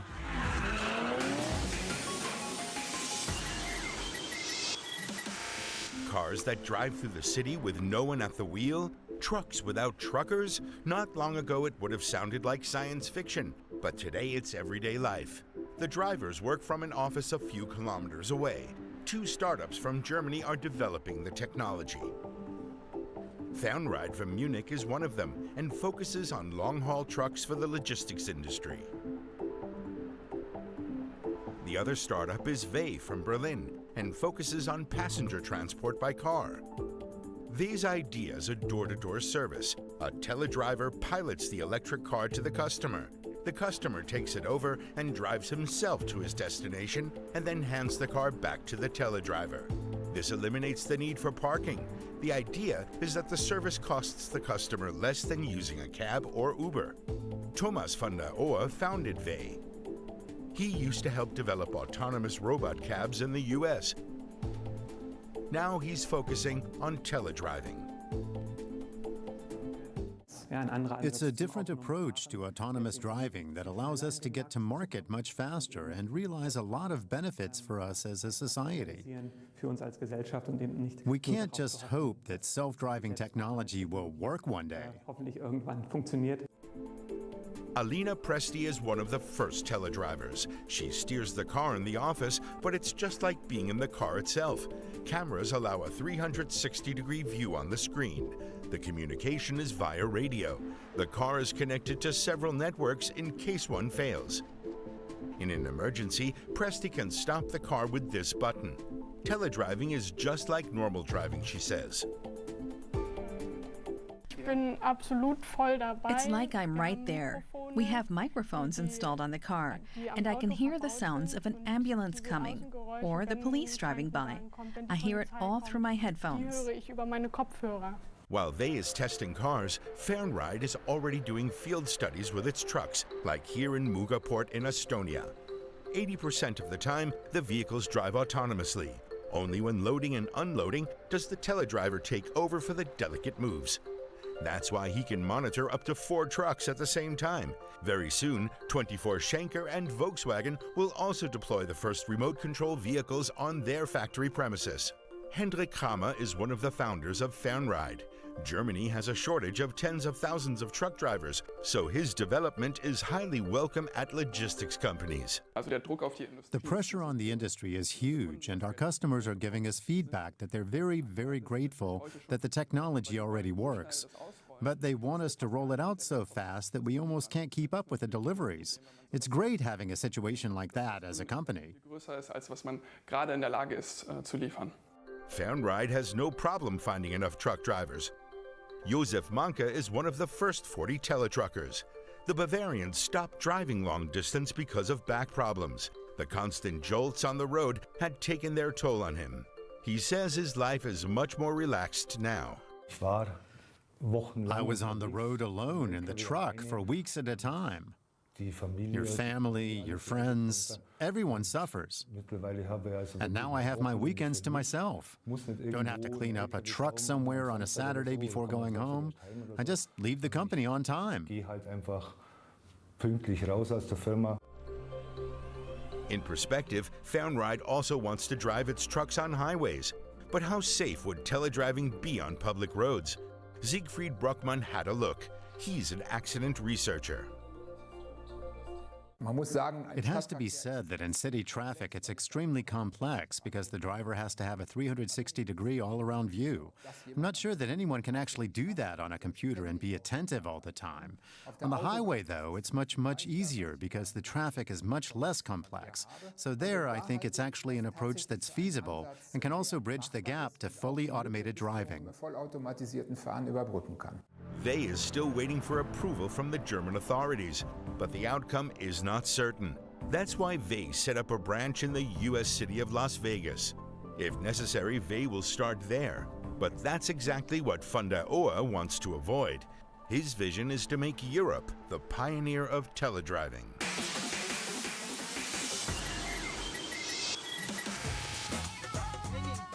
Priti's life is finally on track.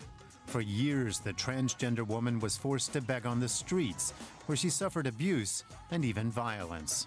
But that changed last year when an NGO gave her an electric rickshaw. Priti was trained, got her license, and also registered the electric rickshaw in her name. Before, we used to beg and collect money or dance in different places. I did the same in Bangalore until people at the Shishu Mandir NGO saw me begging. The director then gave me this opportunity, and now I'm an EV auto driver. The Indian Constitution gives equal rights to transgender people, but that's not often reflected in their treatment. Most of India's 5 million transgender people live on the margins of society. Priti is one of the very few who've been lucky enough to improve their situation. During this pandemic, the transgenders lost jobs because they couldn't beg. There were no people on the road. So we started providing them ration every month. We used to meet 100 transgenders every month, and we felt, what next? Can they go on begging? So we started the driving school. We encouraged them to come for driving. Priti made full use of the opportunity. Her helpful attitude has won her a loyal customer base in her neighborhood and also at the local vegetable market. Many of her male colleagues also accept her. Until now, about 70% of people have accepted me and responded well to me. The rest, the other 30% of society, will take time to come around. Priti earns the equivalent of around 22 euros a day. Driving an electric rickshaw not only means less CO2 emissions, but also more savings for Priti. With a conventional auto, we need to spend money on gas. We might not get enough trips, so we just travel around. The price of gas is now too expensive, so an electric auto is cheaper and better. Priti's new start has given her faith that with a little help and the will to change, it's possible to transform the lives of other transgender people as well. Here's wishing a good trip for everyone. And see you next time on Rev.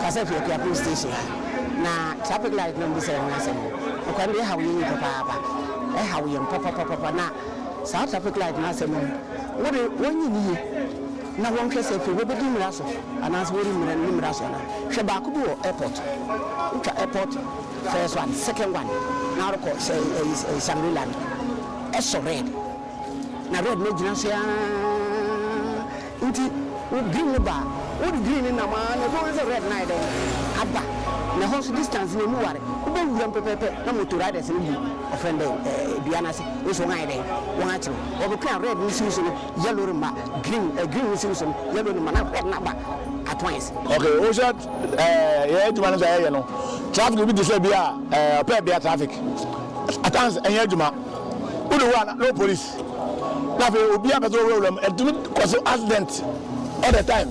And the answer na yes we higher pa we go be dey say bia traffic bi dey opia bia I go from Medina away as away residential etumi bloko enye duma na be police for no so no na ye drivers na etumi nya bota kakra ba bi say happy junction atele bi enye duma na traffic bi e ma land pa oga akra ama bo hu ye wo ya du we eva uvi wo ya du span awon traffic light bi wo ho atele bi a enye duma atele bi say enye duma senders wo do private car bi e je mo so we jam at once na why you think to in the best of traffic no me no me my e so second span as red and the ma red man no enko to ye my kura.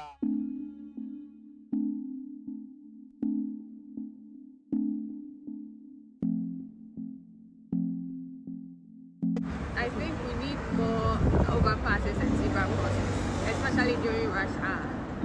A lot of people are rushing home after work for rest. The vehicles as well are in a hurry to get home to rest after a long day's work. So here is the case: the traffic light is not working. Then we have to struggle to cross the road with them. If they want to stop, they stop. If they don't stop, you will be there. So whether 30 minutes, 1 hour, you'll be there until you get a chance to cross. So having a zebra crossing or an overpass, I don't have to go through that stress. And as a citizen, I think this is my right and I deserve it. Thank you. You put it up and they go and steal the batteries. They take away the cables. That junction in 2 years, we did it about 3 times.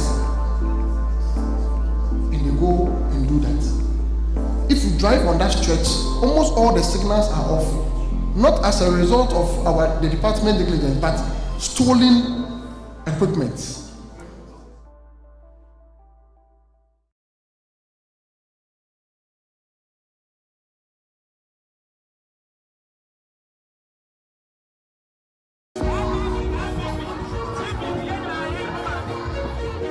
Journalism must be balanced. Well, we go beyond that. We say journalism must be fair and objective. In Ghana, the media operates in a polarized space. There is pressure on us to pick a side. But at JoyNews, we operate in a layer above the noise. The only master we serve is our audience.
Brief with me, Aisha Ibrahim. Over the next half hour, we'll bring you stories from across the political divide. Election Headquarters is brought to you by Petrosol, your clean fuel in full quantity. Election Headquarters for an informed electorate. Please do stay.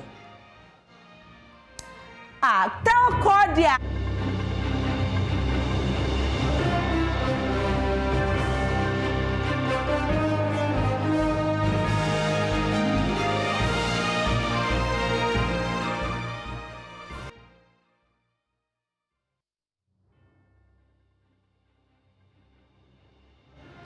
There's an urgent call for the youth not to allow themselves to be used to cause trouble during the elections. Speaking during a health and peace walk organized by a Wa-based youth group, JoyNews Palace, Executive Secretary to the National Peace Council in the Upper West Region, Emmanuel Dayoma, called on the youth to choose the path of peace. JoyNews' Upper West Regional correspondent Rafiq Salam reports. Over 10,000 youth, drawn from over 100 youth groups and camps in the Wa municipality and beyond, took part in the health and peaceful walk codenamed Walk with JoyNews. This came on the heels of last year's successful event, which saw 70 youth groups participating in. The youth groups, majority of whom are from political parties, religious groups, professional organizations, and football supporters, took part in the event organized by the Wajangberi-based youth club, JoyNews Palace. The attendance was massive as most of the youth spilled all principal streets in the Wa township. They walk, jog, dance and music played on sound systems, kept on tracks, and also from local drums. Convener of Walk with JoyNews, Baba Sadak, explained why they have embarked on the walk. You know, as election is getting near, this is 2024, the incumbent MPP said they want to retain power and break the 8. The opposition NDC also said they want to wrestle power from the hands of MPP. And we are also in a war zone environment, surrounded by Burkina Faso, Togo, and Niger, and other Francophone countries. And definitely, if peace is not paramount, something must happen. And as we are getting into the election year, we need to position the youth as an agent of peace before, during, and after the elections. And that's the reason why we brought all these youth groups together to drum home the word of peace, so that they will know that before election, after election, whatever that happens, happens. And there's no need to, for chaos. People have to go about their normal duties and live in harmony. Other organizers of Walk with JoyNews also took further light on the event. We are all aware that if a country can grow, it is the youth that have to drive the peace of the car. That is the more reason why we have invited our security service, so that there will be a sense of harmony during and after elections. So what I can see this morning, I'm of the view that if we're able to succeed in this, and the people go home with whatever message we share here, it can translate and give us a peaceful election come 2024. War-based supporters of English Premiership club West Ham United also had a bite of the pie. We are representative of Ghanaian Hammers Supporters Union. So, as everybody is saying, we are here to also preach peace to the people during the incoming election and after the election. So that's why we see us in our West Ham colours, also to support the movement. Thank you. Executive Secretary to the National Peace Council in the Upper West Region, Emmanuel Dayoma, whilst commending the organizers of the walk, urged the youth not to allow themselves to be used to foment trouble before, during, and after the 2024 general elections. Youth should be together. They shouldn't allow anybody to recruit them and use them for their purpose, their negative purposes. So I continue to thank you. I continue to encourage the youth to be together and do things, and I hope this one will come again. They should try to organize another one like this before the election. As part of the event, free blood donation exercise was also conducted to support the blood banks of the Wa Municipal and the Upper West Regional hospitals. Reporting for JoyNews, Rafiq Salam.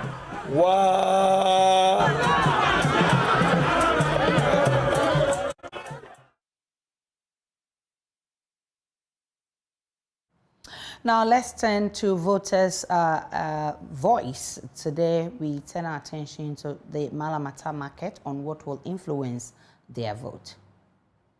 Me MPP ni mapa pure full and half MPP ni it me vote to MPP. The me vote to MPP say Sabio on ba transform ye bibi o manye bibi me vote to MPP. If it's a numu ni aye den ya wo metoye me moja no afra etu dan me kɔ party bia enye yi ti me MPP die osunu kokuroko aboa kase na ogina wano wo so One one me vote to the amana. Me vote to ama Nana Bawomia. Me wian so me vote to ama Henry Kote. Henry na medical Canadian. Henry nyo wanu aka hasabe ya tumi afiri malata ha. Oba ya MP no. Ya NDC wo so betu yan. Aso nshira Kenya kopon so oba no oba je yan e ma yetena ha. Bawomia so de me vote to ama ne se. Bawomia oya MPP ni. Bawomia oba ya no enkonomi ni enkoye kura ebe ye yie. Ebi so ote ho no e bia nya nsam nyina na o ka kira na otie ebia nya nsam nyina ena o ka kira na wotie na sanka nsam nyina o ka kira na wotie a ka bia kanima mu so ayede agode amayen bia ne government e mo le ona se bia ka free education e wo no e bombodi ha wo fio fio ko pe eno ne bombodi ha wo no no wa ka ke won daleshi ofa ne afi ne 2024 o shike ne wa afi bia ne ni bi wa ha wo bia ne ahe ni hu ni homo e bashi shika be mami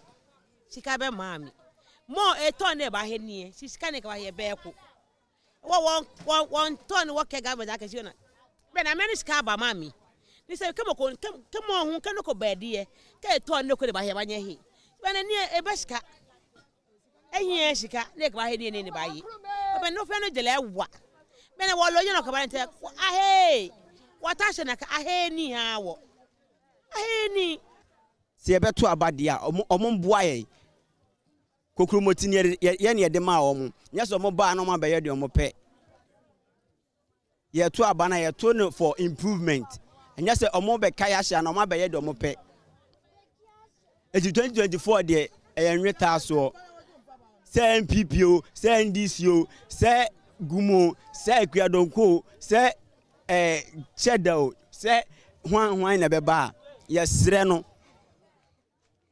oman eninko agriculture system so poor road in the enyenyenyenye na say ye mehwire madam fubaku bi okwa awo so se hwikwan so ekwan no ye se utimu a se hospital no obe se aha wo de e wo se wo de 5 minutes ni dru a wo de 1 hour na bedu asem to no enti mesire mo hwe kwan ne maye mo ye kwan ne maye beto abama mo we no to me me hwese de ma sitena mutia na me de ba be vote enko yi a me vote atia ho enko yi nso me vote twina me kana what ma say that is it obi ntimi mbe tutu nguma asum say me mfa nkonkon ma we ena vote na ye kwa vote no enya ntokwa bia ne opa na ade kwa ma no ana me boa me ye de gombani be bia me pa na me kwa vote ba o mi ana me pa na me vote say your friend say John Mama me vote. And as the countdown is on for flag bearers for the two major political parties, the NDC and MPP, to name their running mates, there is a strong name coming up. Professor Jane Nano Pokuajeman seems to be gaining traction in the NDC. We've heard names like Nimoy Thompson, we've heard Zanetta Rawlings, we've heard Bonso and all of that, but her name seemed to be topping the list. Of course, on the other side, we've heard about Matthew Opoku Prempeh, who is the energy minister. We've heard about Zeche Mensah Bonso, who is former minority leader. We've heard about Jose Wusu, who is deputy speaker of parliament, and a host of names. Which of the names is gaining traction? I've been joined by deputy head of JoyNews' political desk, Winston Amua. Winston, let's start with Jane Nano Pokuajeman. What does she bring on board? Well, Aisha Jane Nano Pokuajeman, of course, she was the NDC's running mate, or John Mahama's running mate in the 2020 elections. And from all that we gathered, looks like the party was pleased with their performance. Now, the difficulty we're talking about what she brings on board. Yes, she's a professor, she's a technocrat, she's a minister of education. She's been the first female vice chancellor of a university in Ghana. She was vice chancellor of the University of Cape Coast. But electorally, if you look at her electoral performance, there's a bit of a difficulty here. Now, because she comes from the central region, and the NDC did not win the central region. However, she's a female, And unfortunately for us in this part of our world, we don't have data to, for instance, find out whether or not she was able to increase, female votes or not. So that's the difficulty when it comes to that. But the NDC has its own, measurements. I mean, when it comes to deciding the impact of a running mate, the NPP actually, Nana Akufo-Addo won about 19 constituencies. There's 19 in the central region, but of course his members of parliament or the NPP parliamentary candidates, only 10 of them won, with the NDC winning 13. I don't know if this could be attributed to Professor Nana Jane Opoku-Agyeman, but I'm sure as the days go by, we'll be able to find out. So the NDC believes, John Mahama believes she's the best person to help him, capture power in 2024. Looks like a lot of them believe she's the right person. The belief also is that, being one who's been at the forefront of women development and activism, is likely to get a lot of, DG votes. This will not be the first time she'll be introduced to politics. Of course, she's been Minister of Education before, but one of the things that people do not know, for instance, is that in 1996, around the time, she used to host a political program on Radio Go that interviewed aspirants to election. So she's one person you can actually say may, and I choose this carefully because may help the NDC's cause, particularly within the female front. I have personally said that, look, the NDC lost the central region in 2020. Of course, they lost it in 2016 also. So you ask yourself the simple question, what does Professor Nana Jane Opoku-Agyeman bring on board? There are many who have said that, well, John Mahama himself is a candidate that, can win an election. And so in Professor Nana Jane Opoku-Agyeman, you're looking at a party that also wants to send a particular signal. And if that's the case, if you want to, have a female as a vice president of the Republic of Ghana, then she stands tall and may probably be the right person you want to choose. So, of course, in the last elections, Jane Nana did not perform. I mean, political watchers think that she performed abysmally. How can she better her chances in supporting the flag bearer to make this happen for the NDC in case or in the event that she's chosen by the flag bearer?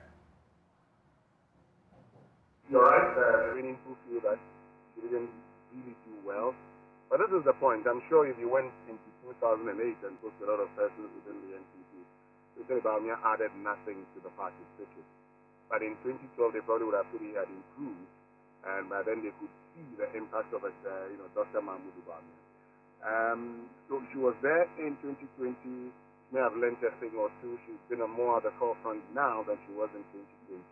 The feeling is that this time around, she probably may have learned a lot of thing or two more about politics and could deliver. She's very intelligent, no doubt. She's not a politician. She's not your regular politician. But I'm sure from 2020 up until now, she may have learned a thing or two. Will that inure to her benefit and to the benefit of the NDC? Well, like our people say, only time will tell. Conversation and take you on the regional balance, but I want us to switch to the NPP. Names like Matthew Opoku Prempeh coming up, names like Oseche Mensah Bonsu, Joe Wise, and the likes that you've heard. Which of the names is gaining more traction per your sources?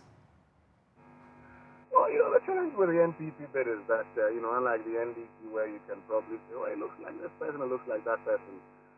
Many persons are see when it comes to the NPP's running. A lot of people within the party prefer Matthew Opoku Prempeh and Napo and Bawumia, tickets. The question has been asked whether the two can work together. If you have a conversation with Dr. Bawumia, he will tell you he would want to choose somebody that he's comfortable with and somebody that he can work with. There's been discussions about whether or not the person must necessarily come from the Ashanti region. You're looking at the NPP and some members saying, why do you want to limit yourself to the Ashanti region? And that's where the problem begins really for the NPP. Why do you want to limit yourself to the Ashanti region? And so if it's the Ashanti region, look at a lot of people support Napo. They want to see him. Joe Deus has a lot of support also, so is Oseche Mensah Bonsu. But if it comes to support that people enjoy within the party, in the Ashanti region, and even within the National Executive Committee and the National Council, then Napo will stand tall. But the other question is, will he stand tall when it comes to the flag bearer? who's supposed to choose the running mate? That's what we are not sure of, and that's what we do not know. Because other names have also been thrown in, apart from these three. You've had Apostle Bokunyina being thrown in. You've had, recently you had names like Nana Kumia and others. And increasingly, the MP is beginning to ask the question, must the running mate necessarily be from the Ashanti region? And I think they're beginning to realize that that should not just be the case. They shouldn't limit themselves to just one region. After all, the party in choosing a running mate in the past had not limited itself just to a particular group. Well, you can argue that, Raja Ali Muhammad was from the northern region, and Dr. Bamia was from the old northern region. But of course, they did not go in saying that you wanted to go for somebody in a particular region. So that's a bit of a challenge. There's a bit of a difficulty with the NPP. But I'm sure that, they've told you, they said to people that, well, the party mustn't necessarily be in a hurry to choose a running mate. But I'm sure that increasingly, once the NDC is done with this selection of a running mate, all things being equal next week, the question will be to get onto the NPP. You know how this regional balance thing plays? I mean, that card in especially the two major political parties. What would be the best decision for these two major political parties in terms of regional balance? I mean, and in terms of who they choose to run along with their flag bearers. We've looked at elections, we've looked at results, we've looked at factors that influence elections. And the suggestion from the surveys indicate that, where somebody comes from does not really, influence. There's a 14th factor, and in some instances, we talked about the fact that how people feel the state of the economy is the most important thing. This is the thing. Regional balance may be key because you get a lot of stamp votes, marked stamp votes. We have seen Dr. Bamia being able to, push or split some of the regions, particularly in the northeast region, for instance. But that's also because Dr. Bamia stayed there, and Dr. Bamia perfected the art of politics. If you perfect the art of politics, and if you come from an area where you are accepted as being one of them, where you've been able to help a lot of people, where a lot of people see you, see themselves in you, then you can say that this person will bring a lot of votes. But until that is achieved, I'm sorry, you could do a regional balance, and we saw it happening in the central region, the NDC lost. And in the Upper East region, the NPP won. But of course, the NPP lost in 2008, lost in 2012, then won it when it comes to the Northeast region, I beg your pardon, then won it in 2016 and 2020. So let's see how it goes. But if you ask me, I'll tell you that per the research, regional balance doesn't play a lot of a role. What really plays much role is the competence of the person. Right, so Winston Amwa is deputy head of JoyNews' political desk. We've been trying to understand what will actually be the best decision for any of the two major political parties, the NDC and the NPP. Of course, you've heard all the names that's popping up. The NPP seem to be focusing more on the Ashanti region. The NDC, however, looks like they're scattered across. You have names from Central, from Ashanti region, from other regions. So definitely the regional balance will make a difference because it plays a lot in the decisions of the political parties. Yes, we're watching and we'll look at how the political parties will navigate this. Winston Amwa, thank you for your time. Let's now listen to voters from the Malata market on what will influence their vote.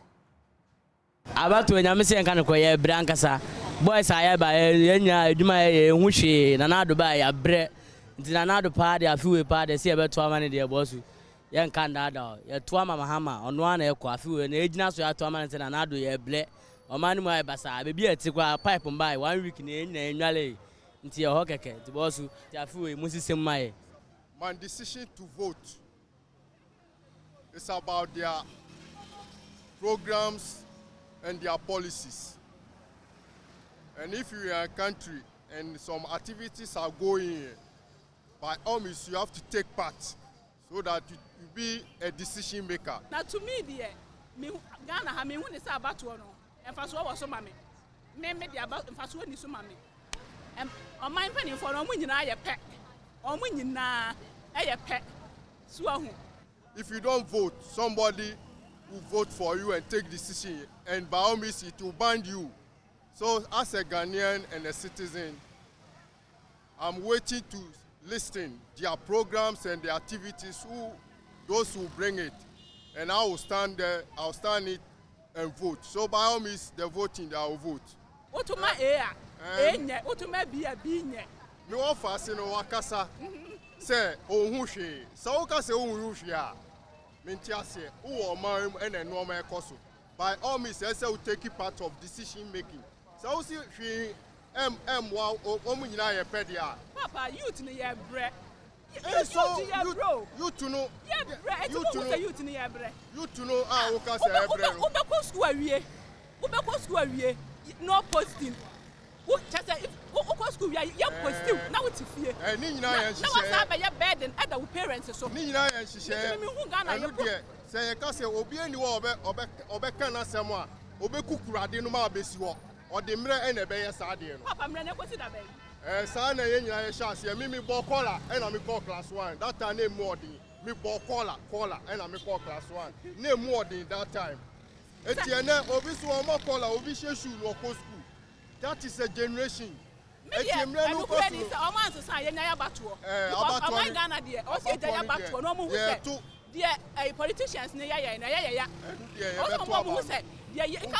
youth, no, the almost yeah, also me who say, yeah, Obama, me fra Santa Obama Poma, Memento MP aba. Memento presidential, we are, na move, na me call. We are them into MP aba. Because we will be our MP. Found my woman, the other near battle. Hey, no one more. My name is so. My home is 4 years, I saw before from. I am 2 about it. I'm not minded. Who can Sadia? What do you for?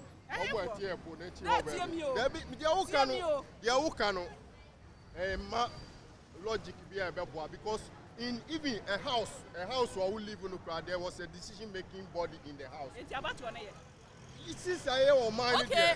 And she said about to convince me some to about the presidential, I meant to parliamentary, and then they are meant to. As a concerned Ghanaian, it is very, very simple. We need to vote wisely.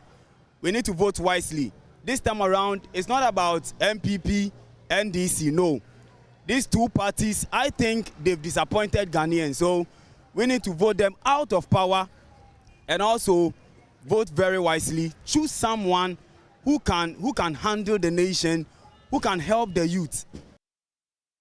In Avenel, there's more of the voters expressing what will actually influence their decision to vote for any party come December. Mekrano and Kamisimento by Bibinti Meto.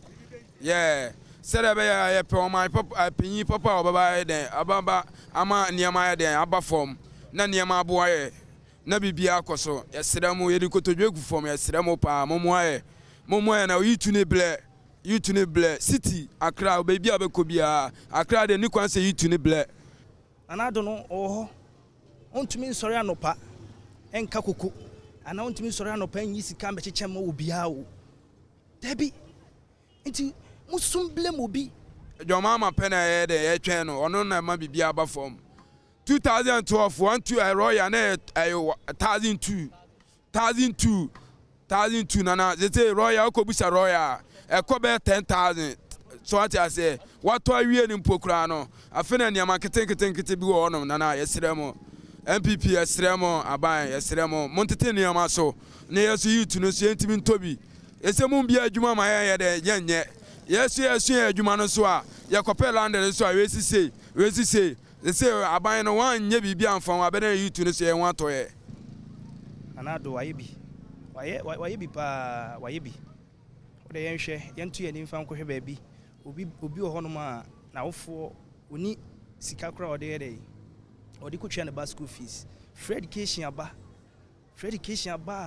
ama nipa bebre etime ade every SHS because first na edin say SHS obekọ nti say nipa adwene pawo ni trim ana nipa odwene o man ho etime ye saadi we e de manipa I say what you say nipa no adwene pa de e woni tirim saa enioma no so e na kyesa mo hwe na mo de to abaye de e de ma no oda say saa enioma no so no e na kyesa mo gina na mo de to abama no emre bi atwa bu no na ese nka papa ba ko no ba na efre John mama no na nka ese oma no mu edin nti aka wenum ye agenkwa e de ma Ghana fo saa mo kura de o mbebu yen asa bre sun kura se ka wonu tumo men kasa ye fi so omu ye ayi omu ye kronkronkron saa na omu kura de omu nya ba ko si if you say first no mitimi yi to ho asa na mako adwuma and then me go homa half maka kire me re me ma say me kwa me the balance no e be sende o ye mako homa saa be ma enhwe yire ne masa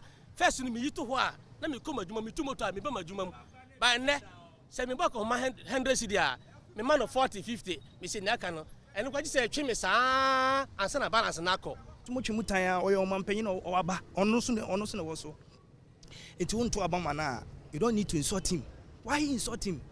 Why you blame him? Like o kawa dwindi dinatem enti ehun sa ade bia ye bia so no ye bebu hu atan because wa ye nyoma bebre anye bia wo fase bi anya free SHS akọ unu bia anya free SHS akọ wadamfo bi onya free SHS free SHS ade akọ obu okra mbo a me say first din so obekọ SS what has ye kwa SHS no ye twie sika ye papa no mu twie sika ma mu twie sika enso free SHS aba obi atimi ko free enyo bebre so ono ma ye dey aye enti no menuanom a mususu mu mbrem obi mususu mu kasantie ni pa bi 24 de na aye die adegon if you say you funu kra no omu hwe ya ware no omu hwe yen se na ne yen. This is your election brief on election headquarters. It's on the Joy News channel. Election headquarters is for an informed electorate. Do enjoy the rest of our programs.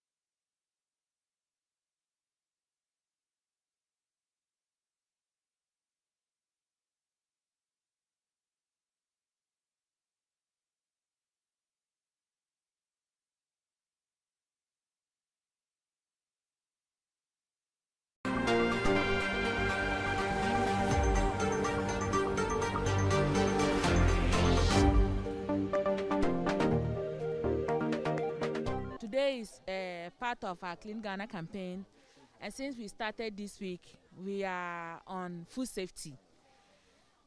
Today we are at a place that a lot of people hardly give attention to, sugarcane processes.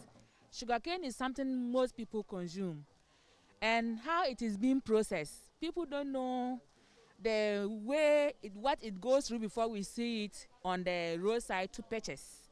The people processing it, how do they do, and all that. So we are here today to see how they process this sugarcane from this place. This is Kaneshi market behind the post office, the Kaneshi post office.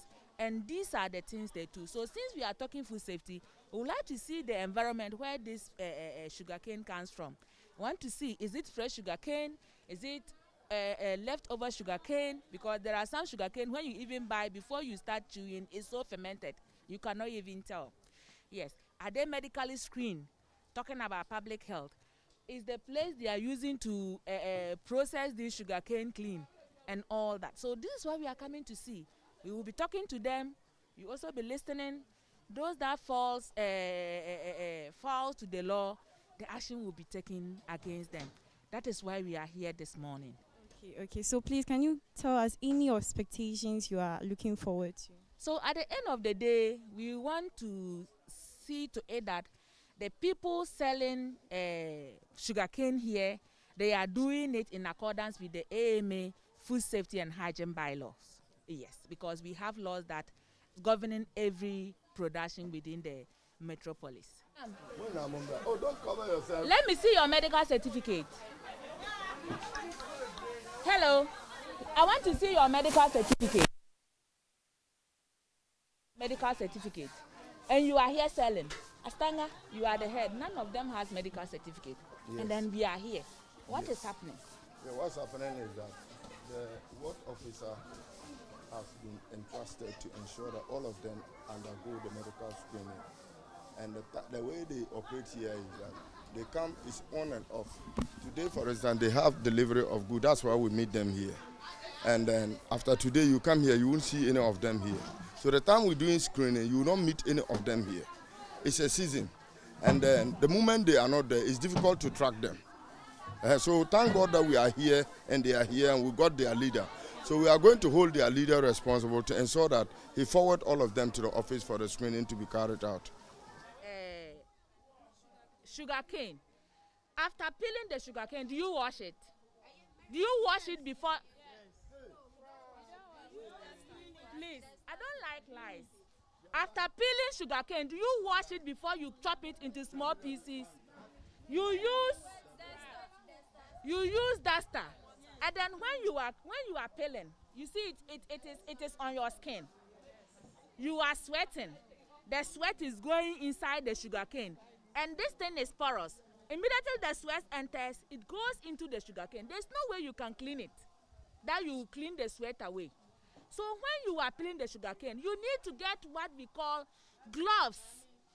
You get utility gloves. You wear gloves that can reach your arm, so that when you hold it, your skin will not touch the sugar cane. If you are suffering from hepatitis B, and then you are sweating, and the sweat touches it, when you go to sell it, anybody that chops that plantain is likely to be contaminated with the hepatitis B. So you can see the things you are selling to us out there. You sell the sugar cane, it is not finished, you come and keep it, the following morning, you peel and you add it again, then it becomes fermented. I have experienced it, so I'm talking from experience. Getting like that and you start peeling.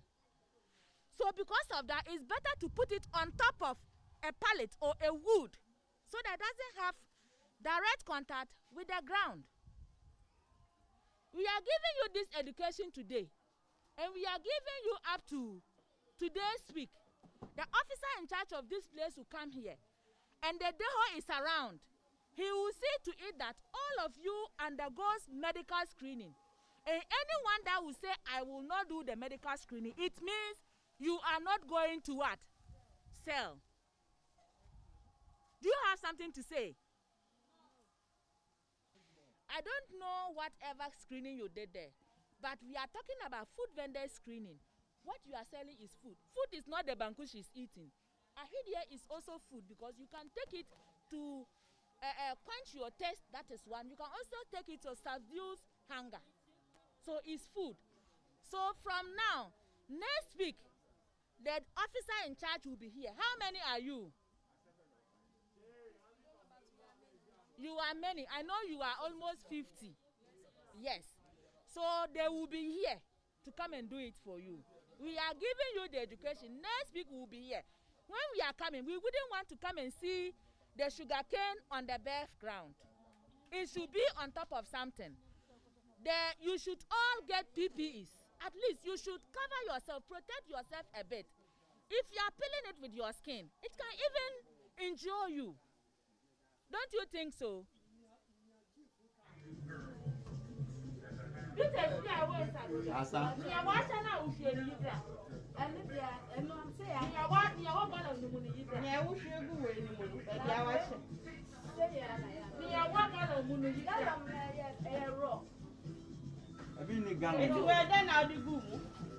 Yellow. I don't wow, everyone who wants to know where she is. Baby, I'll be a drone.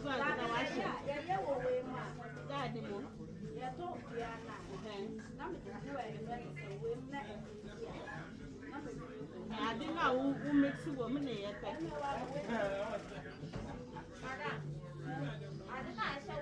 Yeah, we didn't see a woman yet. That's all. I don't know why.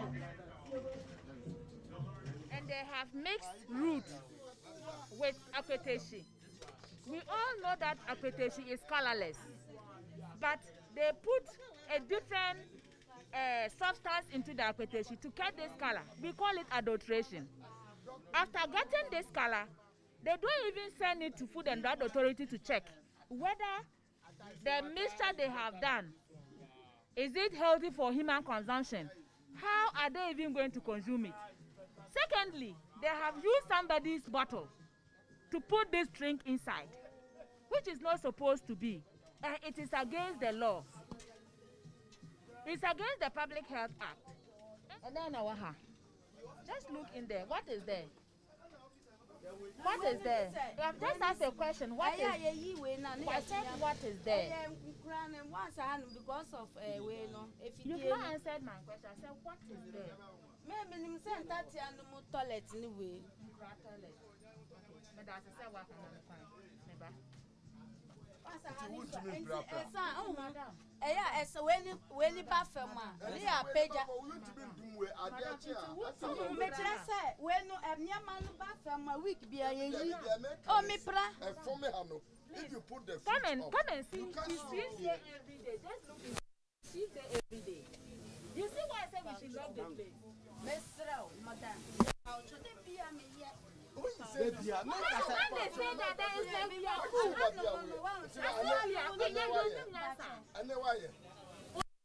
just say you are begging, but don't say it every day. You name PM Yard. We see you name PM Yard. Adiana was under to me, you name P. You name P. You name P. Madam, take that away, no so. You see, every day we tell them, anytime you open, Mommy, listen. Listen. We said every day, anytime you open a tin food, don't put it in the fridge with the tin. Have you seen these black things? The tin is corroding inside these tin tomatoes. Tomorrow when you use it to cook and somebody eat, the person is going to have stomach problem. And that is food poison. And when we are talking to you, you allow us to talk because you know everything, but you don't know anything. Just look on top of this thing. Open the fridge again. What is inside that sack? See there, bring it out. Open. What do you use it for? Just use your hand and touch it and see. This is cassava. It's supposed to be in a freezer, not in a fridge, a refrigerator. Look at how it is. Have you seen that it's so slimy? But you come and use it to prepare banku, if I'm not mistaken. You use it to prepare banku. This thing has, no, it is, you use it to prepare banku because the way it is, you can't cook it again. This thing has, it is so slimy.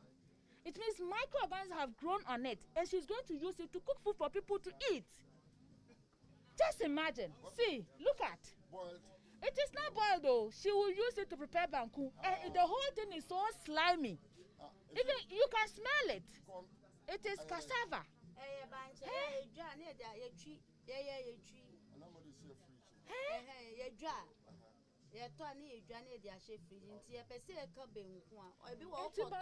No, my question is, please, see. You see how slimy it is. You see how slimy it is. What is it? Please, people, let's lock up the place and go because this is food safety. We can't. No, let's lock the place.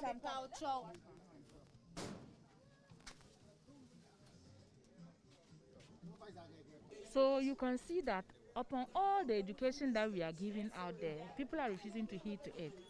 So now, the last resort of environmental health education enforcement is legal action. We have given them education, we've spoken to them, but we can see that nothing seems to be going on. So you see, we've locked some of the facilities, and those people will be taking them to court. So at the end of the day, we serve 4 notices, statutory notices. And we are asking them to come to the office. They'll come and explain to us why those things are going on in the various facilities that they are operating. When you take corned beef, you can't wash it. Somebody will say you cook it. It is not all microorganisms that when you cook, that dies. Some hibernate. After the food is cold and you've eaten it, then the multiplication starts in. So these days there has been so many incidents of, let me say, diarrhea, dysentery and all that. It is through some of these things. You open a tin food. After that, you put the tin food with the remaining food inside the tin in the fridge. That is not why we do it. When you open the tin food and you take something you cannot use, or you put the reserving in the preservation bowl and put it in the freezer. Because with the container, when immediately you open it, it becomes contact with the air. And when it becomes contact with the air, the galvanized part starts to corrode. And then it will get its way into the food. Then it will poison the food that is left inside the container in the fridge. So all these things are things that are not the best. They are against the Public Health Act. And what we have seen today, there's notices that we've served. We are going to make a follow-up and make sure that they end at the appropriate place.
News is important.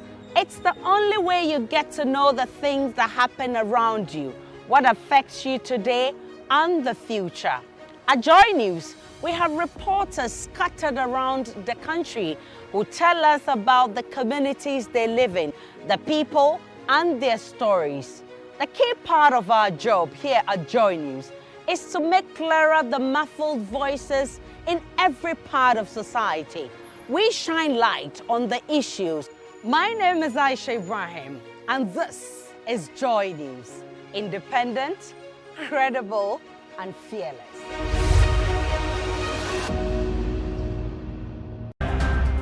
My name is Albert Sori in the Upper East Regional Capital, Bolgatanga, and this is Joy News. Independent, fearless, credible. I am Anas Sabit on the principal streets of Techiman, and this is Joy News. Independent, fearless, and credible.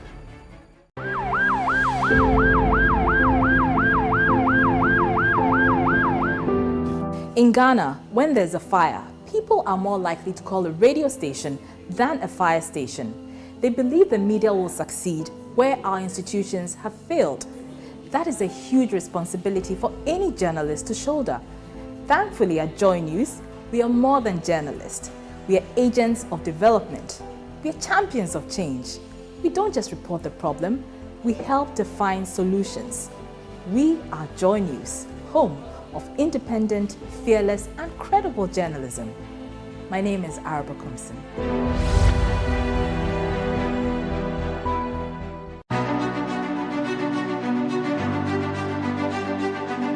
When something happens, you want to know all about it immediately. Here at Joy News, we don't just bring you the breaking stories. We go beyond them to bring you the intricate issues in those developing stories. We are relentless in our probe, detailed in our search, and our commitment to be your most credible news source is one that you can trust, because news is all about you. Joy News, credible, independent, and fearless.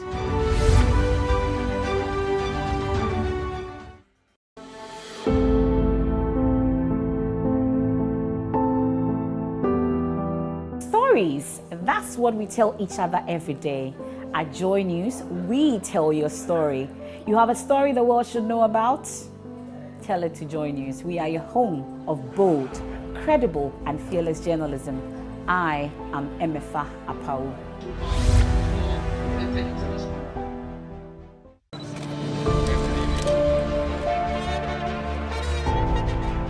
We have seen a lot together, and through it all, the faces here at Joy News have looked you straight in the eyes and asked the questions you've always wanted to ask. We've been fearless but compassionate. We've been relentless with our probe. We have given you the microphones. The boy they killed is my best friend. We here at Joy News are always honored to share each day with you. My name is Ernest Minu, and this is Joy News. Credible, fearless, and independent.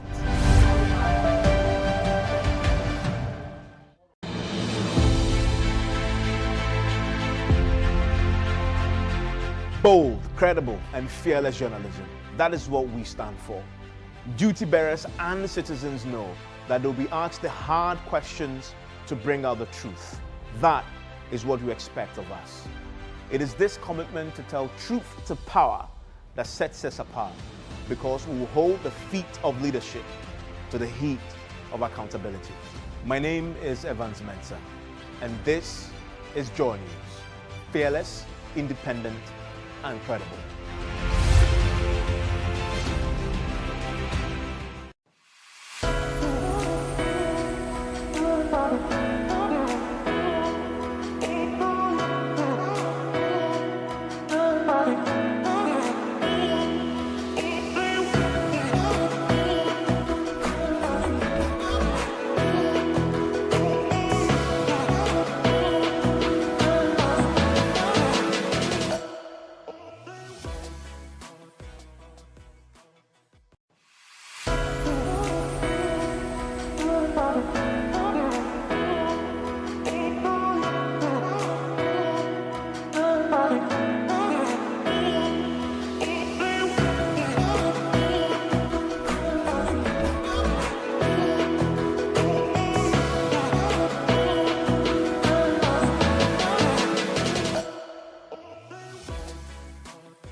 JoyNews has reporters in every part of the country, telling you about the communities they live in, the people, and their unique stories. We enjoy doing stories that evoke optimism and love. Above all, we do not just tell you what is happening around you. We also tell you how it matters to you. Because for a journalist, bearing witness is not just an instinct. It is a responsibility. We want to know your opinion.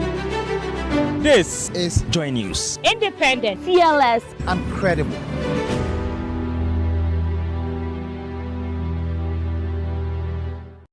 A fifth of the babies who come in will end up dying. This is impactful journalism, the storytelling that stretches your imagination and shines a light on the underreported issues. Normally, if you talk, that doesn't change people unless they see it. This is impactful journalism. It is fearless, independent journalism that reshapes thoughts and crushes stereotypes. But I had no more strength in me again. The person must be made to know that what you have done, yes, it would have deserved murder. This is impactful journalism. It provides context and meaning to the different perspectives. Children are born with sin, and therefore if you don't baptize them and they die as children, then they will go to hell. This is funny. This is impactful journalism. It provides context and meaning to the different perspectives. This is JoyNews Hotline Documentaries, compelling stories changing the status quo. I am in Athalia Kwanzaa in Takrady, and this is Joy News. Independent, fearless, credible.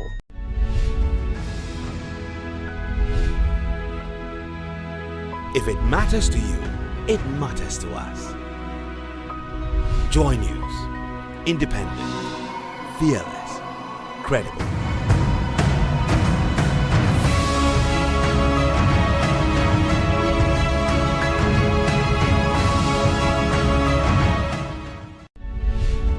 People before power.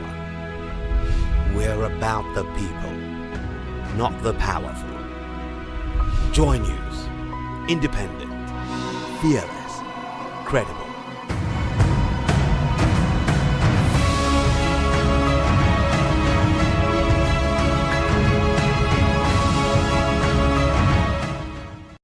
Succeeding in business requires certain fundamentals and know-hows at every turn.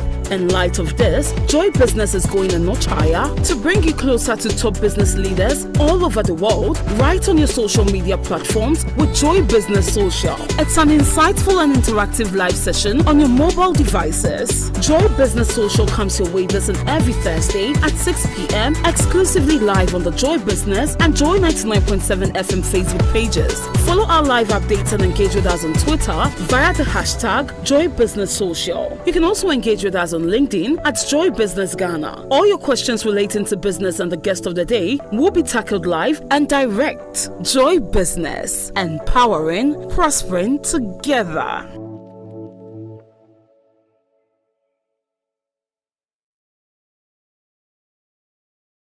I am Richard Kwejinyakon, Kwadokraba Street, Cape Coast, and this is Joy News. Independent, fearless, credible.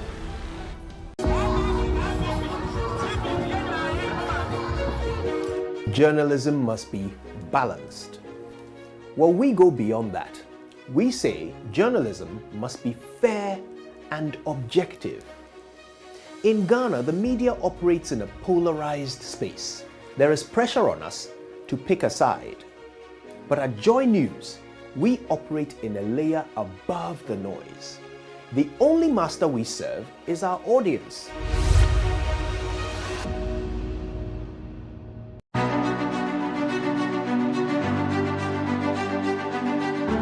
News should not be something that is presented to you. Those days are over. These days, news is interactive. It is conversational. Our audience is no longer passive, but part of our storytelling. We tell stories that are rooted in the hearts of those who are affected. Hello there. My name is Mama V. Uswambwaje.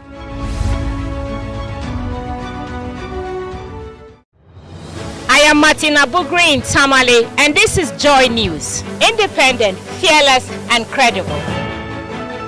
Your favorite on-air business development program on radio, Joy Business Masterclass, is now showing on Joy News. It's absolutely important for you to put a structure to your business. It's interesting. Please continue, Rich. Masterclass will come your way with the very best of facilitators who will guide you through specific areas of business, finance, economy, and industry. Don't miss this practical and comprehensive knowledge-sharing experience with people in business. Joy Business, empowering, prospering together.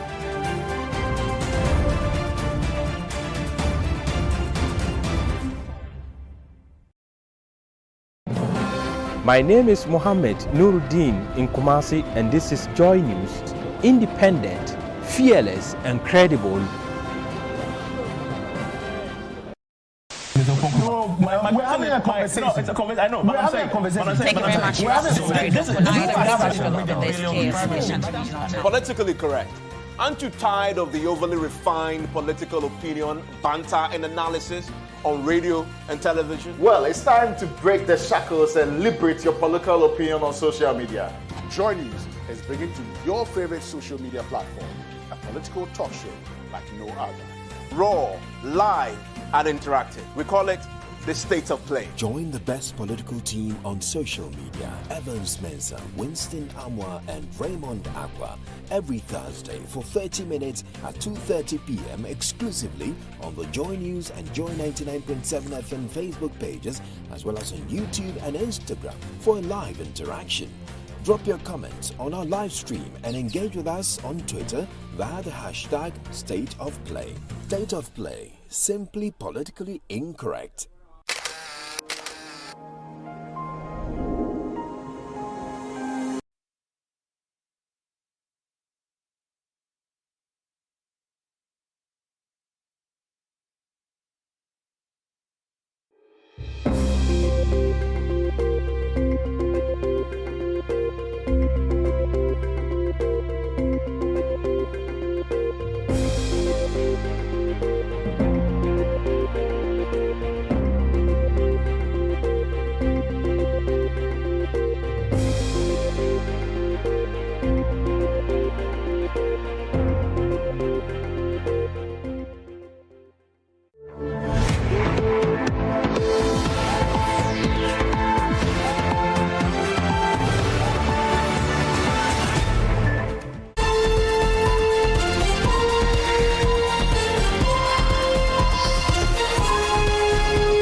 The end of the working week, the start of a new month. Welcome to the pulse for the month of March 2024. My name is Elton Brobe.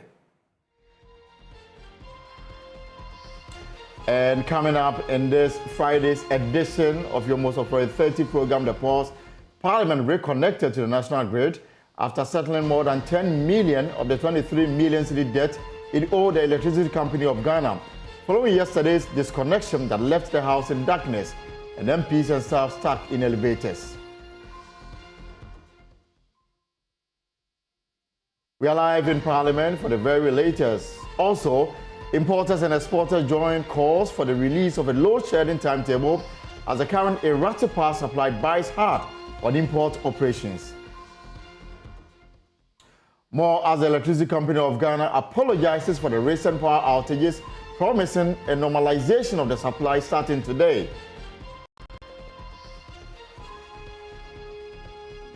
Also this afternoon, 8 in every 10 females and 7 in every 10 males aged between 15 and 49 who have heard about HIV have discriminatory attitude towards people living with the condition. We have details of a survey by the Ghana Statistical Service as the world marks Zero Discrimination Day. And later in the bulletin, we'll bring you an exclusive interaction with the Majority Leader, Alexander Fenyomakin. The Pulse is brought to you by Global Communities Digilu, affordable, safe sanitation for all. We are live on DSTV channel 421 and GoTV 125. My name is Elton Brobe.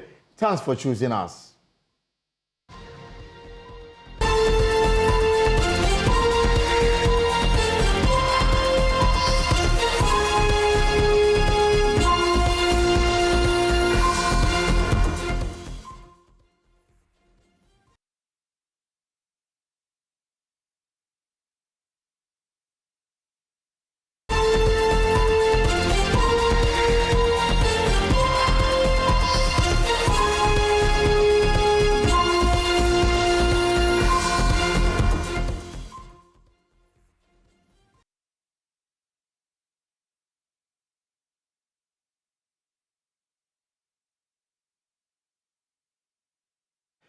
And we are starting from Parliament. It is a matter that is of concern to a lot of people, especially within the ECG catchment area. The minority in Parliament are demanding that the Energy Minister, Dr. Matthew Opoku-Prempeh, is dragged before MPs to answer questions on the recent power outages. According to the NDC MPs, the intermittent power supply is affecting businesses and homes, making it difficult to plan.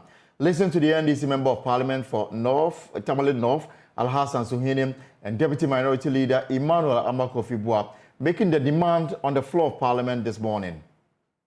Many people and businesses are unable to plan their activities and their programs, and they are having to sometimes also find extra money to power their generators for their businesses. Many people do not know what is happening. We are told there are planned and unplanned maintenance programs, yet, like I said, there's also the conversation about load that is shared, sometimes between 300 megawatts and all. Mr. Speaker, it is important that the leadership of the House, especially the majority leader, makes it possible for the Energy Minister to brief the House next week. Mr. Speaker, I have a report from the supply room.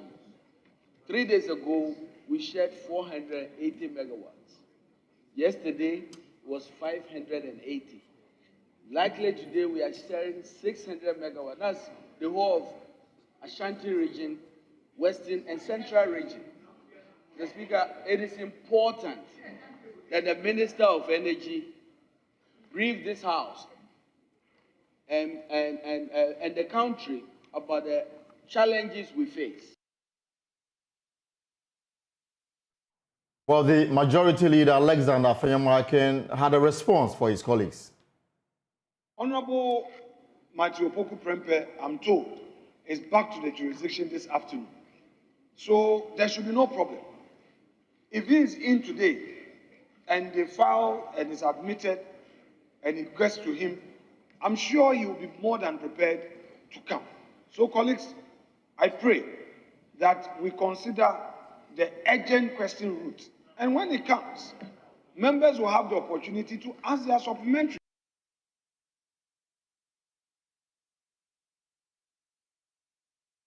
So clearly, the Energy Minister will have to respond to Parliament and then tell them what is responsible for the power outage. But we've got a response from the Electricity Company of Ghana. We'll bring that to you shortly. Meanwhile, importers and exporters say they are bearing the brunt of the current erratic power supply, as the frequent power cuts are said to be affecting port administration, leading to delay in clearing cargo at the port. Executive Secretary of the Importers and Exporters Association of Ghana, Samson Asaki Awingobet, wants the Energy Ministry to release a load-shedding timetable to avert further losses to the business community. And he joins us via Zoom as we look at this very important matter. Awingobet, thank you very much for your time. So how badly are you affected by this erratic power supply? All right, so Awingobet will join me shortly, but David Dake, a freight forwarder, will help us appreciate the situation very much. So, David, you're welcome to the post here on Joy News. Thank you very much, sir. So, for example, let's zoom straight to how the power issue, the unstable power issue, is affecting your business as a freight forwarder. Thank you very much for the question. It delays productivity. You see, when we have the outages, for instance, the whole day we don't have light, we can't work at the port. You know, we are running a digital economy now. So it will end up giving us demurrage, which will end with the end consumer.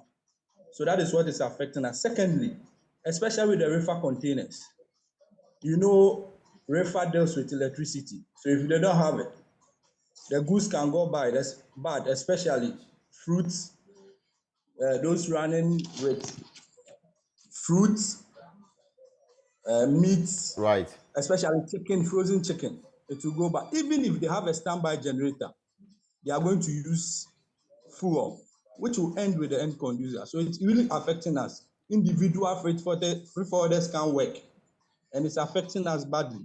So, David, how are you holding yourself, knowing very well that you are unable to tell when the light will go off and when it will come back? If you have perishable goods, how are you hoping to ensure that they stay in a condition that is good for the export that you want to undertake? Yeah.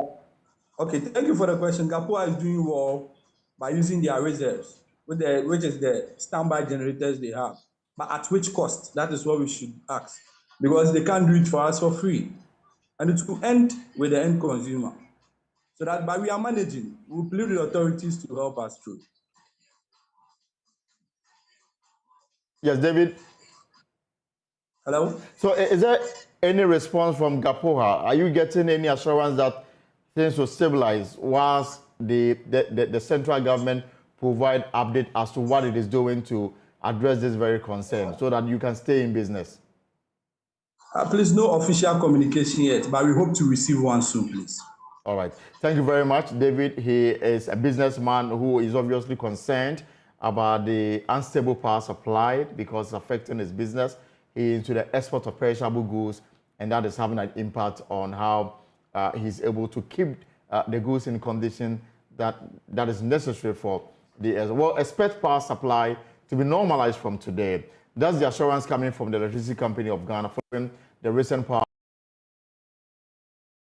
areas. The minority blame the situation on obsolete equipment and the inability of the country to buy crude oil to power the power plants. But the managing director of the Electricity Company of Ghana, Samuel Mahama, is denying the claims, insisting the outages resulted from unscheduled maintenance work undertaken by one of its power plants, Sent Power. A big sorry. I have to apologize for what has happened in the past few days. I know there's been a lot of speculation. There's been a lot of, what do you call it? A lot of, we've allowed for a space to happen for people to try to plug into the narrative. But the truth of the matter is, most of the narratives out there are all wrong. We are doing our best not to play politics with this matter. When you're doing a supply outlook, you have to look at the power plants that are available and all of that, because you always have to make a blend so that some of them can have their maintenance works done. We had a good plan that we were working on until we were hit by an emergency, and it was an emergency gas valve that couldn't shut down. And you know, it's gas. You have to be very, very careful. So it plunged us into a deficit for power supply. It happened at about 4 p.m. and we were hoping that, you know, it could be fixed faster than that. And as typical as we went into our moods, we kept on listening to the engineers and we played ourselves out of time to be able to speak to the narrative. I would like to take this opportunity to say Dumso is not back. And this is a maintenance issue. We suffered a maintenance setback because, you know, the funny thing is everybody knows about ECG, but most people don't know that it's a value chain starting from the generator through the transmitter to ECG. So for ECG, what is given to us is what we distribute. So we take full responsibility for the communication gap. We are working on making sure that now we become more proactive with the communication part of things so everybody can plan ahead. But it is not doing so. As a company, we are not that callous that we will be going into a load shedding and we will not give a timetable for everybody to plan their lives. No, not at all. It was a maintenance issue that got out of hand, and we are sorry about that. As for the revenue mobilization exercise, we can't stop. All of these are aimed at reducing our commercial losses. So we are putting boots on the ground, and we also want to be able to have the moral story that all the requisite state institutions have paid their bills, so the average person doesn't have an excuse not to pay. Before this exercise, we embarked on this exercise again. We had a good chat with the presidency, and I must say a big thank you to His Excellency, because I can say on authority that the Office of Government Machinery and a few sensitive others have paid their bills in full as we speak. And so it's just a routine exercise for the company to reduce its commercial losses. Yes, power has been restored. They made more than half of the payment to us, and power has been restored. And we agreed on a few other modalities for the balance to be paid. If you've made a payment and it hasn't reflected, let's just say for argument's sake, because this is something that, you know, the system or the situation we run, it could be both a positive comment or a negative comment by someone just to evade the whole payment process. Okay?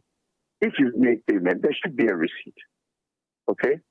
If it hasn't reflected, where is the receipt? That's the first point of This is my receipt. I paid. Check the date. I don't see it here. Then we can reconcile.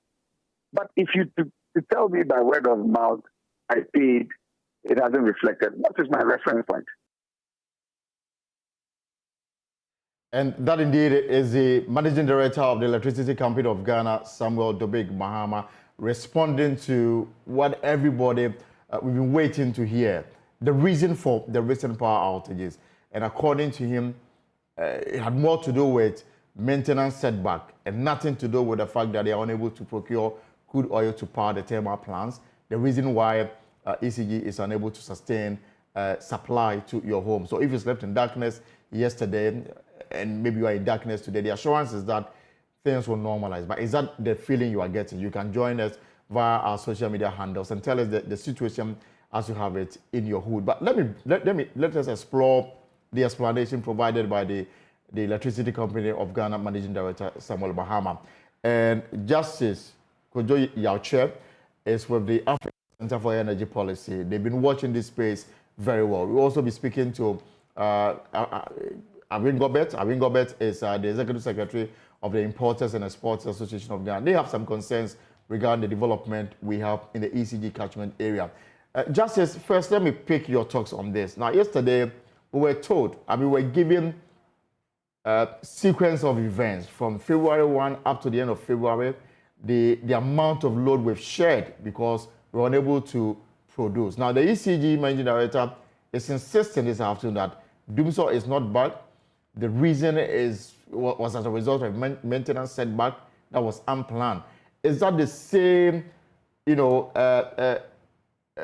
thing you are getting as you watch this space? Is that really what it's about? Well, I think first of all, the sense we get is that Doomsaw is now a scary word that the managers of the system do not want to even hear.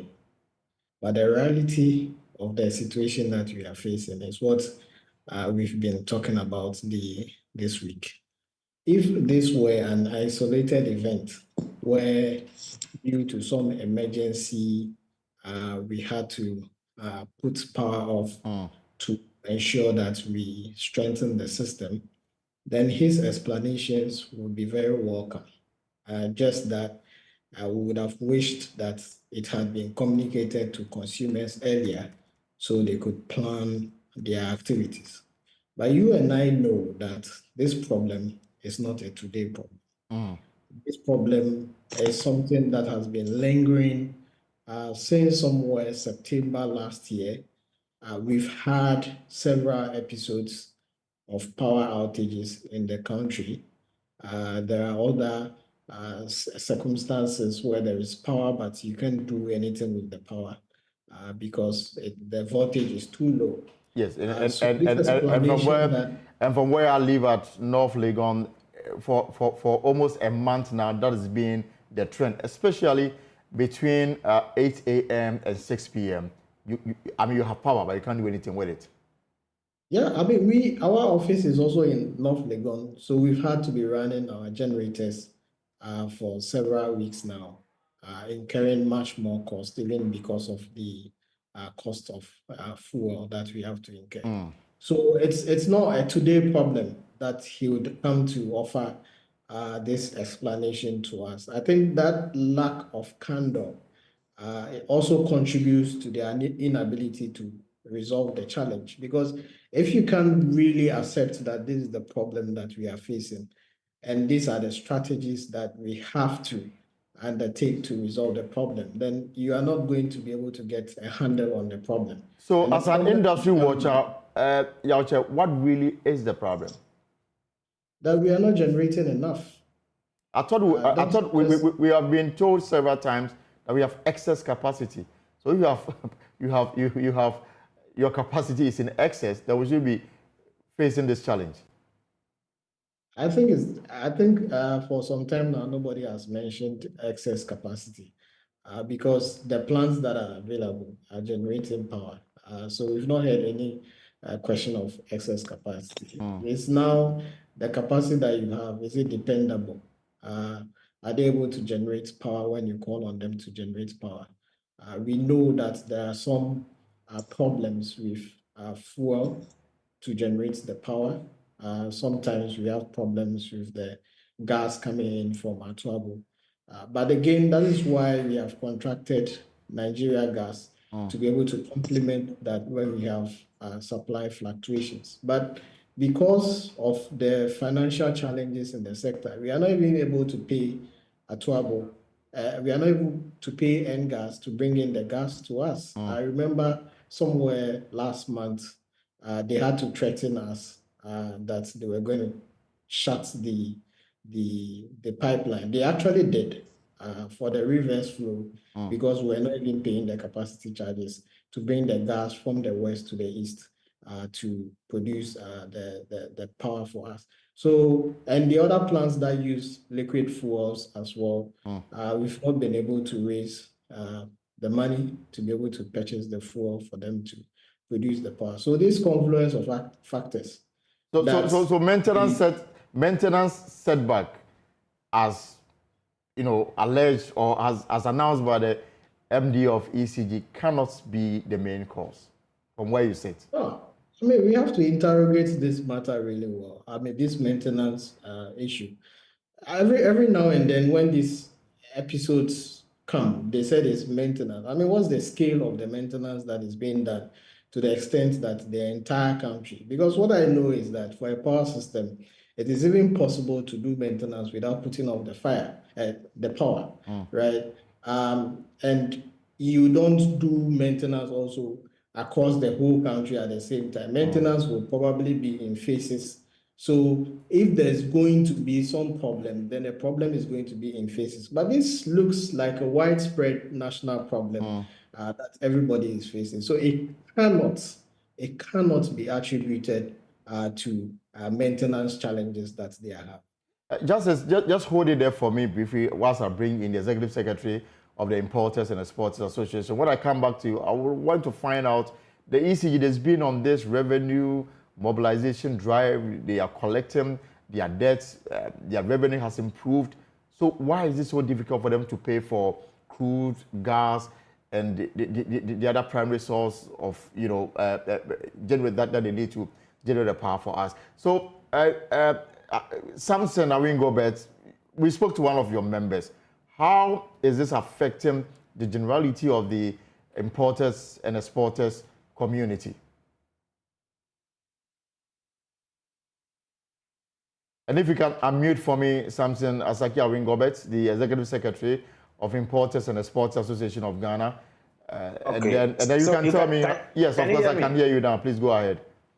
Good. I said, let me correct this one impression. I don't think ECG doesn't produce power. They do distribution.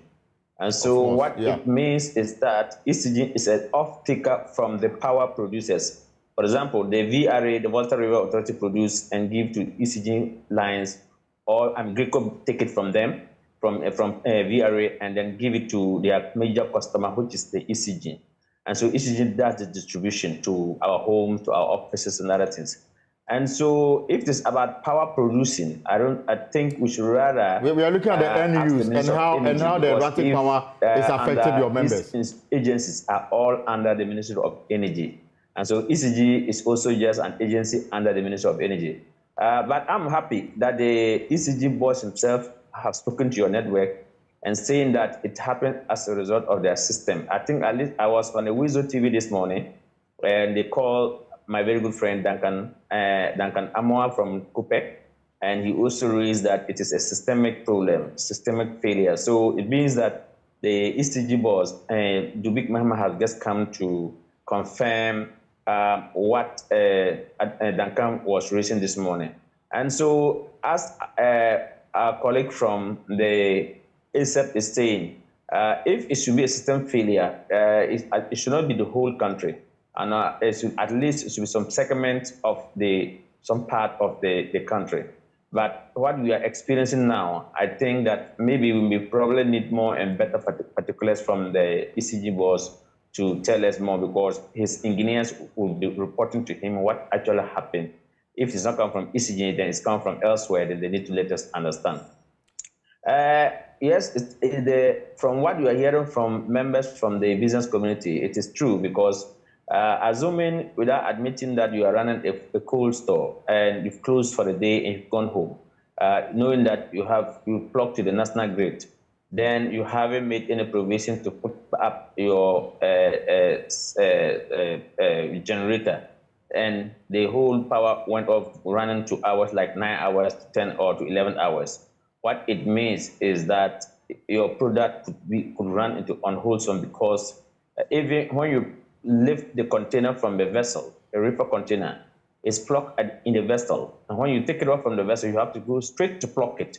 And so if power outages occur at the port, then of course, those containers that are plugged at the port until you come to pick it to your cold store will also give you a wholesome product that you take to the market, and that will not be good for all of us. And so strongly, yes, last week, I think there was a crisis at the MPS that struck down some of their boom barrier were not opening, and a lot of things, containers that were due to transfer to outside terminals were not going. And even as of yesterday, there were still issues at the port. Because of power issues? Of course. Because of power issues? Yes, of course. And so we cannot sit down and say all is well. But I'm happy that the MD himself is speaking now, and I'm sure he will have to equip his engineering department or production department or distribution department to be up and doing, so that at least we will have powers in our home. If there is also a plan in load sharing, then indeed we are calling for it now, so that it doesn't look like all the time we'll come back to the public and say that it is a systemic failure and not doomsday when probably we are facing doomsday. So I think that I'm happy that in the morning, because one of the network called the PRO department of the ECG, but if this afternoon the MD himself is speaking, I think that is the right way to go. We hope that ECG and the board will take this serious and all of us will have a play, because nobody is happy to blame anybody. All what is happening is that ECG was in Parliament yesterday to block the whole Parliament into darkness, isn't it? Right. We also how many people were remain in the lift. Some were at the chamber debating. I think my brother, Honorable Abu Jinapor, was on his feet debating yesterday when the whole thing went off, and that wasn't the best way. I think it will be an embarrassment to the state and to the country as well.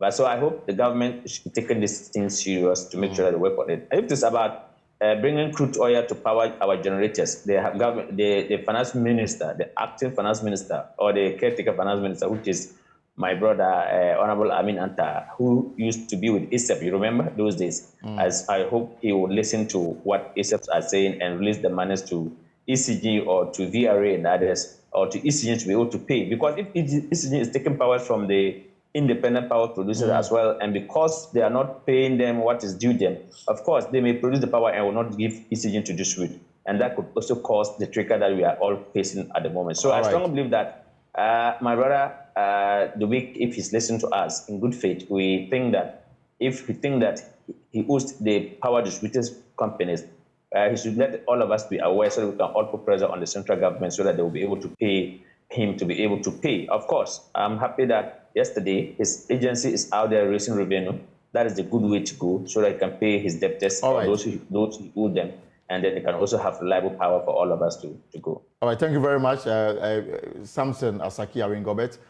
He's Executive Secretary of the Importers and Exporters Association of Ghana. Let me go back to justice as we look at the technical issues relating to this very matter. Now, the bottom line, as you said, money, financing this particular sector is key if we are to get out of our current challenges. Now, ECG has in the past few months or few years, they've embarked on an aggressive revenue mobilization. I mean, disconnecting state-owned enterprises that are owing them. Yesterday, Parliament suffered.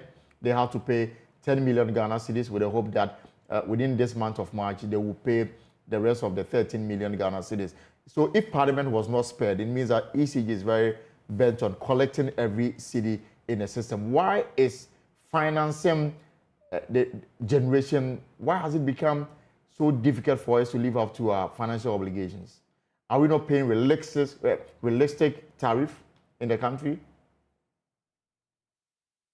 Well, I mean, before I answer that, I think the earlier speaker created the impression as if I really do not understand how the power value chain is structured. I mean, the issues that I was speaking about are actually beyond ECG, right? Looking at the entire power value chain.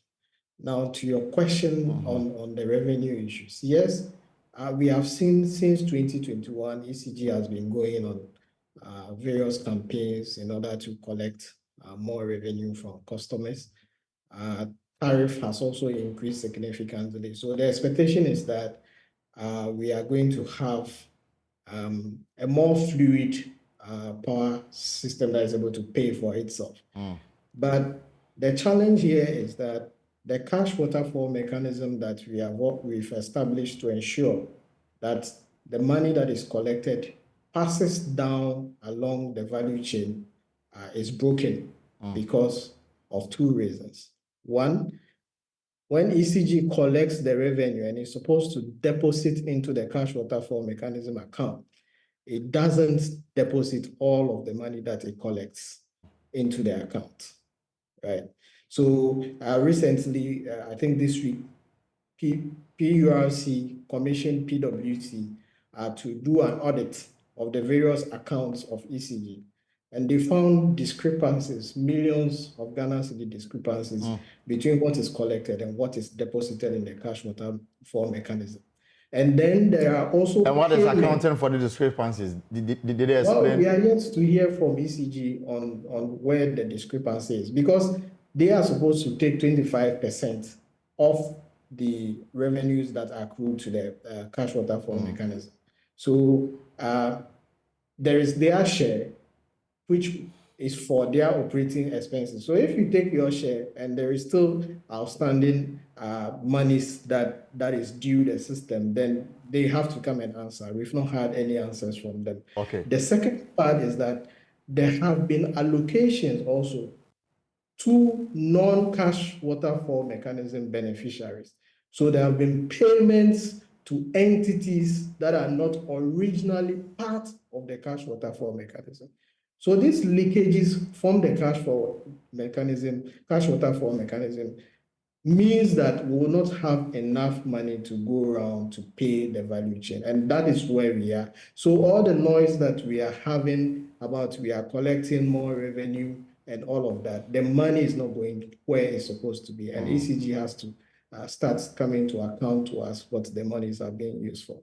Another reason provided by the MD of ECG this morning was the fact that people put up, I mean, the demand is growing, no doubt about that.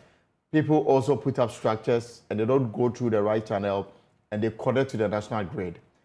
And sometimes they are unable to tell. For example, we provided Chado, where the plant there is operating at 100%, and that is resulting in power outages, low current, and all those issues.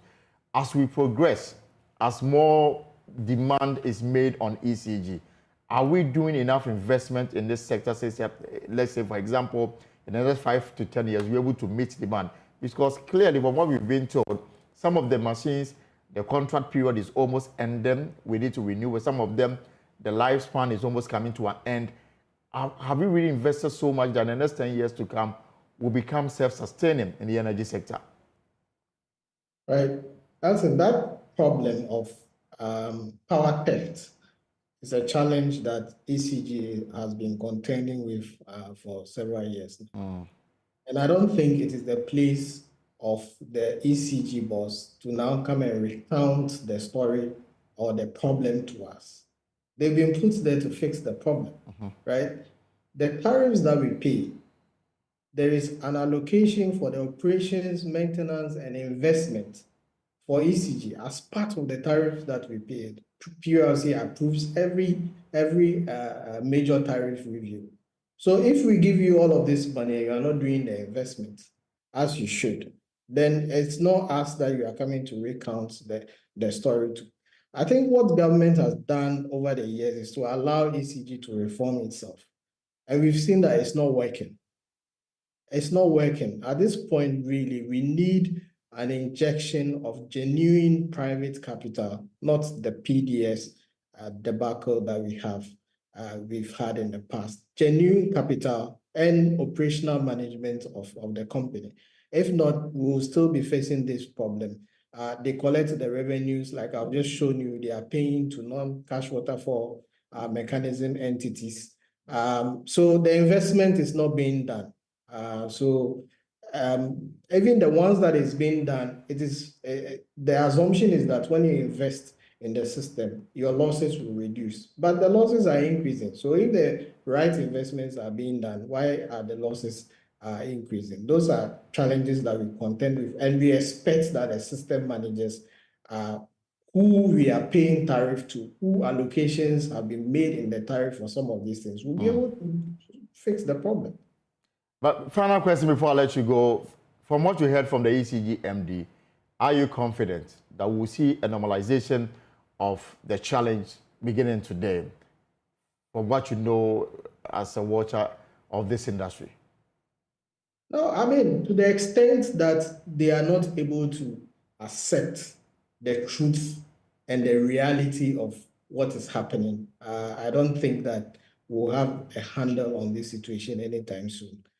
It's something that's going to snowball. Very soon you hear the IPPs also come up that if you don't pay us, we'll shut down and all of those. We've not found a handle for the problem because the planners and the managers of the system are not being candid to us and really defining what the problem is and how we should address them. Is it so necessary for them to come up with a load shedding timetable, or based on what he said, it may not be necessary? No, they have to. They have to. They are shedding the load. People don't have power, so you have to. To the point where people do not have power or lights going off is just a misnomer. You have to share a timetable for us to plan our lives properly. All right, thank you very much for your time this afternoon. Mr. Justice Yauche is with the Africa Center for Energy Policy, and as you heard from Parliament, the Energy Minister has been summoned to provide reasons why some parts of Ghana are constantly in darkness. The ECG says that things should normalize from today because what we have experienced in the last few days had to do more with maintenance setback that occurred one of their plans, and that situation has been fixed. And so going forward from today, we should have a normalization of the situation. This is The Pulse here on Joy News. We'll take a short break and we'll come back.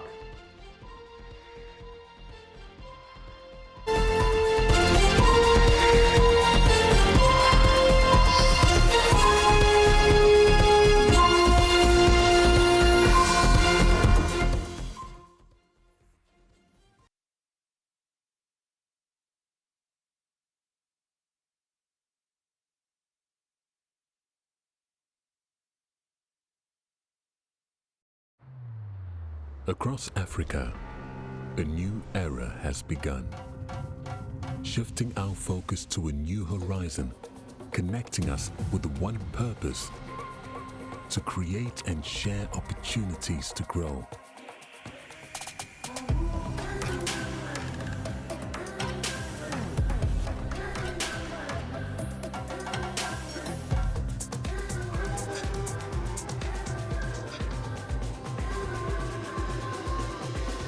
Today, we are making a brighter tomorrow, built by our dreams and our energy.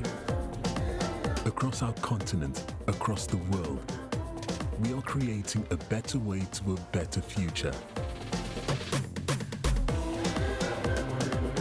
A Pan-African future, together.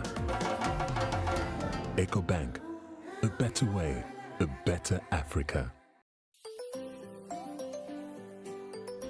Daddy, this tank is big. Yes, that's true. It can store a lot of water. That's so true. Wow, it has a working tortoise on it. That's so true. I can see S-I-N-T-E-X. Syntax. That is so true, my daughter. When it falls down, it will spoil. That's not true. But why? Hey! Syntex was the first to introduce double-layer tanks in Ghana. Syntex again was the first to introduce white inner layers in Ghana. Syntex gives you the biggest warranty, 7 years. No matter your water needs, Syntex is the answer. Syntex tank. Are you strong? Are you tough? Fortune rice. It needs just a little water. The grains don't stick and the aroma and taste are delicious. Fortune rice. Always on point, just like mom. Now introducing Fortune Emupa, your tasty Ghana rice for all your rice meals. This advert is FDA.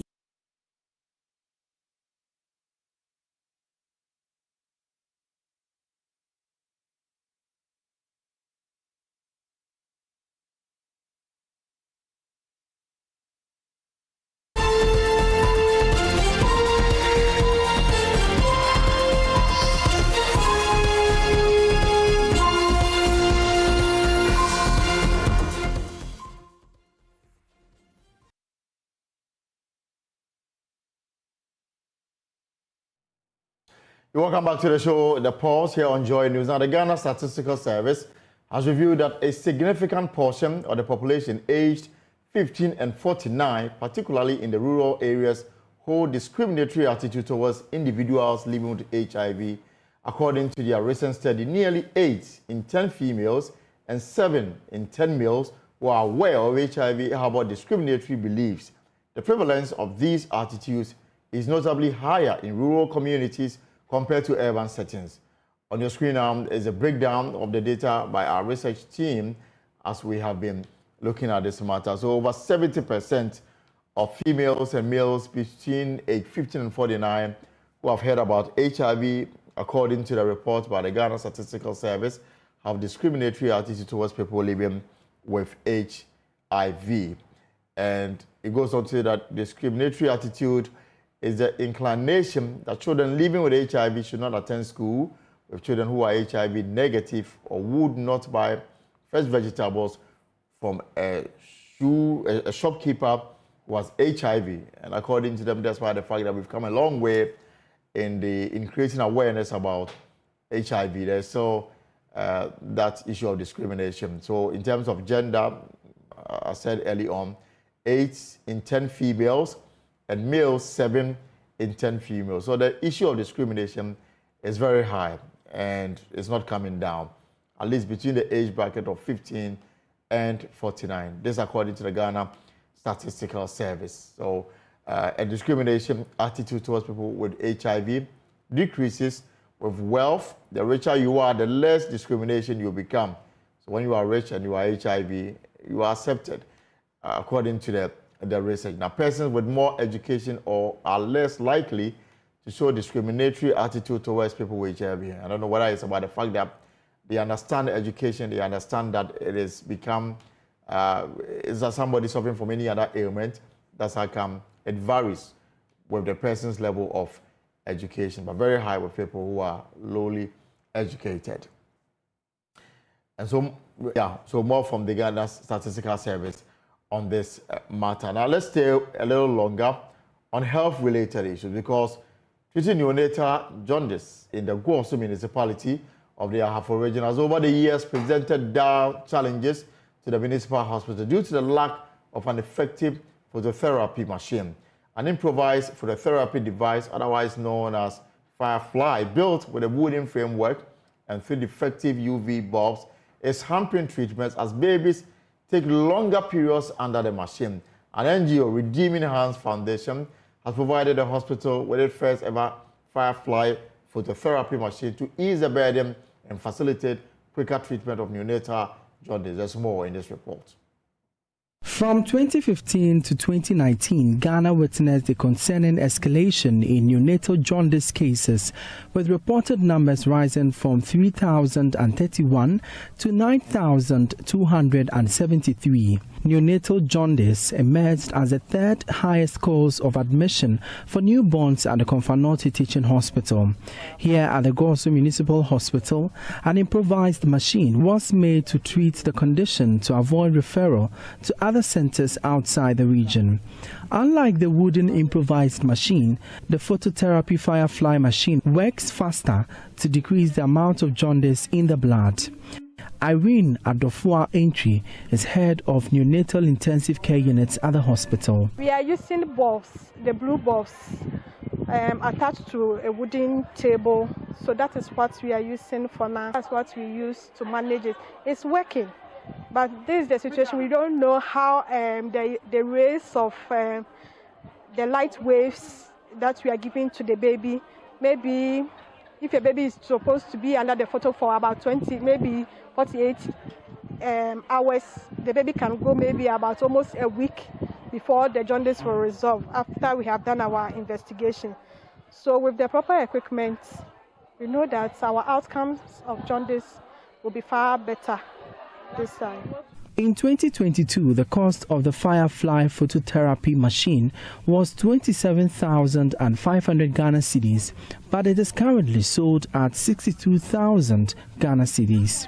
Director for Redeeming Hands Foundation, Wendy Boatma Ofori, is prevailing on the government to make provisions for hospitals to afford the machines to curb neonatal complications in babies. I think they are not in tune with how the complications that come with untreated neonatal jaundice. There are no provisions made for the hospitals to afford these kinds of machines. I think people in opinion leaders and people in positions to take this up, because some of the kids are ending up with cerebral palsy, some are ending up losing their hearing and all that. All those things can be curbed if there was an available phototherapy machine. I mean, if you're a mother, or you've had a child who has suffered neonatal jaundice, you know the effects, the toll it has on the mother, the toll it has on the, the care providers and everything. We are pleading with them to come on board, join us campaign, make noise in quotes about this phototherapy machine, tell people, opinion leaders, let people in positions know how neonatal jaundice is affecting babies, how important this machine is in treating and preventing some of these complications that these babies suffer. Those of you that can help us, we plead with you to come on board. We raised most of this money off social media. Redeeming Hands Foundation educated nurses and midwives at the Gosu Municipal Hospital on neonatal jaundice and also donated a Firefly machine to curb the disease. The machine is the first to be donated in the Ahafo region. Anita Sewajiga's report read to you. Also, the Ministry of Sanitation and Water Resources has joined calls for an action plan and constitutional amendment to help eradicate gender-based violence, especially against women and children. Such acts have become predominant in rural areas where women and children lack basic needs, including water, schools, and toilet facilities. The ministry joined a stakeholder engagement in Kumasi address issues of gender-based violence and sexual exploitation to develop an action plan to eradicate such acts whilst ensuring the arrest of perpetrators. There's more in this report as well. In Ghana, women face an increased risk of sexual violence, according to a report on domestic violence by the Institute of Development Studies 2016. An important feature of such incidents is the nature of the power relations created by parties, perpetrators and victims of this practice, and a context that draws them together. This has necessitated an action plan by the Ministry of Sanitation and Water Resources to subdue such offences to facilitate inclusive delivery of water and sanitation services. Justice Gloria Mensah-Bonsu is in charge of the Gender-Based Violence Court at the Kumasi High Court. She underscores the need for an action plan and a constitutional amendment to curb such acts.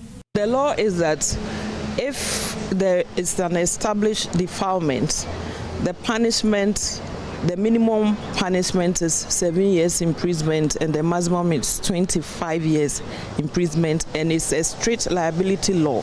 So there's no option of a fine. Therefore, why would we come to court for somebody to be sent to prison whilst we get nothing out of it? So they think that I think that looking at the cases so far, and the challenges I have in prosecuting them, if the law is amended so that we have an option of a fine or compensation, not even that option standing alone, but in addition to a term of imprisonment. Justice Mensah Bonsu encouraged parents to report cases of GBV, sexual exploitation and sexual harassment to ensure perpetrators are brought to book. I would advise parents, and I sympathize with them because I know that because of stigmatization and all that, it's very difficult. But when it happens, it has happened, and it has a long-term trauma effect on your child. Long-term, because right now you may not know, but the person may not want to be married or will have issues relating very well with the partner. So they should try as much as possible to allow the law to take its course so that the perpetrators will be brought to book. Project lead for the ministry explained why it is putting up an action plan against the gender-based violence and its related offences. One of the indicators that we are looking now is gender inclusivity, leaving no one behind principles and all that. And once you are bringing both women, men, girls, boys into development context, there are some populations that are vulnerable to gender-based violence and then sexual exploitation. So for us, providing service in water and sanitation, and we work in communities. Of course, we'll have those vulnerable people in our working environment. We need to put a system in place for us to be able to achieve that target of redress of any gender-based violence. For JoyNews, my name is Nana Boache Dankwa Kumasi. Let's still stay in the Ashanti regional capital because the Asante Hene Otumfuo II has toured some project sites of health facilities in the Ashanti region, which are either stalled or under construction. Prominent among the facilities he visited is the Sewua Regional Hospital, which is about 90% complete, but left unattended with deplorable road impeding its usage. The Asante Hene inspected the pace of work at the project site whilst advocating for their early completion. Nana Boachi Adam joined the tour and has come to with this report. Asante Hene visited 3 project sites in the Ashanti region, including the ongoing renovation works he is spearheading at the Komfo-Anokye Teaching Hospital, the stalled Sewua Regional Hospital, and the Mother and Baby Unit at the Menchia Hospital. The comprehensive renovation and modernization of the Komfo-Anokye Teaching Hospital has reached a 60% completion rate. Otumfuo has been leading the Hillcath project through a $10 million public fundraising exercise to renovate the traditional wards of the hospital. Samuel Edubuache is the chairman of the Hillcath project. Komfo-Anokye is not going to leak any further when it rains. One of the major problems of Komfo-Anokye was the fact that if it rained today for 2 weeks, some of the wards will be leaking. We are privileged and happy to mention that the last rains that we have experienced, not even one leakage. The king is very pleased. The progress of work so far, because of the space concerns, the hospital is still in session. So what is happening is that we'll be doing it in phases. So currently, the A4, A5 demolition has happened. The things have almost arrived. So as it arrives, we'll be making sure that just a matter of fixing those fixtures and fittings that we have imported to be able to do this. The Asante Hene later inspected the Sewua Hospital project, which is to serve as a regional hospital. The facility, already 90% complete, is left unattended with deplorable roads impeding its usage. Dr. Emmanuel Tinkrine is the Ashanti Regional Health Director. The hospital has been completed for the past 1 year. What we need to do is to get electricity connected to the hospital. You know, we need a transformer that can power all the machines. And the current electricity that we have will not be enough to power the machines. That's the reason why we believe that we need a new machine. So fortunately, ECG has connected us from the main line and giving us 2 transformers. All that we need to do now is to connect the hospital to the main lines, and then we can test run the machines and then train the staff and then open the facility. Also, the road, you saw it yourself. We need to put it in shape. Dr. Ejakupoku, who spoke on behalf of the Asantehene, says the visit is to advocate for the completion of the projects. It is part of his activity to occasionally go around to see the developmental activities going on. Sewua Regional Hospital is very significant and he must come and see. We've been told that it's about 90% completed. So he's here to find out why it's not moving and to see how he can also support the program to go. Definitely he will have to put in his advocacy skills to get us moving. The Asantehene ended his inspection at the construction of the baby and mother unit at the Menchia Hospital. Well, the Asantehene is expected to add up his voice and call on government to speed up its work on these sites to ensure that these projects are completed in no time. For Joy News, my name is Nana Boachidankwa Yadom, Kumase.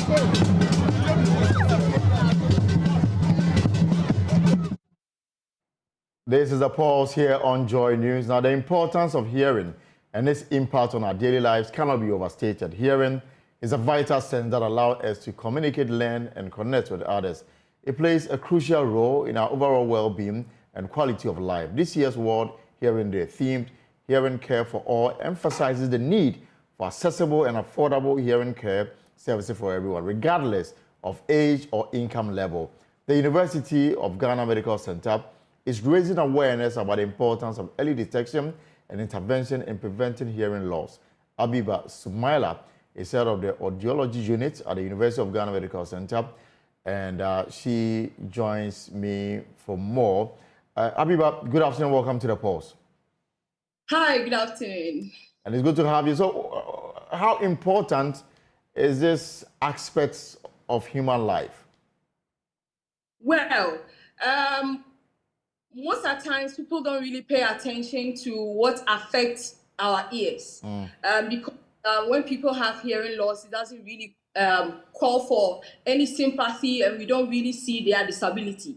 So we don't see the kind of struggles they go through in their daily lives. So World Hearing Day is actually a day set aside by World Health Organization to create awareness about ear and hearing related issues. All right, and this year is actually not an exception. And the theme this year's celebration is changing mindsets, making ear and hearing care a reality for all. And in all these things, World Health Organization has provided a policy document that will address the perception people have about hearing loss. And because in this part of our world, people have so many myths and religious beliefs about hearing related issues. Some ascribe it to be curses, some think that it hello? Yeah, yes, I was just emphasizing the point that what you're talking about, some even attributed to spiritual issues, demonic issues, and exactly. You know.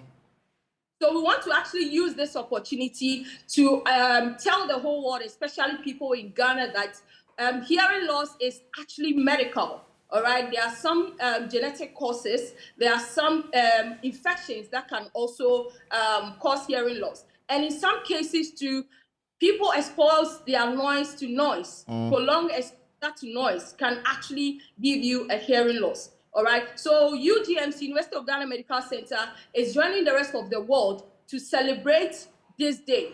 And as part of our celebration, we also want to have a stakeholder engagement.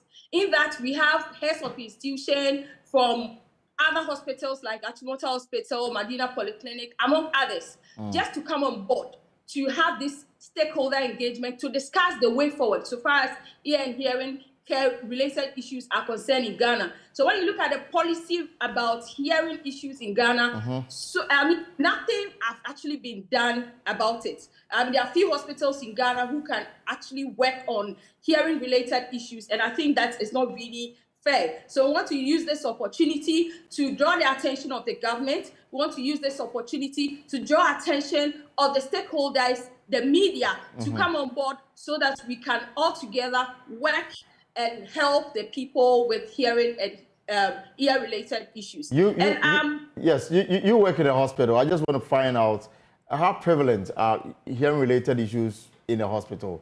Did you get more cases, and what bring about these cases? Yeah.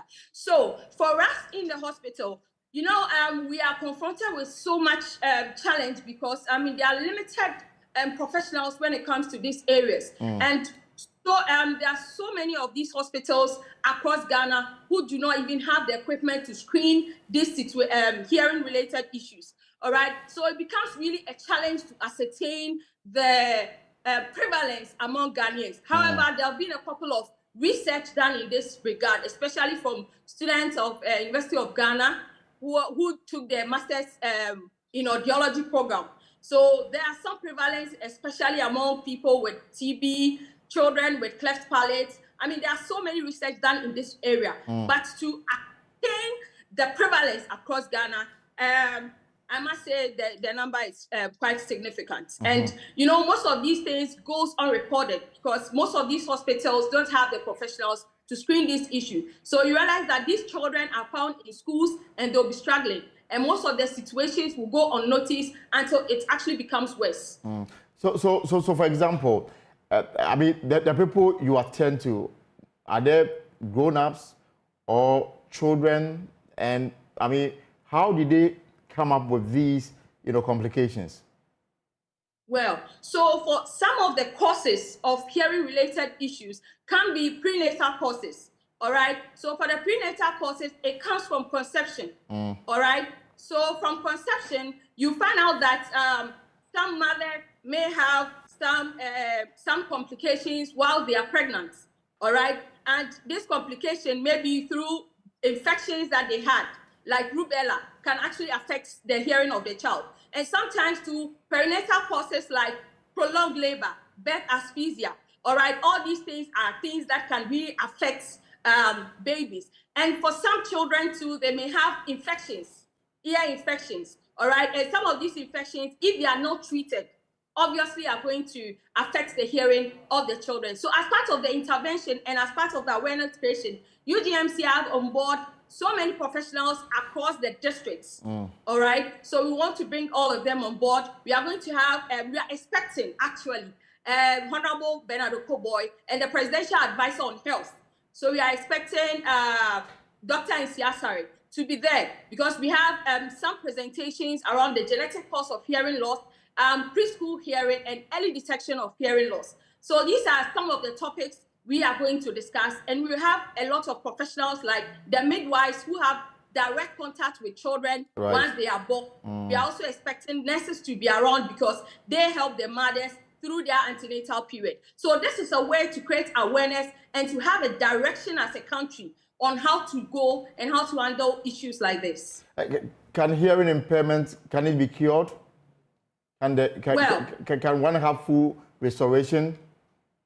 Okay, so for the hearing impairment, there are actually 3 forms of it, all right? So we can look at the conductive causes. So the conductive causes could be maybe if somebody has a wax impacted on the ear, in the ear, sorry. So the wax can actually cause a temporary hearing loss, all right? So once the wax is washed out, the person will be okay. For some people, it's an infection. So once it's treated by the ENT, obviously that one too will be taken care of. But for the hearing loss, that affects the sensory organ of the ear, which is the cochlea.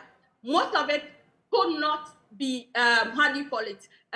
Be restored?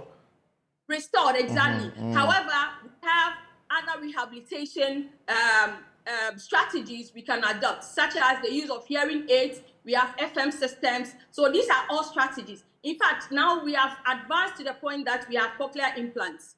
So all these things could be done as intervention to help people with hearing loss. Right. So and also other strategies like sign language. All right. That's why you can have people with hearing impairment who use sign language as a medium of communication. So people who use all manner of things to clean their ears, are they in any danger? I wear a watch that tells me when I'm in an environment that the sound level is above the accepted level, and it tells me to move away from it. So sound can also create an environment for this thing to happen. But for those who use all manner of things to clean their ears, are they in any danger of, you know, hurting their hearing faculties? Exactly. Because one thing about the ear is that the ear is self-cleansing. It does the business of cleaning itself. All right, as you chew, I mean, the wax are pushed out once you chew, because you know the jaw, the ear sits on the jaw. Right. All right. So you move your mouth, the ear pushes the wax out. I mean, when you sleep, some of the wax can fall off. When you are bathing, some of the water can get into your ear and dissolve the wax. So you don't really have to put anything in your ear. Essentially, when you put this cotton swab in the ear, what you are doing is to rather push the wax inside. All right. And when it goes in, you are also reducing the moisture in the wax, and it makes the wax very hard. All right. And sometimes it gets impacted unless you see an ENT professional to get it washed out. And unfortunately for people who also use these things, if you don't take care, you may even rupture your tympanic membrane, which is your eardrum. All right. So for me, I don't think it's advisable to actually put anything in your ear, because the ear actually does the business of cleaning itself. All right. So if it is too much or excessive, just walk in UGMC or any other ENT facility and have your ear washed for you. But just like health professionals recommend periodic medical checkup, would you say that perhaps I should find time to visit the hospital once in a while to have my ears checked? Exactly. Especially when you notice certain signs. All right, certain signs like you need to ask people to repeat what they told you, or when you constantly ask people to repeat themselves, or when you have to increase the volume of TV set constantly. All right, and when you find out that anytime you're on a phone call, it's very difficult for you to hear whatever they are saying. All right, these are all signs that should tell you that no, there's a need for me to visit a ENT specialist. Some people may have ear discharge. So once you see some of this discharge, obviously you think that there's a problem. When you have pain, when you feel like there's fullness in the ear, all right, all these things are signs to tell you that, hey, there's a problem with me and I need to see a ear specialist. So when is the program happening? All right, so the program is on the 4th of March. So what hearing day is on the 3rd. But because it's a Sunday, so we will have a seminar and a stakeholder engagement on Monday at UGMC, University of Ghana Medical Center. And you open the door for everyone to attend? Exactly. The door is open for everybody who wants to learn and contribute to this discussion. So I encourage everybody to join us. All right, thank you very much for your time this afternoon, Habiba. We'll be there to listen to the expert advice on hearing. This is a pause. We'll take a short break and come back.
race to Jubilee House is on. Ghana is at a crossroads. It's time again for the people to choose, and the world is watching. In a nation where every vote counts, every voice matters, there's one name you can trust for your election coverage. JoyNews, your election headquarters. A team of seasoned journalists will bring you up-to-the-minute updates, unbiased analysis, and the stories behind the headlines. Your election headquarters brings you Joy News 2024 election On the Joy FM Super Morning Show, the AM show on the Joy News channel, and all our social media platforms. The election headquarters for an informed electorate. Joy News, independent, fearless, credible.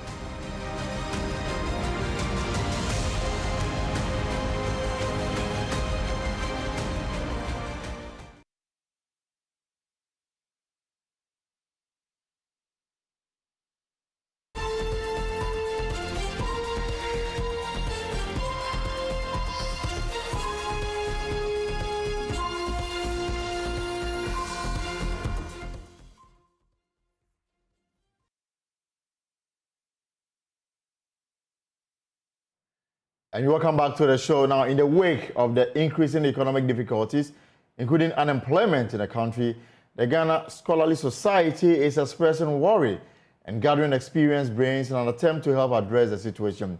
The society consists of Ghanaian citizens and people of Ghanaian heritage living in abroad and working within the fields of academia, science, or studying at the postgraduate research level, aims at expanding scholarly network and influence policy decision, the educational offering, and curricular development through impactful research.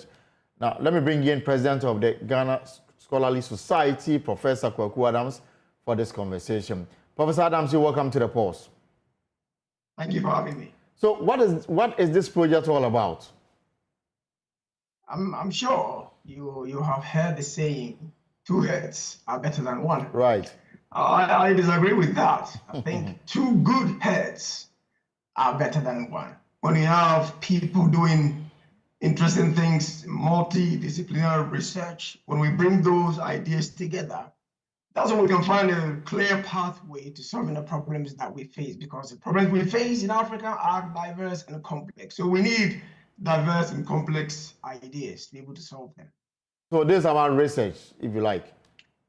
Well, it's about research. It's about tackling issues of unemployment. It's about looking at the legal systems in Africa, in Ghana. It's about looking at gender diversity. It's about looking at inequality. So it's a wide range of issues that we tackle. It's not just one scholar. It's all the Ghanaian scholars, particularly in Europe, that we've put ourselves together to look at the challenges we face as a country and think through what we can do to contribute to our quota, solving some of the challenges that Ghana faces. So let me provide you with some facts so that they can help in our discussion. So the Ghana Statistical Service last month released the unemployment situation in the country as at the end of the last quarter of 2023 and gave a very grim picture of the unemployment status, especially between the ages of 15 and 49, which is considered to be the most active age bracket in terms of working. Now, about almost 2 million of them are at home and unemployed. Now, we also do understand that every year, universities in Ghana, graduate over between 200 and 300,000 graduates, and then push them onto the job market. Few of them get employed. The issue is that, and reasons that have been provided include the fact that our economy is simply not in a position to absorb all of them into the labor market. Is that the same vibe you get? Or there is more to our unemployment situation than what we've been told by the Statistical Service and the policymakers? I will give you 3 letters. MAP, map. If people start businesses and they fail, and things don't go the way they're supposed to go, it's because of mentoring. Mentoring is not right. Then the access to relevant resources and also the process, or maybe let's say even the attitude is not right.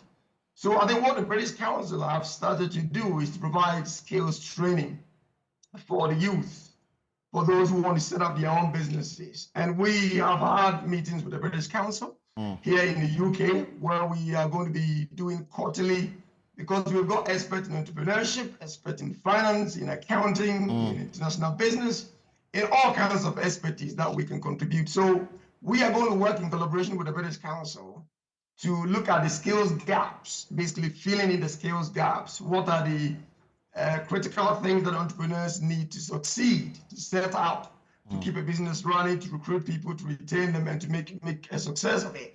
These are the gaps that we find that Ghanaian entrepreneurs do lack.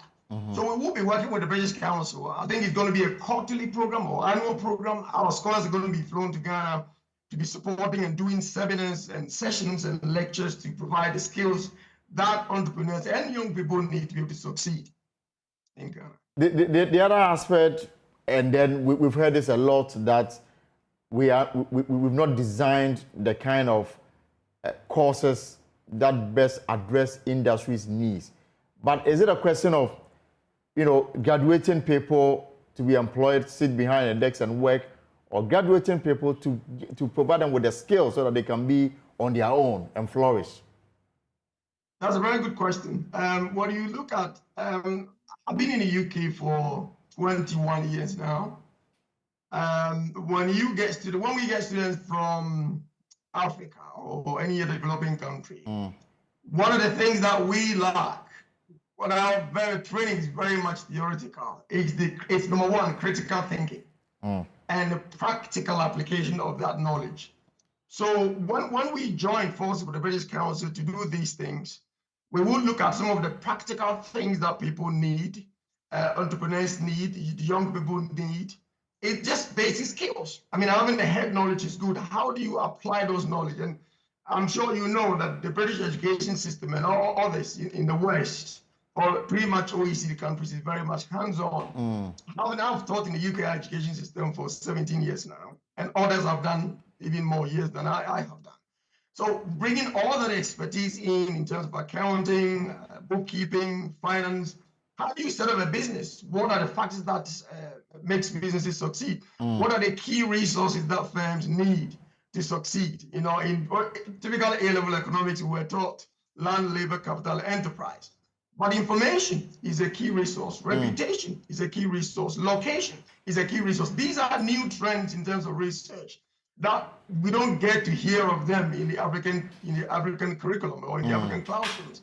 And that's what we intend to bring down to Ghana's support. Not in any way discounting what the great work that our colleagues back in Ghana are doing. I mean, give me your candid view on this matter. The future prospects of a Ghanaian graduate and the future prospects of, let's say, a graduate from a UK or a US university, in terms of succeeding in life, what is so difficult for the Ghanaian graduate to aspire to that high level? Yet it's very easy, as we see in the UK and in the US. Well, two things. One, individuals have got a part to play in the quest to succeed or to start a business. So there's an individual factor. We cannot blame all of it on the teaching or the modules. But you will agree with me, definitely, that the curriculum that we have in Ghana, the universities, the polytechnics, the technical education system has not delivered in terms of the current needs of the market. If you look at the British education system, in the 1960s and 70s, there was a huge manufacturing sector in the Midlands. They provided a technical training to support people to be able to function effectively in those sectors. Now, look at Ghana. What are the industries that are succeeding? What are the sectors that are growing? We need to change our approach, what we teach, how we assess, what we expect students to be able to do for us to decide that these students have acquired enough skills and expertise to be able to function on their own.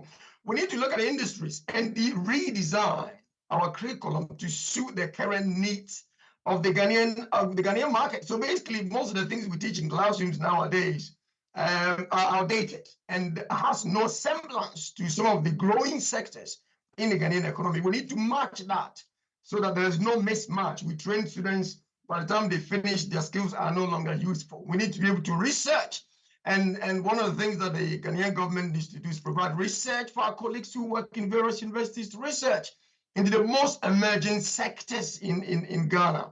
What are the growing sectors? You know, we need to be able to match that with the curriculum. That's something that I think we have not been able to do very well as Africans, not just in Ghana, but Africa in general. So, Dr. Adam, finally, before I let you go, when is this program starting and who benefits? So, as a society, we've started a society. We are over 200 academics in the UK, and we want to grow it to other parts of the world. But we are starting off a conference in June 19th to 21st. And it's a multidisciplinary conference. It's focused on the UN SDGs. And we are taking an interdisciplinary approach, those in accounting, those in finance, those in law, in social, social development, social work, bringing the expertise together for us to discuss some of the pressing issues that faces Ghana and Africa. How do we solve them?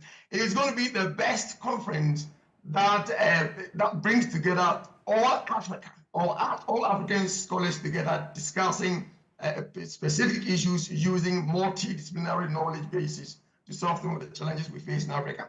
It's going to happen at the University of Bradford from June 19th to 21st. And there is we have our website available. So those who want to participate in the conference should submit their 2-page extended abstract or full papers if they want. And the deadline is end of this month, end of March. All right, thank you very much, Dr. Kweku Adams with the Ghana Scholarly Society. And what they're doing is to empower you to be on your own. You don't have to rely on somebody to employ when you leave university. But this mentorship program is what you require to go forward. Now, we'll take a minute, but when we return, the majority leader in Ghana's parliament is my guest on the pulse.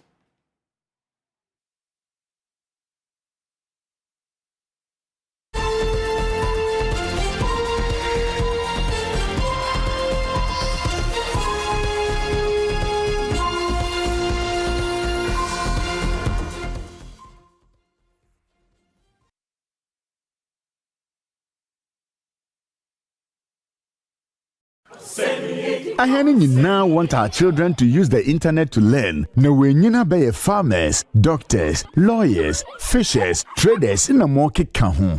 Ahani nyinaa ye pede yenye friends and loved ones who bonkomu ofondo without any interruptions. Ow, yes, ow. A stable service netuma send them mobile money na come our parents of ye. JT Trot Room opedosha Chelsea vs Man City game without missing a moment. Hey Ramana, onoze nenywa jido obo receive mobile money payment every new customers ho. Unpaid delay so. Eboze love talks in quoting or po. Obotuma kasa till he sleeps on the phone. Eyimonyina is made possible because of the red, white, and grey telecommunication towers are our hen communities in Munti. Them telecommunication towers are safe or ho to the benefit of Obiara our community nimo. We are here, the Yebobwa. In case of any emergency biara, and now you see a theft going on, for the Ghana Police Service on 191 and now 18555, Ebotunsa for 0209 222220 and 0242 435629 and now 30 for assistance.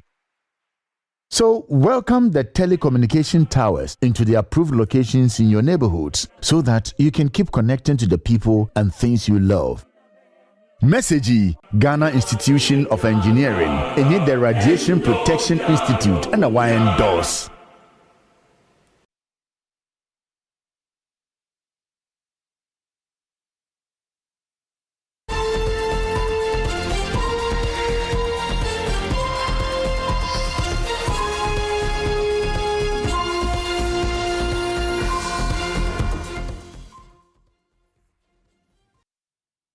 So the conversation you've been waiting for. Now, when the roll was called on January 7th, 2013, 35-year-old Alexander Kwame Afenyawakin took his seat to represent the people of Ifitu in the Central Region in the 6th Parliament of Ghana. His background in financial law got him a seat on the famous Finance as well as the Defense and Interior Committees of Parliament. In his 11 years as a legislator, he helped shape various bills, introduce amendments, fought and won several cases at the Supreme Court when the Constitution of Ghana was in danger of being breached.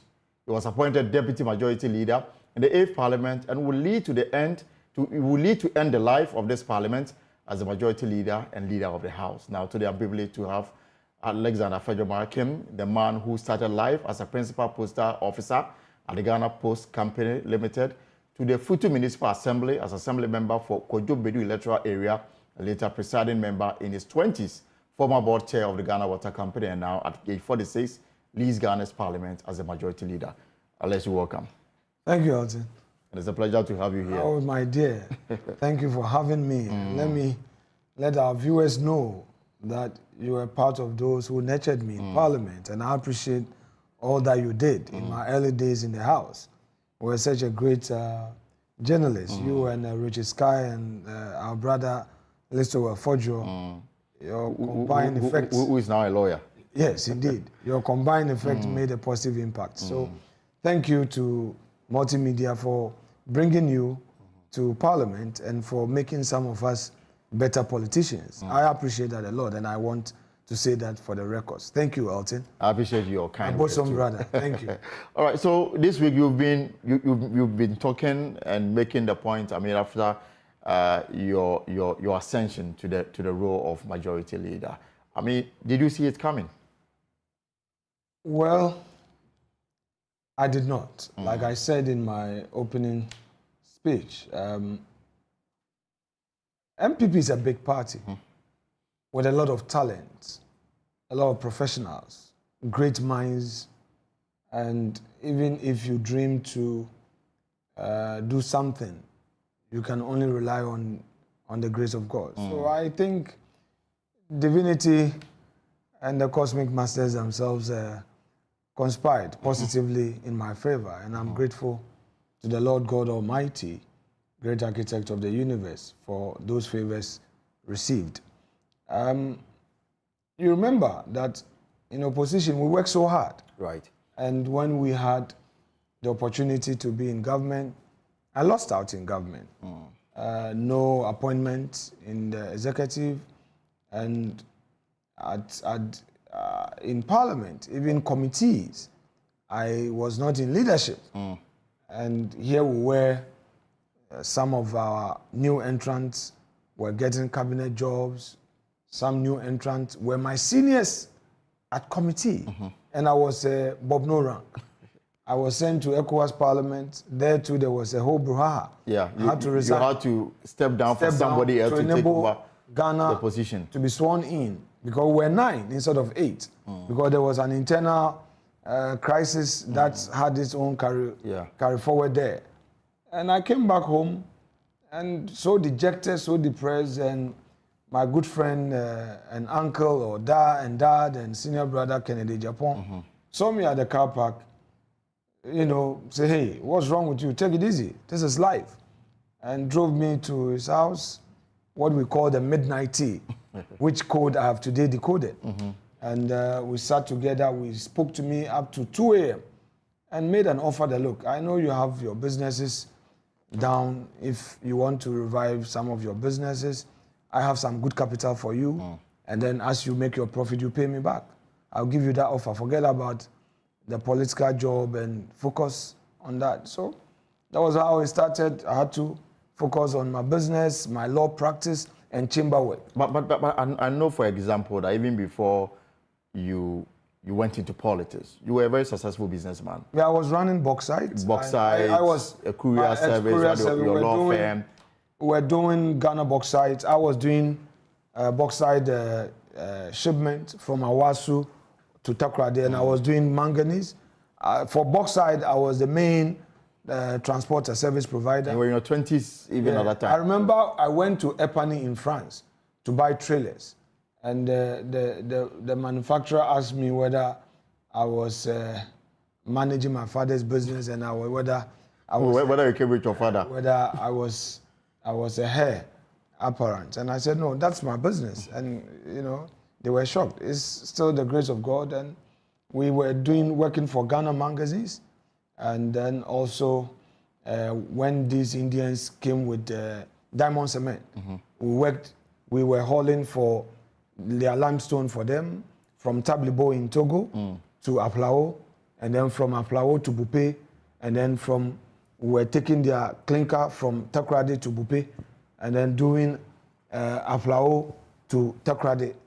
You know, it was such an experience where you have to be trailing your drivers, following them. That time we didn't have tracking device, so everything was manual. You had to do it yourself. We had to. And the business took a nose because of politics? Partially. I mean, because when I got into politics, I remember when I got elected as an assemblyman and subsequently becoming a presiding member, Standard Chartered Bank had given me some $4 million facility, and they had bought some trucks for me. So I think one morning, one of their officers said he saw my poster, you know, my poster on one of the trucks. One of the buses at Kanishi, the Winneba Accra buses. It had my poster, you know, and then he took a picture and sent it to the office. So I remember at the time they said I was a politically exposed person because we have given you a loan and you are also doing politics. So it was Alex Mould who intervened because the meetings were held in Alex's office.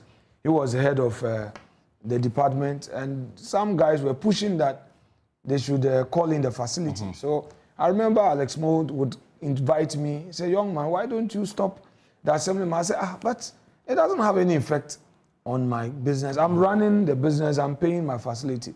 Eventually, I was not successful. They downgraded my account to GSAM. You know, in StanChart then, I don't know whether it's there now. If your account is in distress, they now downgrade you to a different department. So you are no more part of the corporate stream. Right. So a different department will manage you where you have to give an account of every expenditure. So when your revenue comes, you need to justify why they should give you this money. But that situation rather got worse. And I remember Mele Newman did very well. Mele, you know, thank you, Mele. She did so well, was managing me and Estelle and Co.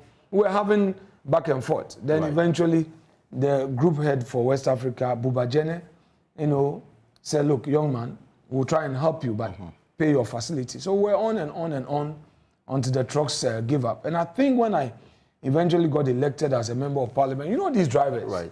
There's this Ghanaian attitude towards business, employment. They really don't care, you know, and they mess it up. But be it as it may, we are here. And I think I was also hauling for Guinness, my flatbeds. I was a major transporter for Guinness Ghana Limited, you know. So when I became an MP, you know, drivers would go and they would park the truck somewhere, steal some of the drinks, and then when you come, Guinness, when they are paying you, they deduct it. All those things. I saw. So we're losing money.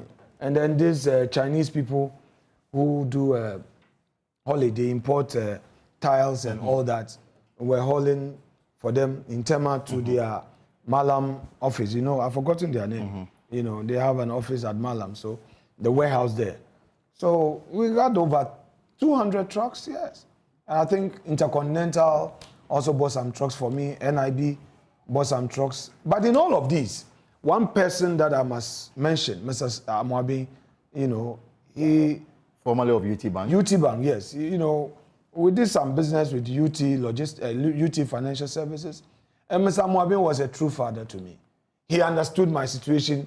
He called me one day to ask me a lot of questions. He said, why do you like politics? You know, he speaks Fanti with me. And I answered, he looked at me, said, you this young man, you are brave. Anyway, when I was in distress, he said, look, I won't take you to court, but I'll give you the chance to pay. Put in place some measures. And then they appointed an auditor to look at your books. Yes, to look at us and we work together. You know, I've had a fair share of life's crisis. I've learned a lot. I've made some very silly mistakes, terrible mistakes, because in life, if you don't start with a mentor, you don't have a godfather, and everything is on your own, you're likely to make a lot of mistakes. Because I didn't have one, so I suffered a lot. So you think your calling is business or politics? Because clearly you seem to you were doing very well in business before you ventured into politics. And made good money. Made good money, all right? I think what even took me to the law school was an accident I had at La Palma. You know, I was driving in my Mercedes, you know, on the La road, and a woman crossed me, and then while she was apologizing, two little kids in her car. One, I presume, was 8, the other 10. And while their mom was pleading, one said, hey, if you don't stop what you're doing. No, I was insisting that the woman should fix my car. Okay. A Mercedes, you know, a young man in my early 20s. Because she caused the accident? She crossed me. She did a U-turn, you know, from the... Oh, she was driving? Yeah, she was driving. Okay. When they she was coming from the trade fair line, the Regimental, that U-turn that used to be there. And then one of the girls said, our uncle is a lawyer, so if it goes to court, you lose. And the other one said, our grandmother is a judge. I was heartbroken. So the case had been decided there? I was heartbroken. And I realized that life was not all about money. So I just drove off, got to my residence. I mean, wept a bit. And I said, look, at that time I had left Kivas and abandoned school. And I was doing business. So I said, I need to go to school. All right? And that's where I applied and I got back to Buckingham. And then I said, I will do law. You know, and also when you're a businessman, you walk around, people don't respect you. They think that you are rich, you are not wise, you are not smart. You know, a lot of businessmen who are not too educated are looked down upon. So it's like, when you scar, you know, say when you scar, and I want to go school. So that thing also hit me hard. And I said, no, I will. But for the politics itself, I don't think I had planned my life around politics. It was my classmates who accosted me when I was in final year. And then at that time, I think Yamo Kufuor was our candidate in Winneba MPP, and he had stepped down. And then it was a Friday or so. I was preparing to fly to UK, you know, final year. And then they came and said, you know, all our colleagues are saying you should stand. The polling station chairman called us that. At that time, I was a financial... And this was the parliamentary primary? Yes. Okay. The 2041. So they stopped me from going, and I followed through.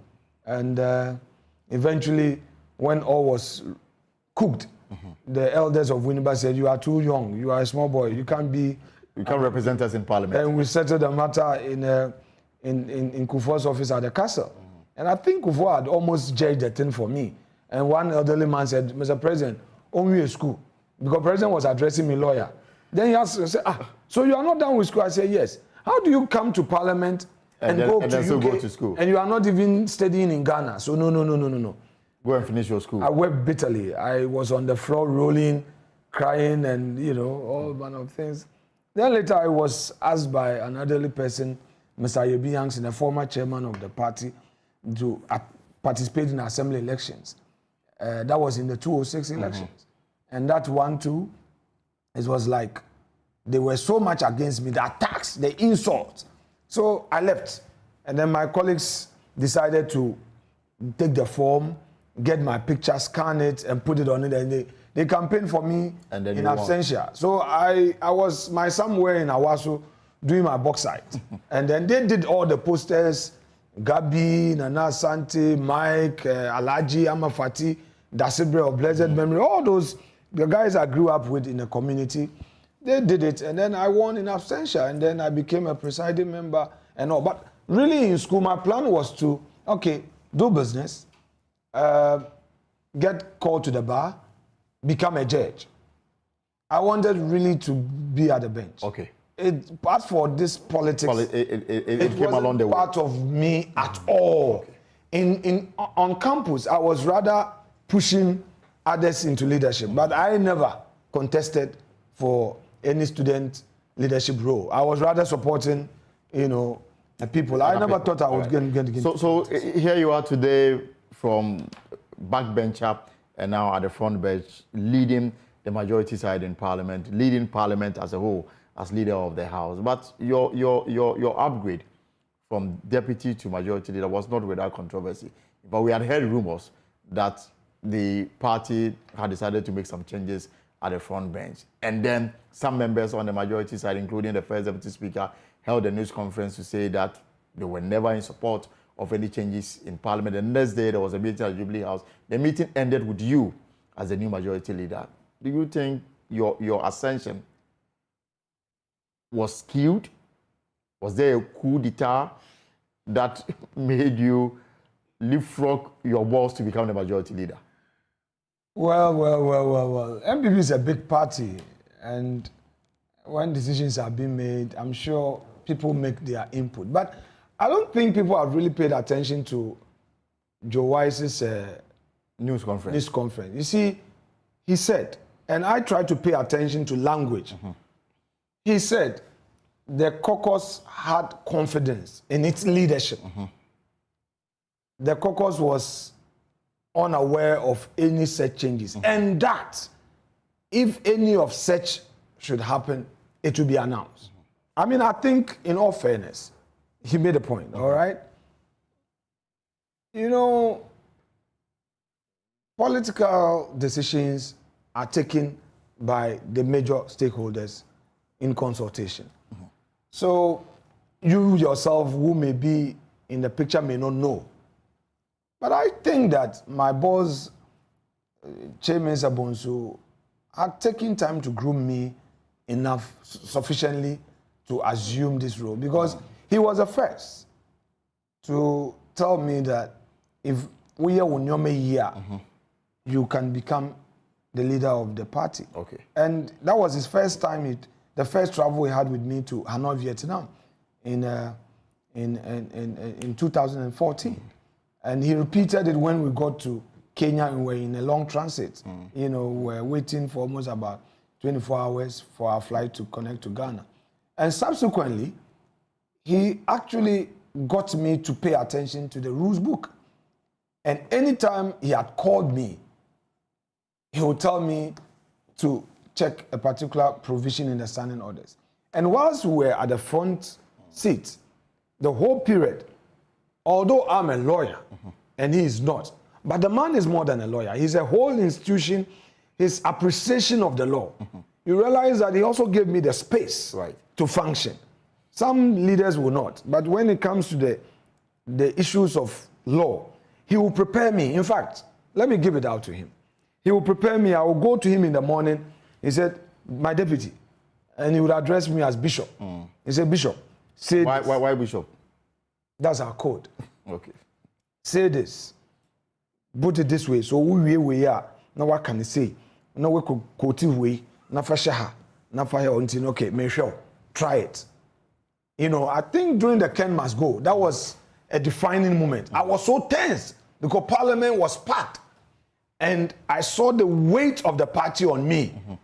You know, when you see the big lawyers behind you, you have Atachia, Katie Amon, you have Joe Wise himself seated there, you have Amayo Cheme, you have Anyimedu, you have the Rose Minister himself. Right. Okay? Amwakwata, you have Joe Gate, former Attorney General, and these are big guys, seniors at the bar.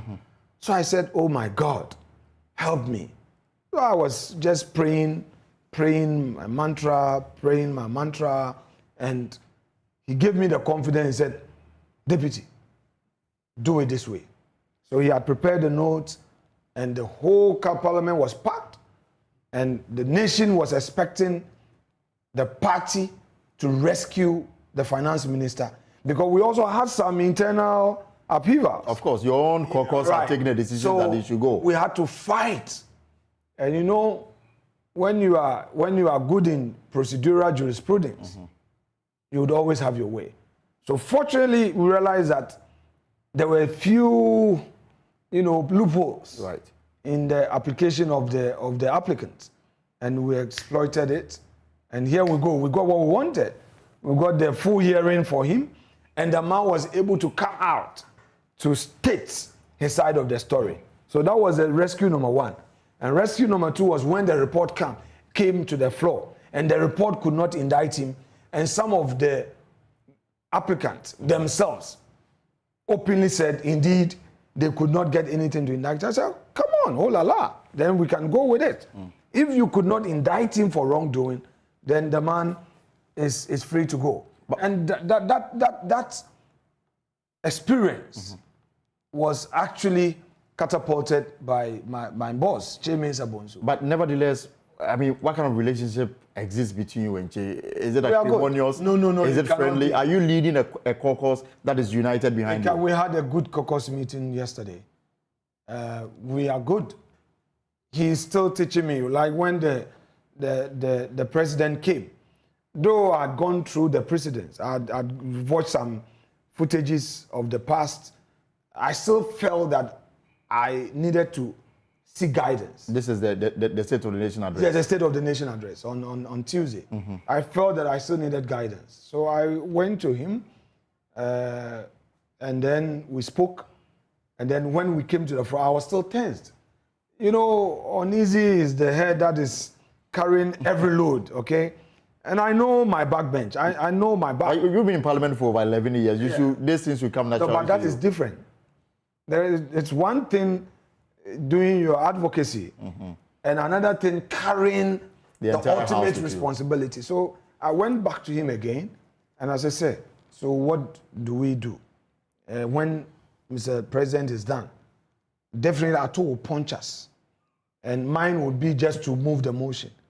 So should I just move the motion or create some theatrics, you know, choreograph something that our communicators will also take along? So he gave me the guide that look at here, there, and then use that to get a space. At least they will have the final bite, but at least would have also gone home with something. I said, all right. So if you watch the video, he was very quiet. He had his fingers on his lips, saying that, is my boy going to make it or not? Okay. And when we finished, I said, so how did you say? Super, thank you. Then I thanked him. And yesterday, he guided me. He said, look, we needed to consider some few bills, certain things that we need to do. So I think the transition is good. So far, so good. It's whether or not the caucus will be united behind me would be dependent on my behavior. On what you do. And, you know, attitude, posture. And you are not just leader of your caucus, also leader of Parliament. Right. Which means that you are carrying the entire house along So with I you. told my colleagues opposite that previously I was playing number 5. So if you come, I hit you. But now I'm playing number 9. If I don't take care, you will hit me. So a good striker would always play it safe. So if now I'm a striker, I should be able to, you know, engage than that abrasive approach. I cannot use abrasiveness to survive. No, you can't do that. In the middle bench, as a deputy, as a whip, you can engage in pound for pound. Like today in the morning, there was so much pound for pound. I said, oh my God. About the energy and other issues. In the morning in Parliament this morning. But again, we're receiving some punches. But all right. I could not, you know, because you can't. But Honorable Afenyambaki, you are very close to Kennedy Japan. Yes. Now, last week or last 2 weeks, you had to intervene between him and a member of Parliament for English Amount from Sylvester 30. And, I mean, your intervention led to what could have become, you know, blows on the floor whilst business was being conducted on the floor of Parliament. What was the issue? You want us to discuss? Of course, we're on live television. Really? Isn't it the case that there are some unknown knowns and some unknown unknowns? I mean, I think that's it. I mean, what is important is that whatever it was, we reconcile. As to the details of it, let's keep the skeletons where they are and live with it. It's okay. Some say that it had to do with some money that needed to be paid. You are saying, I don't know about it, Elton. What you are saying, I don't know. I'm hearing it from you for the first time. So how are we able to resolve the matter between them? Later, we saw a video and picture of you in your office and the two of them. We are politicians. Meaning that whatever the differences were. We are politicians. We solve our problems. Okay. This is a family affair. The joy is that we've solved our problem. Honorable Kennedy, Japan, sees his colleagues, they exchange pleasantries. Okay. All is well. All is well. Whatever that is outstanding, we work at it. It is the flag bearer who must be projected with a united front to win the elections. I think that's our focus. We've got 10 minutes to go. Few issues and then I can let you go because even as we are speaking, your phone won't stop ringing.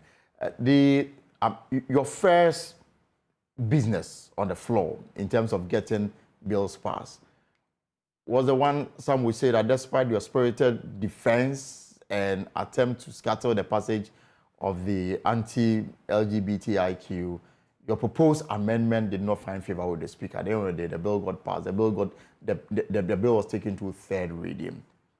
What were your concerns? And would you consider the passage as a loss on your side? No, in a democracy, you can't get everything. You win some, you gain some. I think that we've been rather too emotional as a country on this. And I'm sad for the Ghanaian politician. Why? The Ghanaian politician is overly thinking about how to win the next election. The Ghanaian politician, when confronted with a challenge, is unable to be firm and say, look, damn the consequences. If in doing this, I will lose out, I should lose out. You see, we are dealing with a very serious matter. Elton, I'm a private sector person. I hear and I see. I'm a practitioner of the law. I hear and I see. I'm a family man. I'm a father. I hear and I see. I don't want to pretend about this. As a businessman, are you worried about the implications on your business? Because you probably as a Ghanaian, I'm worried about everything. And Elton, let me explain something. I know you read a lot, but Elton, be honest with me. This bill, have you read it in full? Not in full, I must Thank you very much. Why so? Because it keeps changing. I spoke to some of... It keeps changing. Look, Elton, I spoke to somebody in multimedia. I said, Osimesi, I know you to be a strong advocate. Why didn't you say ABC? Say, oh, honorable. If we can one Kenya, Rebecca said we are lesbian and now we are gay. In Tino, I decided to keep quiet. I said, really? When I was expressing my own views, I have very bosom friends who were coming to me, oh, Kwamina, because of your future. I said, what future? Look, I don't mind. If the people of Efutu will say, look, these were your views, so sit at home, I will. I am yet to take certain decisions. I miss court. This is a case that I would have given it my all at the Supreme Court. Some NGOs say that they may go to the Supreme Court if President Akufo-Addo signs. No, they don't need to wait. They don't need to wait for signing or rejection. They don't need to wait. But the point is that how do we incarcerate a person because of a sexual behavior? Okay? 2, what are the conditions in our prisons? Nothing. Ultra-conservative thinking alone cannot be used to develop a nation. You need a mix of it. I am not here to promote gayism. I will never, ever say that same-sex marriage should be legalized. I will never, ever encourage anybody to engage in sexual intercourse with the same sex. However, should a person engage in this, the means of reforming, the means of drawing the person's attention to the fact that what you are doing is not part of our social values will not be to say that go to jail. By the way, in prison, the situation there is worse. But those who oppose your amendment says that you propose a law that have no grounds in law because there is no law that encourages non-custodial sentence. Don't mind them. In the minimum, I know my law. In the minimum, I know my law. Those people who were saying that they don't understand what they were saying. In any event, the law that they were also urging on us to pass, they didn't have any foundation in any subsisting law. Please, we are passing a law. We are creating repercussions, consequence of your breach. And I'm saying that you have in there a fine. You have in there custodial center. I say, look, you can keep the fine. But what is the essence? The object of the bill is to ensure that Ghanaians or in Ghana, we observe proper human value and family systems. Not so? Right. If it is so, are we not supposed to put in the pillars that would enable the person to reform? Will an incarceration be the correction that we require as a nation? No. That is why I introduced the community service. But like I said, people are not paying attention. Look, when I moved a motion for secret ballot, and Mr. Speaker actually ignored, right? On 3 occasions, I called on Mr. Speaker to exercise discretion on secret ballot. Do you know why? I was receiving a lot of text messages. From your members? From MPs, not my members. Across board? Especially those on the NDC side, who were in their offices and watching, who were sitting in the chamber saying that, leader, if you are able to push for secret ballot, we'll come and vote. Because people are worried. But the fear, people have been made to believe that if you dare if you speak against it, then you are encouraging provision, it. Then your constituency, you will suffer. Why so? I am not worried. I had to state my position that we support you. For instance, that aspect where an adult will introduce a child, a minor, into homosexuality. I support the custodial sentence as a consequence of that action. I support it in total. All right? The pedophile aspect. Yes, I support it. Because you are an adult. You use something to entice a child, like I heard my professor, Moses Fuamweni, talking about some research findings in Elmina. Exactly. Where there's some white guys. 50 Ghana cedis, and they are inserting all manner of things into the private part of this. That one, you go to jail because you are an adult. That child does not have a means. And you try to use something to entice him or her. So for those ones, we are adding them.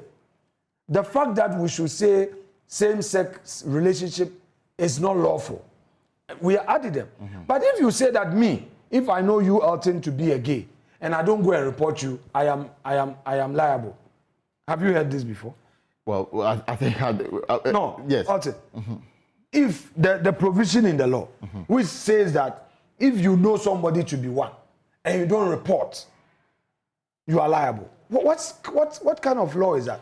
No, before because of time, Elton, I mean, maybe we have time. The media in Ghana should spend time to interrogate all the provisions fully. You see, don't let us get carried away. That if you talk about it, hey, it means that you support gayism. That is the scare, the fear that seems to have been planted in there. So great minds are just one question for just 30 seconds. You are a lawyer. If you are given the opportunity to advise President Akufo-Addo, what position will you advise that he take? No. I'm not going to answer you on that. Why? Not going to answer you. No, this is a personal view. The president is a human rights lawyer. No. He will have his day. But if you are given the opportunity I am unable to answer that. All right. We'll have another time for this conversation. Thank you very much. The Majority Leader of Ghana's Parliament, Alexander Afenyomarkin. Well, that's our show for this Friday's edition. Monday, we'll be back. For more stories, log on to our website, myjoyonline.com. My name is Elton Brobe. Have a lovely weekend.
Very important. Is there an opportunity for entrepreneurs? We are live with the Ghana Chamber of Young Entrepreneurs. Also, Customs Division of the Ghana Revenue Authority set to reduce timeline for clearance of goods at the ports by a percentage. We will hear from the Commissioner, Idris Useidu. High cost of doing business in Ghana as compared to other countries. It is because of the delays.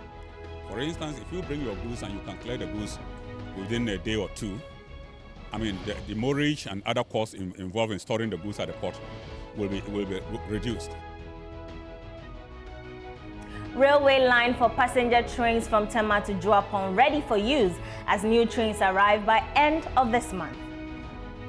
And the end point of the train right now is the Tema and the Juapon station. So it's either the train will start from Juapon and end at Tema, and also start from Tema and end at Juapon.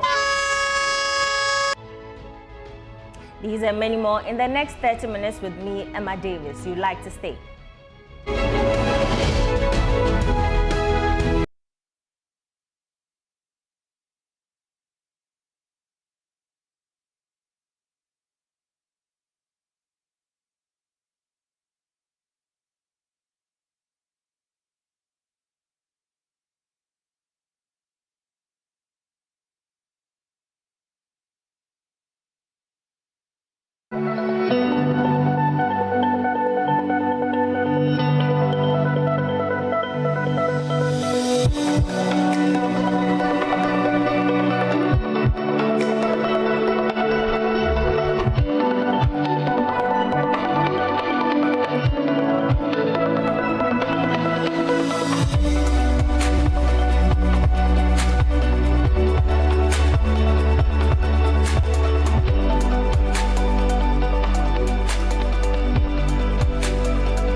Welcome.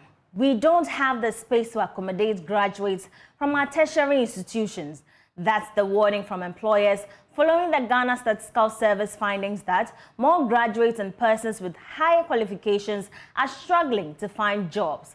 Some have attributed it to businesses not prepared to meet the salary demands of these graduates. But Chief Executive of the Ghana Employers Association, Alex Frimpong, tells Joy Business most firms are struggling to employ these graduates.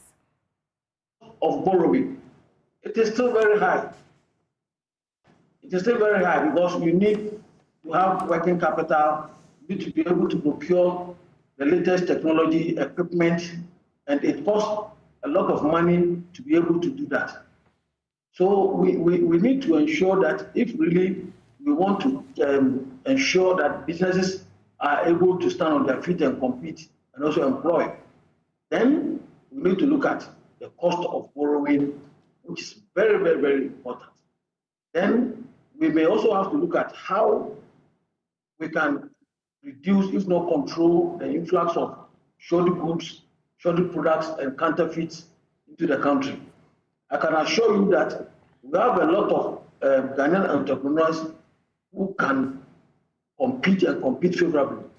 But if we are not able to control the influx of shoddy goods, counterfeit products into the country, it's going to create a lot of problems for us, because definitely the cost of doing business in Ghana or the cost of producing these products relatively higher compared to the ones coming from Europe and Asia.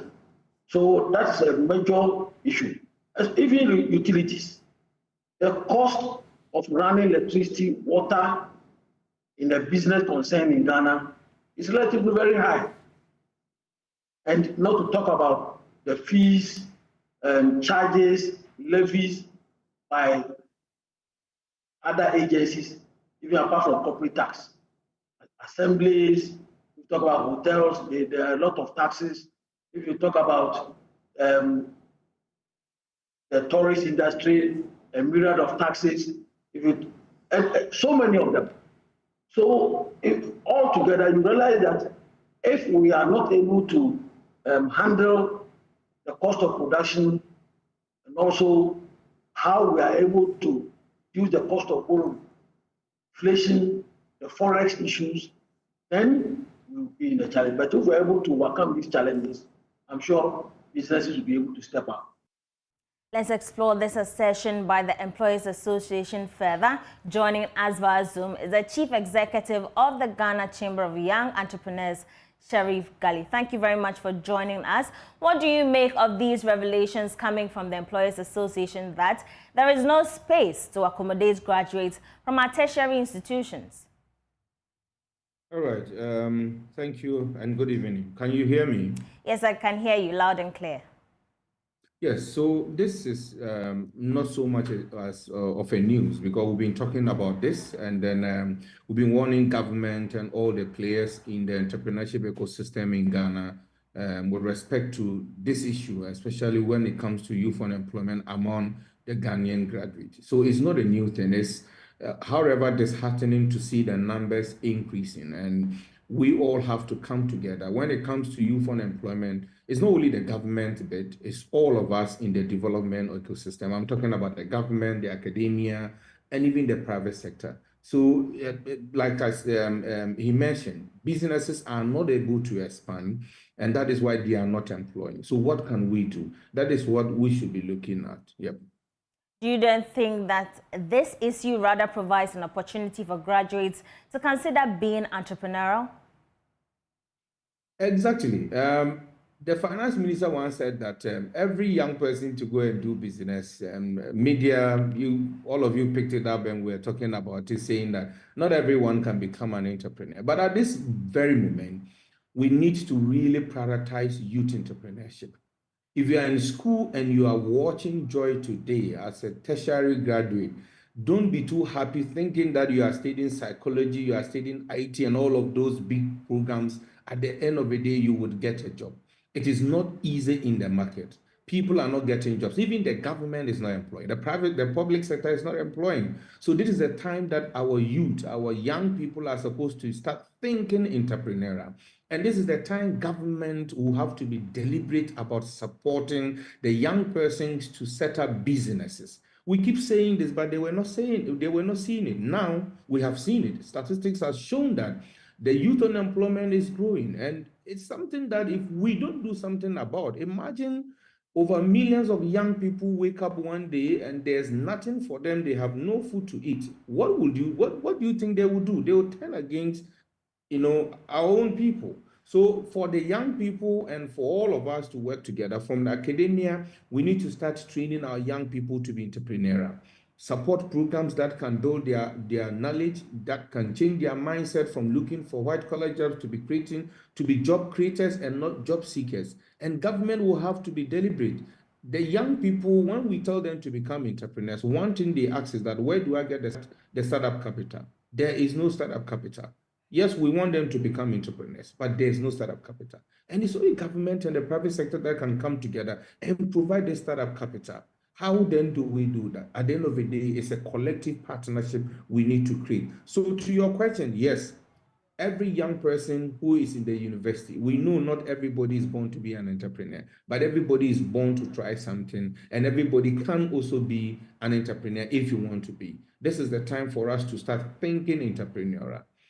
Get yourself, attend all the conferences that you can get and learn much about becoming an entrepreneur. Go and do internship with companies so that you can learn from them. This is the time, and we must encourage all. And our academia is very important to me, if I have time to mention it. You see, we have curriculum and strategies and programs that were designed during Kwame Nkrumah time. And I can tell you that we still are running our educational institutions with this curriculum. The question is that, what are we training? Now, our economy has evolved. AI has come. Technology is there. We still have old systems, and our very own academia is very slow in adopting innovation and change. And that has been one of our biggest issues. So you churn out young people who go and study psychology and comes and there's no even work related to psychology. So what do? We need to be training these young people how to become entrepreneurs. And that's what for the Ghana Chamber of Young Entrepreneurs, we do. We try to change the mindset of the young people, give them the needed support they need so they can do business. You mentioned that government should provide some startup capital. In your view, what other role do you think governments can play in ensuring that young entrepreneurs are supported with all the resources needed?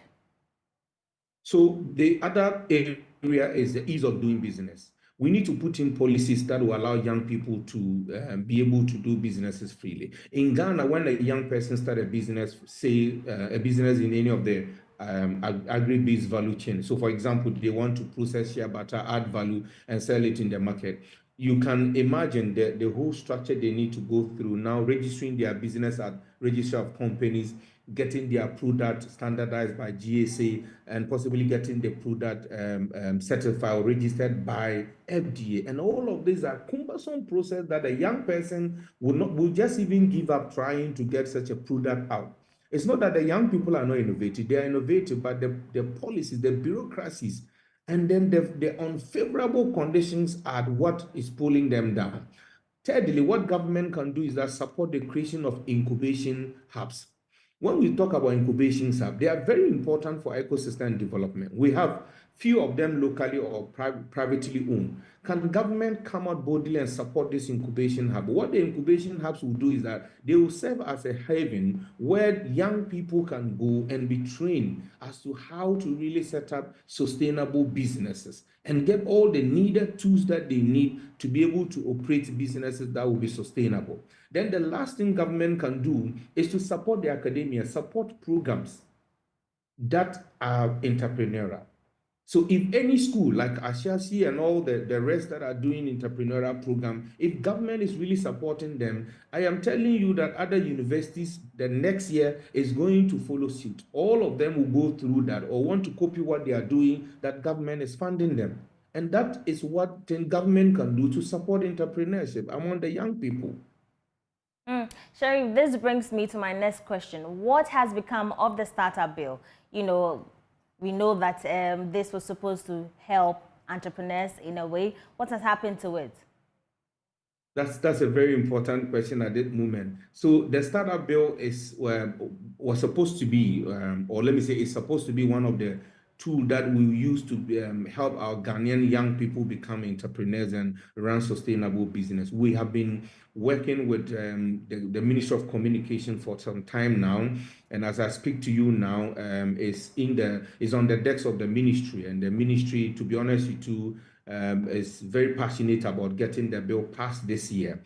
Hopefully, when we get the bill passed, some of these issues will be solved. We are not saying we're going to solve all of them, but the bill is actually going to solve a lot of this because it's going to encourage young people starting business, going to provide incentive frameworks. For example, a young person who started a business under the Ghana Startup and Innovation Bill will receive what we call support to hire talent. So they will pay, the agency will pay their staff to work for them for maybe 3 years, and then the startup or the young person can take over the liability of paying their workers after 3 years, and so many other incentives. And this is what we needed because we have so much fragmented policies run by different government agencies that do not really have focus on startups and the young people. But if we get the Ghana Startup Bill passed, and I can promise you that this will really influence our ecosystem and propel it to some positive gains as a people. So yes, we are hoping that by end of, before maybe mid this year, the bill will be put through cabinet to parliament, and let's see what holds of it. But we are optimistic that we'll get the bill passed this year. Thank you very much, Sharif. Sharif Gali is the CEO of the Ghana Chamber of Young Entrepreneurs. Moving on, the Commissioner of the Customs Division of the Ghana Revenue Authority, Alhaji Idrisu Idisa Seidu, says his outfit is working to reduce the time it takes to clear goods at the port by an average of 50%. According to him, the lack of coordination among the agencies involved in the clearance process increases the cost of doing business at the ports. He spoke in an interview with Joy Business at the launch of the time release report by GRA in Accra. Time relay study shows that the average time for berthing of a vessel at the Tema port to the physical release of imported goods is 10 days, 21 hours and 17 minutes. These potential delays at the port could be attributed to a lack of coordination among the agencies involved in the clearance process. In an interview with Joy Business, the Commissioner of the Customs Division of the Ghana Revenue Authority, Alhaji Idrisu Idisa Seidu, says they intend to reduce the time clearance of goods by 50% across all the ports and borders. We are looking at a benchmark of 50% of what we have found currently within the next 2 years. In fact, the time release study is not supposed to be done once, but this is our first one. But we intend to carry on more time release, maybe after some time, to see whether we have made progress or things have remained the same. So when we talk of 50%, it depends on the particular border and what we found in the study, what we want to do. But our intention is to make sure that we list, if we don't achieve anything, it should be at least 50% of what we should reduce there. The fact that you are doing it fast doesn't mean that you will lower some of the standards. We are in a technical, everyday technology is improving.